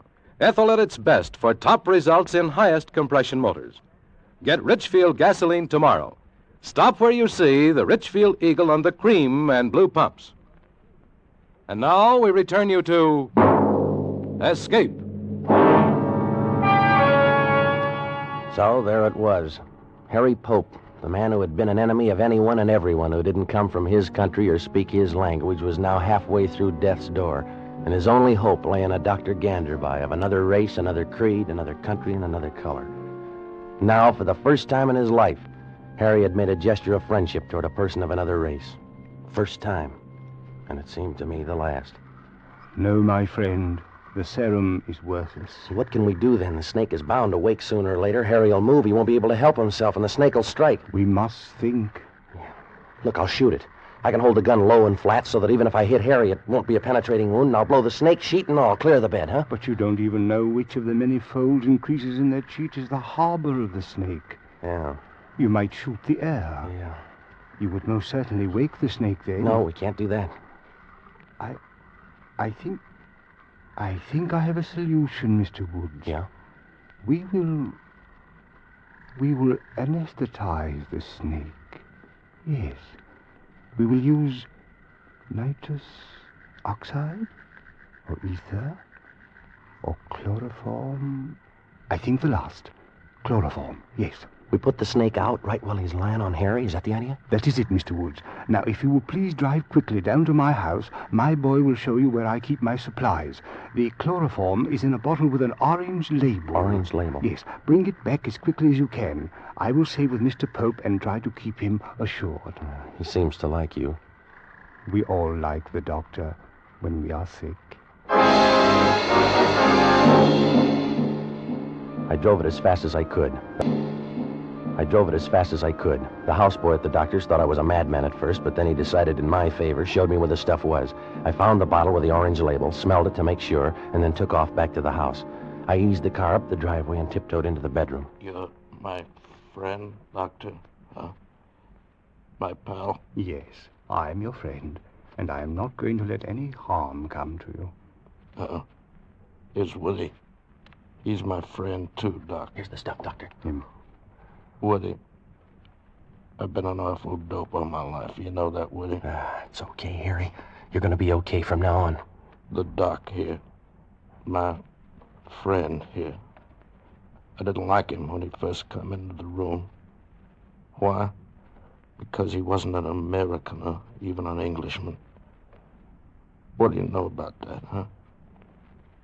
He's my friend.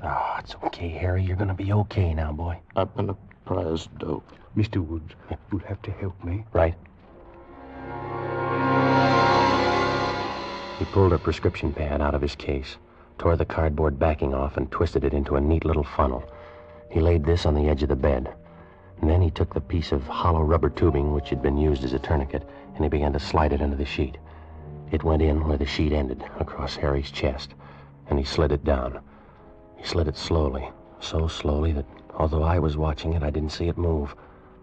Hours seemed to crawl by. The tube inched invisibly on and down, down and down, past the unseen buttons of his jacket, past the unseen cord to his trousers, and then it stopped. Ganderby had sent it by a route which did not cross any of the creases in the sheet. He was being very careful not to prod the snake with it. He was sweating, too, now, sweating and biting his lip with his teeth. It's funny, I remember now, one was gold. I remember staring at it while he inched that tube. Now the funnel. I fit it into the end of the tube, and we are ready. Mr. Pope, this is going to be very cold. The evaporation of the chloroform will cause a sharp lowering of the temperature. You must be prepared for this. It will take rather a long time, another factor for which you must prepare yourself. The snake is a reptile, and reptiles do not react quickly to the anesthetics, which are intended for the use of warm-blooded animals. Bear these things in mind. Are you ready? Sure. Friend. He opened the bottle and began to drip the stuff into the funnel. Slowly, very slowly, drop by drop, the clear liquid entered the tube and traveled the long, dark route to Harry Pope's stomach, where the crate lay sleeping.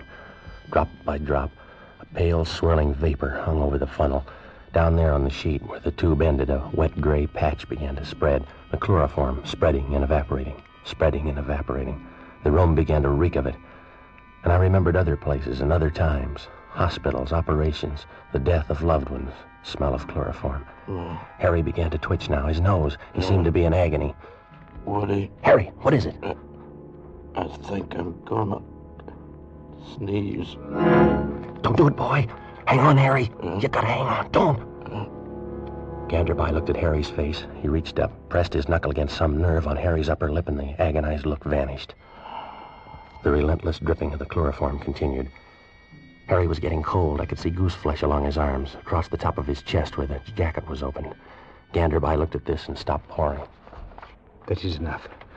I think our little friend should be thoroughly unconscious now. Mr. Pope, you must remain very still. We are going to remove the sheet now. Anything you say, Doctor. Mr. Woods, you take the other side. We will have to do this ever so carefully. We each took a side of the hem. I watched Ganderby and did everything that he did. Harry's arms were still flat on the bed, pointing toward his feet. We inched the sheet under and free of these. It was rough, because we had to do it without disturbing the main area of the sheet. When it was free of his arms, we began to raise it slowly, gathering the material in our hands as we progressed ever so slowly down Harry's chest. We reached the end of his jacket. No sign of the snake. My hands were beginning to shake. Ganderby paused while I turned my head away for air. The odor of chloroform was stifling. And then we went on, slowly, thread by thread, raising the sheet and easing it away, down past the cord of his pajamas, and down, and still no sign of the snake. I'd stopped looking for it by now. I was concentrating on keeping my arms from shaking. And then, quite suddenly, we were done. Ganderby dropped the sheet on the floor. Harry lay on his back, not moving, but watching us with wide, terrorized eyes. Ganderby squinted at both sides of Harry, at his legs. Where is it? It is not as you suppose on the outside of your pajama pants. It must be up one of the legs.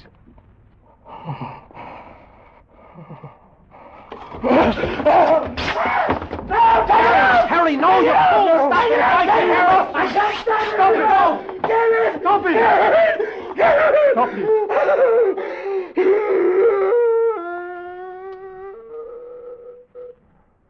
I don't see it. Kick those tatters of cloth, the remains of his pants. Yeah. No, nothing. The bed. Under the bed. Yeah. Move your feet, Harry. Harry, move your feet. No, there's nothing. Mr. Pope, are you quite certain you saw a snake? Sometimes when we are very tired, we find our autosuggestive faculties run a bit out of hand. Are you calling me a liar? Why, no. I merely say that the autosuggestive... Are you? Are you telling me I'm a liar? Harry. Why, you lousy little quack. Call me a liar. You stinking little Hindu witch doctor with your fancy pants on. Harry! Come in here sticking me full of your cheap, no-good medicine. Harry, don't! Pour that freezing cold up all over Harry, me. take it easy. Harry's your friend. My friend? That little hunk of foreign trash, my friend? Why, where I come from, we use guys live like him for busboys. You make a mistake. You are wrong. Yeah, for busboys, for waiters, for nothing. You're a foreigner. You're a gook. You're a nothing. Why, I ought to beat you to a bloody pulp. You and your chloroform. You and your stuff about friendship and Mama Snake. And I must make out like I like you. I ought to split your head wide open, you gook. You gook, you gook, you gook! Please, Doctor, forgive him. He's been under a great strain. He doesn't mean it. A great strain, yes. He needs a good holiday. Good night, Mr. Woods.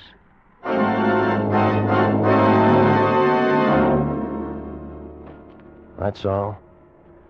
I couldn't tell this if old Harry was still alive. Poor old Harry. He didn't die in India. He died in Chicago, in the Loop. Got run over by a taxi cab. The driver was third-generation Irish, a real 100% white American. Maybe that means something, I don't know. Poor old Harry.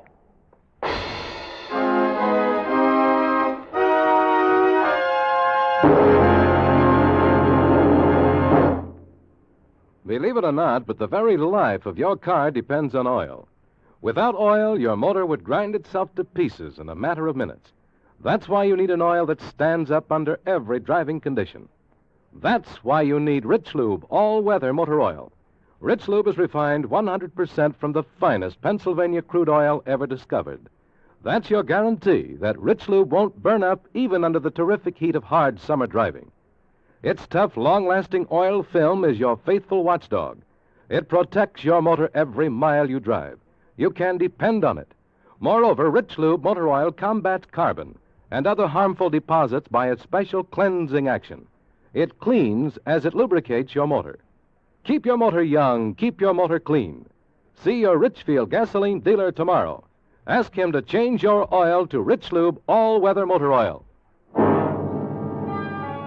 Escape is produced and directed by William N. Robeson, and tonight is presented Poison by Roald Dahl and adapted for radio by James Poe. Featured in tonight's cast were Jack Webb as Woody, Bill Conrad as Harry, Jane Novello as Gandabai, and Charlie Long as the houseboy.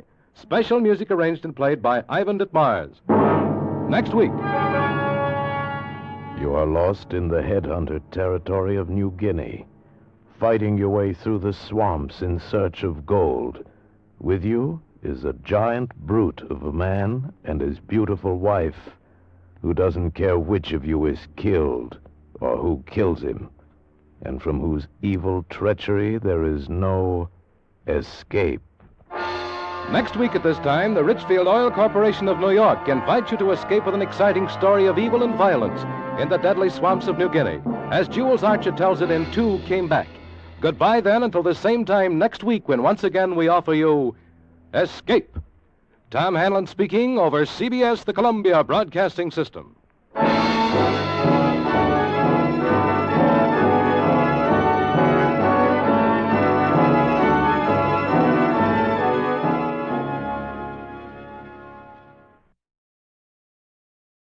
Our sincere thanks go out to the wonderful network at CBS.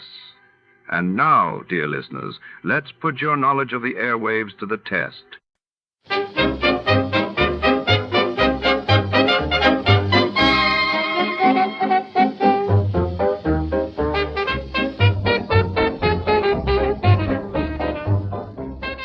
Tonight, our story unravels beneath the flickering neon lights of the opulent Edelstein & Sons jewelry store, where secrets are locked away as tightly as the diamonds in their vault. When a mysterious buyer arrives after hours, a routine transaction inside the gleaming, marble-floored cellar quickly twists into a labyrinth of deception, betrayal, and hidden motives. What did the buyer truly come to claim, and who is pulling the strings from the shadows? Stay with us. Before to start, let's see what happened the day it was aired. It was February 13, 1953. That day, the world watched as the Soviet Union confirmed the arrest of Lavrenti Beria's rivals in a dramatic political shake-up while across the Atlantic, devastating floods swept through the Netherlands, forcing thousands to evacuate and drawing international aid. Johnny Dollar. Johnny, this is Don Riegel at Worldwide Mutual. Oh, sure, Don. Out in Chicago. No, guess again.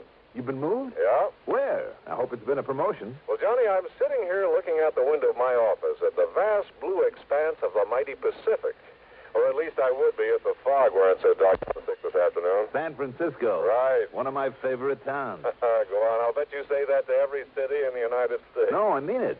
I have some real fond memories. Oh, yeah? Who is she, Johnny? I mean memories of nice, big, fat fees. Uh-huh. You know, Don, every case I've handled in that fair city of yours over the years has paid me very nicely. How about this one, Don? Let's wait and see, huh? What's the problem? Man missing. Anybody I might know? Well, I doubt it. His name is Harvey Lehman. And, Johnny, I find we have the gentleman insured to the tune of exactly $250,000. Wow. Yeah. Okay, Don.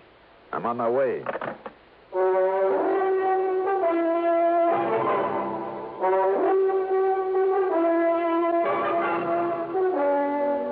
CBS Radio Network brings you Mandel Kramer and the exciting adventures of the man with the action-packed expense account.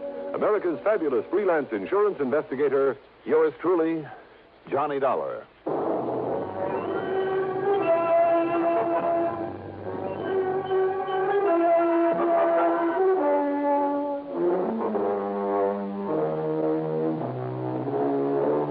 Expense account submitted by Special Investigator Johnny Dollar to the Worldwide Mutual Insurance Company San Francisco office. Following is an account of expenses incurred during my investigation of the buyer and the seller matter.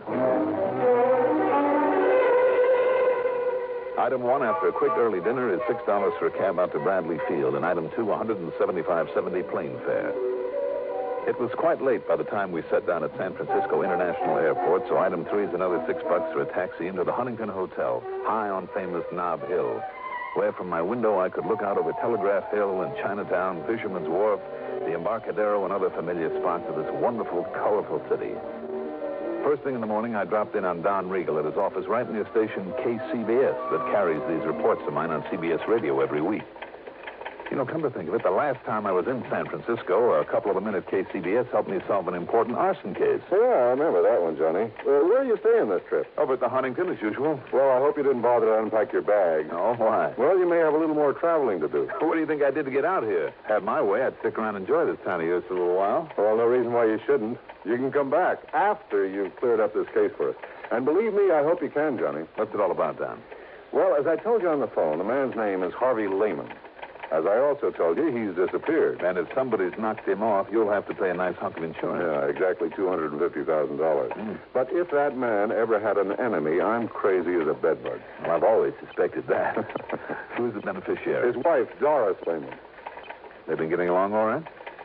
No, to be honest with you. Uh-oh, here we go again. Oh, no, wait a minute, Johnny. Don't start jumping to any fancy conclusions. Why not? That's a lot of money. Yeah, sure it is. But Harvey Lehman is only 48, 49. All right, so why wait around for him to grow old and die before collecting on him? No, Johnny. What I mean is that he has a good business going and will be worth a lot more over the years than any hunk of insurance is now. Even 250 G's? Even that. Even if it means putting up with him over the years? Well, any putting up with it, Johnny, I'd say is on his part. How do you mean? Well, Lehman's a real solid, hard-working citizen who's so completely straight and decent, but, well, he's the sort that other folks often take advantage of, especially his wife. Yeah?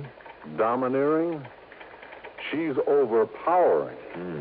And while he's working, she's spending, and not on him or his house, anything like that, mind you, but on her own selfish self. Well, then you've just opened up possibility number 2. That he's disappeared deliberately to get away from her? Sure. No. Why not? Well, he's simply not the type.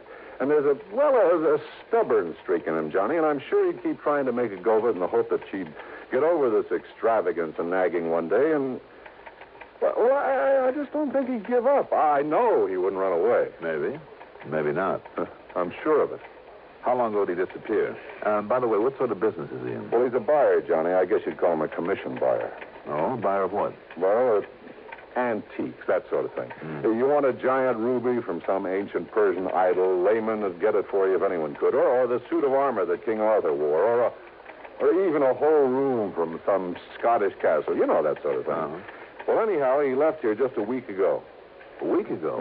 Well, that means a pretty cold trail. Yeah, I know. He told his wife he was going down to Los Angeles, to Beverly Hills to be exact, to see a man. Told her he'd be back the following day. But he wasn't.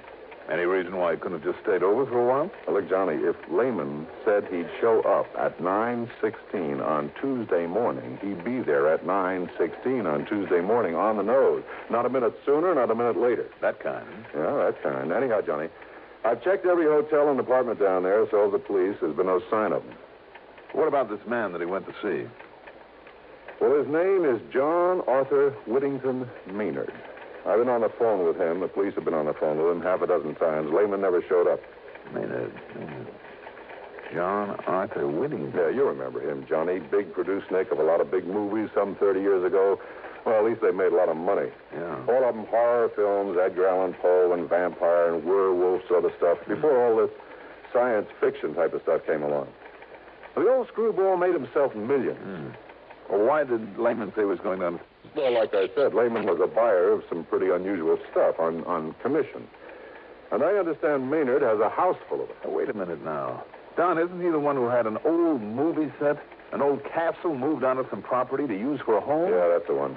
You've probably seen it in one of the picture magazines. But now, to get back to Lehman. You better give me his description. Let's see. Here's the dope on him, Johnny, all scribbled out for you. Thanks.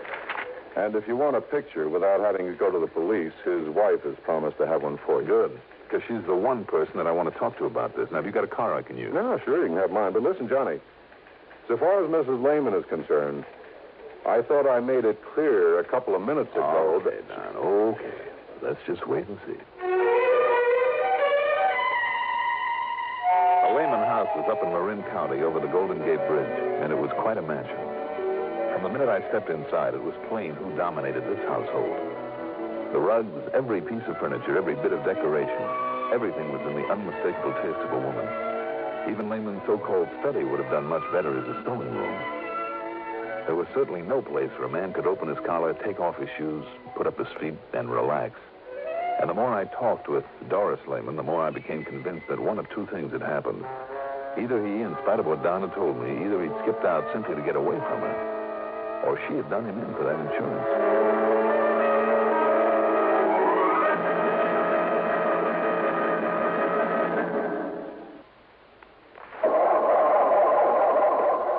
Cars left out at night or in unheated garages. Don't ask for trouble. Ask for DuPont, Xerox, antifreeze. Wintertime is trouble time for many of us who leave our cars out at night or in unheated garages. So don't ask for trouble. Ask for DuPont Xerox antifreeze. Xerox outlasts winter. It protects your car against sudden drops in temperature all winter long. It won't boil away, even during a warm spell. And Xerox has an exclusive rust inhibitor, MR8, that protects all engine metals, including aluminum, against rust and corrosion. So, for safe, dependable protection, do as millions of motorists have done for over 20 years. Ask for Xerox antifreeze. It's made by DuPont. Remember, for cars left out at night or in unheated garages. Don't ask for trouble. Ask for DuPont, Xerox, antifreeze.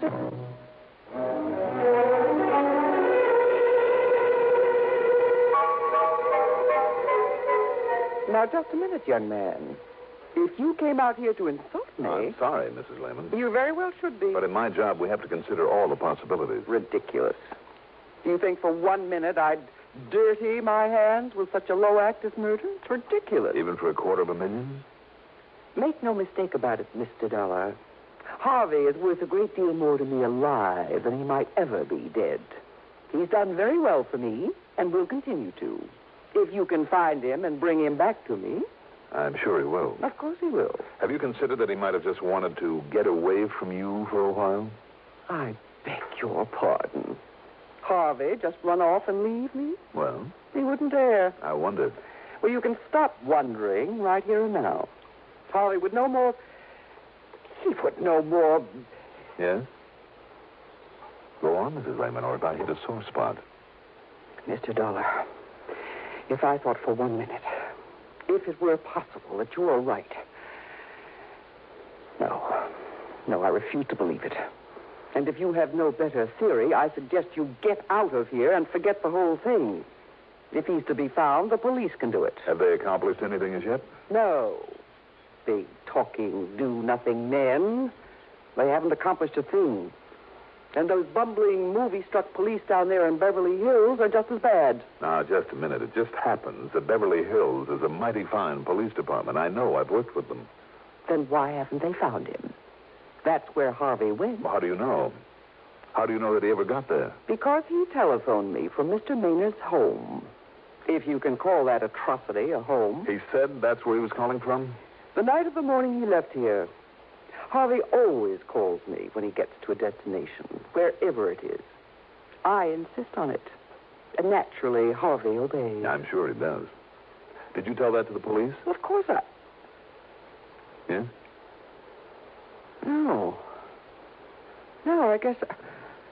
I was so confused.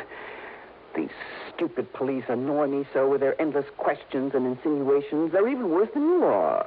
Thank you very much. What? Don't you realize they're only trying to do a job for you? Then why don't they? Why don't they know that Harvey got there? Because you didn't tell them. Why did he go to see Mr. Maynard? To collect the money due for a lot of junk he bought for him. $10,000. Junk? Oh, chunks from some ancient Roman ruin. Artifacts out of the temple of some old pagan god. And a lot of other nonsense that castle is stuffed with. Maynard simply refused to pay. He told Harvey he should feel honored for having been able to contribute to the decoration of that silly place. And that if he didn't stop dunning him, he'd what, Mrs. Lehman? Oh, I don't know. All I know is that he threatened Harvey, and more than once. For simply trying to collect a bill? Well, you don't know that crazy old Maynard. Oh, I guess I don't. Anyhow, I got fed up with it. I told Harvey to go down there and collect that money or else. Why should I tell you this? I don't like you. It's none of your business. So just leave and forget about it. Goodbye, Mr. Dolar.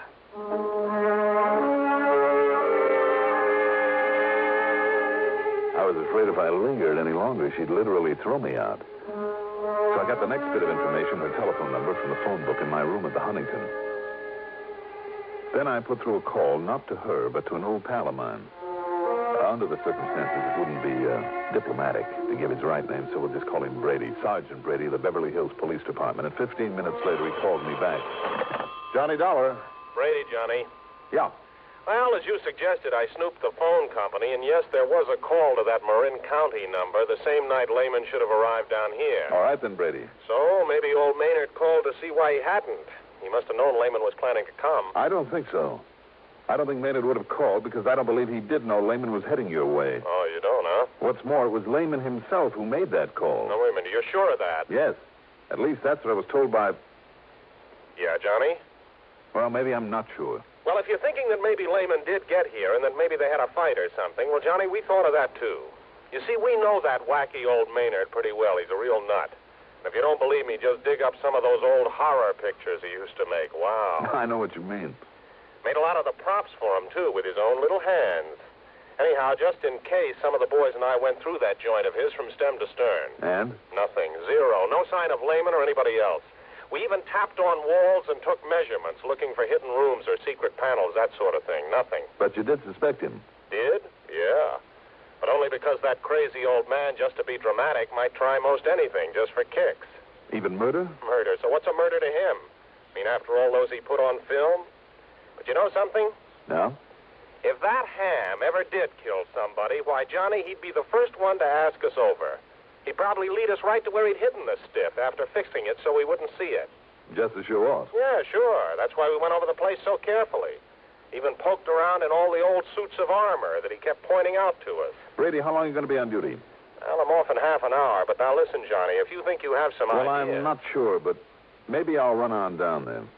If so, I'll holler. Yeah, you do that.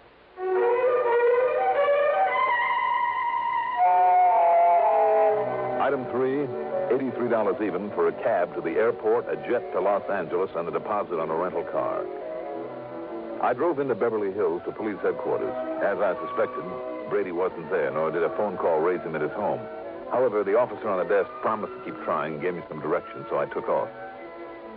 After leaving a pleasant residential section, I took a narrow dirt road high up the side of a mountain.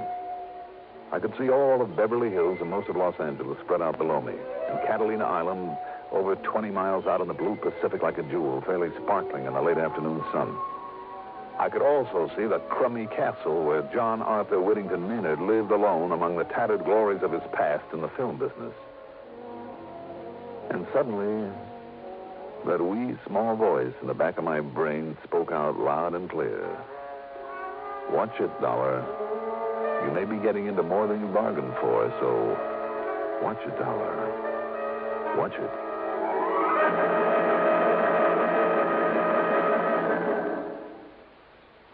In thousands of communities throughout the nation, this is the time of year when we strive to help our less fortunate neighbors. Not that we don't try to help all year round. It's just that now many health, recreation, and welfare agencies band together in a common fundraising campaign. When you give just once to your United Fund or community chest, you'll help many people in your city the sick, the needy, the aged, the serviceman and veteran. So give the united way, and please give generously.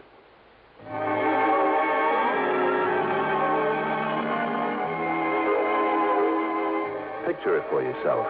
This castle, once a movie set, built up among the rocks and boulders at the top of a mountain. Complete with gray stone walls, battlements, a gallery between the towers, and believe it or not, even a moat with a heavy wooden drawbridge. I almost expected to see the bridge thumped down and half a dozen fully armored knights come galloping out to challenge me with lances at the ready. Instead, as I drew up in front of it, the bridge was lowered slowly. There was something almost ominous about the creaking and clanking of its iron chains. And then standing there, the man, or rather the caricature of a man. He was short, heavy-set, and in a way almost grotesque. The ugly face, the eyes of a pig, the long, black, straggly hair and 3 or 4 day growth of beard, the heavy, beefy shoulders hunched forward. I thought of Quasimodo, the horrible hunchback of Notre Dame. Welcome, sir. Welcome to my castle. Oh, how do you do, Mr. Maynard, is it? That's right. Surely you heard of me. As a matter of fact... Come in. It's not often I have visitors, someone to show my place to. And so few people even know of my beautiful castle. My name is Dolar, Mr. Maynard. I'm an insurance investigator. Insurance? Not a salesman. I'll have none of it. Get out. Leave my place. No, I said I was an investigator, Mr. Maynard. I'm trying to find out what happened to a Mr. Harvey Lehman. Harvey? Oh, yes, of course. A very old and very dear friend of mine. Come, let me show you some of the wonderful things he has brought me over the years. Well, I would like to ask... Magnificent suits of armor, regal pennants and banners, beautiful tapestries.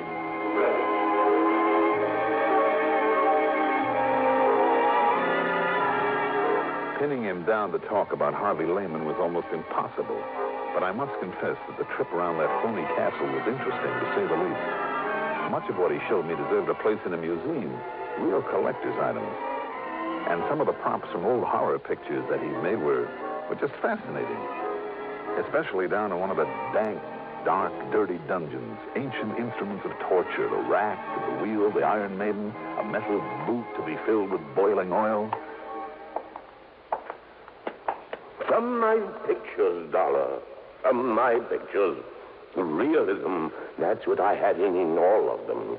Because I was the greatest plotter of them all. When it came to mystery and torture and murder. Get back to Mr. Lehman. And can you think of a better place to keep them than down here? And think of a better place to keep them than down here in this dusty old dungeon, eh? Yes, very fitting. Now, in here, I must show you my wine cellar. There are still a couple of questions, though, that 29 years ago, I laid down the wines in here. That's all that time they've been aging in here. Cases and cases of them, rack after rack. Do you see them under the dust and cobwebs? Finest vintages of all. Yes, sure. Now, Mr. Maynard... Yes, 29 years ago, when I retired and moved into this place, I put these wines down here. So you said. You can tell how long by the dust and the cobwebs. Yes, I know. Spiders. Here undisturbed for 29 years. One thing more, though, about Mr. Lehman. No, I told you, Mr. Dolar. I know nothing whatsoever about him. When did you see him last? Oh, almost a year ago. You sure about that? Yes, I'm sure. Oh, look here, this case of port. No label. But the finest vintage port. Mr. Maynard? Over here. Do you see them? The sherries. Magnificent sherries. And the longer they lie there, undisturbed, the finer they'll be. You never drink them? Drink them? Such treasures. Drink them indeed. Look at this one. The color of this ancient sherry. Hold it up to the light. There. Do you see? Yes, I'm afraid I do now. What? I see. Realism, you said. Didn't you mean what looks like realism by the time it was shown on a movie screen? I don't understand, Mr. Dolar. Tell me the truth, Mr. Maynard. These torture machines, for instance, in the other room, and some of that armor upstairs. Well, some of that armor cost me a fortune because it's genuine. Maybe so, some of it. But how about the rest? You mean you could tell? That it's only imitation? Stuff that was made up for some of your old movies? But I made it myself. I have a skill in such things. I thought it was perfect. It would have fooled me, all right. Well, then I don't understand. Even as the dust down here and the cobwebs fooled the police, too, didn't they? What? When they came around here a few days ago for a look. Now, just a minute. I'll bet by way of showing off, you dragged them down to this wine cellar, too. You were so sure of yourself. Dolar. Phony cobwebs are almost like the real thing. Phony? All the dust. What is it, Maynard? Fuller's earth that you've scattered around? You don't know what you're talking about. The whole setup would have fooled me royally if you hadn't picked up that bottle of wine and held it up to the light. I'm going to take a look under some of these cases, Mr. Maynard. No! You leave them alone. Why? Because they cover up something you don't want me to see? No, don't do that. What was the name of that gruesome old picture in which you had a man buried under a cellar floor? I said stop it. If you don't, I'll pull this trigger. Oh, I see. There. That wild, silly guess of mine paid off. That's right. Harvey Lehman is buried under your feet, and you will join him there. Now, put down that gun, Mr. Maynard. Stand back, Dolar. You heard him, Maynard. What? Put it down. The police. I'll kill you. Watch him, Brady.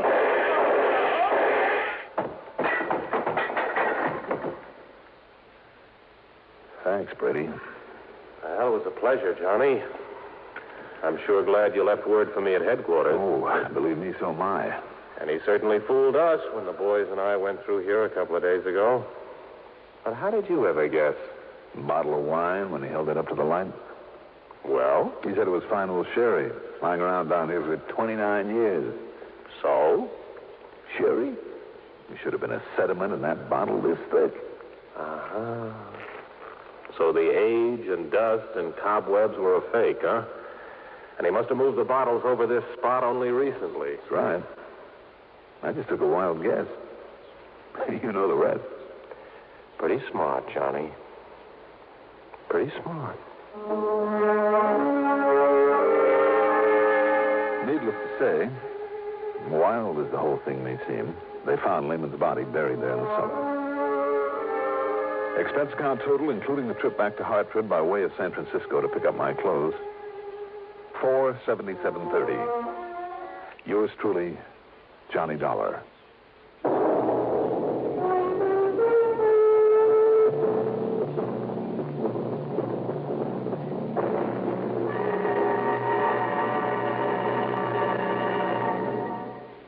Now, here is our star to tell you about next week's story. Next week, Savannah, Georgia, after one of the cleverest crooks I've ever had to tangle with. Join us, won't you? Yours truly, Johnny Dolar.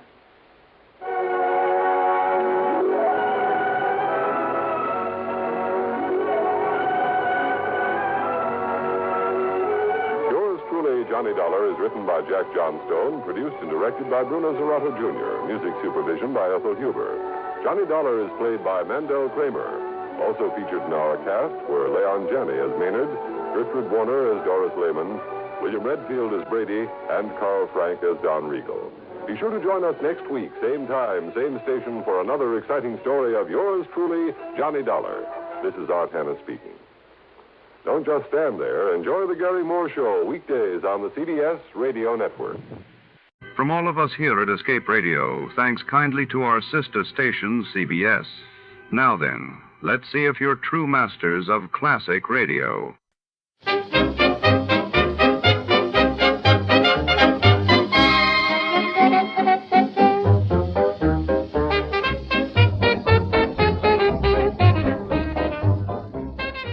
Tonight, under the shadow-raped streets and flickering neon, a mysterious book, Edith Hamilton's mythology, vanishes without a trace. Our hard-boiled detective is drawn into a labyrinth of secrets, lies, and dangerous allure, as a glamorous woman with secrets of her own enters the picture.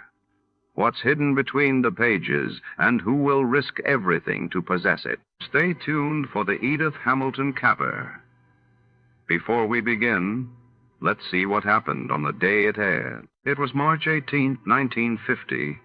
That day, the world read of Belgium's King Leopold III returning to power amidst fierce national debate, while in the United States, scientists announced the successful creation of artificial snow in a laboratory, sparking hope for new weather control technologies.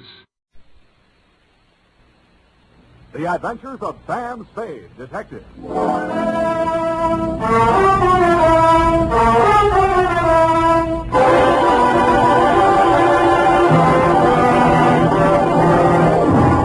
To Dr. Ludwig Zoya, 1241 Leavenworth, San Francisco, from Samuel Spade, license number 1375596. Subject, Edith Hamilton. No paper? No caper. Dear Doctor, if I owe you an apology for not keeping you informed on the progress of the assignment and for letting it drag on as long as it has, then I'll have to go on owing you, which makes us even because you don't owe me anything. The start of it was a month ago. 32 days, 8 hours, 3 minutes, and 45 seconds, to be exact. Ah, Mr. Spade. Dr. Zoya? Good to see you. Let me think. How long is it? 3 years since I visited your office. That was when you were my leading suspect in the Denov case. Yes, poor Denov. It was he who pointed out that we psychoanalysts are not unlike you detectives. We probe, we question, we follow up clues in order to find out what is the dark secret which has nervously disturbed the human mind. But we are limited. We have only our patients' words and our interpretations. Sometimes that is not enough. And that is why I need your help in this particular case. What case is that, Dr. Zoya? Please do not interrupt the free flow of my thoughts. Pardon me. Naturally, my ego feels a certain resentment against my id for asking you for your help. What makes me think I need a detective? Well, my id was just asking my ego the very same question. Oh, you too feel resentment. We must analyze that later. Bring me your grievances. Well, now to the case. Oh, yes, okay. This woman was referred to me by her physician. She has suffered a complete nervous collapse because she thought she recognized a certain person crossing the street. A person she had not seen for years. Who was that? My patient's son died under mysterious circumstances 3 years ago, and the woman she thought she saw was her daughter-in-law. It was widely reported in the newspapers at the time. Perhaps you remember it. Carter Hamilton? Carter Hamilton. Oh, Roanoke, Virginia, 1946. The mother accused her son's wife of murdering him. Daughter-in-law was hauled up before the grand jury, but not indicted. Dropped right out of sight afterwards. Good, you know that case. Well, actually, my patient is suffering from an agonizing sense of guilt. Unconsciously, she thinks that she herself murdered her son. Did she? Well, there may be something tangible at the bottom of so profound a feeling of guilt. You mean you want me to help you convince her that she really is guilty? No. That is for me. But first, we must find out. What we must find out is somebody else, whether they are guilty. What? Go all the way to Virginia, solve a crime that's been off the books for 3 years? No. The daughter-in-law is actually here in San Francisco. Well, if I remember right, she wasn't the only suspect. Well, whether she is innocent or guilty is of no importance. It is only important that we know. What? Excuse me. Yes, Miss Case. Mrs. Hamilton is here, Dr. Zoya. Oh, good, Miss Case. Send her in. This is my case. I'm my patient. I want you to meet her. Oh, good afternoon, Mrs. Hamilton. Good afternoon, Doctor. The woman who stood framed in the doorway was a tall, commanding figure, impeccably dressed in black, with an easy $100,000 worth of black pearls wound around her neck and a black veil covering her face.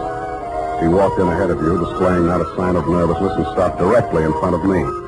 Very deliberately, she lifted the veil, revealing a youthfully old face, deeply tanned and set off by snow-white hair. Only her enormous violet eyes showed any expression. She stared at me for what seemed like a full minute. Yes, you do. You look like the other one. Well, perhaps you had better explain, Mrs. Hamilton. My daughter-in-law, Edith, was very much in love with another man before she married my son, Carter. He jilted her. Carter was second choice. It was I who talked her into marrying him. That's why I'll never rest until my son's death is avenged. We must analyze this desire for vengeance. Oh, yes. Yes, I had a dream last night. I dreamed that Edith was dead, stabbed with the same bone-handled hunting knife she used to kill my son. Oh, yes. Well, no. You just lie down on the couch and relax, Mrs. Hamilton. I'll be with you in a moment. Come, Mr. Spade. This is the most disturbing new development, her dream. You must get to that girl as soon as possible. Her life may be in danger. You mean the old lady is mixed up enough to take a shot at her? Here is the address. And take this briefcase. Why the briefcase? Well, there are legal papers in it regarding the Hamilton estate. They require her signature. I had Mrs. Hamilton arrange for you to take them to her instead of the attorney. I'm supposed to pose as a lawyer. While I'm there, I'm supposed to shake a confession out of her, and while I'm typing it up, I'm a bodyguard. You're getting a lot for your money, Dr. Sawyer.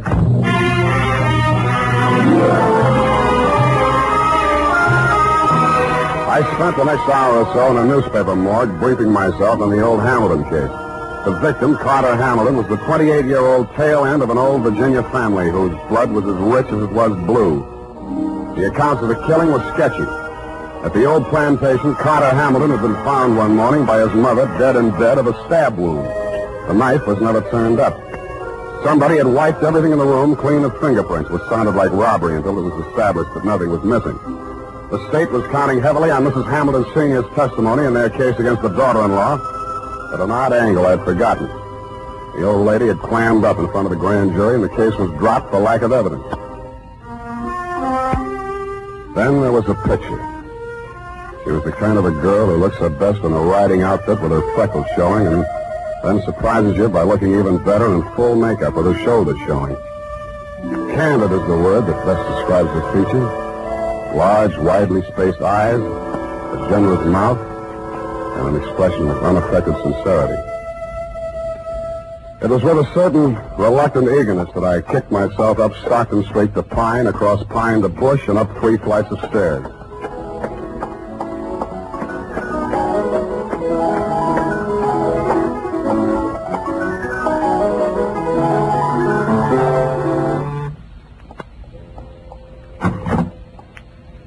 Yes? This is Edith Hamilton? Yes. You must be from the attorneys. They wired me you were coming. Come in. Thank you. Not that I'm in hiding, but I'm curious as to how they got my address. Would you like a drink? Oh, not right now. Can I fix you one? In about 20 minutes, maybe. I'm still wondering how they located you? I think the elder Mrs. Hamilton saw you on the streets. Oh, is she here in San Francisco? Yes. Is that so surprising?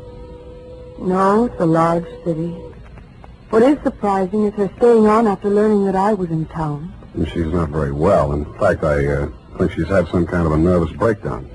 I'm sorry to hear that. I'm very fond of her, you know, in spite of everything. No, I didn't know. Maybe I should explain. I'm a private detective local. I was hired here in San Francisco to bring these papers to you. Oh, you found me? I seem to be a little slow introducing myself. I'm sorry. Sam Spade. Well, if it had to be a detective, I'm glad it's you. But I can't help wondering why they didn't send a lawyer. And lawyers cost $50 an hour. I only cost 10. Oh.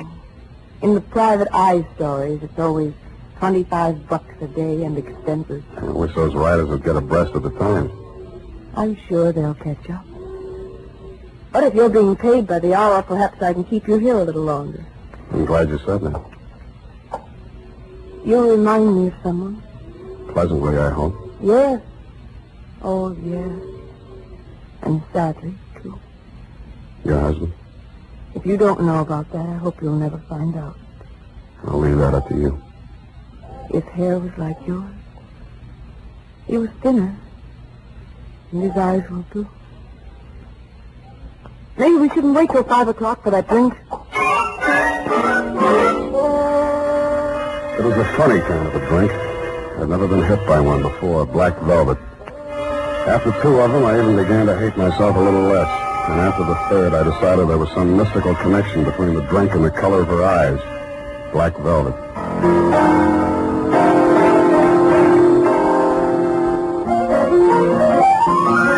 don't know much about music, but the way she went at the piano, you knew she wasn't afraid of it, and probably wasn't afraid of anything. The pieces she played were like her, bold and at the same time delicate. Simple, but with a web of complexities in the background. Brilliant, but always colored with sadness.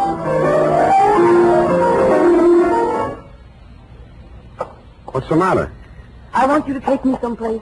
Where? Any place. Dinner. I don't care. I just want to go someplace with you. With you. Hey. What is it, Sam? I thought we were going out.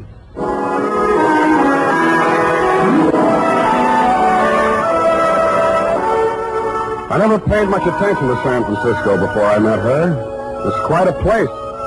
There's a little park up on Russian Hill where you can stand and look out over the houses of the marina to the Golden Gate.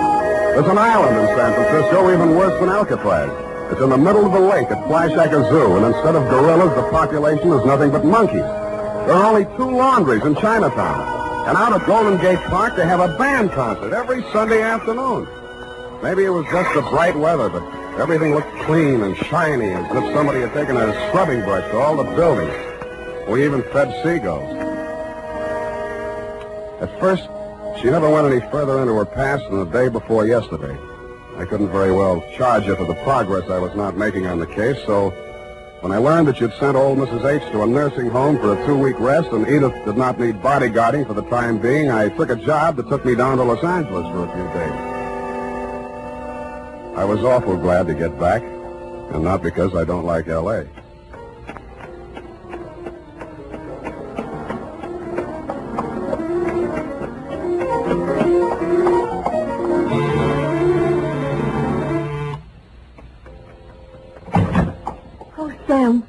Oh, darling, you were gone so long. Hey, the posies. Oh, give them to me. Well, not like that. This is the last time I make a fool out of myself buying flowers. I'll love them later. Hey, you're trembling.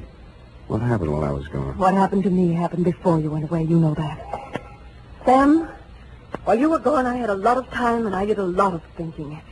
And I came to a very important decision. There was something I knew I had to tell you. And I wasn't so sure I could get through it. Now, look, Angel, it sounds serious. I don't think this is the time. Oh, but it is. Yes, it is. Here, take it before I change my mind. What is it? I wrote it all down. Sit here, facing away from the piano. And don't say anything until you've read it through. Oh, okay.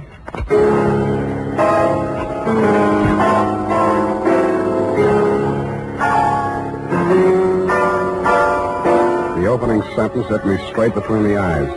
It said, I, Edith Hamilton, of my own free will, make the following confession. It was addressed to the District Attorney of Roanoke, Virginia.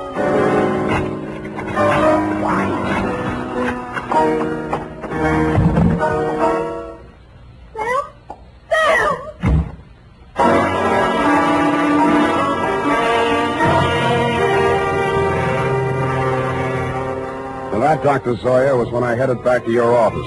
Not to have my head examined, it was too late for that, but to tell you that I was resigning this paper. On the way, I placed 2 ads in the classified sections of 3 papers. One under office space for rent and one under situations wanted. Ex-private detective desires position as night watchman, prison guard, asylum attendant, or any more pleasant line of work. And I really meant it. The United States Armed Forces Radio Service is presenting the weekly adventure of Dashiell Hammett's famous private detective, Sam Spade.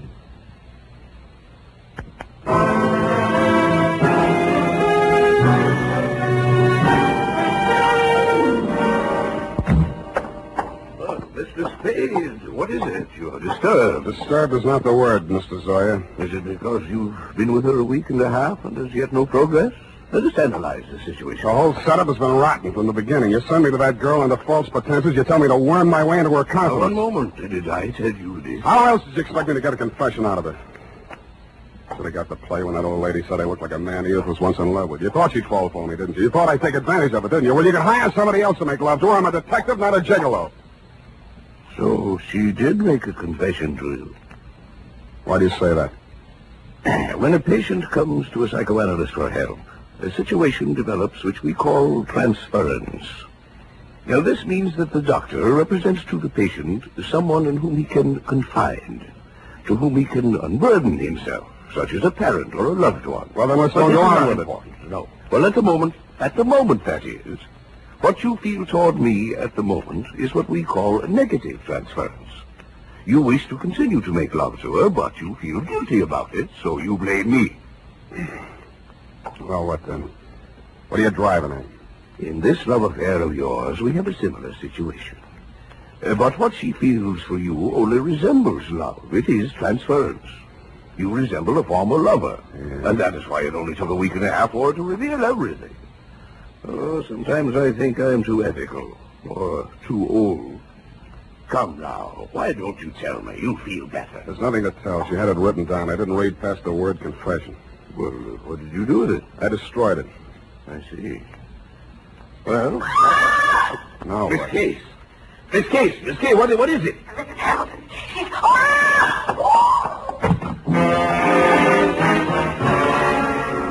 It was Mrs. Hamilton, all right. But she didn't look much like the dignified old lady I had met in your office 10 days before. Her high-piled white hair was hanging in two ratty pigtails. She was wearing a nurse's cape over a flannel hospital nightgown, and in her hand was a .32 caliber gun. Mrs. Hamilton, why did you leave the nursing home? You lied to me, Dr. Zoya. That place is nothing but an asylum. Well, you know that isn't true. Come, give me the gun. You're tired. You must rest. Yes. Now I can rest. I've killed her. What? Miss Case, she's fainted. Get some water. Let me see that gun. I'm going to Edith's place. Get an ambulance over there and don't stop to analyze anything.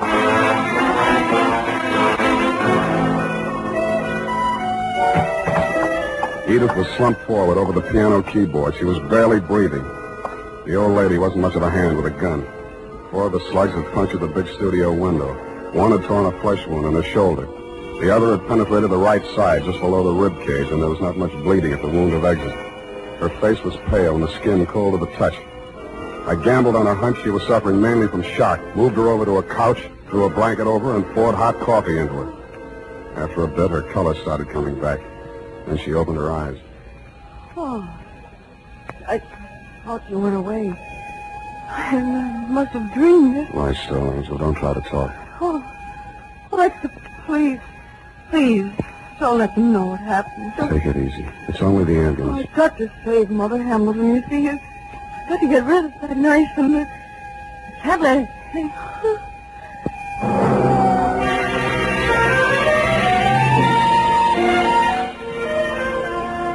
I rode in the ambulance with her. She was still unconscious when they carried her into surgery. They told me she was out of danger. When they threw me out that night, I went back to her apartment. What she'd said about saving old Mrs. Hamilton and getting rid of the knife gave me a new slant on that confession I hadn't read. The pieces were still on the floor where I'd thrown them.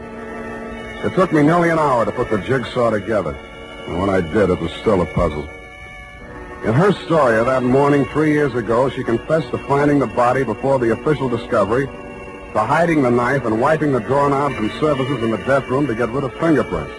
She couldn't remember anything that had happened in the 8 hours between 1 a.m., when she had left her husband drinking in the library and gone upstairs to bed, and approximately 9 in the a.m. when she found herself standing over his body with a knife in her hand. I stretched out on the sofa to think it over, and then I drew a blank.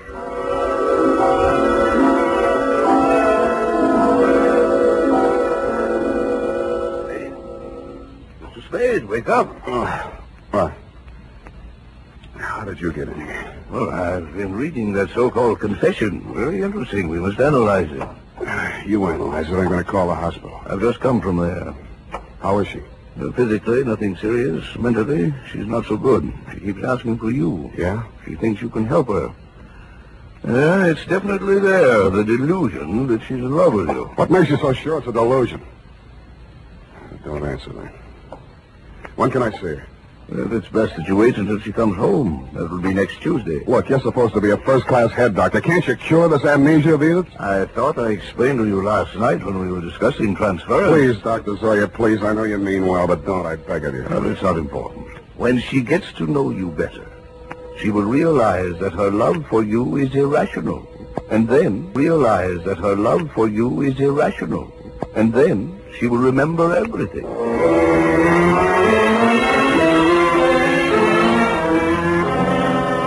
kept myself busy like crazy until Edith checked out of the hospital.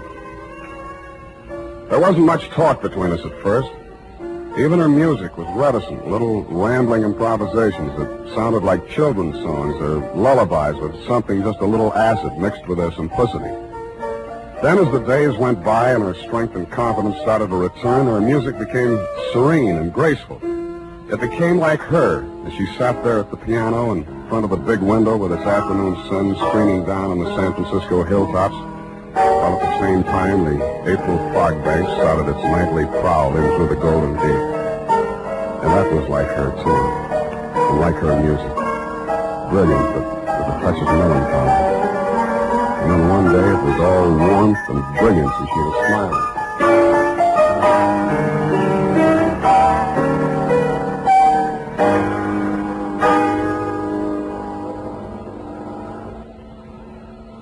Sam? Yeah, Angel. I remember now. So that's it. I woke up this morning feeling so happy. And then I knew I was on the verge of it. Because I knew that however bad the truth might be, it was worth not remembering it. Even if I was a murderer, you'd rather know, wouldn't you? No, I wouldn't. Why? I thought I knew you so well. Darling, are you angry? Yeah. But at me? Yes, you. The first time I came here, I tried to give you a fair warning. You should have figured the score when I told you I was a private detective. You'd even read the stories where in the end the detective doesn't have any choice but to turn in the beautiful dame no matter what his personal feelings are. Maybe you didn't think they were true to life, or maybe you thought I was an exception to the rule because you are. Well, I'm not. Truth is, I was hired to get a confession out of you any way I could, and I think in the back of your mind you've known it all along. You want to have your confession, and eat it too. You probably learned as a child that it's smarter to tell all and be patted on the back than to be found out and get spanked. How can you be so smug and so self-satisfied and so... Whatever made me think I was in love with you? Just because you looked a little like someone who was... Zoya was right. Only you thought you were kidding yourself, too. Zoya called it transference. I call it baloney. Goodbye. You come back here. You can't just leave like...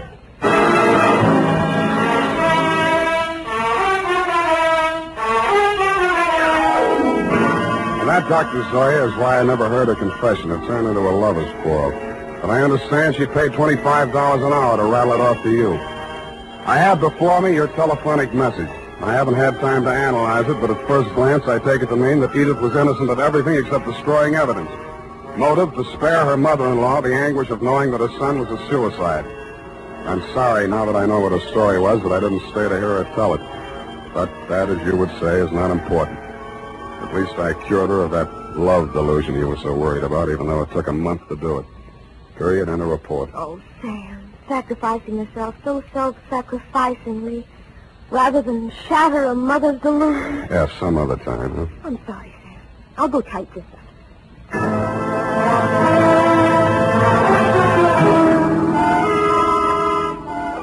Well, here it is, Sam. Sam, where did you go? Sam State Detective Agency. It's me, sweetheart. Sam, where did you go? I'm downstairs in the bar. Sam, there's so much noise on the line, I can't... I'm drowning my sorrows. Well, you don't need to shout. Oh, hold the line a minute. Yes? May I help you? Oh, no, I'm sorry. I was hoping I might find Mr. Spade in. Hello? Would you like to leave a message? Oh, tell him Edith Hamilton called. Oh. Ooh! F, are you still on the phone? Ooh. Oh, pardon me. Yes, dear? What happened? Are you taking a bath? Nothing at all. One moment, please. Miss Hamilton, I have him on the line. He's downstairs in the bar. And if you'll hurry, you can just catch him, I'm sure. Oh, downstairs. Well, I will hurry. Thank you. You're welcome. Sam, are you still on the line? What's the matter with you? Nothing. Just go ahead and drown your sorrows. But don't get loaded. Good night, Sam. Well, good night, sweetheart. I'm going to take piano lessons.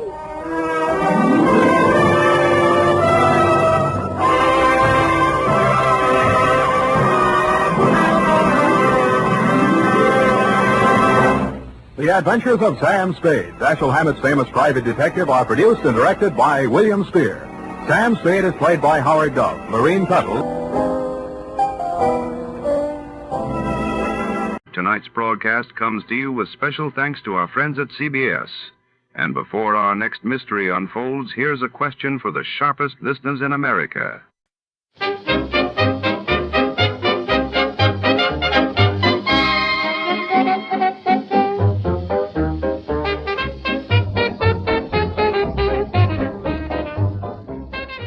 Tonight, the story unfolds deep beneath the neon-lit avenues of Los Angeles, inside the labyrinthine boiler room of the Metro City Bank on Wilshire Boulevard. Here, under the relentless hum of machinery and the ever-present hiss of steam, a desperate heist simmers one where every second and every rising degree could mean life or death. Secrets boil over. Loyalties are put to the test. And a detective must race against time and pressure, literal and metaphorical, to crack the case. The stakes have never been higher, and the walls themselves seem to close in, suffocating all hope. Before to start, let's see what happened the day it was broadcasted. It was February 22, 1951, and that day the world watched as the United States pushed forward with atomic energy plans following a dramatic test in Nevada, while across the Atlantic, Britain was gripped by the largest coal miners' strike in a decade, threatening the nation's fragile post-war recovery. Tired of the everyday grind? Ever dream of a life of romantic adventure? Want to get away from it all? We offer you Escape. Escape, designed to free you from the four walls of today for a half hour of high adventure.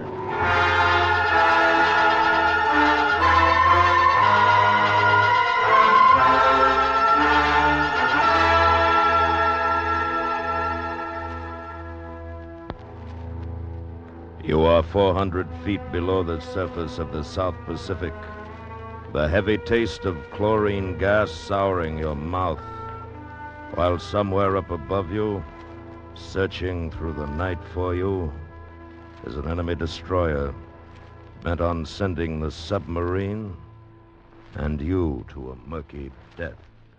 Listen now as Escape brings you Richard Chand Lee's exciting story, Pressure.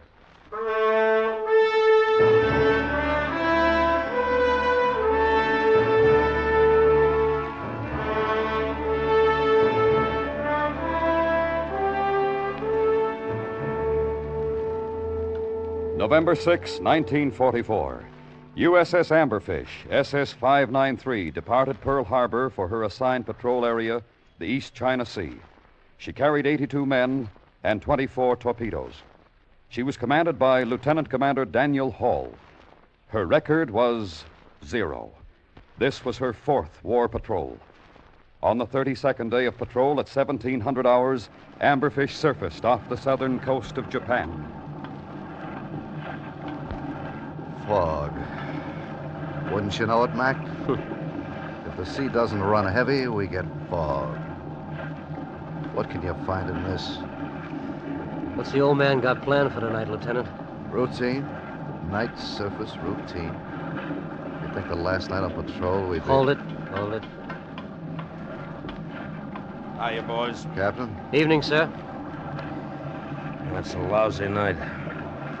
What speed we making, Frank? About 5 knots, sir. 1 and 2 main engines on battery charge, number 4 on propulsion. Position? About halfway through Asumi Strait. Course 045. Radar has the coast of Kyushu ranged at approximately 15 miles on the port beam, picking up the usual fishing boats. Aside from that? Yeah, no. Nothing. 32 days and nothing. 4 patrols and nothing. Sir, may I suggest something? Yeah, sure, Mac. What? Well, last night on patrol, sir, maybe we could go after one of those fishing boats, take some prisoners for intelligence and sink her by gunfire. We got no orders for it.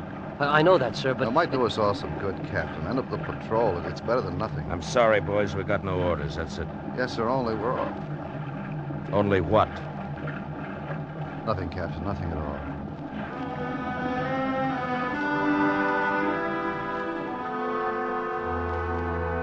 "32 days at sea, cramped living, and thoughts pass between men without being spoken. He knows what the torpedo, the executive officer, the whole crew think.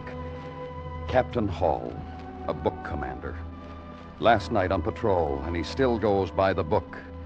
Gotta blame someone for an empty sea, for a tired ship, for bringing back a full load of torpedoes 4 times in a row." The captain stares at the fog and into his own thoughts. They need officers behind desks. That's where they'll put him after this patrol, a desk officer. Just a few more hours and he's headed for it.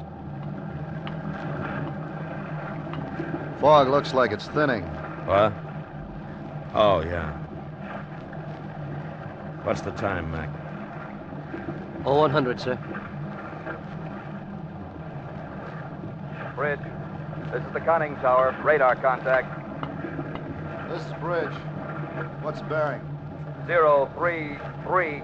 Captain. Yeah. It's just barely in range. It's funny looking. I don't think it's a fisherman this time. This is Captain Radar. I'll be right there. Scope's gone crazy. Can't be. Keep the bridge, Frank. Yes, sir. Come on, Mac. Yes, sir. This I gotta see.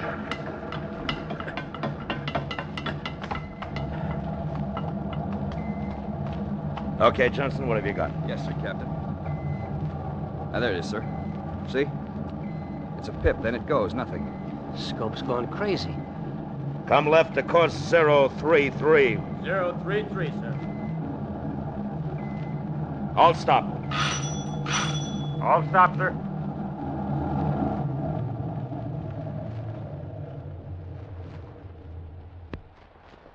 All right, Mac, what do you hear on the bearing?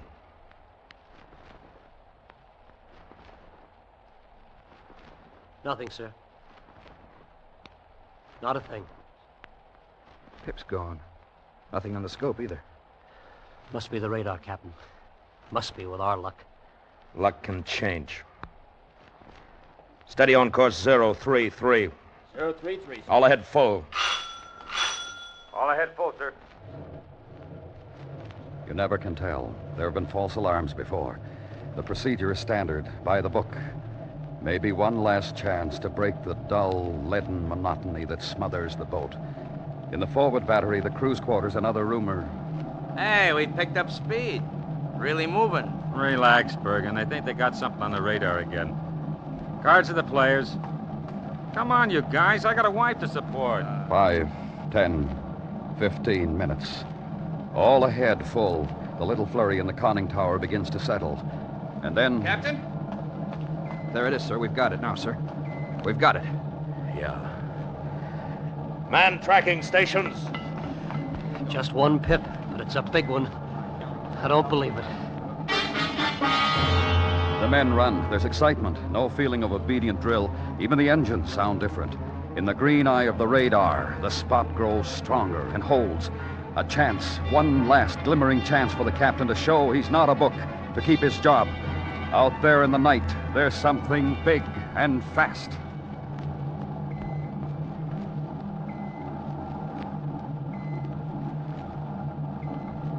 Two. 3. 3 smaller pips now, Captain. 1 big ship and 3 escorts. Zigzagging. Still a long way off. Bridge. Yes, sir? You see anything, Frank? Not yet. Fog's gone, but it's black as pitch. Can we come up to him? We'll come up to him. Just keep your eyes open. Maneuvering.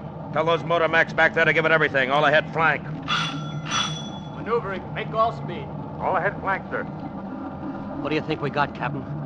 We haven't got him yet. 1 ship, 3 escorts. Must be worth something to the chaps. The moon's coming out.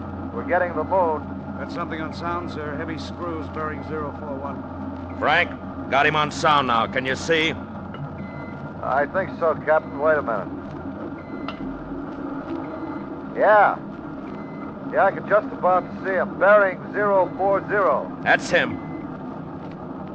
Oh, what do we got, Frank? What is he? Oh, wait a minute. Well, hold it. Aircraft carrier coming right down the grove.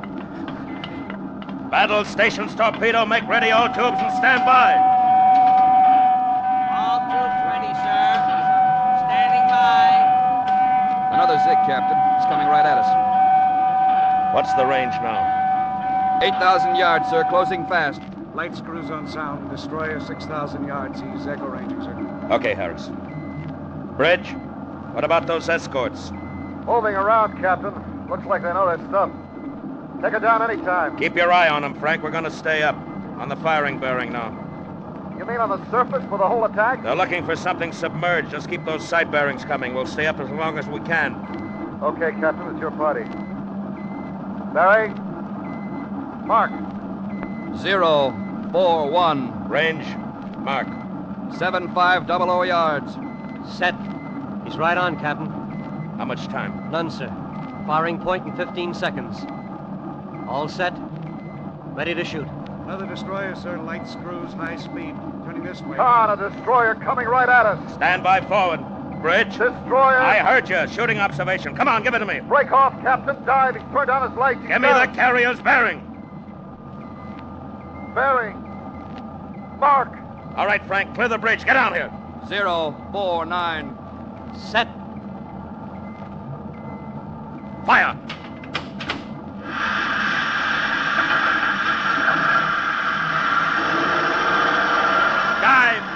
Dive.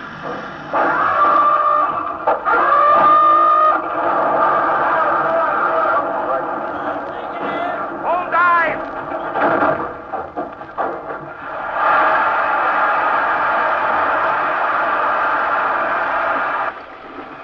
Left full rudder. All ahead emergency. Take her down to 200 feet. Left full rudder. All ahead emergency, sir. Rig for depth charge. Rig for silent running. Destroyer had us cold, Captain. 600 yards. Won't have any trouble finding us now. Destroyer close aboard 050. Forget the destroyer. Sound got on that carrier. Listen for those torpedoes to hit.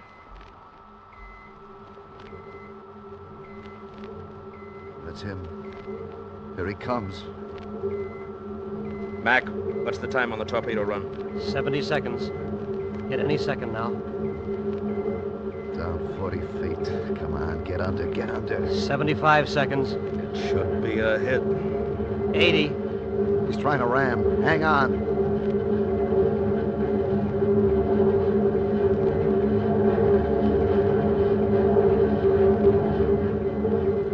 Missed us. He missed. Harris, did you hear a hit? Did you hear anything? No, sir. I don't know. That destroyer, I didn't hear anything. Missed. Yeah, we missed. Down 70 feet. All right, Sound, get on that destroyer. We're playing target now.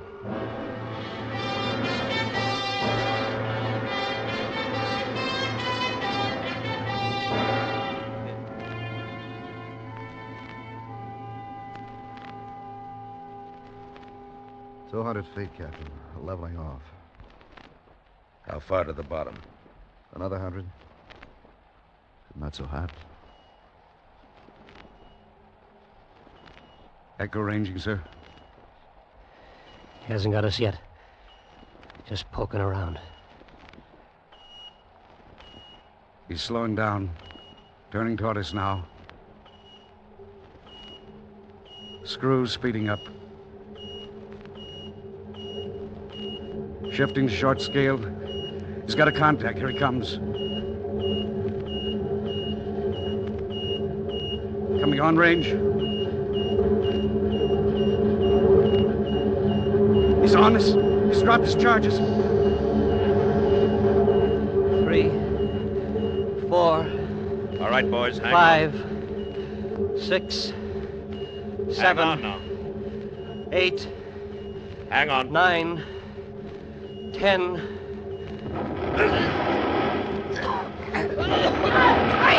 Lights are on! All right, emergency lights! Turn on that lantern! Here, somebody help me with Harris. Turn down the volume. Went right through my head. I can't hear. Jensen, get Harris out of here. Get him to his bunk. Find the pharmacist's mate. Yes, sir. Keep him quiet, Yes, Jensen. sir. Those charges were right on. Like he looked right down and saw us. Yeah. Well, I guess we ran into an expert. Bergen, Check all compartments, report all damage. Yes, sir. Mac, get somebody on sound. I'll do it, sir. We're in for it, huh, Captain? Yeah. Just hope she stays together. A beating. And for nothing. The captain tried. He had his chance. Check through the boat and pray none of the damage is beyond small, quiet repairs. Small and particularly quiet.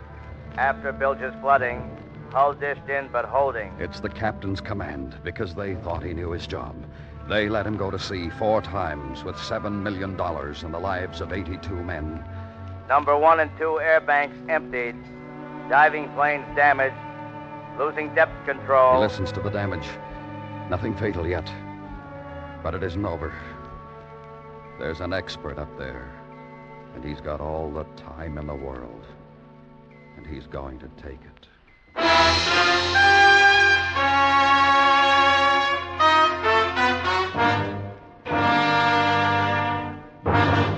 We will return to Escape in just a moment, but first, tomorrow night on Lux Radio Theater, Paul Douglas recreates his original screen role in an adaptation of the film play 14 Hours. Terry Moore co-stars.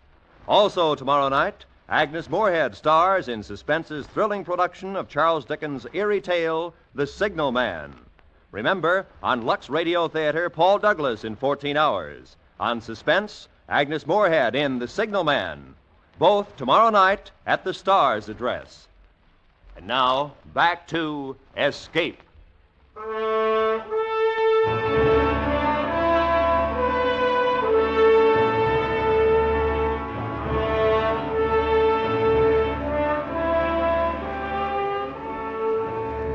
Captain waits. Waits and listens in silence. All operations are done by hand now. No pumps, no motors. All necessary movement by silent hands. No air conditioning, no fans, and the temperature climbs to 125 degrees. The boat slants at an odd angle. A bucket brigade bails endlessly from a flooding bilge, empties it forward, hoping to level the boat. A working party tries to repair the damaged diving planes. Okay. Once more now. Eve. Slack off. Rest. Oh, you get back. How's it coming, Mendoza? I can't tell, sir. She's jammed good. Might be able to do something. Buster boy up there. Well, do the best you can. Sir, are you walking back to the conning tower? Yeah. I'm on a goodwill tour. Fine, sir, but would you mind taking your shoes off? They make a terrible noise. Yeah, sure. I'm sorry. Silence. Silence means life. Captain Hall walks the ship silently. The men smile weakly as he passes, but underneath he knows what they think. How much longer, Captain? How much more do we have to take? Captain is the brains. He knows. He should know.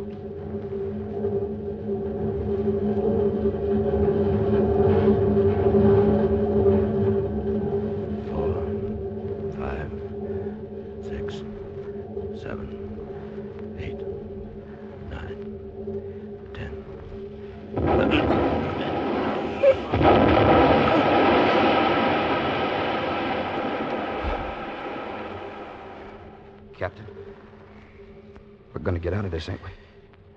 Yeah, Jensen, we'll get out of it. Just sit tight.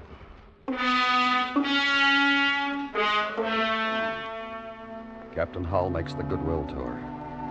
Then back to the conning tower to wait in the silent heat and sweat. The ship sweats, too. Thick, heavy humidity condensing on every possible surface. Like the steel was porous. Like the sea squeezing in. He's seen the men. He led them into this surface attack on a carrier. Be fast, get in close and make sure. But it didn't work. Now, work hard to breathe the same foul air they breathed 4, 6, 10 hours ago.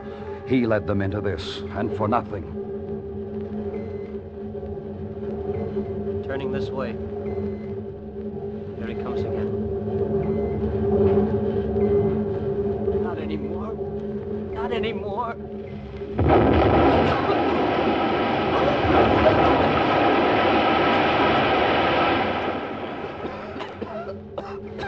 Must be leaking oil. That's what gives him the spot.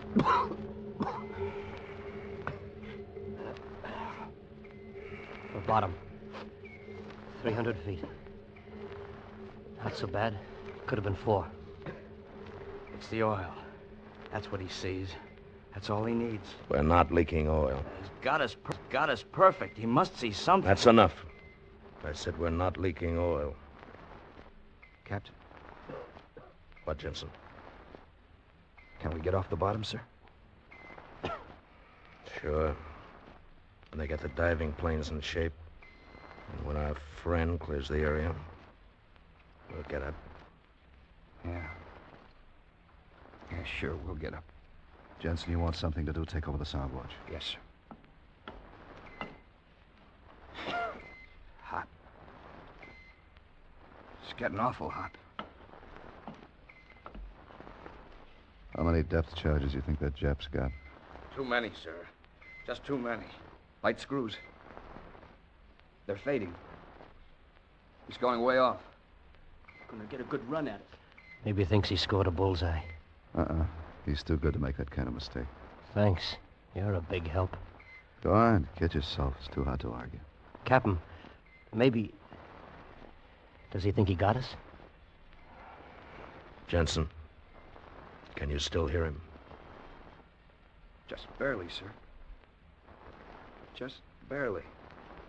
He's gone now, sir. I can't hear him. Captain? Yeah, he's smart. Lie out there and wait. See if we move. And that's the way we got to look at it. There's one thing he doesn't know. We got to wait anyway.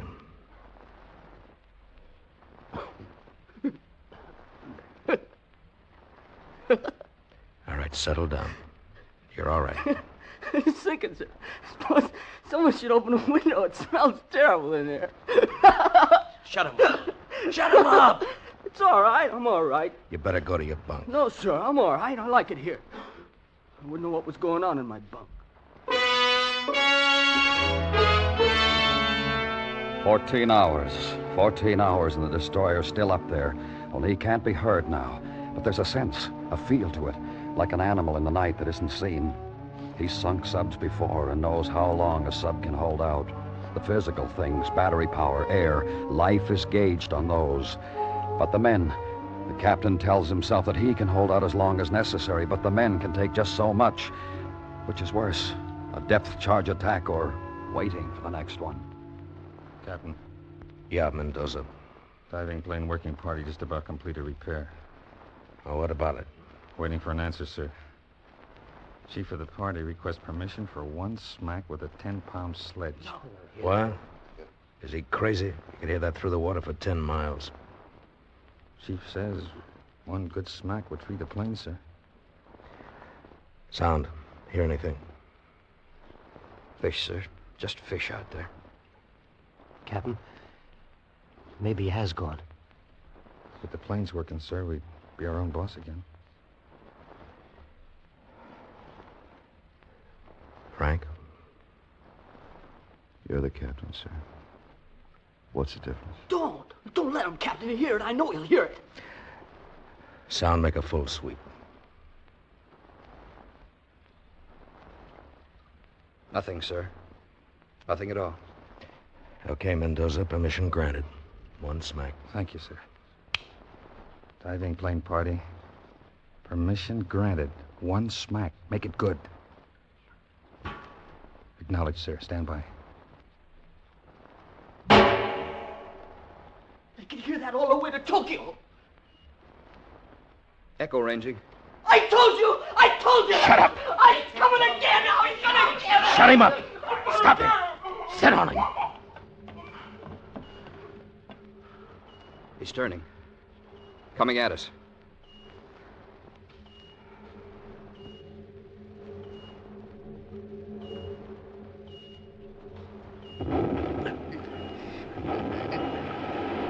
dropping the way to starboard. He didn't get the range. He's not sure. He's turned away, sir. Going away at high speed. He lost us, Captain. He lost us. Mendoza, report from that damaged party. Reporting now, sir. Our planes work, sir. It's a jury rig, but they work. Captain, you think we could try to get out of here? Let's do it, Captain. We got battery, but not much longer. If we can get up there, sir, even if he's still there. We got torpedoes. It's better than being blown apart down here. All right. Battle station surface, make ready all tubes and stand by. Surface, surface, surface!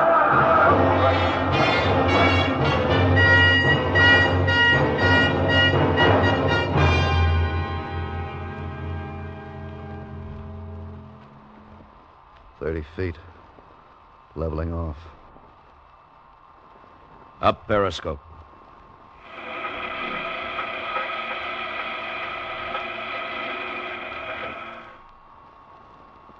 Stand by, looking around.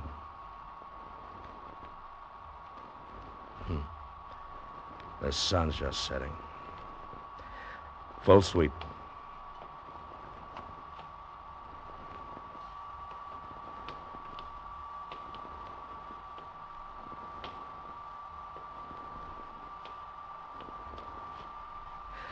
Surface, stand by, all tubes ready on all 4 engines.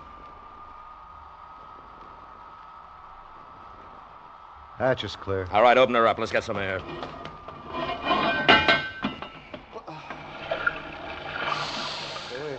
Smell.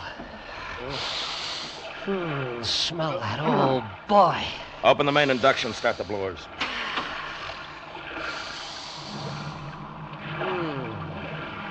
Can't see anything. We're clear. Nothing to port. Wait a minute. What? Look at the sea, Captain. Out there. Oil. Oil as far as you can see. Debris. Take a big ship to put out that much junk, Frank. You see it, Captain? That's why that baby gave us such a working over. You know what it means? Yeah, I see it. That's why the escort broke off attack. Probably went back to pick up survivors. Well, what do you know? Conning tower, pass the word. We got the carrier. Right full rudder. Set a course for home.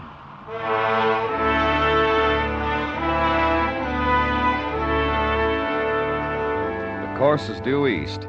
To the captain, the air smells fresh and sweet. Home with 82 men. 18 torpedoes left out of 24. But a captain who sinks a carrier doesn't have to worry about a desk job anymore. December 16, 1944. USS Amberfish, SS-593, completed her 4th war patrol. After experiencing severe depth charging from enemy forces, she surfaced and confirmed sinking of large aircraft carrier. Then set course for Pearl Harbor.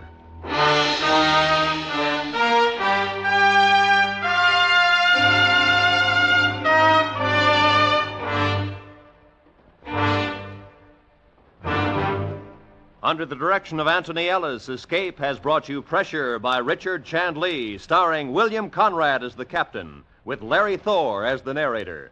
Featured in the cast were Bob Sweeney, Hy Averback, Herb Ellis, Jerry Hausner, Frank Gerstle, Kurt Martell, and Eddie Firestone. Sound effects were by Gus Bays, Ralph Cummings, and Jack Sixsmith. The special music for Escape is composed and directed by Leith Stevens. Next week... You are seated before the dials of your radio receiver, listening to a faint voice from the blackness beyond, while the one who speaks with words of friendship is debating the destruction of your world. So listen next week when Escape brings you Michael Gray's exciting story, The Invasion.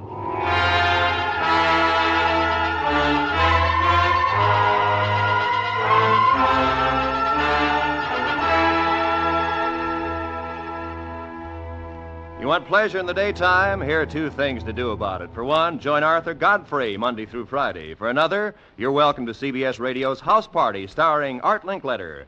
Yes, Arthur Godfrey Time and Art Linkletter's House Party every weekday on CBS Radio. This is Roy Rowan speaking. Remember, America's 45 million families listen most to the CBS Radio Network.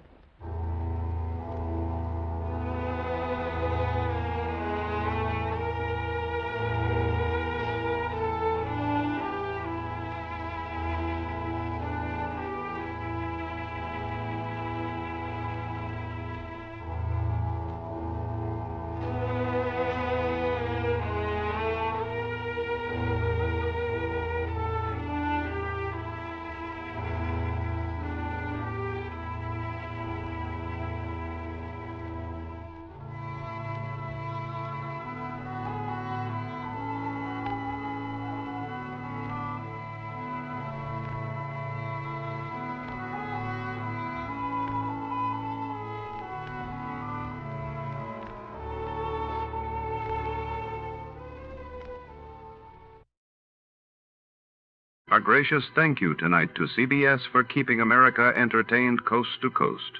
And now, folks, let's have ourselves a little quiz.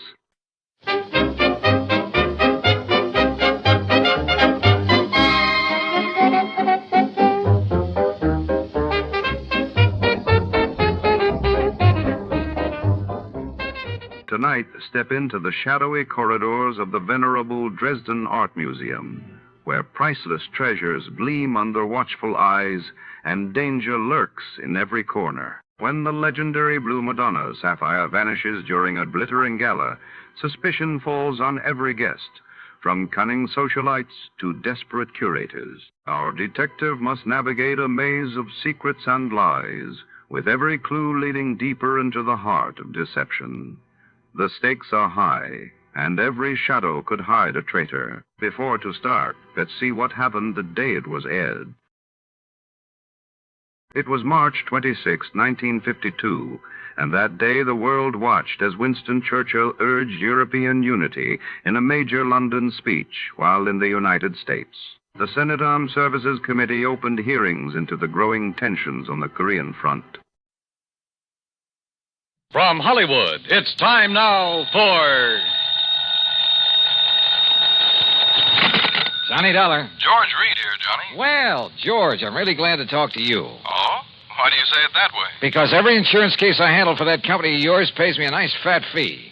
And right now I can use a little extra cash. Well, now, Johnny... So tell me all. What's Floyd's of England upset about this time? Well, I'm not sure. Uh-oh, here we go again. But, Johnny, I just received a transatlantic telephone call from Paris, France, from a man who wanted to contact you but didn't know where to call you. And he identified himself only as Le Chat Gris. Oh? Le Chat Gris? It's French, Johnny. No. And I believe it means the gray cat. Yeah. And George, the name fits him. You know him, then? His real name is de Marsac. He probably knows more about the dark alleys and back streets of Paris. Oh? Yeah, and about the people. In other words, the underworld. What did he call about? He mentioned the Blue Madonna. The what?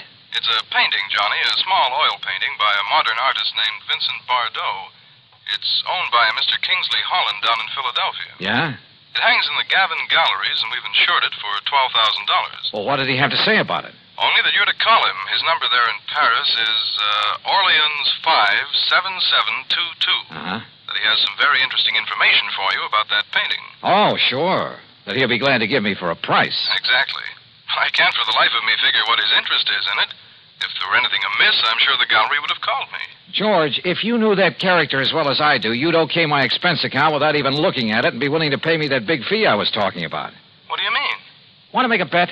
What kind of a bet? I'll give you odds of 10 to 1 that whatever's hanging in that gallery down there in Philadelphia is not the Blue Madonna. What?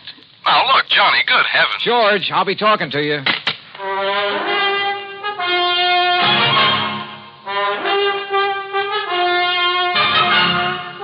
Bob Bailey in the exciting adventures of the man with the action-packed expense account.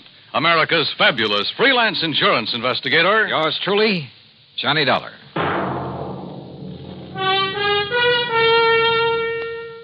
And now, Act One of yours truly, Johnny Dollar.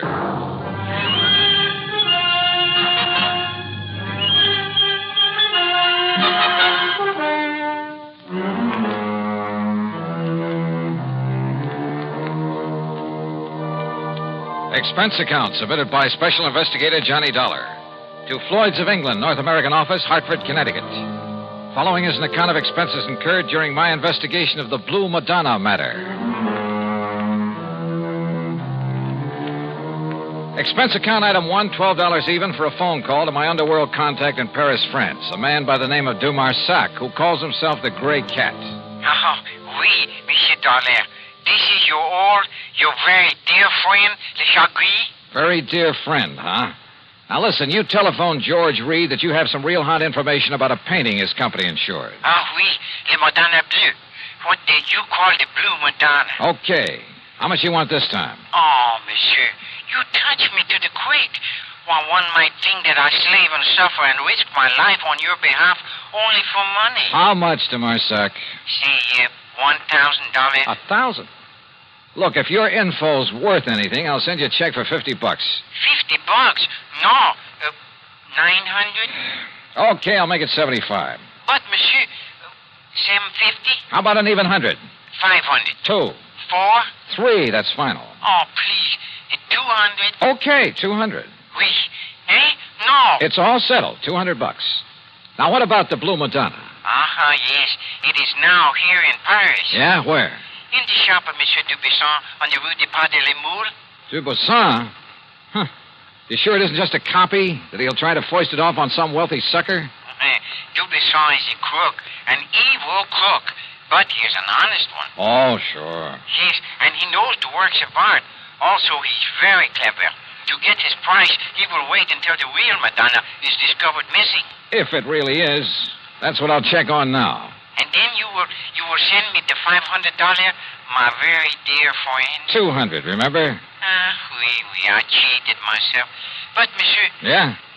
Suppose I could find out who smuggled the painting into him, eh? Fine. That would be worth a lot to you, no? Say 1,000? We'll see. I'll be talking to you. Item 2, 420. I phoned to my old pal, Foster Harmon, down in Sarasota, Florida. Told him I'd pay his fare if he'd grab the first plane out and meet me in Philadelphia at the Bellevue Stratford Hotel. I knew that if anybody could identify the genuine painting, he could. Item 3, $9.40 for my own transportation to the city of brotherly love. Item 4, $9.50, cocktails and dinner for the two of us there at the Bellevue. Yes, the Blue Madonna is one of Vincent Bardot's best-known works. I don't think there's another living artist who could so effectively use various shades of just one color. But what about it, Johnny? Well, first thing in the morning, I want you to come along with me and take a look at it. It's in the Gavin Galleries, isn't it, up on Walnut Street? Yeah, at least it's supposed to be. Suppose? Now, all I want you to do is take a good look at it, then reserve any comments until after we get out of the place. And? That's all. Well, but Johnny... Meantime, I want to check with the owner of that painting. The telephone directory gave me Kingsley Holland's address.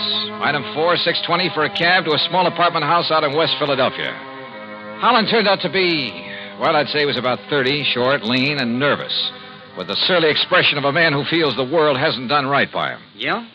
You mean you're interested in buying the Blue Banana? Well, it all depends, Mr. Holland. Uh-huh. Look, Dollar, that's what you said your name is? Yes, that's right, Johnny Dolar. Sounds familiar. Well, anyway, listen. Yeah? That gallery's got a price of $18,000 on it. But if you want to buy it direct from me, and right now, I'll give it to you for $12,000. Save yourself a few $1,000, and it'll save me having to pay them their 20%. But if you've already commissioned the gallery to sell it for you... So I'll tell them I changed my mind, that I want to keep it. Then when they find out that I've sold it, well, let them try and catch up with me and collect. Because me, I'll be right back in little old gay Paris. Back in Paris? Sure, I'd be there still, only I ran out of money. $12,000, huh? That's exactly what it's insured for. And that's what they appraised it for when I got it from my uncle's estate. With all his money, what does he die and leave me with but a lousy painting? Well, do you want it? Let me think about it. I'm staying at the Bellevue Stratford. Sure. Just don't tell them at the Gavin Gallery about our little deal, huh? What those crooks don't know won't hurt it. Crooks? You think for a minute all that stuff they've got laying around the place is genuine? But the Blue Madonna is. You're sure? Huh? What do you mean by that? Just stick around, Mr. Holland. Any reason why I shouldn't? I don't know. Is there? Now, wait a minute, Dollar. I'll be in touch with you. Act Two of yours truly, Johnny Dollar, in a moment. Now, Act Two of yours truly, Johnny Dollar, and the Blue Madonna matter. Had Kingsley Holland, the owner of the painting, recognized my name? I thought so. And if a switch in that painting had been made and he knew about it, well, I'd do well to look out for him. Yeah, the more I thought about it, the more certain I became that whatever hung in the Gavin galleries was not the Blue Madonna. Item 5, another $6 for a taxi back to my hotel. Item 6, $5.80, breakfast the next morning for Foster Harmon and myself. By 10 o'clock, we were at the Gavin galleries, looking at a pretty modern, but I must say beautiful painting. It's amazing, Johnny, amazing. The most extraordinary... Well, I just can't believe it. Can't believe what, Foster? That it's the real thing or just a good copy? Oh, good morning, sir. That's just it. You see... I've helped these gentlemen. Johnny... Hold it, Foss. That painting, you know, is a genuine Bardot. Yeah? My name is Johnny Dollar. This is Mr. Foster Harmon. Gentlemen, I'm Arnold Gavin. You're interested in buying the Blue Madonna? If this is really it. Johnny, listen. Wait, Foster. What is the price of it, Mr. Gavin? 20,000. Mr. Dollar, did you say? Yeah, but, wow. Haven't you got a Bardot that's a bit cheaper? His Laconic Lagoon is priced at 10,000. Holy. Well, how about a copy of this? Oh, Bardot has never allowed his works to be copied. Johnny, listen. Yeah, Foster. It looks like this stuff is too rich for our blood. No. Come on, let's go back to the Bellevue Stratford. No, listen. Perhaps there's something else that might interest you. No, I'm afraid not, but thank you. That's quite all right. Now, look, suppose I come back later. Johnny, listen. Come on, will you? Yeah, I'll see you tomorrow, Mr. Gavin. Now, Johnny... Just take it easy. Well, Foss? It's a fraud, Johnny. It's a copy. I'm sure of it. Hey. Did you say that Blue Madonna's a copy, mister? Yes. Wait, Well, I thought you were looking at it kind of funny there in the gallery. Yes, sir. It's a fraud. Foster. You don't mind my asking, who are you? My name is Foster Harmon. Harmon? From the John Ringling Museum down in Florida? That's right. Well, then you ought to know. Now, just a minute, mister. Say, aren't you Johnny Dollar, the insurance investigator? So what? Who are you? Me? Well, I'm Rube Alloway of Transworld News Service. News Service? Oh, fine. Yeah, I'll see you, boys, and thanks a lot. Well, Foss, it looks like you opened your mouth and stuck my foot in it. Well, I'm sorry, Johnny, but what I said is true. That Blue Madonna is an imitation, a phony. That much I already knew. At least I was pretty sure of it. But don't you see the amazing thing? Well, Johnny, that copy is so perfect, so exactly in the style of Vincent Bardot, even to little things, little idiosyncrasies that even the finest copyist couldn't match. Certain minute details about an artist's work are as distinctive, as impossible to copy as a man's own fingerprints. Yeah, well... What I'm trying to say is that if I didn't know every brush mark on the original... Okay, Foss, forget it. Forget it? Hey, listen. Kingsley Holland, the owner, and I wouldn't trust him for a minute. I think he knows who I am.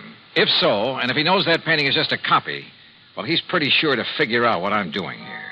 Johnny, he must know it's a copy. If he gave it to the galleries to sell. Perhaps. Or maybe the switch was made after it was hung there. Then what you're saying is that either one of them could be responsible for the fraud. That's right. How well do you know the Gavin galleries?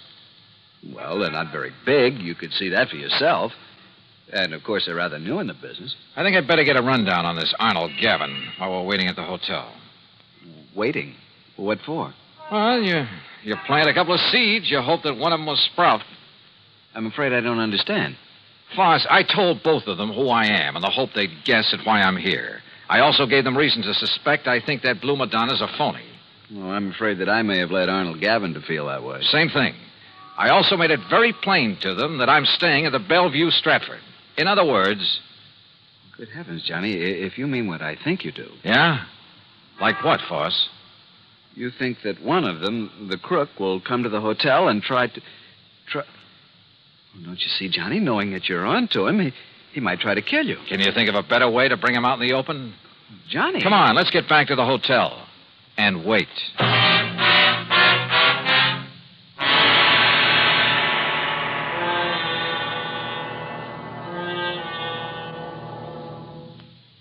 Act 3 of yours truly, Johnny Dollar, in a moment.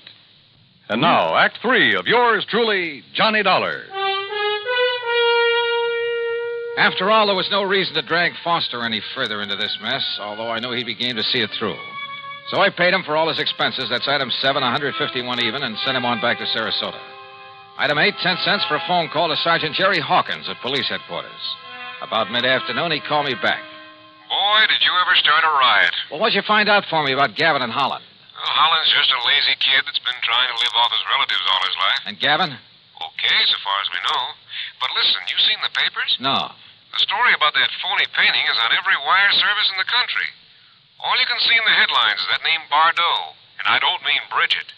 Johnny, you and that Foster Harmon ought to collect a publicity fee. Are you holding Gavin or Holland? Well, what on? Sure, the boys have questioned both of them, but unless we can show some evidence that one of them pulled the switch. Johnny, you got any ideas? Yeah, Jerry. Suddenly, I think maybe I have. Well, then start talking so I can make a pitch. No, I don't think you will. What do you mean, if you know who did it? Oh, I didn't say that. But, Jerry, I've got a hunch, a real potent one. And if it's right... Yeah? Well, read tomorrow's papers. Huh? Item 9, half a buck for an evening paper and a tip for the bellboy who brought it up to me. Yeah, the sergeant was right. This was the most free advertising any artist has had in years. Prices on genuine Bardots were skyrocketing. As for the fake Blue Madonna, I put in a fast call for Paris. But before the operator could get it through... Yeah? Arnold Gavin, Mr. Dolar. Well, Mr. Gavin... Do you see what has happened? Have you seen the papers? I sure have. And the police have closed my shop, my galleries. Can you blame them? But don't you understand? I've had offers of up to $30,000 for the Madonna. I've received wires offering me nearly $20,000 for the other Bardot, the real one. No kidding. Well, I'll show you how much I'm kidding. I've cabled Bardot to paint some more for me. Paint anything. Don't you see? After all this publicity, we'll make $1 million. So it was you that rigged this whole thing, huh, Gavin? I, Mr. Holland? Why, of course not. Sure, to raise the price of some of your lousy paintings. Why, how can you say that? You who gave me that copy. Expert, huh? You trying to tell me you didn't know that was a copy? No.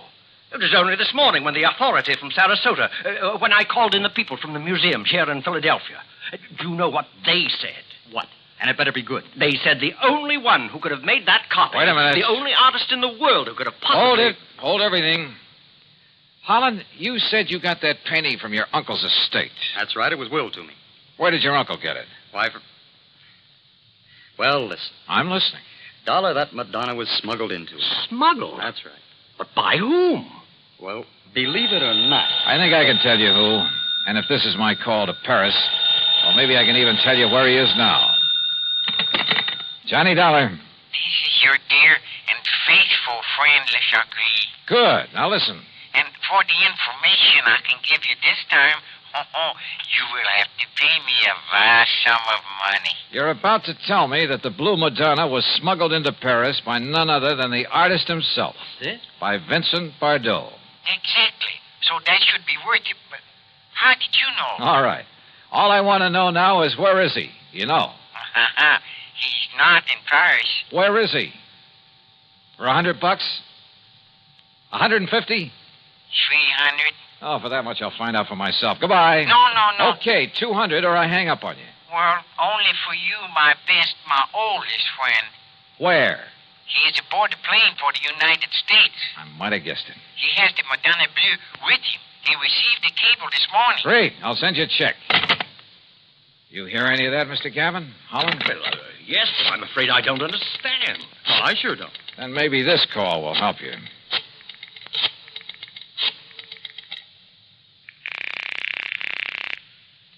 Headquarters? Sergeant Jerry Hawkins. Yes, sir? Sergeant Hawkins. You can have the boys in New York pick him up or wait for his plane to arrive here in Philadelphia. Johnny. If you're sure you really have any charges against him. What? Yeah, he's on his way in from Paris. The guy who painted the copy of the Blue Madonna. Or maybe this is really the original over here. Huh? Well, at any rate, he'll have the other copy with him. So do you want to tell the papers or shall I? Look, will you make sense? Oh, and his name is Bardot. Bardot? That's right, Vincent Bardot.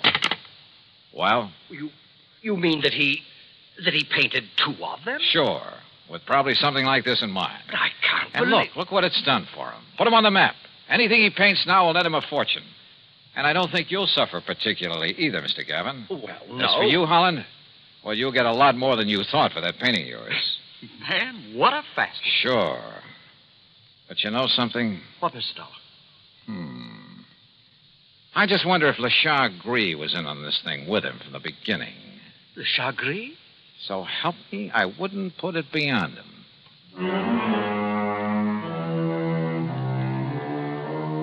Sure he was in with Bardot. And probably collecting plenty from him. Anyhow, the insurance company isn't on anything. But I hope they'll be a lot more careful the next time they insure a painting. Any so-called original. Expense account total, including $400 for Le Chagris, the hotel, and the trip back to Hartford, $620 even. Yours truly, Johnny Dollar.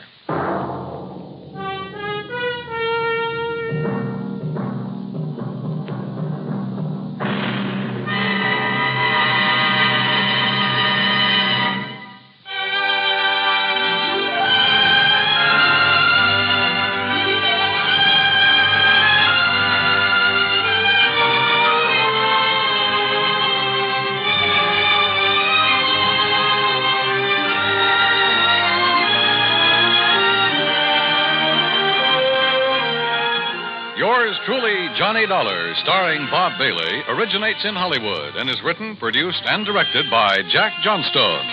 Heard in our cast, Johnstone.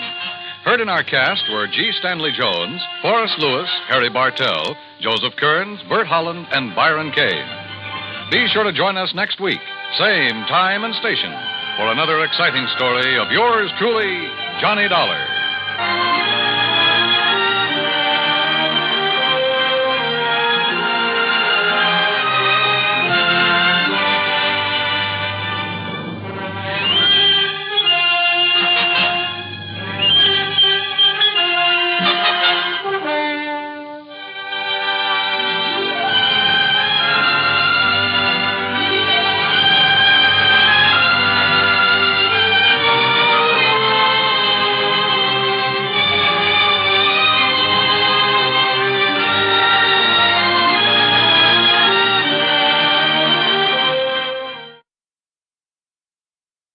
A warm word of thanks tonight to our sister station, CBS. And before the next thrilling episode begins, let's see how much you know about your favorite radio heroes.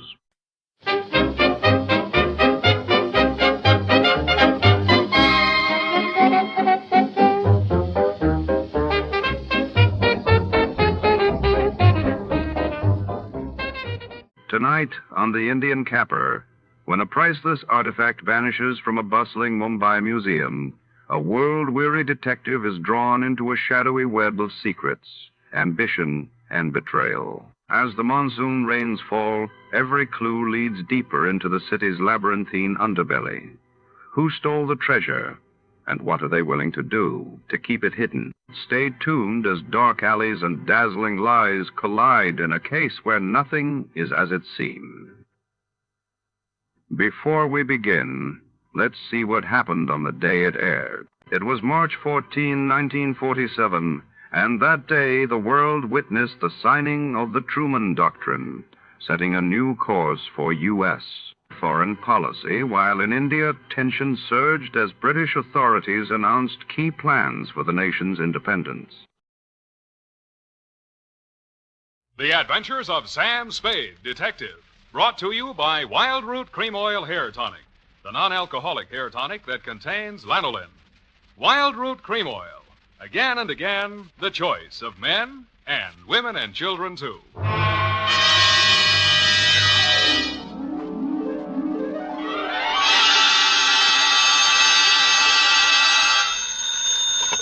Sam Spade Detective Agency. Me, sweetheart. Shaman Spade. Shaman, not Sam? An old Indian word signifying wise man. And it's true, Effie. I'm a lot wiser man than I was yesterday at this time. Oh, really, Sam? Really, little papoose. Put on some war paint, a few turkey feathers, and your best open-toed moccasins. Where are we going, Sam? Why, to Ted's teepee for a rousing repast of ground corn and dried buffalo meat. Oh, well. Don't quibble, Effie. Get the wigwam ready, sharpen my tomahawk, and lay out my herringbone breechclout. I'll be right in to dictate the Shanagma. Ah, the Indian caper.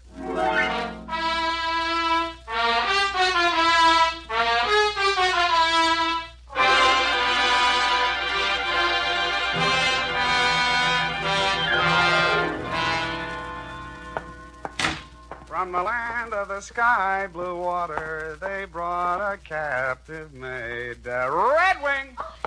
Here I am running, Skunk. Running what? Skunk. He was a famous Indian detective. You sure you're not making this up? Oh, no, Sam. Oh, no. He was the scourge of Indian lawbreakers. The scourge, huh? Even so, you have 2 minutes to think of a better name. Oh. Rippling stream? Not virile enough. Crunching muscles? Too virile. What is that stuff you've been getting me anyway? To Lieutenant L.J. Myron, San Francisco Homicide Detail. Better take it back. Copy to Chief Black Cloud at Santee, Dakota Indian Reservation. Oh, murder. Attention, federal Indian agent from Samuel Spade, San Francisco, license number 137596. Subject, the Shargagagag, the Shargona, call it for now, the Indian caper, and quiet to you. I was sitting in my office, quiet. I was sitting in my office, doing absolutely nothing when something interrupted me. First, it was a buckskin smell, then the soft tread of moccasins, followed by the sound of a rattle. His beaded clothes were wrapped in a rich-looking embroidered blanket, and his multicolored headdress reached to the floor. His face looked like the model for the Indian head nickel. How? Who? My name, Chief Black Cloud. How do you do, Chief? You, Shaman Spade. Sam. Shaman, Indian word for wise man, prophet, seer. Sam. Newspapers say you good scout. Well, they exaggerate so, you know. Chief need to hire good scout for job. Well, shall we talk? You come for powwow in Chief's Council Lodge. Where's that? St. Mark Hotel, 4th floor. I see. You have reservation. Well. You ride with Black Cloud. He have iron pony on street made by great Indian chief, Pontiac.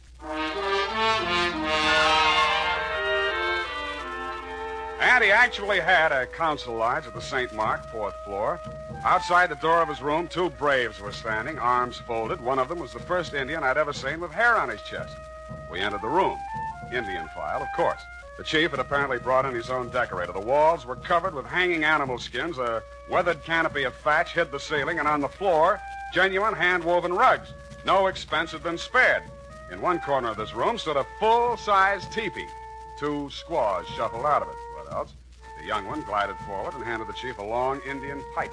Shaman Spade, this fairest Indian maid of all. Only person in world important to Black Cloud. Name, Little White Lilac.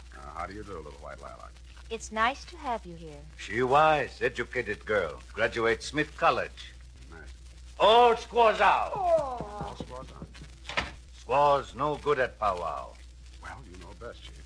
Now we powwow. You get paid well. Chief Black Cloud owned 130 oil wells near Tulsa. Oh, Oklahoma, huh? Not Oklahoma. Indian land. Union mean nothing. Union temporary thing. I see. Indian here long before white man. This is true. And Indian will be here long after white man. All right, Chief, all right. Chief Black Cloud come to San Francisco Village 5 days ago for a powwow with big engineer. Anybody I know? His name, Clarence Hobart. Engineer for Arundel and Amaskik Consolidated Engineering Company. Fine Indian name. We have powwow 4 days. Hobart disappear. And you want me to find him, is that it? Chief tired of San Francisco. Want finish powwow. Get back to Santee, Dakota Reservation. Clarence Hobart. Okay, I'll see what I can find out. Good. One moment, Shaman Spade. Sam. Chief have something you guard for a few days. What's this? This beaded wampum belt. Ancient relic of Nipmuc tribe. Nipmuc. Here in Tipi Semak, too many light-fingered chambermaids and bellboys. You want me to hold on to this for you? Yes. Wampum of great sentimental value. Woven by ancient wise man Tani Luka. Tells interesting story in history of tribe. Guard it well. Haven't lost a wampum yet. Is that all, then? One more thing. We smoke pipe of friendship. All right. I smoke. Here. Now, you smoke. To friendship. Now I know what happens if the bag of Lucky Strike doesn't buy.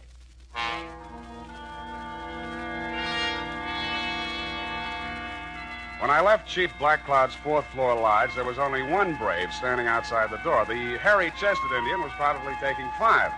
The wampum belt was about 3 feet long, made up of hundreds upon hundreds of little colored beads. They were woven into a picture pattern, very pretty. The interesting story undoubtedly could have been translated instantly and told fascinatingly by Red Ryder, but then he has a smart horse. I put the wampum belt in my pocket and headed for the offices of the Arundel and Amaskig Consolidated Engineering Company. Fine old Indian names.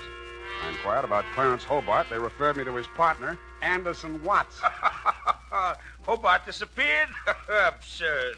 Why, you couldn't lose him if you wanted to. He's as wide as a barn door. Yeah, well, Chief Blackcloud seems to think he is missing. Well, now, look here. Are you going to take an Indian's opinion over mine? I might. Well, just because he doesn't show up for an appointment doesn't mean he's disappeared. Why, one day when we were on a cantilever project in New Orleans... Yeah, some other time. If Hobart hasn't disappeared, where would he be? Anywhere in the world. The man's unpredictable. Brilliant engineer, but moody. Every now and then he goes off alone to scheme up some fantastic thing like maybe cutting off the Gulf Stream and turning Cuba into an iceberg. I like it. But he always comes back. Disappear? No, not Hobart. Yeah, well, can you give me his home address? Well, here you are. Try it if you like. But I'm sure he's not there. I called this morning and nobody answered. Honest Injun.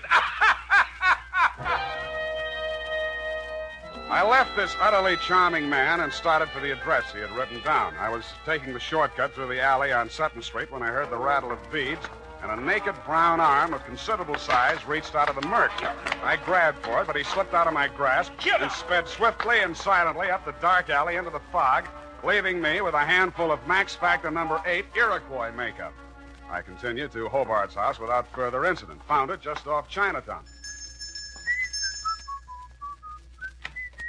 Mr. Hobart? Oh, I thought you might be somebody else. Who else? Take a foot out of the door. Just let's talk a minute, shall we? Want me to call the police? I don't think you will, Mr. Hobart.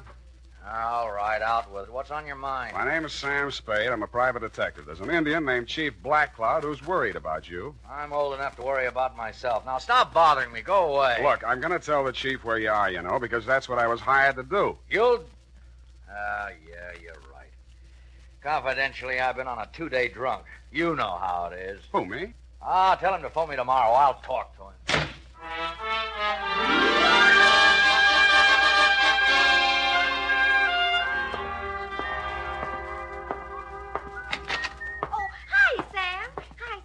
Well, what are you doing here today? This is your day off.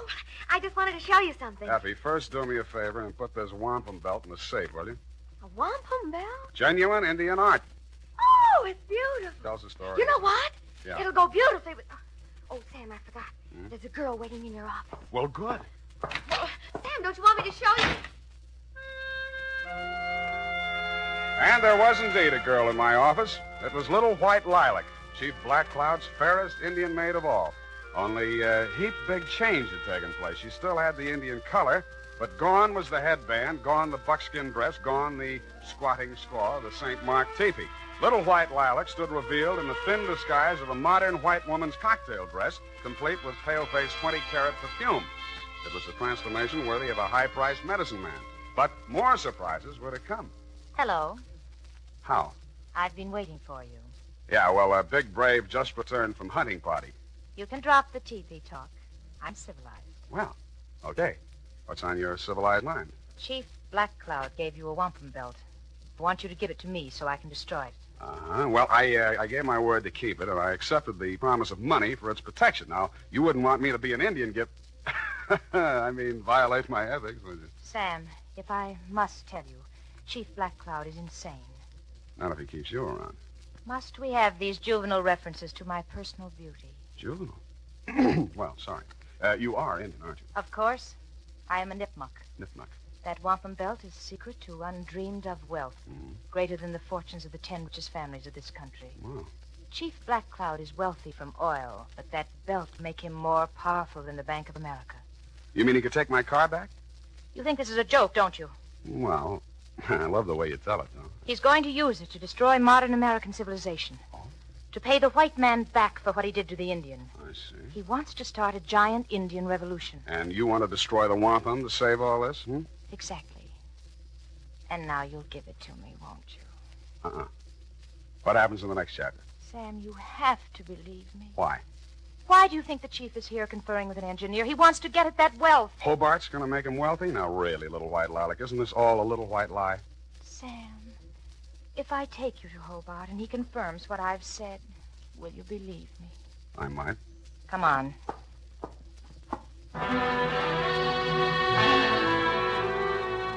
She took me by the hand, and she led me out of the office and up and down several streets until we arrived at a frowsy-looking brownstone.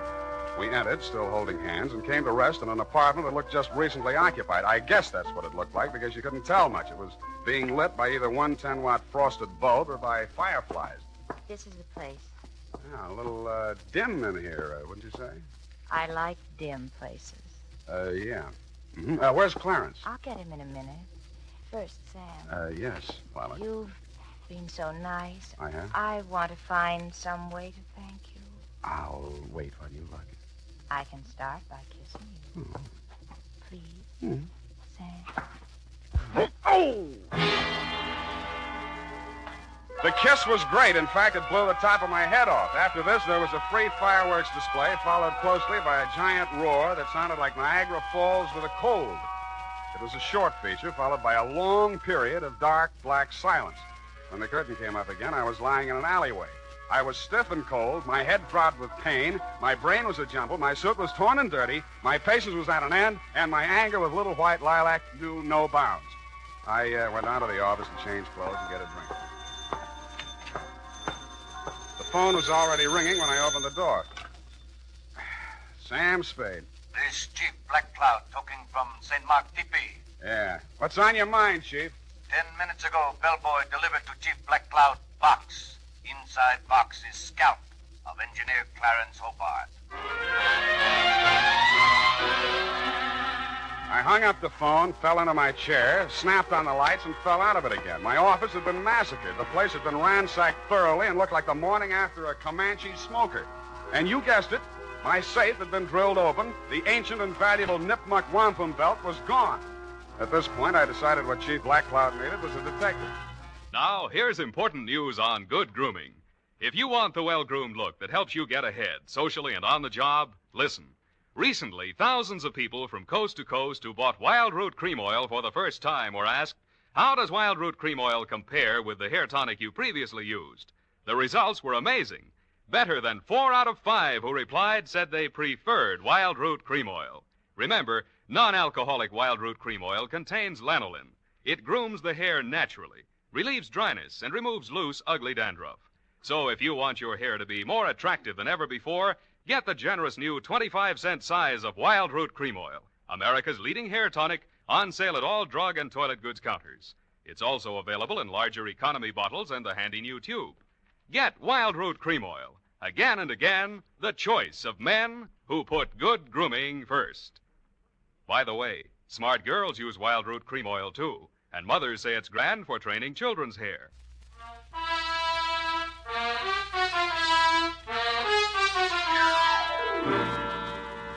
And now, back to the Chagagagog Manchagagog Chabonagun Gamog caper. Tonight's adventure with Sam Spade.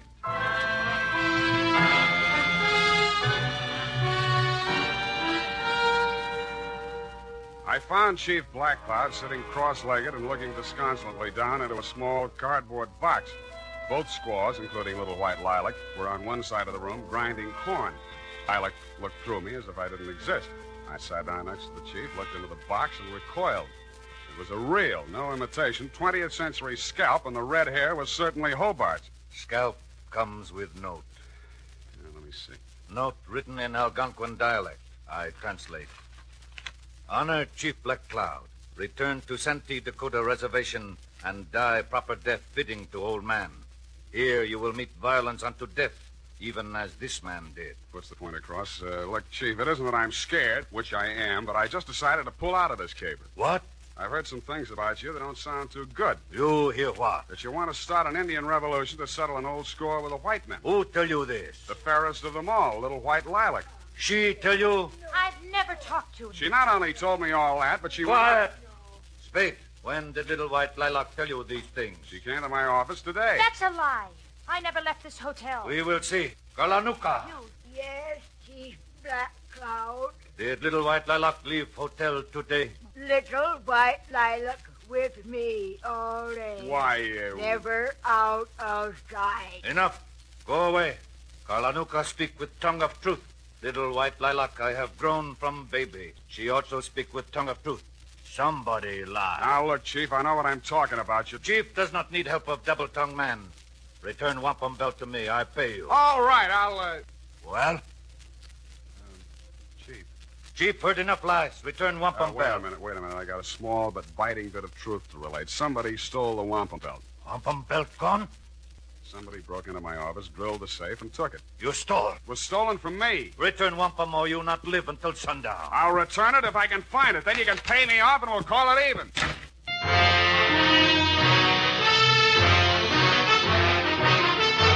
The makers of Wild Root Cream Oil are presenting the weekly Sunday adventure of Dashiell Hammett's famous private detective, Sam Spade.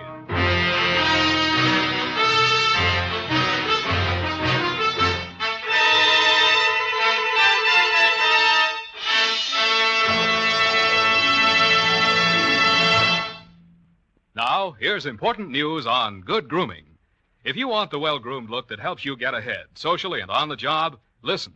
Recently, thousands of people from coast to coast who bought Wild Root Cream Oil for the first time were asked, how does Wild Root Cream Oil compare with the hair tonic you previously used? The results were amazing. Better than 4 out of 5 who replied said they preferred Wild Root Cream Oil. Remember, non-alcoholic Wild Root Cream Oil contains lanolin. It grooms the hair naturally, relieves dryness, and removes loose, ugly dandruff. So if you want your hair to be more attractive than ever before, get the generous new 25-cent size of Wild Root Cream Oil, America's leading hair tonic, on sale at all drug and toilet goods counters. It's also available in larger economy bottles and the handy new tube. By the way, smart girls use Wild Root Cream Oil, too, and mothers say it's grand for training children's hair. Get Wild Root Cream Oil. Again and again, the choice of men and women and children, too.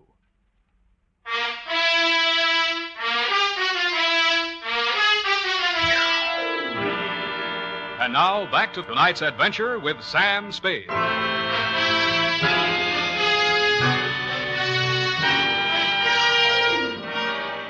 I walked outside, muttering frightful white man's imprecations. Cutting through the hotel parking lot, I suddenly noticed the chief's iron pony made by Pontiac. There was a leather bag on the seat, sort of an Indian overnight case, and sticking out of it was a blood-stained tomahawk. This was of decided interest to me, and so were the rest of its contents. Somebody had a giant engineering project afoot because there were order receipts for such things as 2 LSTs, 4 underwater hydraulic drills, a diving bell, a dredging barge, and a steam derrick. Back again, eh, Spade? Derrick. Back again, eh, Spade? Yeah, back again, Mr. Watts. Still looking for the missing Clarence Hobart? Not anymore. Well, I knew you'd realize the futility of it. I found him. And I trust you found him in good health. Old Hobart's a bug on health. Why, once when we were in Cleveland... I think he's dead. It was the Ohio River Bridge, John. Dead? Did you say Hobart dead? Scalped, anyway. Mr. Watts, what was Hobart working on with the chief? Well, I don't know exactly. Well, let's go look at his desk file and see if we can find out. In a bottom drawer, under a lot of miscellaneous papers, we found a large manila envelope marked Black Cloud. It contained some topographical surveys of an area containing a lake. On the back of one of the surveys was written in fine print a series of 37 letters that looked like a whole group of Indian words strung together, or a code, or just doodling. It started out Chargaga, something or other. I left Mr. Watts sitting in his office with tears in his eyes, a new role for him, and made my weary way back to my place of business. Effie was standing in the middle of the office with a shocked look on her face. Sam, look at this office. How did it get like this? Oh, my files and everything. Come on, I'll help you pick things up. And again, by the way, what are you doing here? It's still your day off. When you were here last time, I wanted to show you something, but you were so anxious to get to that girl. All right, I'm here, and I'll look. What is it? A new suede coat. How do you like it? The color is rust. Well, I suppose... Effie. What? What's that you're wearing as a belt? Oh, now, don't be mad, Sam. I just had to. It went so well with the coat, and when I saw it, I Chief couldn't... Black Cloud's wampum belt. You didn't put it in the safe. Now, Give Sam, it to don't me. be mad, Give it please. to me. Wait right here. I'll be gone for half an hour, and then I'll come back and take you out to the best dinner in town. Oh, I should go home and change first. I had taken only 4 steps down the hall when somebody hit me from behind. I rolled, and he went with me. We fought a quick, quiet, and decisive fight. And at the end of it, I held him in an arm lock and led him back into my office. Come on. What happened, Sam? You're back early. I had an unexpected caller. Come in with me and take notes. Now, sit there. All right. Now, who are you and what's on your mind? I'm nobody, and I got nothing on my mind. Spring, you're one of the braves that guarded the chief. Yeah? And you're a phony Indian, lousy makeup, and Indians don't have hair in their chest. All right. My name's Grit Hammond. I'm a cowpoke, and I should have stayed where I belong, out on the range. Well, why didn't you? Oh, once I said I'd do anything for that gal. Now I wish I hadn't. She brought me here. Why? Well, it had something to do with buried treasure. She was going to give me a big cut. Where is it buried? I don't know. She was going to tell me.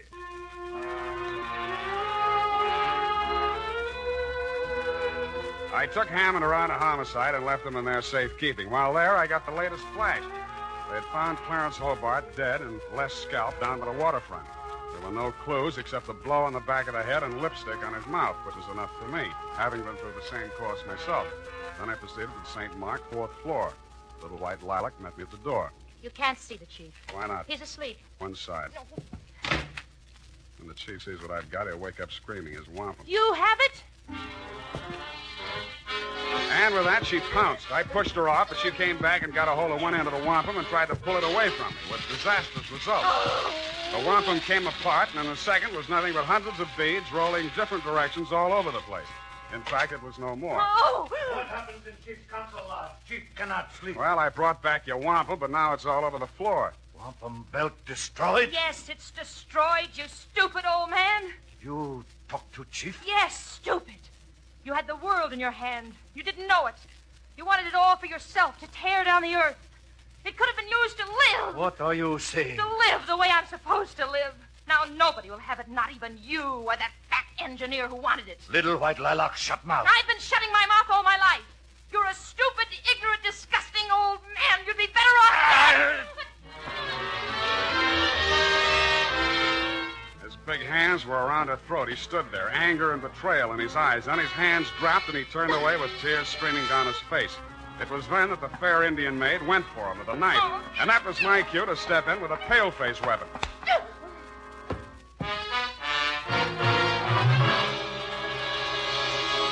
And now, listen to this. Not only Dad, but the whole family goes for America's favorite hair tonic, Wild Root Cream Oil. Wild Root Cream Oil grooms your hair neatly and naturally, relieves dryness, removes loose, ugly dandruff. Get a family-size bottle or handy tube today. And ask your barber for a professional application of Wild Root Cream Oil Hair Tonic. Again and again, the choice of men and women and children, too. Little white lilac. Yeah, well, I don't usually hit women, but don't feel too badly, Chief. She helped kill Clarence Hobart. Now, Chief, believe anything. Yeah, Chief, why did you want an engineer? Design woven in wampum describes location of hidden Nipmuc treasure. Many years ago, Nipmuc tribe live in valley of the Berkshires. Discover only gold vein in east. Mine gold and keep for decoration. Kennebec Indians want gold. Start out on warpath. Nipmuc Indians bury gold. Move village. Divert stream into valley. Make lake. Gold there today, underwater. Where is it? That secret Chief keep locked in head. Chief once had evil plan for gold. Now you forget. Make pilgrimage back to ancient ancestral camp and die. Send me bill. Chief leave village of San Francisco for good.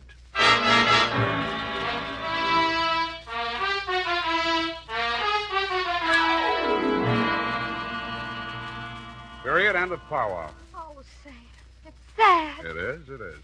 Vanishing race. Mm-hmm. Just think, the days of the Colt and the Winchester are gone forever. But the day of the Remington is still with us. Go to it and type this up. Well,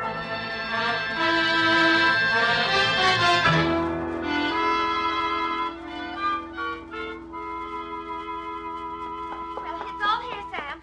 Except one thing.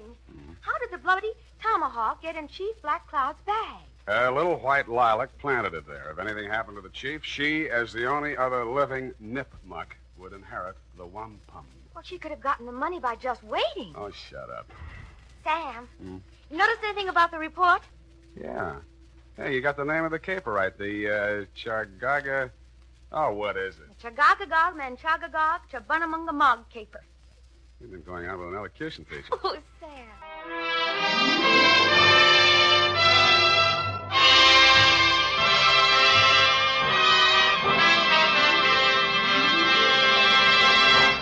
The Adventures of Sam Spade, Dashiell Hammett's famous private detective, are produced and directed by William Spear.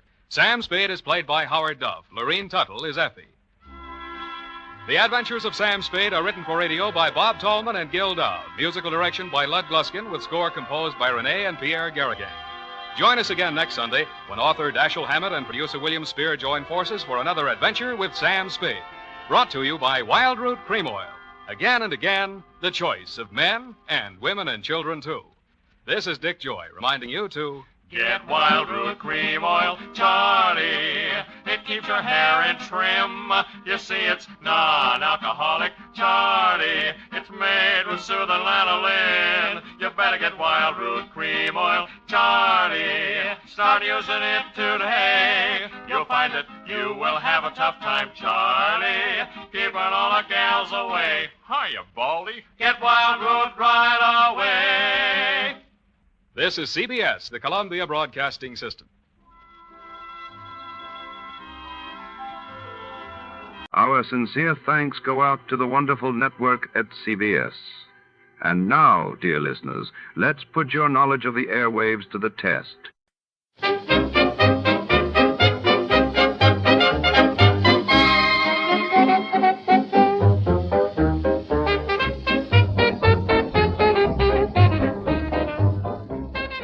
Tonight in Out of This World, Audition, our story unravels within the dimly lit soundstage of the legendary Republic Pictures Studio, Los Angeles, 1947. Beneath the glare of hot spotlights and between the maze of film sets, a desperate actress vanishes during a high-stakes screen test for a new science fiction blockbuster.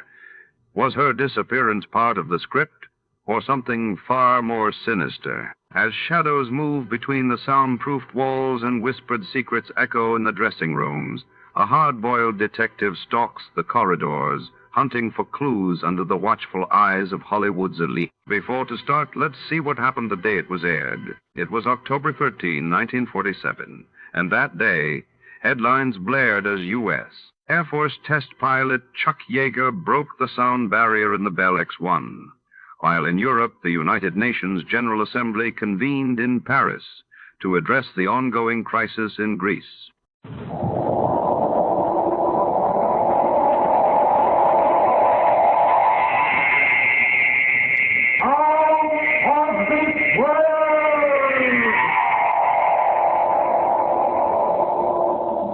If you really want to know what happened, Inspector, ask Toby. Yes, Toby, who is only a ventriloquist dummy, but who knows more than you think. If you want to hang me, let him be a witness.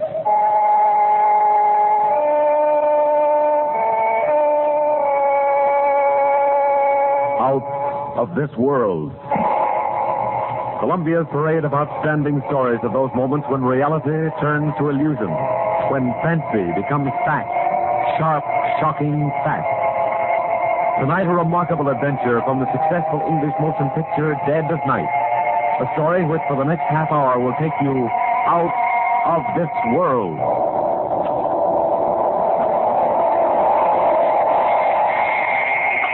Stop! Stop! Here now, Tompkins, here now. Enough of that noise. You're disturbing all the other prisoners. God, tell me, where's Toby? What have they done with me, Toby? Ah, so it's Toby again, is it? Now stop all that fuss about the dummy. I won't give afford any more noise in that solitary confinement for you. But I must see Toby.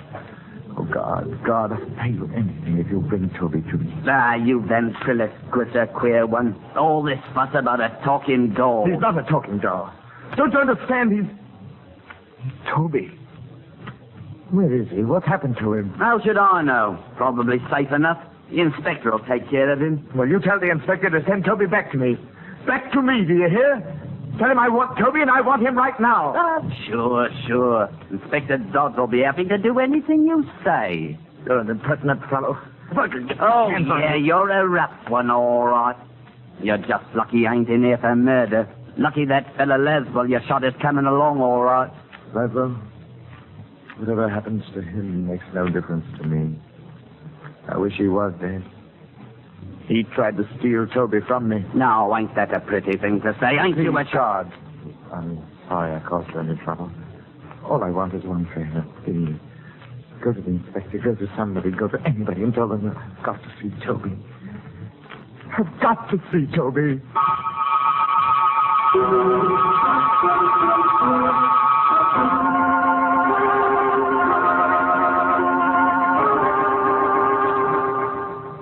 Tompkins, Inspector. He's raising a devil of a row down in the tills. Keeps yelling he wants his dummy brought back to him. I see. Well, if letting Tompkins have the dummy will keep him quiet, perhaps we can arrange it. Oh, good heavens, sir. Is that him there, in the chair? Huh? Oh, yes, that's Toby. How cool. Sits up in the chair real lifelike, don't he, Inspector? Amazing, ain't it? It's fantastic that a man could be attached to such a thing. Queer how Tompkins keeps saying, if you want to know why he shot Laswell, ask the dummy. He's an odd one, all right. Imagine asking anything from the likes of this. Such a blank, idiotic little face he's got. Yeah. So you're Toby, are you? So it's you that's responsible for all the trouble I'm having with your master today. Poor Mr. Tompkins. If I wasn't a mild man, I'd change that smelly smirk on your face. I'd give you a real sad look, I would. With All right, now hold on there. Do you think that stick of wood will answer you? Eh? Oh. You know very well only a ventriloquist can make a dummy talk. Well, sorry, sir. I guess I did look a bit foolish. Yeah, so before we all do, we'd better get to the bottom of this. God, bring Tompkins up here. Time we had a little talk.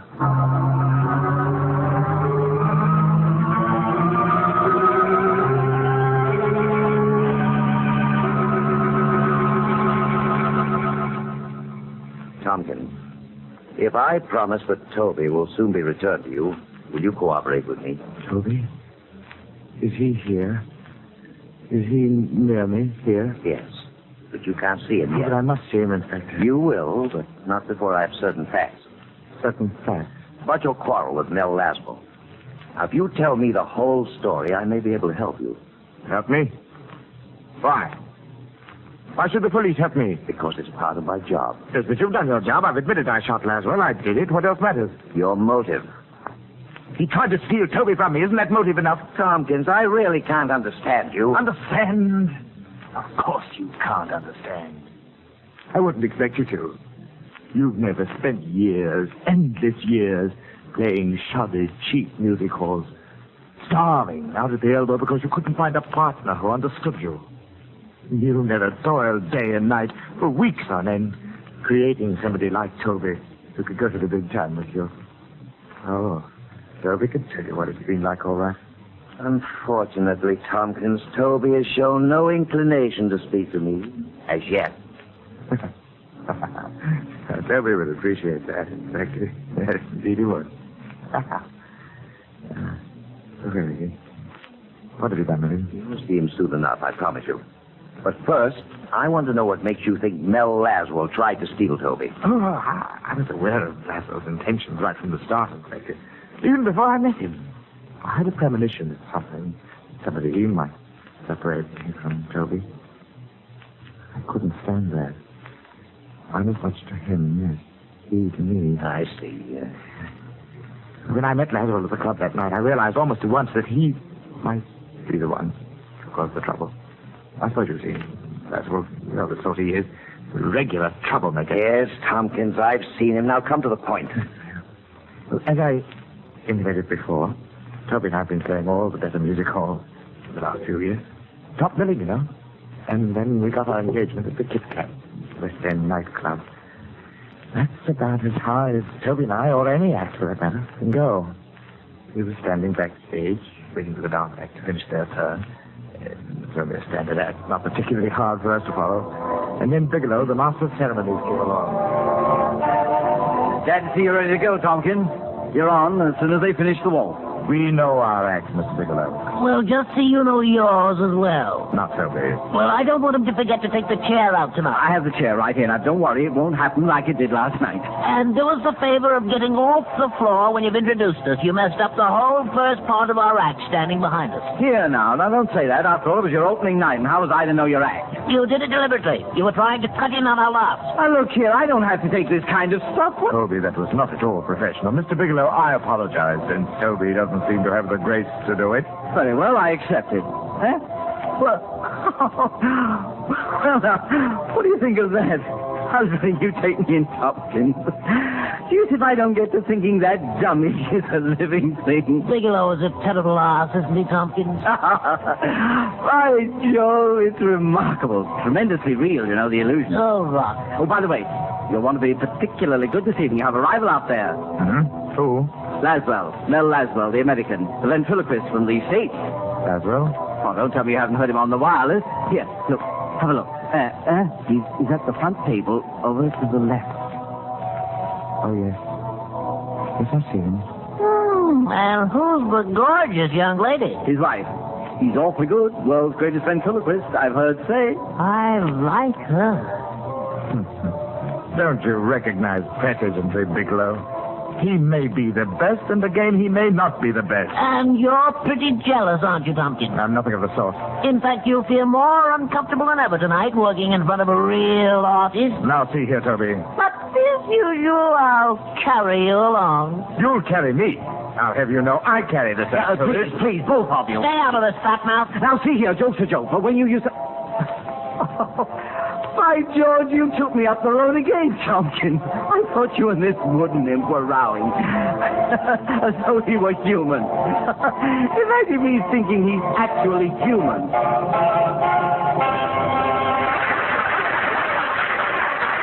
Stop clattering, rubber. Let's get out there and bring us on. Yes, of course. And don't forget the check. Wait. Oh, here it is. Look, I'm going to introduce Laswell before I bring you off. Must you?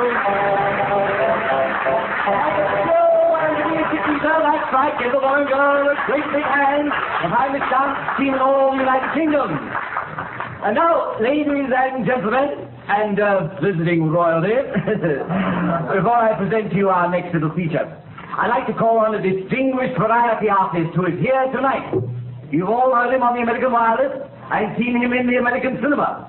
Mel Laswell. I ask Mel Laswell to stand up and enjoy that well-known tic-tac hospitality. I'm sure that beautiful woman he's with is a much happier burden on his knee than Mickey O'Toole, whom you've seen so many times. Stand up, Melvin Laswell. And now I want to bring on an act the like of which Mr. Laswell has never seen. Our own British ventriloquist, Eric Thompson, and his talking timber, Toby.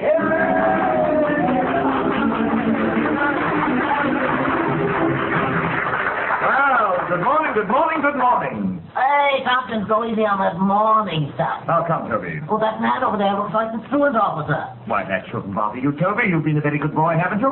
Why, yes, but I'm out of school. Out of school? Why? Appendicitis. Out of school because you have appendicitis? No, not because I have it, but because I couldn't spell it.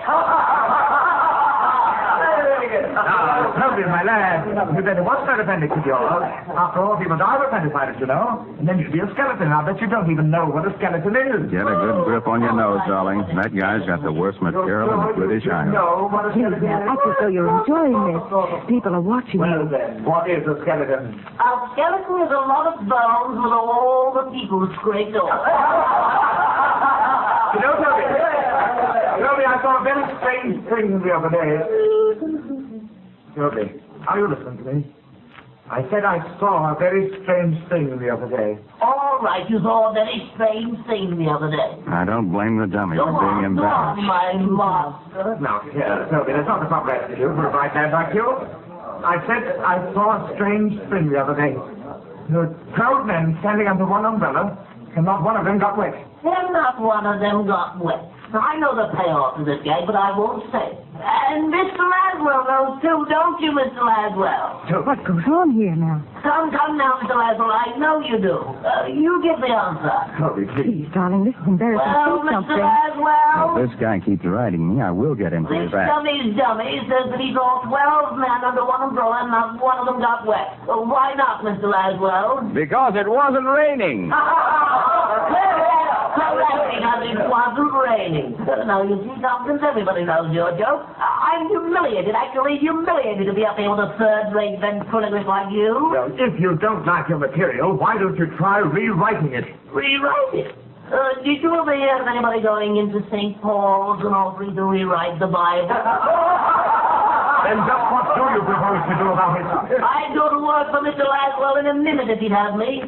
Melvin, may I work for you? No, let's go. Wait, Claudia.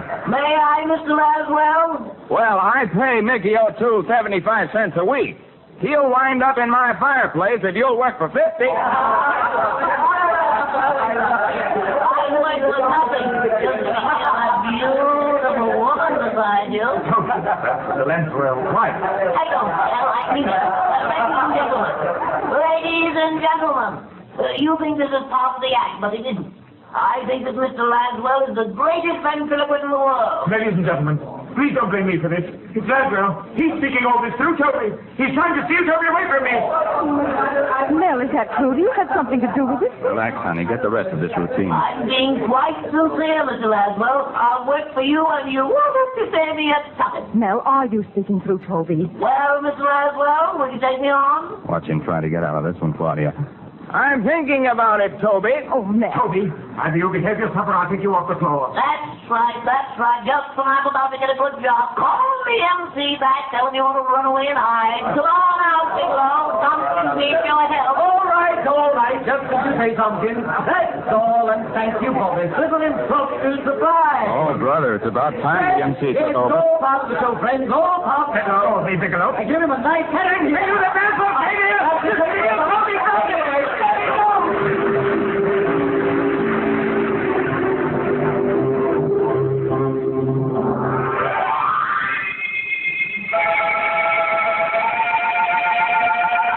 That's how I knew, Inspector, that Lazarus had taken more than casual notice of Toby. Oh, I could have forgiven him for his interference on the floor of the club. That might have been mere professional discourtesy. But there was something else in Lazarus' attitude that made me fear the man. It was his personal interest in Toby. Now, he wanted to separate us. I became certain of this later when he came back to my dressing room pretending friendliness. Anyone in there? Who is it? No, right, well, Tompkins. Mr. Lazarus. Well, Oh, how do you do? You mind if we come in for a moment? all right. Please do. This is my wife, Mr. Tompkins. Mrs. Lazarus. Mr. Tompkins? Won't you sit down? Throw those dressing gowns on the floor. Thank you. Well, so this is your boy. Nice carving job. I'm very handsome. Don't you think so, Mrs. Laswell? Well, you certainly are, Toby. Tompkins, I've been curious to know who made him for you. Don't put your hands on him. Oh, well, I prefer that you left Toby alone. Well, certainly, you needn't worry. I'm quite handy with dummies myself. You certainly surprised me with that little act out front. Your own part in it surprised me, Mr. Lazarus. Oh, believe me, Tompkins, I never... You didn't intended expect to. anything. You'll see, Mr. Laswell, Tompkins' attitude requires some sympathy. He's quite aware he's not our equal. Keep quiet, Toby. Tompkins, how far does this gag go? That depends on you, Mr. Lazarus, and on just why you came to my dressing room. Oh, only professional courtesy. If you've come to make some sort of a bargain for Toby, I am not going to permit it. Now, wait, Mr. Tompkins. I will not have Let's it. wait, Tompkins. I will not permit it. Whatever the Laswells have to say to me is my affair. You might even pretend you're a gentleman and make a grateful extra. Toby, if you're trying to make me look ridiculous... I'm succeeding. Yes, I know. Now go on over behind the screen and get your makeup off. Very well, Toby, but I warn you... Edith! Pay no attention to him, Mrs. Laswell. I don't. Well, I don't understand. This fellow's amazing. Not at all. He's stupid, really. Constantly interfering in my affairs. Mrs. Laswell, now that we're alone, may I tell you something? Something I'm sure you've heard before. What is it, Toby? That you're very beautiful. That I'm very fond of you, Mrs. Laswell. Oh, now, look here. And whatever Tompkins thinks, Mrs. Laswell, you're really a very nice woman. Well, I'll be... No, I don't like this. Tompkins. Yes? Come out here. Well, what is it? How far do you want to carry a joke? A joke? Either you apologize to Mrs. Laswell right Apologize? now... For what? For the last crack you just made through Toby. Did I? Listen, you... Really, Mr. Laswell, I don't know what you're talking about. Mel, darling, let's get out of here. You're not going to leave me, are you, Mr. Laswell? Please don't. You're an awfully funny fellow, Tompkins. Don't blame me for all this. Take me with you, Mr. Laswell. I just want to be near her. If you're afraid I'll make love to her, you needn't worry. I wouldn't. Tompkins, this is the most disgraceful demonstration I've ever heard. What can I do about him? Mel, please, come on. I love her. I'll do anything if you'll just let me go with you, Mr. Laswell. Anything. All right, Tompkins, you asked for it. Oh, no, Mel, don't hit him. Don't hit him. Oh, Mel. Why did you do it? The man's not natural. Yeah, now, what's going on? I don't know what's eating that fellow. Rib's a rib, but he doesn't know where to stop. I guess he got the last laugh on me, making me lose my temper. Well, he doesn't seem to be doing much laughing. He's all right? He's a bit done in. Can't say he didn't have it coming, though. Oh, darling, I'm glad he didn't break the dummy when he fell. And you do care what happens to me. I love you, Mrs. Laswell.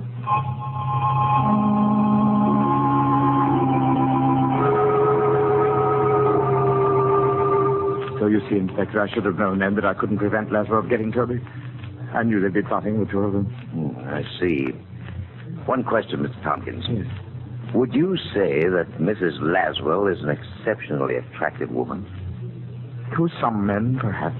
And since we know that you think and speak through the dummy, isn't it just possible that you may yourself find Mrs. Laswell appealing? Oh, what is this rubbish you're talking? Are you interested in learning the truth of what happened, or are you trying to muddle me up? I'd like to hear the matter out, Mr. Tompkins.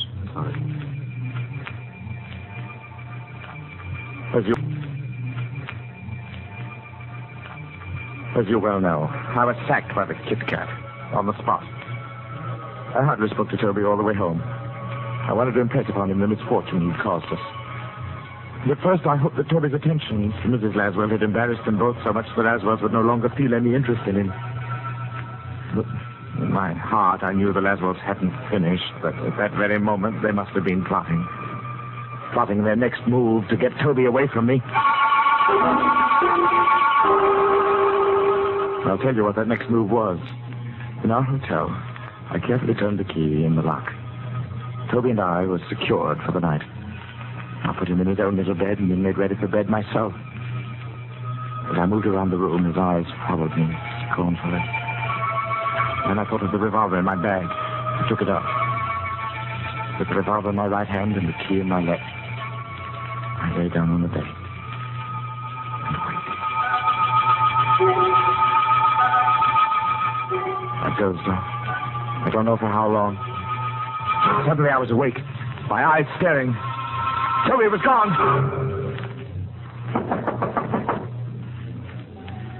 What is it?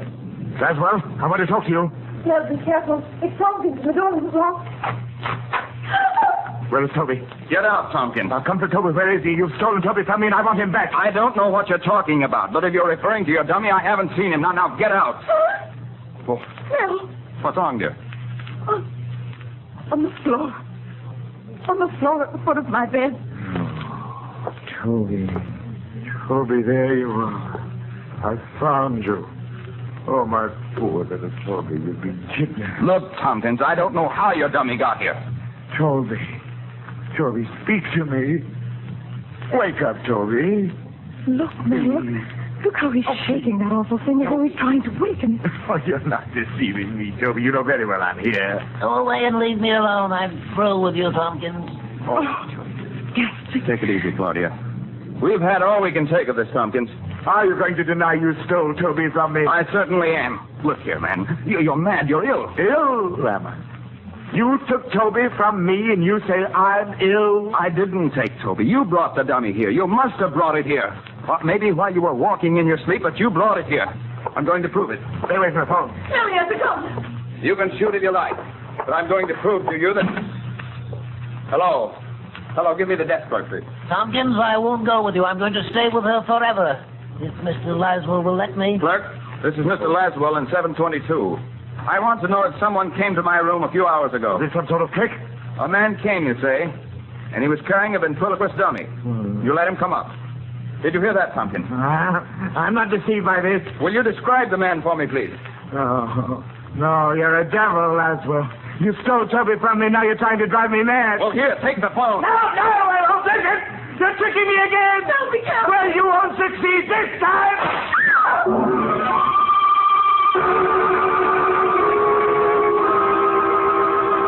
No, I don't deny that I shot Laswell, Inspector, but I believe the provocation was ample. I dare say you would agree. After all, Laswell turned a friend against me. An old and a very valued friend. Whom I miss very much. Tompkins, in due time, I may ask you to sign a formal confession on the basis of the story you've just told me. No objection. I'll sign it. Oh, by the way, Inspector, I wonder if now you might let me see Toby again. I'd like to oblige you, but... It's only for a short while, sir. I felt rather badly about not seeing him, especially after our trouble. And if we're given a little time together, perhaps Toby and I could straighten out our affairs. Well, if you like, I think I can manage with... Perhaps have him brought down to your cell. Oh, thank you, sir. Thank you. Yes. Yes, I'm looking forward to seeing Toby again. I am indeed.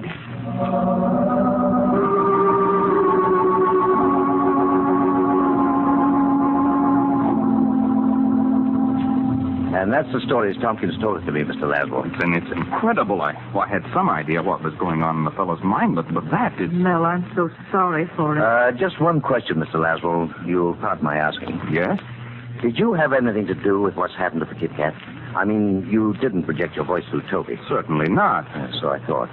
This business has me baffled. If I thought Tompkins might be more dangerous than he's already proved. Well, I'm afraid there is that possibility, Inspector. Huh? It may be that Tompkins has become so accustomed to thinking as two persons that the personalities have actually become divided. Is that possible? For one man to have two separate and distinct personalities? Yes, that's not rare. Well, I'll admit I've never heard of anything exactly like this business. What will happen to him now?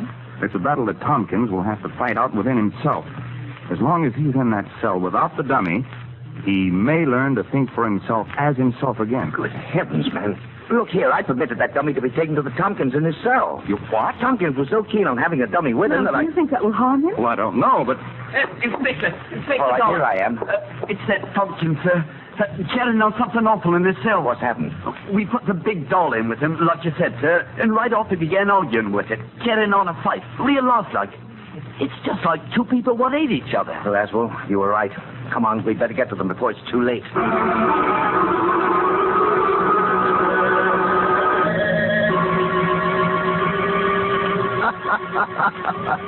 Well, all I can say is I knew you'd wind up this way sometime. Put away for keeps, a jailbird. Oh, Toby, I can't stand having you talk to me that way. How can you be so ungrateful? I made you everything you are. You made me, did you? You were the smallest of the small till I teamed with you. Have you forgotten that once you were an empty, lifeless stick of wood? Oh, come off it, Tompkins. You're a regular slush pot of sentimentality. Please, be a little kind to me. Get away from me. I can't stand the beggar. Why should I have anything to do with you? You've never done anything right. You couldn't even kill Lazarus. Shut up, Toby. Shut up. Don't torture me. I wish you had killed him, and his wife would belong to me. I could be with her forever. Oh, you fool. Don't you know that's impossible? You're just saying that you're jealous because I love her. Oh, no, I can't stand it. You're a monster. I've got to get rid of you. I've got to kill you, destroy you. Tompkins, take your hands off me. I'm through with you. Take your hands off. No. I'll kill you, you vulgar little swine. Get a faithful thing. Little swine. You beast. Dirty beast, you style.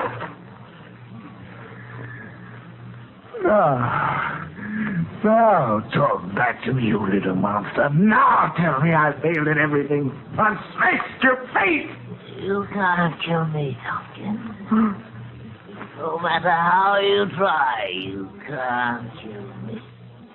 Come down,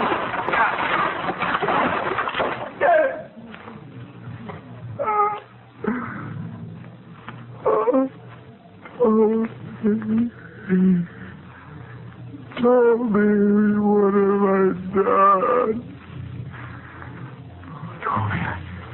Toby, I never meant. Come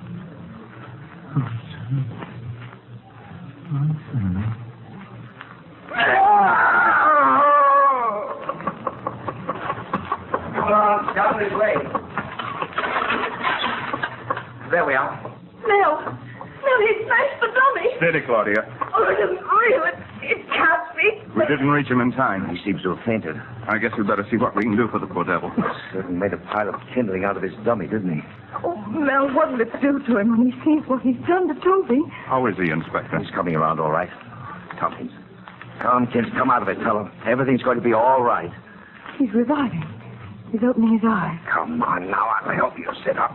There's a fellow. Feeling a little better now, aren't we? Mr. Dolar. He's looking around for the dummy. Here we are, Tompkins. I guess this is what you're looking for, huh? Your tummy's broken up a bit, but he'll be all right. He said he'd kill me, but I told him he couldn't. I killed him. Isn't that wonderful, Mrs. Lazarus? Tompkins is dead. Now we can be together forever, the three of us. You want me, don't you, Mrs. Laswell? You've got to want me because I think you're beautiful. And I love you, and I'll be your slave always and always.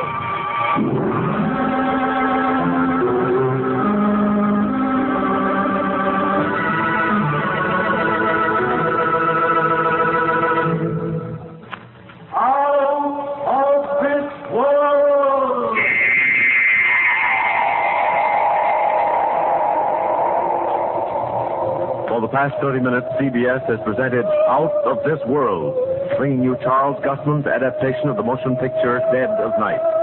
Barry Kroger was featured as Tompkins and Art Carney as Toby. Original music by Albert Berman.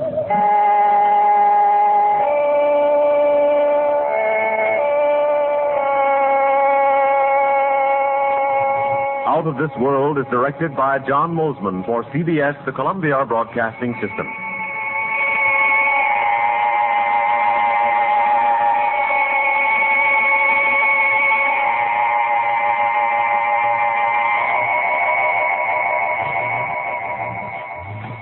This is Escape Radio speaking, with our thanks to the fine folks at CBS.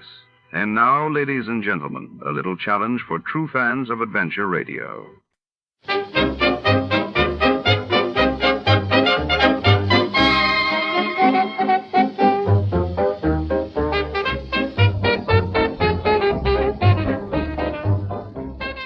Tonight's story slinks behind the locked doors of the Garvey Scientific Laboratories, a temple of flickering neon tubes and ticking Geiger counters, where late-night experiments hum with deadly secrets. When a mysterious device known only as the blinker vanishes from the test vault, suspicion falls on every gloved hand and shadowed figure in the lab.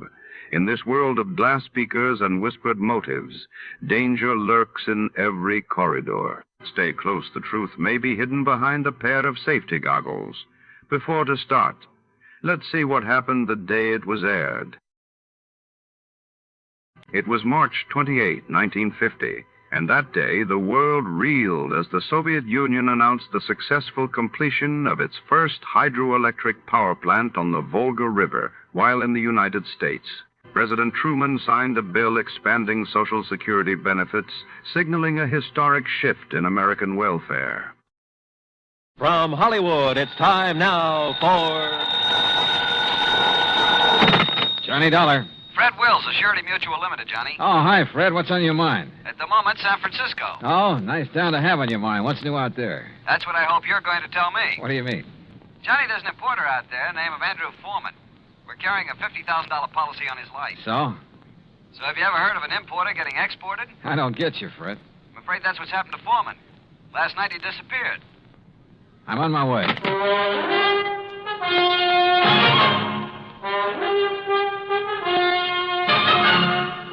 Bob Bailey in the exciting adventures of the man with the action-packed expense account, America's fabulous freelance insurance investigator. Yours truly, Johnny Dollar.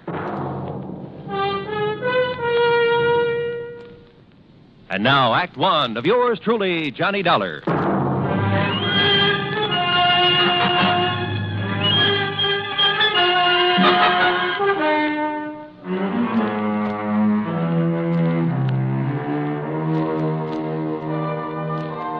Expense account submitted by Special Investigator Johnny Dollar to the Home Office, Surety Mutual Limited, Hartford, Connecticut.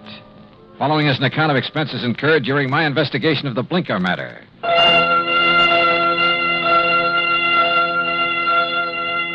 Expense account item 1, $178.50, transportation and incidentals to San Francisco. On the flight out, I studied the dope Fred Wills had sent me. Andrew Foreman, age 51. Occupation, importer. Health, good. Judging from the hefty premium he had to pay, his importing business must be okay. Wife, Marcia Foreman, age 35. 16 years younger than her husband. And Marcia was the sole beneficiary. My plane landed about 8 in the morning. An hour later, I was at the Foreman's apartment. It was spacious, modern, with a lot of glass and the kind of view of the bay that you had to pay plenty for. Yeah, there was money written all over the place, and Marcia Foreman looked right at home. I'm just having coffee on the terrace, Mr. Dollar. Won't you join me? Oh, thanks. I could use some. Out here. Oh, you sure got a beautiful view here. Yes. I never get tired of watching the bay, the ships. There's always something going on. Oh, here you are. Thanks. What is it, Mr. Dollar? Oh, I'm just looking up the bay. Alcatraz? Yeah. Such a grim-looking place. Yeah, it's a real exclusive club. But I managed to get a couple of new members into it. I don't think I care for the kind of job you have, Mr. Dollar. Trouble wherever you go. Suppose we talk about your troubles. All right. I told the police all I know when I filled out the missing persons report. But I'll go over it again for you. If you don't mind. Your husband disappeared the night before last. Yes, that's right. What time? I'm not sure. Oh? Around 9 o'clock that night, somebody came to see him. A strange sort of man. How do you mean strange? Well, he was dressed in rough clothes, a seaman's jacket. He said he was an old friend of my husband's. Did he give you his name, Mrs. Foreman? Only Blinker. Blinker? Yes, he said that's what everybody called him. I guess because he kept blinking his eyes very rapidly. I see. Well, I showed this Blinker person into the den where my husband was and left the two of them together. Uh-huh. A few minutes later, my husband came out and told me he was going to drive Blinker downtown and find him a hotel room. So I went to bed. I was tired and went right to sleep. And? Well, my husband and I have adjoining bedrooms. When I went in to call him yesterday morning, he was gone. The bed, it hadn't been slept in. I called his office thinking he might have decided to work late, but they hadn't seen him. Then you called the police? Yes. Mrs. Foreman, had your husband ever mentioned this man Blinker before? No, I'm quite certain he hadn't. Can you describe him? Well, he wasn't above medium height. Age, maybe in the 40s. A scar on his right cheek, a thin nose, and dark, rather beady eyes. I'm afraid that's the best I can do. Well, considering that you only got a brief look at him, I'd say that was a pretty complete description. Mr. Dollar, do you think this person Blinker could have done anything to my husband? I don't know, but I'm sure the police are looking for him. Just one more question, Mrs. Foreman. Suppose Blinker had nothing to do with your husband's disappearance. I'm afraid I don't follow you. Oh, well, what I mean is, can you think of any reason at all, why your husband might want to disappear? No, Mr. Dollar. Absolutely not.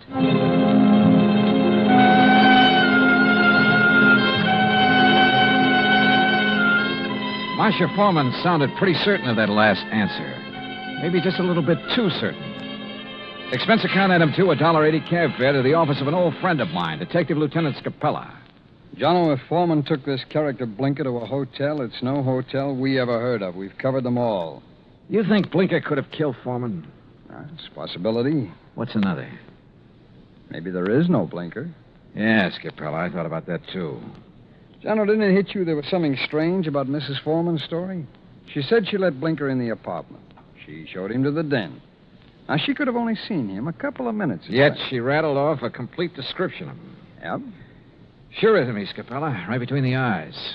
And the way she described it. Yeah, I know. Seaman's jacket, beady, blinking eyes, scar on the right cheek. Oh, he sounds real distinctive. Real distinctive. Or real faked. Well, the trouble is, smelling a fake's one thing. Proving it's another. What have we got for a motive? For one thing, $50,000. She was Foreman's sole beneficiary. It's interesting. That's real interesting. Excuse me, Jim. Capella. Oh? Oh, yes. What? I see. Yes, okay. Yes. All right, thanks, Mr. Arnold. John, it looks like we better back up and start all over. What do you mean? That was Wayne Arnold. That's Foreman's attorney. He had a telephone call this morning. From Foreman? No, but from somebody just as interesting. Blinker. Yeah, Blinker.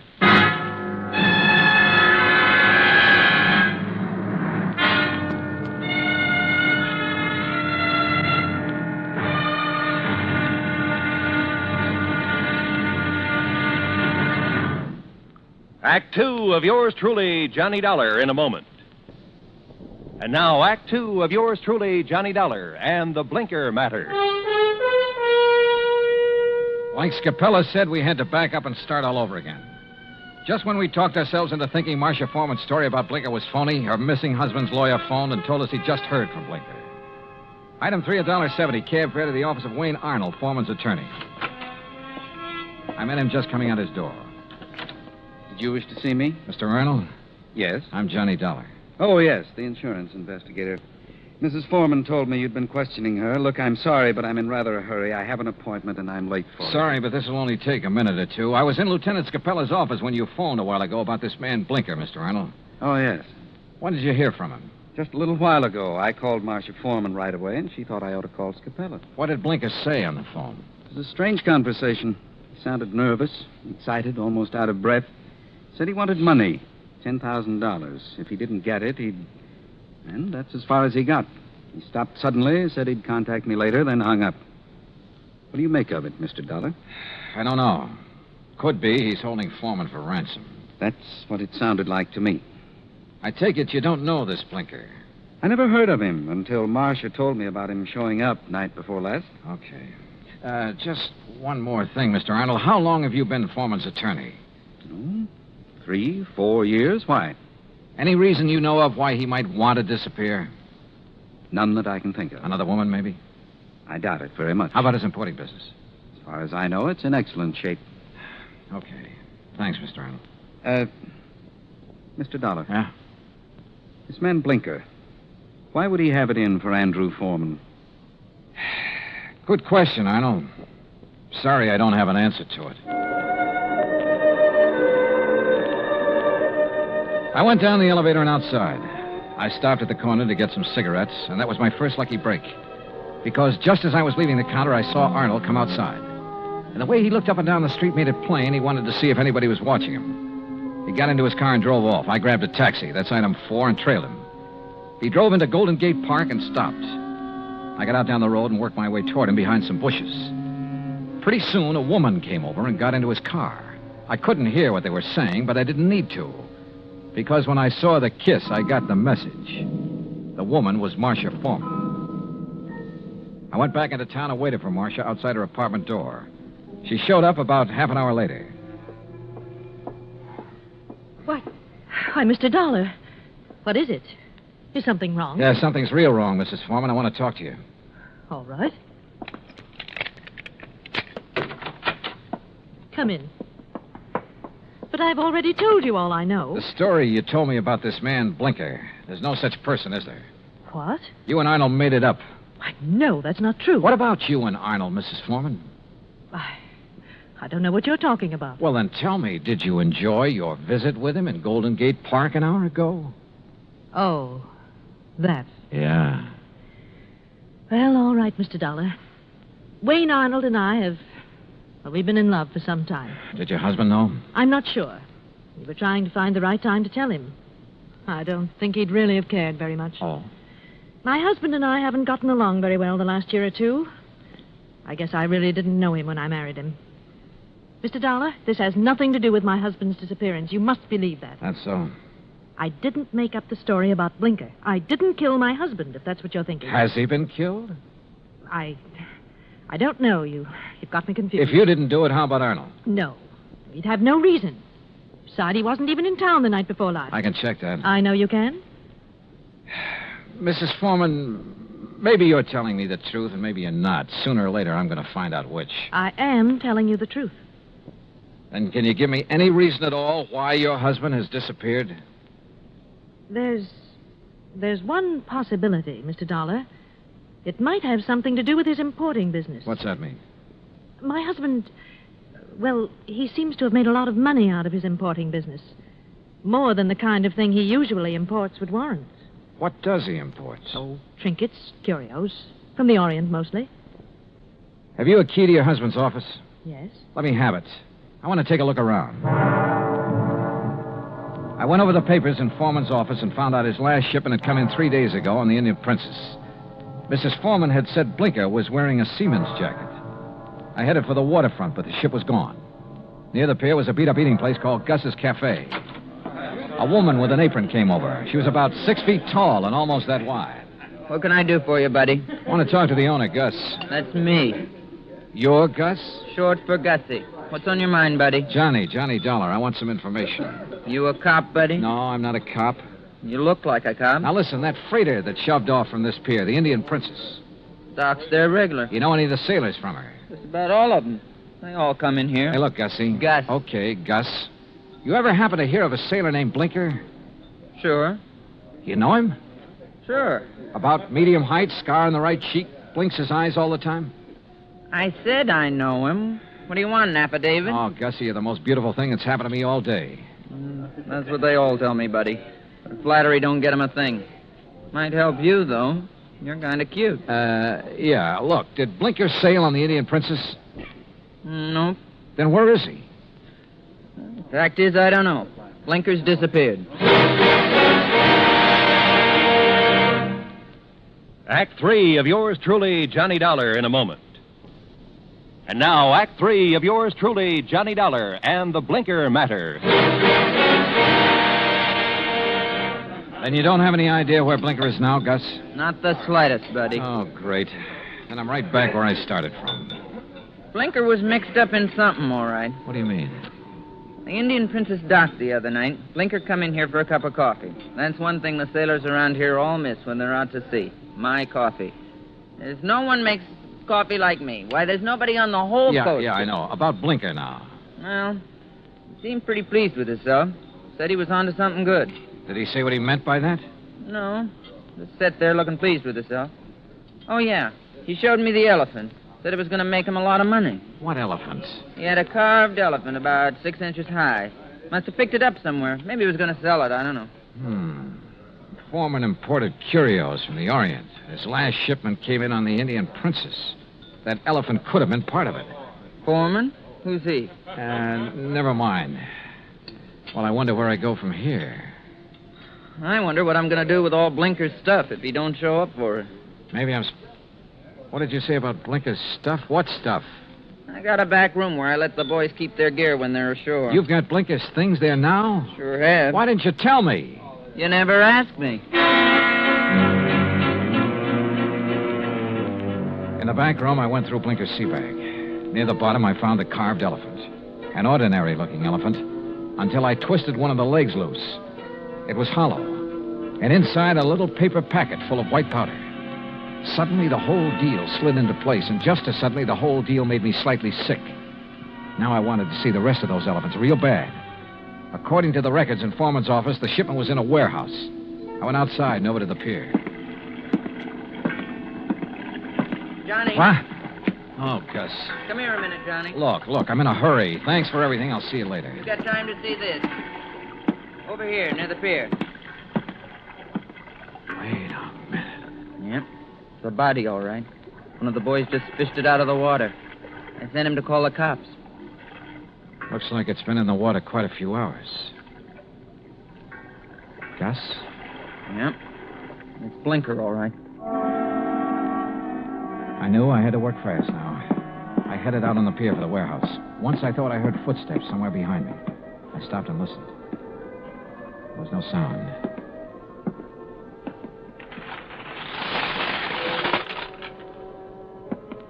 It was dark inside the warehouse, but with the help of matches, I located Foreman's shipment. I took a crowbar and opened one of the crates. It was full of carved elephants. I picked up one of them. Yeah, it had a hollow leg. And the hollow leg was full of the same white powder. I hit the floor fast. The shot had come from over near the door. I eased my gun out and waited. 5, 10 minutes went by. I kept quiet. Then suddenly a shadow loomed up near the crates. We saw each other at the same time.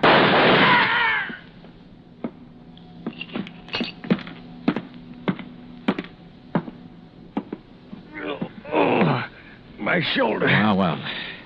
The missing man himself, Andrew Foreman. Look, Blinker found out what you were importing in those carved elephants. He tried to blackmail you. I don't know what you're talking about. Oh, sure. You probably told him you'd pay off. That's when you drove him downtown night before last. Then you tried to kill him, but he must have got away. I tell you... You called your lawyer, tried to put the squeeze on through him. But he had to hang up in a hurry. You were probably getting close. You finally caught up with him, didn't you, Foreman? Look, you've got no proof of anything. Why should Blinker try to blackmail me? Like I say, he found out about the narcotics in those hollow elephants. It was put there without my knowledge. You have no proof I was involved.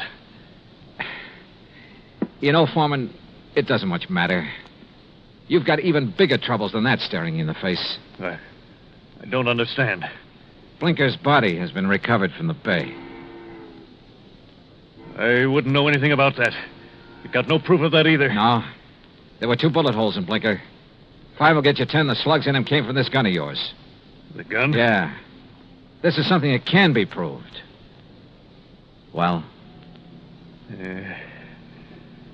All right. I just didn't have any choice.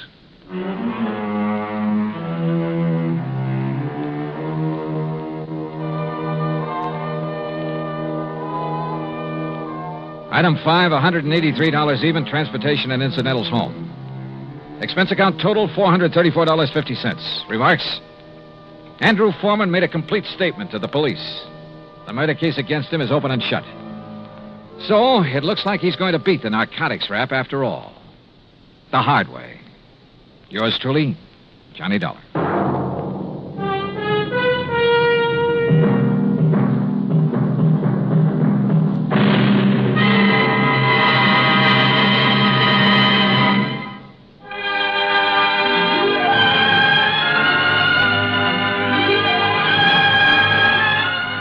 Truly, Johnny Dollar, starring Bob Bailey, originates in Hollywood and is produced and directed by Jack Johnstone.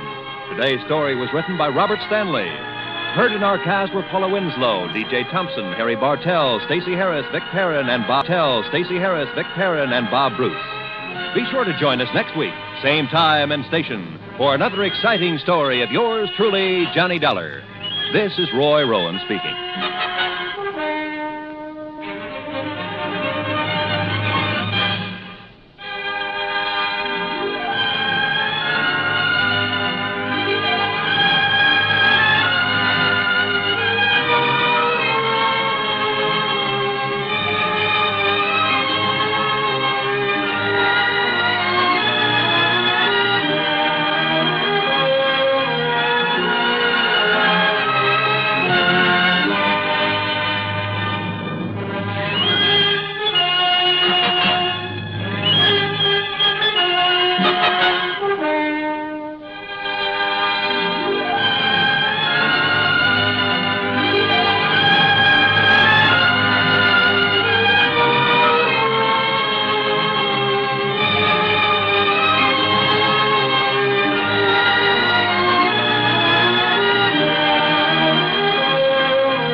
Johnny Dollar has come to you through the worldwide facilities of the United States Armed Forces Radio and Television Service.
Good evening, friends.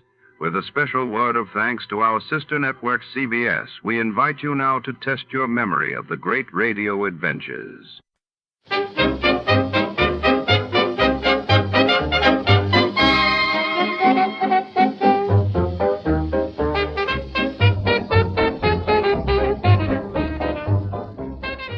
Tonight, we plunge into the sultry heart of 1940s Mexico, where shadows cling to the ancient stones of Oaxaca's crumbling cathedral. In Plunder of the Sun, an American adventurer is drawn into a deadly game of double-cross and greed, racing rival treasure hunters to unearth a fabled Aztec artifact said to be cursed. Our story unfolds behind the heavy wooden doors and flickering candlelight of a forgotten church, where secrets are buried deeper than gold. The air is thick with danger before. To start, let's see what happened the day it was aired. It was July 12, 1954, and that day the world watched as the Hague Tribunal convened to address war crimes in Europe while in Buenos Aires. Eva Perón's legacy was honored on the anniversary of her passing with massive crowds gathering in the streets. Tired of the everyday routine? Ever dream of a life of romantic adventure? Want to get away from it all? We offer you Escape. Escape, designed to free you from the four walls of today for a half hour of high adventure. Tonight, we escape to the high mountains of Peru and the hunt for a fabulous treasure of ancient Inca relics, for which men are willing to die and to kill, as David Dodge tells it in his exciting novel, Plunder of the Sun.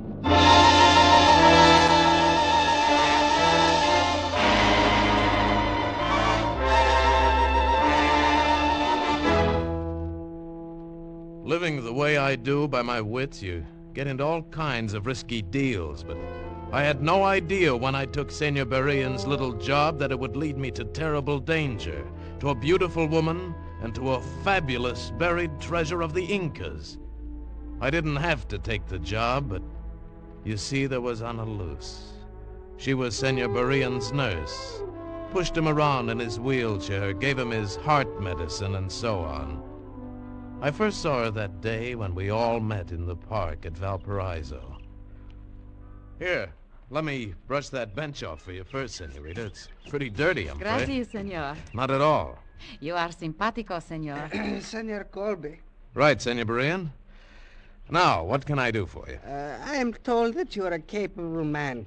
One who can be persuaded sometimes to take on a delicate assignment. Is it legal?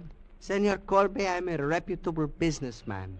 There are, however, complications. For instance? For instance, I am going by boat back to my home in Peru. I wish to take along a small package. But this package contains an ancient Peruvian relic of great historical value. Peruvian law prohibits the export of such things. But this was smuggled out of Peru. I have come to Chile and recovered it, and I wish to return it to its rightful place in Peru. Unfortunately, however, Chilean law also prohibits its removal, and so... So you want me to smuggle it for you? Smuggle? Well, not exactly, but you see, I cannot carry it. I am too well known as a collector of such things. I will be thoroughly searched. However, you will be American tourist. You see, you would be performing a service to my country. You put it nicely, senor, but it's still smuggling if I'm caught. I shall pay you 1,000 American dollars. Oh?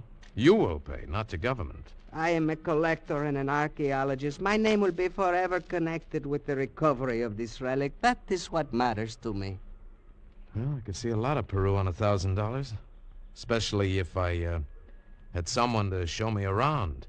Will the senorita be coming along? Si, of course. And most grateful to you.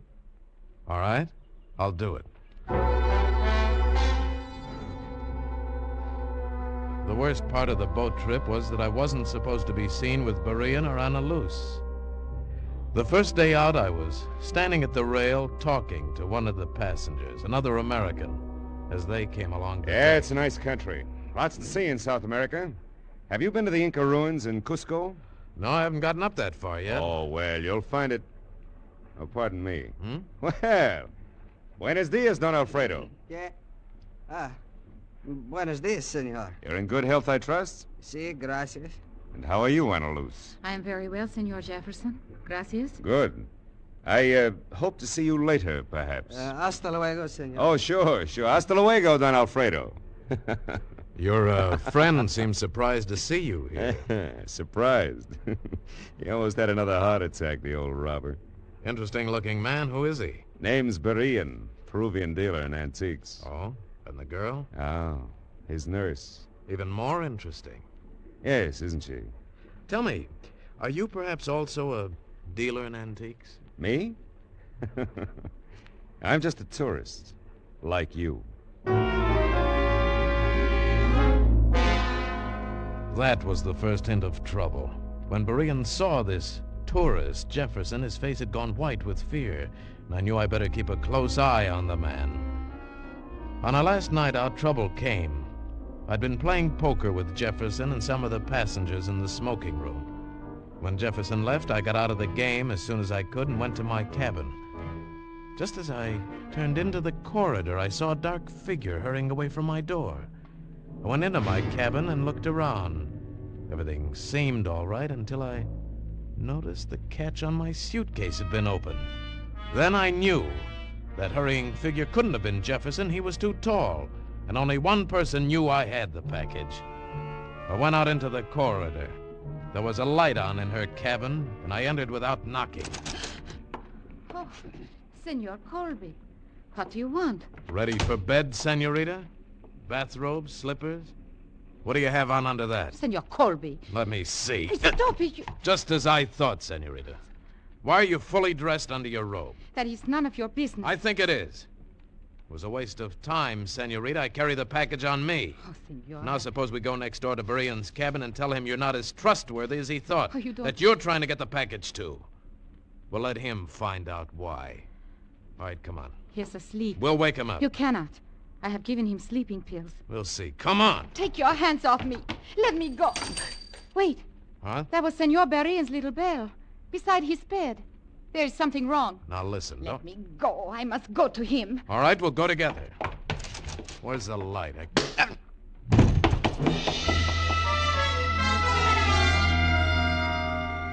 Something hit me in the jaw, and I went down hard. Somebody rushed past me and out into the corridor. Senor Colby. Senor Colby. Hurry, turn on the light. Huh? By the door. Something is wrong. All right. Wait a minute. Don Alfredo. Don Alfredo. Yeah. Something's wrong, all right. He's dead.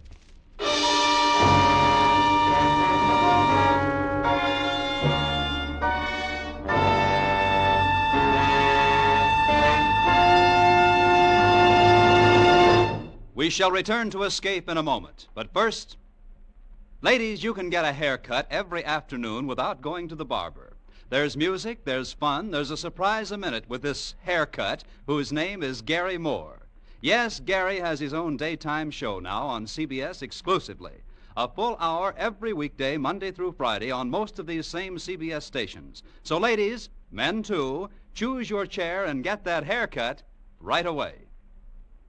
And now we return to Escape.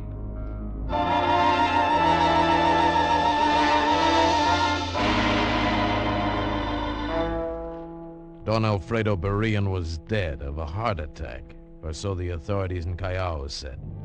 I wasn't so sure they were right, but they seemed to want as little trouble as possible. All I wanted then was my $1,000.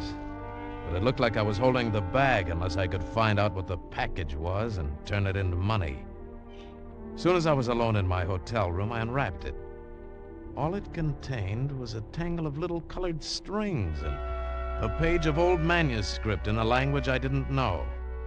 I could make nothing of it, so I took it to the curator of the Callao Museum. Very interesting, very. Where did you get it? From a friend. What is it? A capo, an Inca message cord, a beauty. Yeah, what's the message? It is not exactly a message, senor, just a reminder of a story already known to the teller, like tying a string around your finger for a reminder. Was there no manuscript with it? Perhaps. Aha, then the manuscript will tell the story. Look, can you translate it for me? Unfortunately, I do not know the language of the Incas. Well, could you recommend anybody? The best is Don Alfredo Berean. No good, he's dead. What? Don Alfredo dead? This morning, of a heart attack on the boat from Chile. Oh, a pity. He was a fine man. Now, I don't know. Perhaps Senor Najarro could do it, but I strongly advised you to turn it over to the museum. Under Peruvian law, it belongs to the government. Should you try to exploit it, you might get into serious trouble. Thanks, I'll remember that.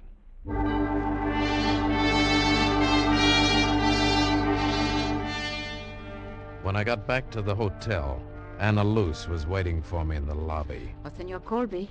Oh, Anna Luce. You come to show me the town? I have come for the package. You may give it to me now. Why, you was there? I was the closest to him. No, it's not good enough, senorita. He obviously didn't mean for you to have it, or you wouldn't have tried to steal it from me. Well, I must have it. For me, it is a kind of ransom. With it, I may buy my freedom. Your freedom? From what? From slavery, senor. Here in Peru, we have a kind of slavery. My family was too poor to care for me, so they gave me to a rich family as a servant. I am therefore the possessor of my patron, who raised me. With this package, I can repay my debt to him and thus be free. But if Berean was your patron, it would seem that... He was not my patron. Who then? I cannot tell. Oh, please, senor. Please, you said that you would like to be my friend. Perhaps, somehow, that could be. Look, Anna Luce, I want to help you if I can. Well, then but I can't give you the package.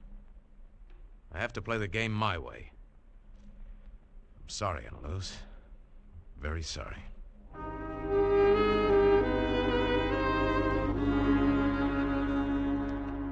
Suddenly, she was dead-looking and walked away from me. I knew she wasn't lying, that it was terribly important to her. Well, I supposed I'd lost her now, and I went up to my room feeling pretty miserable about it. The minute I opened the door, I knew something was wrong, but too late. Everything went black. When I came to, I was trussed up on the bed, tied hand and foot, and Jefferson was standing over me, the package in his hand, grinning. You were pretty easy, chum. Didn't even muss my hair. Oh. Hello, tourist. So you got it, huh? It was you in Berean's cabin, of course. Of course. Now I owe you 2 good socks. Not to mention something for Berean's murder and the loss of my commission. I didn't kill him. He was dead when I got there. So you say. So I say. Anyway, now you can forget it, chum. You're all finished with this little party.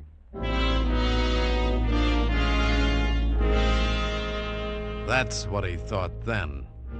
And as he left, I was wondering how he'd feel when he unwrapped the package and found it full of old newspaper clippings.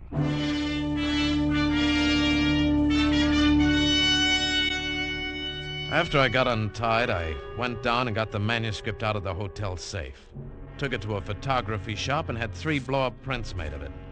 One of these I cut up word by word and separated the words into 3 piles.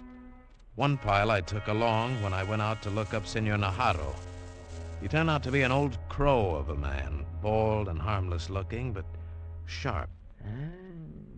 See, very interesting. These words are cut from a photograph of a manuscript, and you want me to translate them? That is hard, senor. They are out of context. It would be much easier if I could use the original or another photograph. No, we'll do it this way. Oh, senor, you do not trust me. I don't trust anybody until I see what it is. Do you want the job? Oh, it's not a job, senor. It's a pleasure. You see, I am interested. This kind of thing is my life. How soon will you have these? You come back this evening, eh? This evening, senor.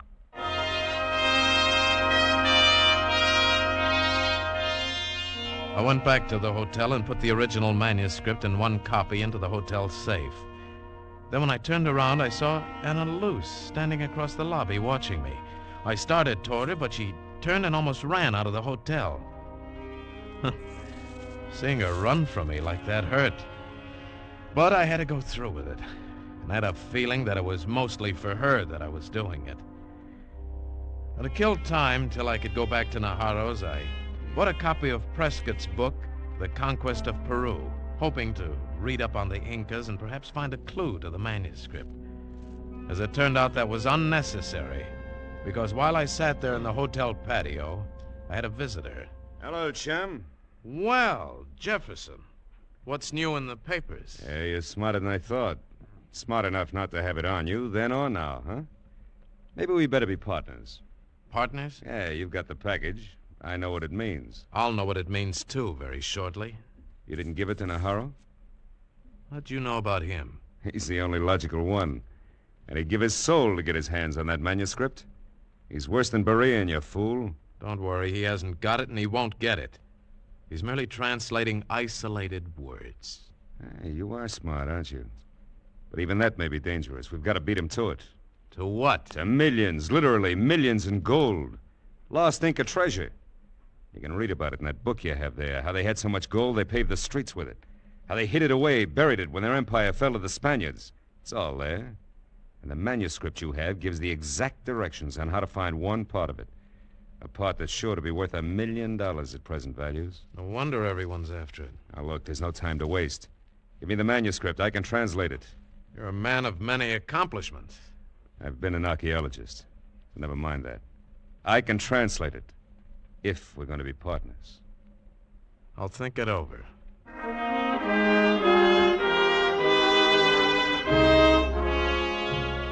So, I had my hands on the key to the lost treasure of the sun, a fabulous cache of small, solid gold statues from the palaces of the great Incas. Oh, it was a little breathtaking, and I was still in the clouds when I went back to Najarro's that night. It was very pleasant. He gave me the translations, took the second batch of words. I paid him with a traveler's check because he wanted American dollars. Then he entertained me a while, showing me some of his Inca relics.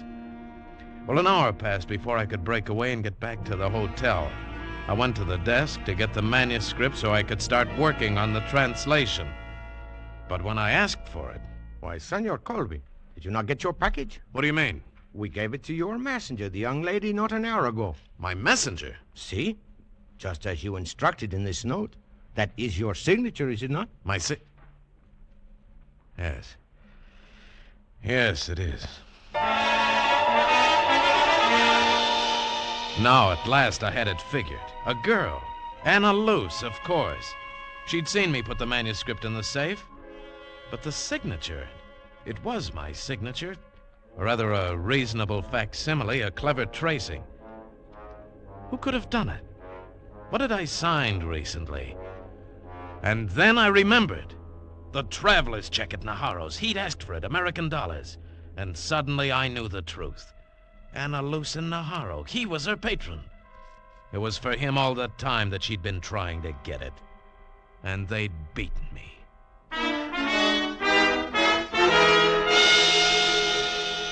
Only not quite. I still had up in my hotel room between the pages of Prescott's book the third print of the manuscript. And they didn't know about that. I hurried up and got it, and then I went to Jefferson's room. Yeah? Who is... Oh! Ah! That makes us even, Jefferson. Now we're partners. So get up and get to work on this print. Come on. I'll fix you later, chum. Right now, what changed your mind? Naharo got the original. We'll have to work fast. The treasure will be at Cusco, won't it? Sure. The old Inca capital. Or near there. Then while you're working, I'll get the tickets to Cusco. We'll leave on the first train.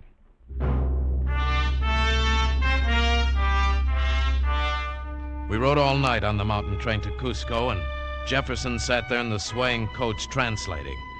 By morning, we had it. The directions to $1 million in gold, maybe more.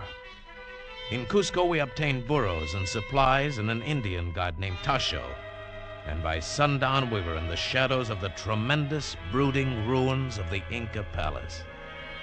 Even in ruins, it was something you'd never forget.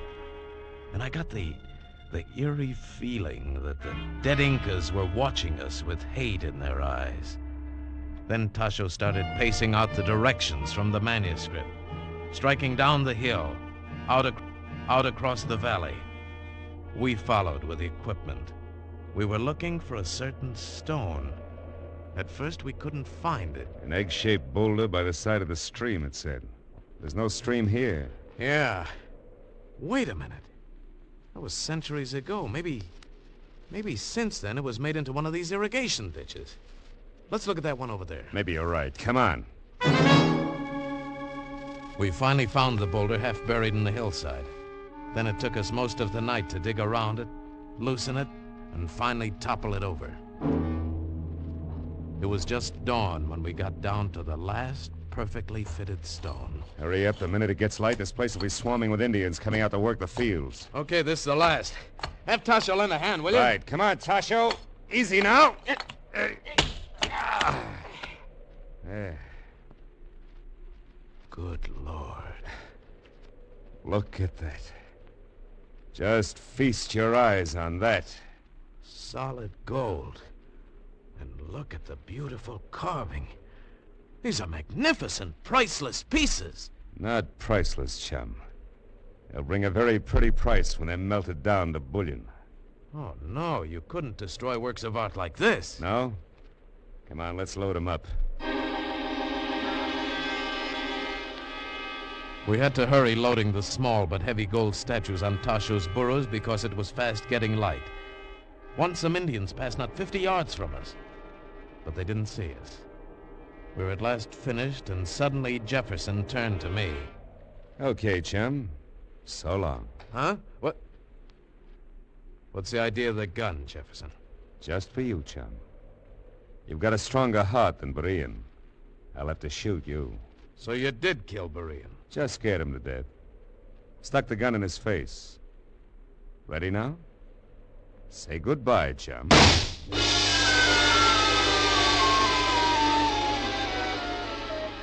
It seemed like I was in a dream. I lay dreaming for an endless time. Faces came and went. I thought I saw Anna Luce, and she gave me a drink of water. And then later, much later, I woke up and saw her again. Senor Colby, can you hear me? Then I knew it was no longer a dream. She was real. And behind her stood Naharo. Senor Colby. Hello, Ana Luz. How'd you get here? Wherever it is. You are in Senor Najaro's suite at the hotel. We brought you here yesterday after the Indians found you. Thanks. How am I? You are going to be all right. Jefferson shot you, but only in the shoulder. Some Indians were nearby, and he had to run for it. So he just threw you in the pit and left you to bleed to death. And you saved my life. Well, it was not I, but the Indians who found you. Thanks anyway. And, Jefferson got away with the gold? See? Senor Colby, can you tell us anything to help us recover it? Hmm? The government offers you a big reward if you can. The government? You told them? Si. I always intended to give it to them anyway. It is only that, like Berean, I am an archaeologist. I had hoped that it might be my name that was remembered as the discoverer of the treasure of the sun.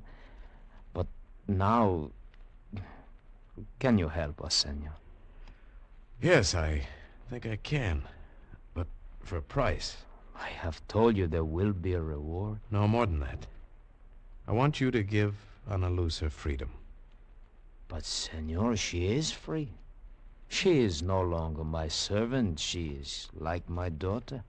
Well, evidently she still feels an oppressive debt to you. Isn't that right, Ana Luz? See, it is. But You see, senor? Will you release her? But of course, senor, she owes me nothing. Senor, until the treasure is recovered and Senor Najaro's name is placed on it as the discoverer, I can never feel free, even so. All right, then we'll get the treasure. Help me out of this bed. Oh, senor, you Do you cannot... think I can stay here knowing how much this means to you, Ana Luz? Come, we must hurry. See, but where? Coming up on the train, Jefferson talked about taking the treasure out of Peru by way of Puno and Lake Titicaca, across the lake to Bolivia. Ah, I see, of course. Then we must charter a plane and fly to Puno at once. We flew up to the lake 12,000 feet high in the Andes with the government commandant. He had a company of soldiers stationed there. Jeff would be able to get in, but our job was to be sure he didn't get out. Soon after we arrived, his soldiers brought in the word. They had found the body of Tasho, shot in the outskirts of town. Then he is here already. And he's unloading excess baggage in his own familiar way. We shall search every house. We shall scour this entire shore of the lake. We'll find him. He will hang for murder. Commandant, there's no way he can get around the lake by land, is there? Senor, these are some of the highest mountains in the world. It is impossible. And there is only one ship to the Bolivian shore. It leaves in the morning. We shall search every inch of it. He shall not get away now. But by morning we weren't so sure. Every house had been searched, the shore had been scoured, and the ship gone over inch by inch. Jeff was nowhere to be found. The Bolivian steamer was whistling impatiently for clearance to set sail. They cared nothing for the search, since there is no love lost between the two countries. Finally, the commandant let them go. He could do nothing else. And as we all stood and watched, it pulled away. I did what I could. I could not hold him any longer. I am afraid that we have missed him. I know it. I feel it. He has escaped. Ana Luz, don't cry. Oh. Perhaps still there's a chance. No, he is gone. But I will never feel free now. Wait a minute, what's that? Look, out in the channel. A little native raft. It's making for the steamer, trying to head it off in the channel. That's him! Come on! The commandant and I jumped into the police launch at the pier. It looked like a close race. If they stop...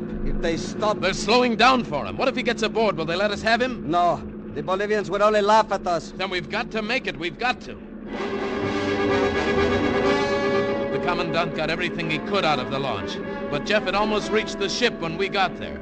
We swung around the steamer and... Halt! Stop! Swing in between him and the boat. There. Stand where you are, Senor Jefferson. You are under arrest. And when Jefferson saw me, hate filled his eyes. The hate that's part of the gold fever. And he raised his gun and pointed it at me. It was lucky for me that the commandant was quick on the draw. Might have been me instead of Jefferson who toppled over into the water.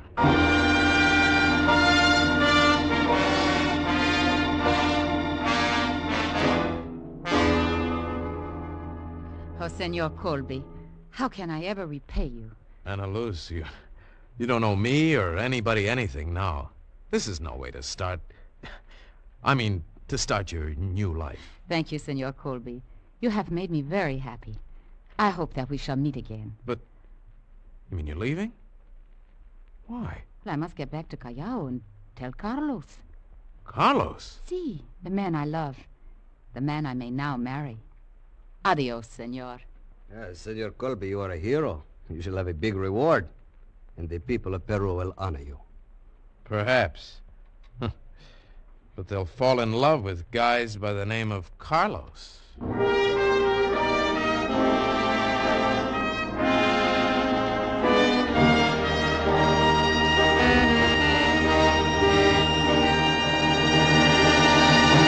Escape is produced and directed by William N. Robeson. Tonight we have presented Plunder of the Sun by David Dodge, adapted for radio by John Dunkel. Featured in the cast were Paul Frees as Colby, Gerald Moore as Jefferson, and Lucille Meredith as Anna Luce. Also heard were Harry Bartell, Charlie Long, and Tony Barrett. Special music was arranged and conducted by Del Castillo. Next week... You are imprisoned in a lonely lighthouse off the steaming jungle coast of French Guiana. Your comrades, a maniac and a coward. Your captors, an army of gigantic, hunger-maddened rats. Next week, we escape to a nightmare world of terror and violence, as George Toulouse describes it in his hair-raising tale, Three Skeleton Key. Goodbye, then, until this same time next week, when once again we offer you Escape.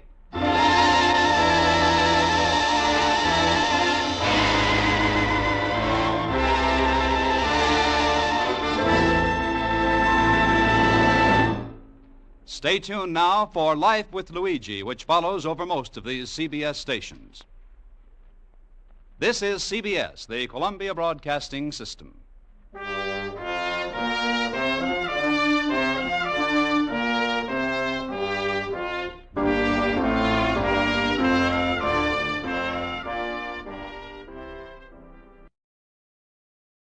Before we continue tonight's excitement here on Escape Radio, we'd like to thank our friends over at CBS. And now, a quick quiz for our loyal listeners.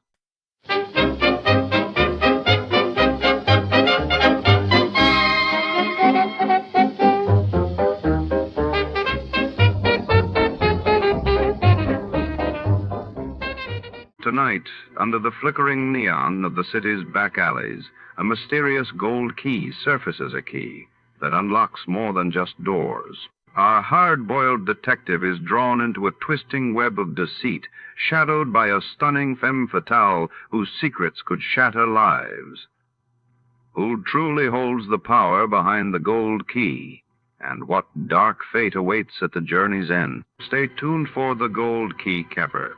Before we begin, let's see what happened on the day it aired. It was March 6th, 1955. That day, news broke of Soviet Premier Nikolai Bulganin replacing Georgy Malenkov, shaking the Kremlin's power structure, while in Argentina, President Juan Perón's government ordered a crackdown on dissent, intensifying political unrest in Buenos Aires. Das too. Your adventures of Sam Spade, detective.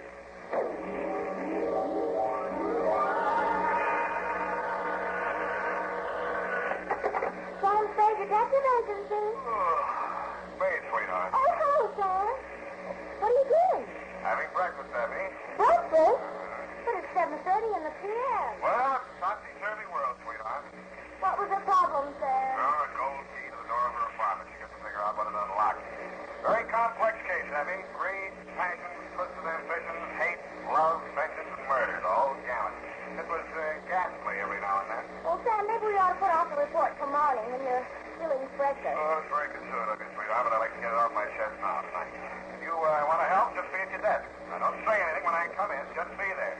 Sam, you sound so serious. Could be, sweetheart. We'll see. I'll be right down to dictate my report on the gold key caper.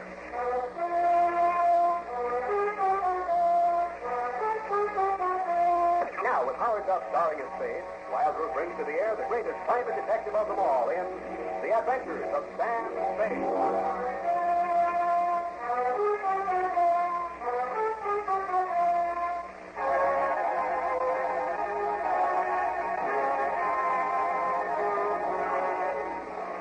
Date January 25, 1948. New homicide detail, San Francisco Police. Attention Detective Lieutenant Dundee from Samuel Spade. License on the 7596. Subject, the gold key caper.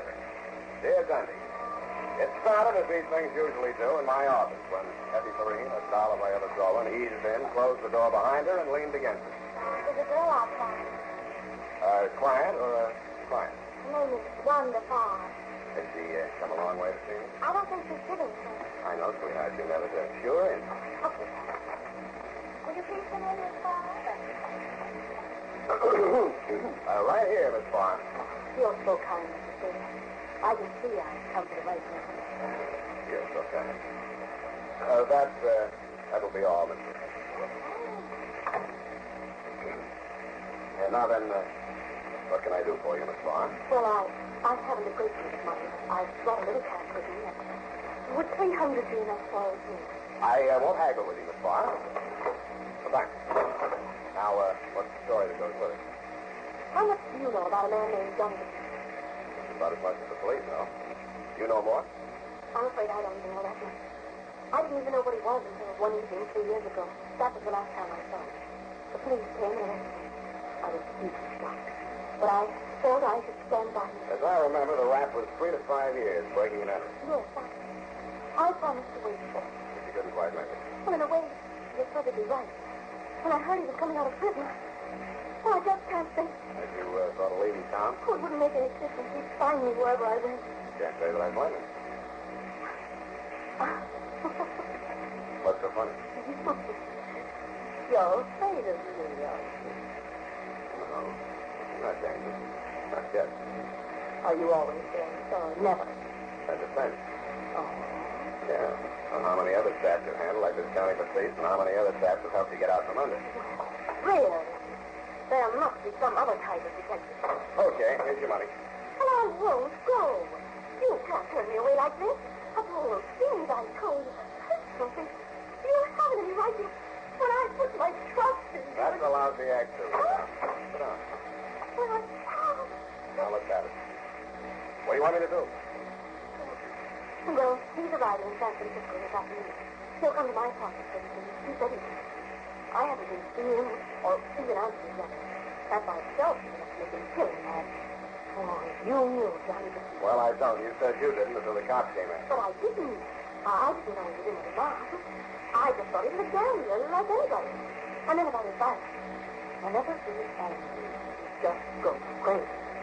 I wanted to shoot him long before they set him up out of the place. Then I was going to write and then tell him in prison. But then I was afraid he'd break out and make things worse for himself. But now... Now you've really got to think. Yes, but I can't. I'm afraid. And you want me to hold a gun on him while you give him the air. Oh, yes, I can. Make him think. But I just can't go back. I can't. I just knew that you were violent, possibly. And I feel safe. For how long? Look, let's say something for after dinner, shall we? I was wrong. You're not afraid. You're not afraid of anything. What's the address? 1234 Van Ness, apartment 21. What time you doing? If bus get dinner, I'll see. I'll be there 1/4 up. Budget 4 times. Long, short, long, short. No, don't use the best. I don't want to make a mistake. Here, take this. Let yourself in. Gold key to Johnny. Forever, yes. Now, don't worry, Angel. Don't worry. You can put a new name on there. This one's not engraved very deep.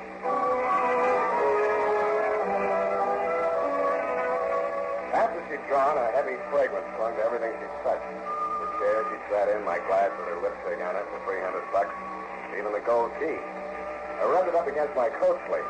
The name didn't come off. It only shone brighter. I threw it across the room just to see if it would bounce. It did. And when I walked over to pick it up, there were 2 keys, or at least 1 1/2. The gold shank had been hollowed out, and the key that fitted inside it was wrong again, Dundee. Not a glass key, a brass key with a number on it, 322, nothing else. Now, wondered if Johnny Batiste had been living a double life, or at least one and a half. I was still wondering when I slipped the brass key back into its hiding place and used the gold one to unlock the door of Wanda's apartment. The room was full of her perfume, but she wasn't there. Johnny Batiste was. He was cleaning the prison dirt out of his fingernails with a shiny new spring blade knife. Yeah, key. What for? You're in. Where's Wanda? She changed her mind. She don't want to see you. Who changed it for? I did. I told her she's sitting out to marry into the wrong set. So give me that key and blow. Where is she, in here? I told you to blow. She don't want to see you. You don't mix me yourself. You're stir happy. Listen, Spade. I didn't rot in that Spade hotel 3 years to get pushed around. Why do you think I took that rap? You took it for her. You're crazy. She was through with you before you went up. I just go on talking like that. Go on. I'll cut you. I'll cut you real bad, copper. Johnny, I don't want to hurt you. I'll try. Good night, Johnny. Go on, copper, go. Oh. The first thing you ought to learn about civilian life, Johnny, is don't jump somebody until you know what it's all about. What did she tell you? Oh, forget it. You'll get this cheaper than I did. But she's 3 years older. So am I. Listen, Johnny, here's my card. If there's any way I can help you, let me know, will you? I mean it. You got a heart. They gave me $50 and they put me out the gate, but I dropped it in a poker game down at 6th and Mission. Right off the bus. Sucker. Johnny Batiste. You need some dough, Johnny? No, nothing that ain't mine. Hey, the key is mine. My name's on it. They couldn't do nothing to me if I hopped that, could they? Not even 10 or 15. That's solid gold. They would give me a place to flop until I get my feet under me again. Yeah, like you say, your name's on it. Here, take it. You can have your knife, too. Good, all right, guy. I'm sorry for them things I said. Hey, wait a minute. Where's Wanda? I don't know. I haven't seen her. And I don't want to see her. So long, sucker.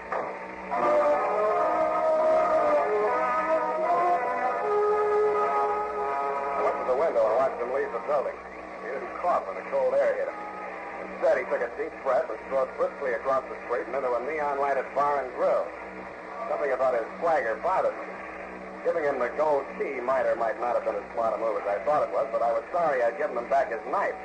Sam Spade, sucker.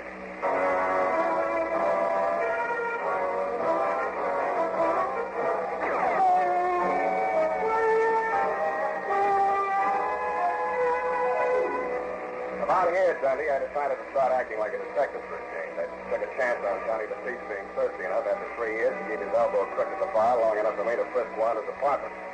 I didn't think I'd find her body there, but I did. I deduced that it was in the clothes closet from the feeble cries and puffings I heard as I walked into the bedroom.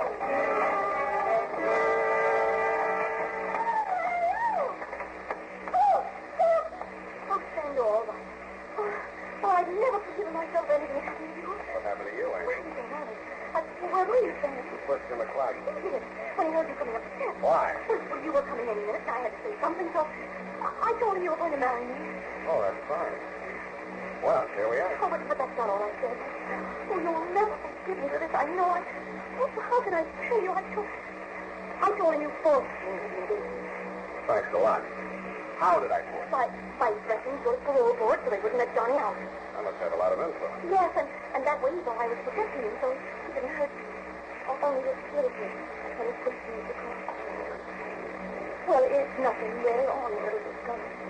Oh, but if you only knew what he did tonight, standing there in that dark, not knowing what he was doing to you. Oh, darling. Don't you think any more about it? Oh, listen. Oh, you do forgive me, don't you? About that gold key, Angel, I think you better change the lock on your door. What? I gave it to Johnny. You? Oh, no, you're fooling. Oh, he was broke. He needed it. Oh, where did you get a crazy idea like that? Where did you get those great, big, beautiful lies? Sam, be serious. But I am. We're engaged, aren't we? Oh, stop that. Listen. If I don't have that key back by midnight... Oh, nothing. It's him. He's come back to kill me. Get out of sight. Get out of sight. I'll take care of it.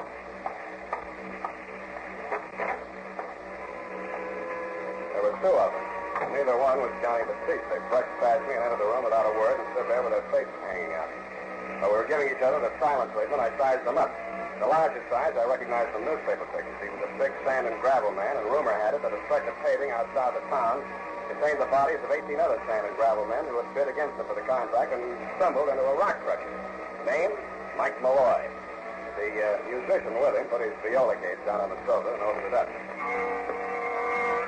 No. This isn't the man, Nathan. I'm just what he's doing here. Why don't you sit down and finish that comic book I brought for you? Okay, rock crusher. Mr. Spade, I told Miss Farr to hire you. Had any trouble? Not yet. Good. I brought along my bodyguard here just in case. Where is Miss Farr? I sent her to the movie. Why, of course. You see Johnny Batiste? Yeah, he dropped in. He didn't make any trouble? No. Was he supposed to? There's no point in our talking in circles, Mr. Spade. Johnny Batiste used to work for me. Naples here was one of his men. What's your name? Right for him. You see? Things have changed. Johnny isn't the man he used to be. But I've always taken care of those certainly loyally. I thought we weren't talking in circles. Believe me, Mr. Spade, I only want to save Johnny from himself. Is he threatening to jump into one of your rock crutches? What's that, boy? He's got a sense of humor. I'm sorry I failed to see it. I was misinformed about you, Mr. Spade. I was led to believe that you were the man to help my fiancée and myself out of this embarrassing situation. Your fiancée? Wanda? Miss Fox? Yes? Yes, it's fiancé. I'll be absolutely frank with you, Spade. I had hoped by bringing you and Johnny Batiste together under circumstances that she might be forced to kill him. In self-defense, of course. My apologies. Go on.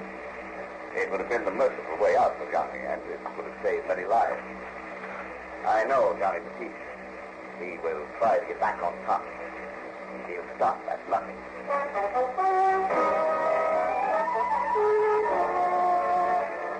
I believed him, and it was no mistake. That's why I almost hoped they didn't know where Johnny was, but they did. After they left Wanda's apartment, they crossed the street and went into the neon-lighted bar and grill. By the time I got downstairs, they were on their way out again with Johnny in the middle. He didn't look like he wanted to go, but they dragged him into Malloy's limousine, and he went. I did, too.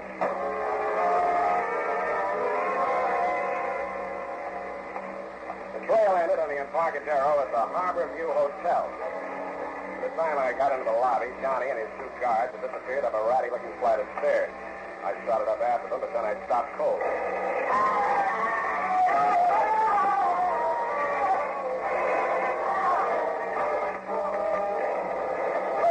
When I got to the top of the stairs, I saw where the number one burst had gone. It had raked the ceiling and taken every light bulb in the corridor.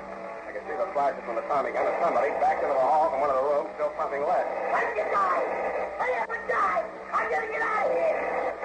Hey, who's that? He either saw or heard me. I flopped down on my belly and tried to work my way into the 10th of an inch nap in the crummy carpet. I made like I'd been hit, but I couldn't quite manage the death rattle. When I heard the gunman run down the hall toward the rear of the building, I rose courageously to my hands and knees and crawled the rest of the way down the corridor and looked into the smoke-filled room. The air tasted like burned powder, but it smelled like blood. Swallowed my insides and went in. There were 8 of them. I'll spare you the details, Sunday. You saw them after they were cleaned up. I needed some fresh air, and I needed it quick.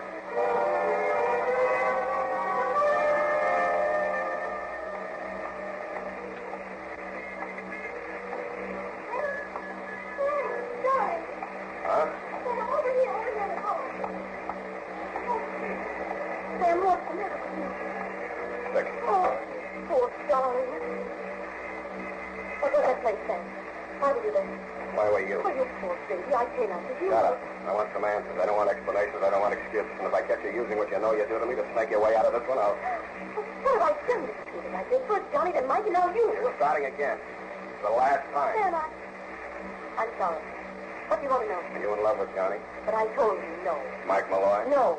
You gonna marry Malloy? What was in that room? 8 dead men. What else? A lot of blood and powder smoke. Now ask me if I'm going to marry Malloy. Okay, that's all I wanted to know. I'll see you later, Angel.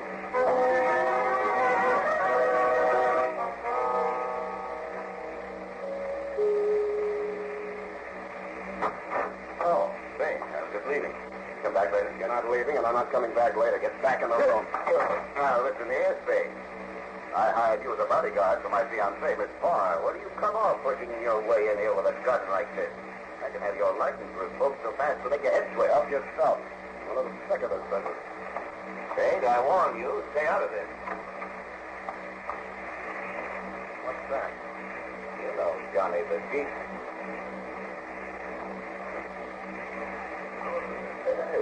Hello, Johnny. I gave you a working order. Can you talk? What's this for, Noir? Ask Johnny. He knows. All right, I will. You move over here where I can watch you. Keep your hands behind your neck. It's relaxing. This is going to cost you more than your life. Shut up! Now, Johnny, listen to me. This is important. Move your right hand to yes. You framed yourself in the breaking and entry rap to cool off from a big one, right? Okay, I see, Johnny. Murder? No. Robbery? How big? 5,000, 50? 500,000. That payroll job. Bakersfield, December 1944. That right, Johnny? How if I go through with this farce? I can give it to you. If you think it'll do you any good, I promise you it won't. Johnny got himself fed up on that 3 to 5 year rap, partly for the reason you say, and partly because he didn't want to deal with the rest of the boys. He cooked up this transparent scheme of his, this gold key, that hotel room to throw us off the track. They could think the loot was hidden there. You sure it is? Positive. I bought that hotel and ripped it to pieces, move by move. So you cooked up a couple of pretty crude schemes of your own to sweat it out of Johnny. First, you thought you could goad him into killing me. When that didn't work, you had your boy Naples knock off the opposition boys into the peace mob so you could hold a whole massacre over his head. Who do you think you could settle that? Oh, excuse me. I think I'll start with you. Maybe you'll laugh until you feel better, Johnny. Don't get chunky. Yeah, I know it's me. I'll talk to him in the other room.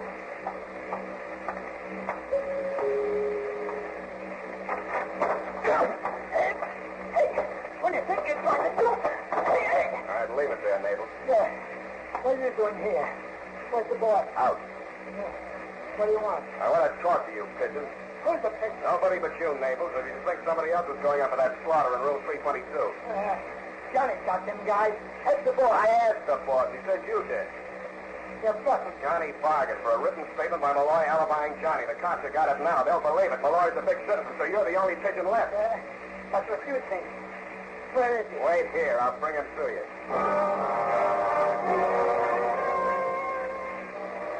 I left Naples standing there in the vestibule waiting for Malloy. Then I hoisted Johnny out of my back and left Malloy waiting for Naples. He went out the back way. I rang to the freight elevator and watched the floor indicator moving around. I believe it was between 6 and 7 when I heard a familiar sound from the Malloy apartment.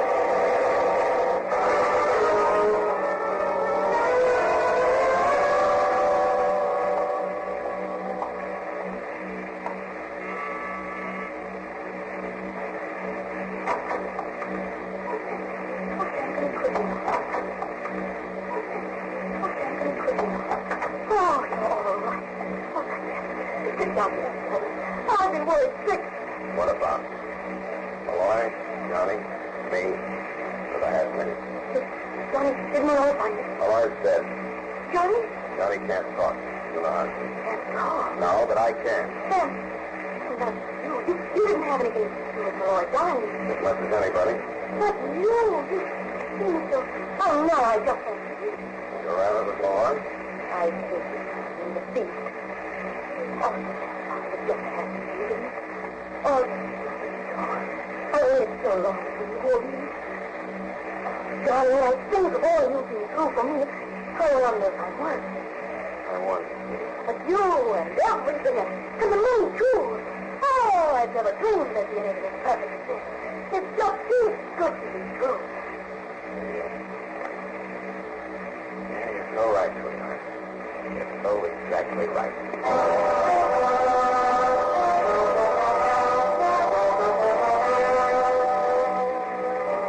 I didn't tell her I didn't have the heart. We talked some more and toasted with marshmallows. Well, anyway, what I'm getting at, Tony, is this. Some jerk from the DA's office informs me that you want her for questioning as an accessory before the fact. In my opinion, this angle of the case requires more personal research, and with all modesty, I think that I am the man for the job and will be as long as you think I have the $500,000. And if I do have it, Lieutenant, watch out for your bag. Serious, and it will go. Oh. What? Well, yes, sir. Well, have you? Have I what, Edith? The $500,000? Oh, heavens to Betsy, how can you be so calm about it? Pipe that up, sweetheart. Search every nook and cranny for Treasury hawkshaws, and I'll give you a full account. Private, of course.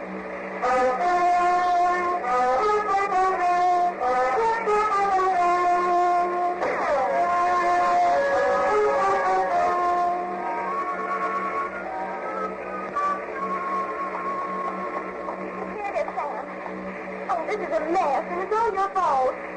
I'm just a mess of nerves worrying about that money. How can we explain it to Mother and Mr. Dogcock at the bank? Hang, Mr. Baxter. Besides, Sam, it's not ours, and I don't think we should keep it.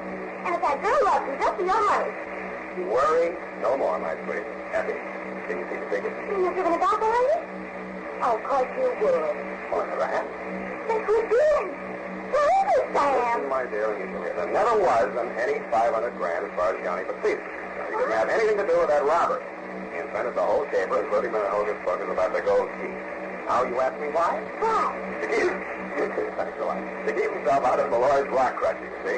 Well, he was resting safely for 3 years in San Quentin. Malloy was driving himself crazy, following that gold key and trying to dig up $500,000 that wasn't even there. He figured by the time he got out, Malloy would be crazy enough to overplay his hand. And he was right. What's left of it? Well, Sam, if you ask me, it wasn't the gold key that drove Malloy crazy. Oh? If I get it out saying it's not my place to fight. You know what I mean. Good night, Sam. Good night, Mother.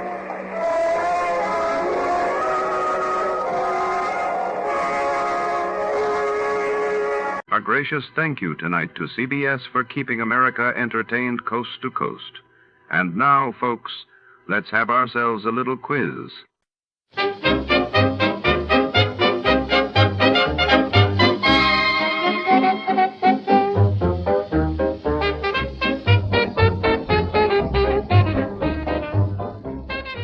Tonight, the shadows lengthen inside the echoing halls of the Egyptian Antiquities Room at the Metropolitan Museum of Art, New York, 1946. Among priceless sarcophagi and ancient relics, a night watchman uncovers a secret that will drag him into a web of obsession, immortality, and revenge. As secrets buried for centuries stir in the moonlit corridors, a chilling mystery unfolds beneath the cold gaze of statues and the ticking of ancient clocks. What dark magic lingers in the ring of Thoth? Before to start, let's see what happened the day it was aired. It was June 21st, 1946. And that day, the world watched as peace talks between the Allies and Italy made headlines in Paris, while the United States celebrated the first successful test of a transcontinental television broadcast.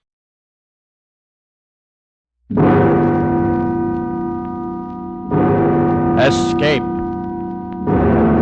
Escape tonight to ancient Egypt.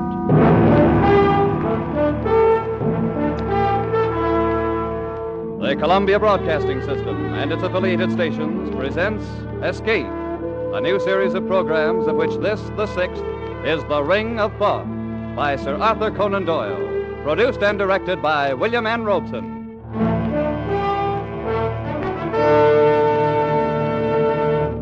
Wherever the English language is spoken, Sir Arthur Conan Doyle is known for two things: his immortal character Sherlock Holmes and his unshakable belief in life beyond the grave.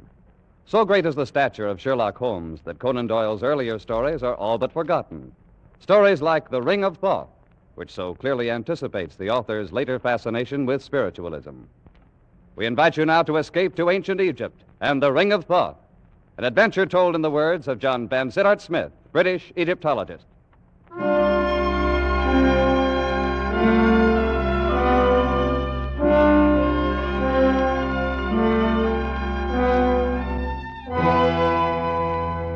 I arrived in Paris on the 3:14 express from Dieppe and went immediately to my hotel in the Rue de Lafitte. My actions so far had worked out according to my planned schedule. I slept for exactly 2 hours, got up and dressed, donned a greatcoat, walked down the Avenue de l'Opéra, and entered a side door of the Louvre.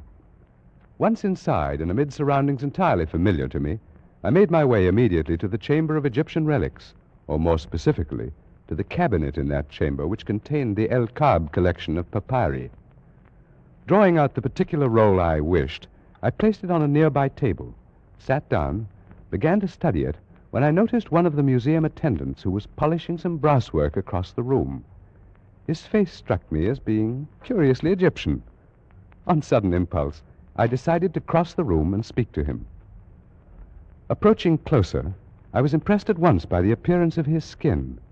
Drawn tautly across temple and cheek, it seemed as glazed and as shiny as varnished parchment, and out of narrowed slits there glowed two green and vitreous eyes, misty with a dry shininess, eyes of a kind never seen in a human head before. I beg your pardon. I need one of the papyri from the Memphis collection. Could you tell me where it is? You'll find it in the last cabinet at the end of the room, monsieur. Thank you. You're Egyptian, aren't you? No, monsieur. I am a Frenchman. But, I thought perhaps If that... monsieur will excuse me now, I have other work to do.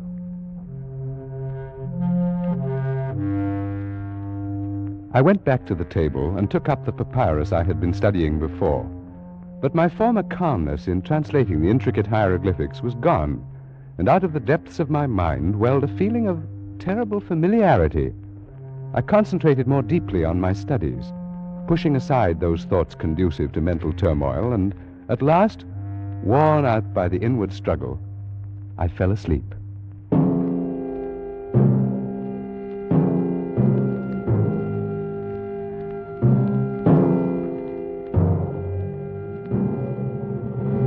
I awoke with a start, not remembering where I was. It was quite dark for a moment. Then gradually my eyes focused on the glints of moonlight reflected from the glass tops of specimen tables, from the shiny varnish of the mummy cases. And I realized with a feeling of sudden dread that I was alone in the Egyptian room of the Museum of the Louvre, locked in for the night.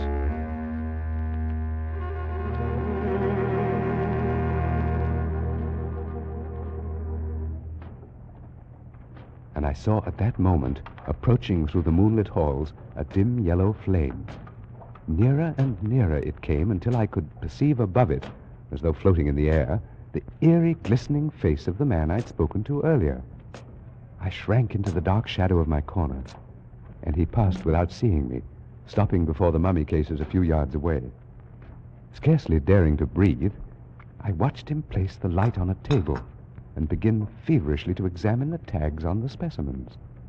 In a moment, he gave a cry of delight, and, drawing one of the mummies from its resting place, laid it on the table in the full glow of the lantern and set to work. He was unwinding the wrappings from the head of the corpse.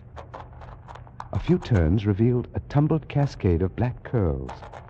A few more, the snow-white brow, then the delicate nostrils, and at last, the full, warm, passionate lips, the face of the most beautiful woman the world has ever seen.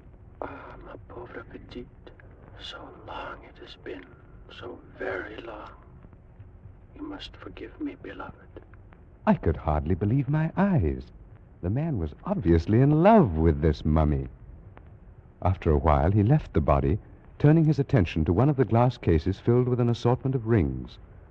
From a pocket of his garment, he'd taken a small glass bottle containing some kind of liquid, and he used this now to test the rings, rejecting them one after another. Then, at last... This is it. It's the one. At last I found it. The ring of Thoth. In his excitement, he dropped the bottle, and I gasped in surprise at the sudden sound. Who's there? I beg your pardon. So it is you. No, do not move. I didn't mean to spy on you. I fell asleep. Who are you, monsieur? I am John Vansittart Smith, a student of Egyptology. No matter. You will observe this knife. Yes? Had I discovered you 5 minutes ago, monsieur, I should have slain you without a word. What? As it is now, I have found the ring. But I warn you not to interfere with me in any way. I really haven't the slightest intention of it. After all, I'm only here by accident. Perhaps. I say, you shouldn't have unwrapped that mummy, you know. It's starting to deteriorate already. Oh, my beloved. Yes, before our eyes, the lovely face was crumbling, the hair falling away, the skin shriveling and cracking, the lips fading. The man hovered over the decaying body a moment, murmuring sorrowfully. And then he turned again. No matter. That will not make the least difference in a little while. Of what importance is the dead shell, so long as her spirit waits for me at the other side of the veil? What are you talking about? What is it you're proposing to do? Tonight, monsieur, I have ended a quest and broken at last the ancient curse. Nothing now can prevent my joining her. Are you actually claiming that you knew her? She was Atma, daughter of the governor of Abaris, and both she and I lived in the reign of Tutmosis 3,500 years ago. You're obviously mad. Perhaps, but not in the way you think. There may be design in this, your coming here. It may be decreed that I should leave some account behind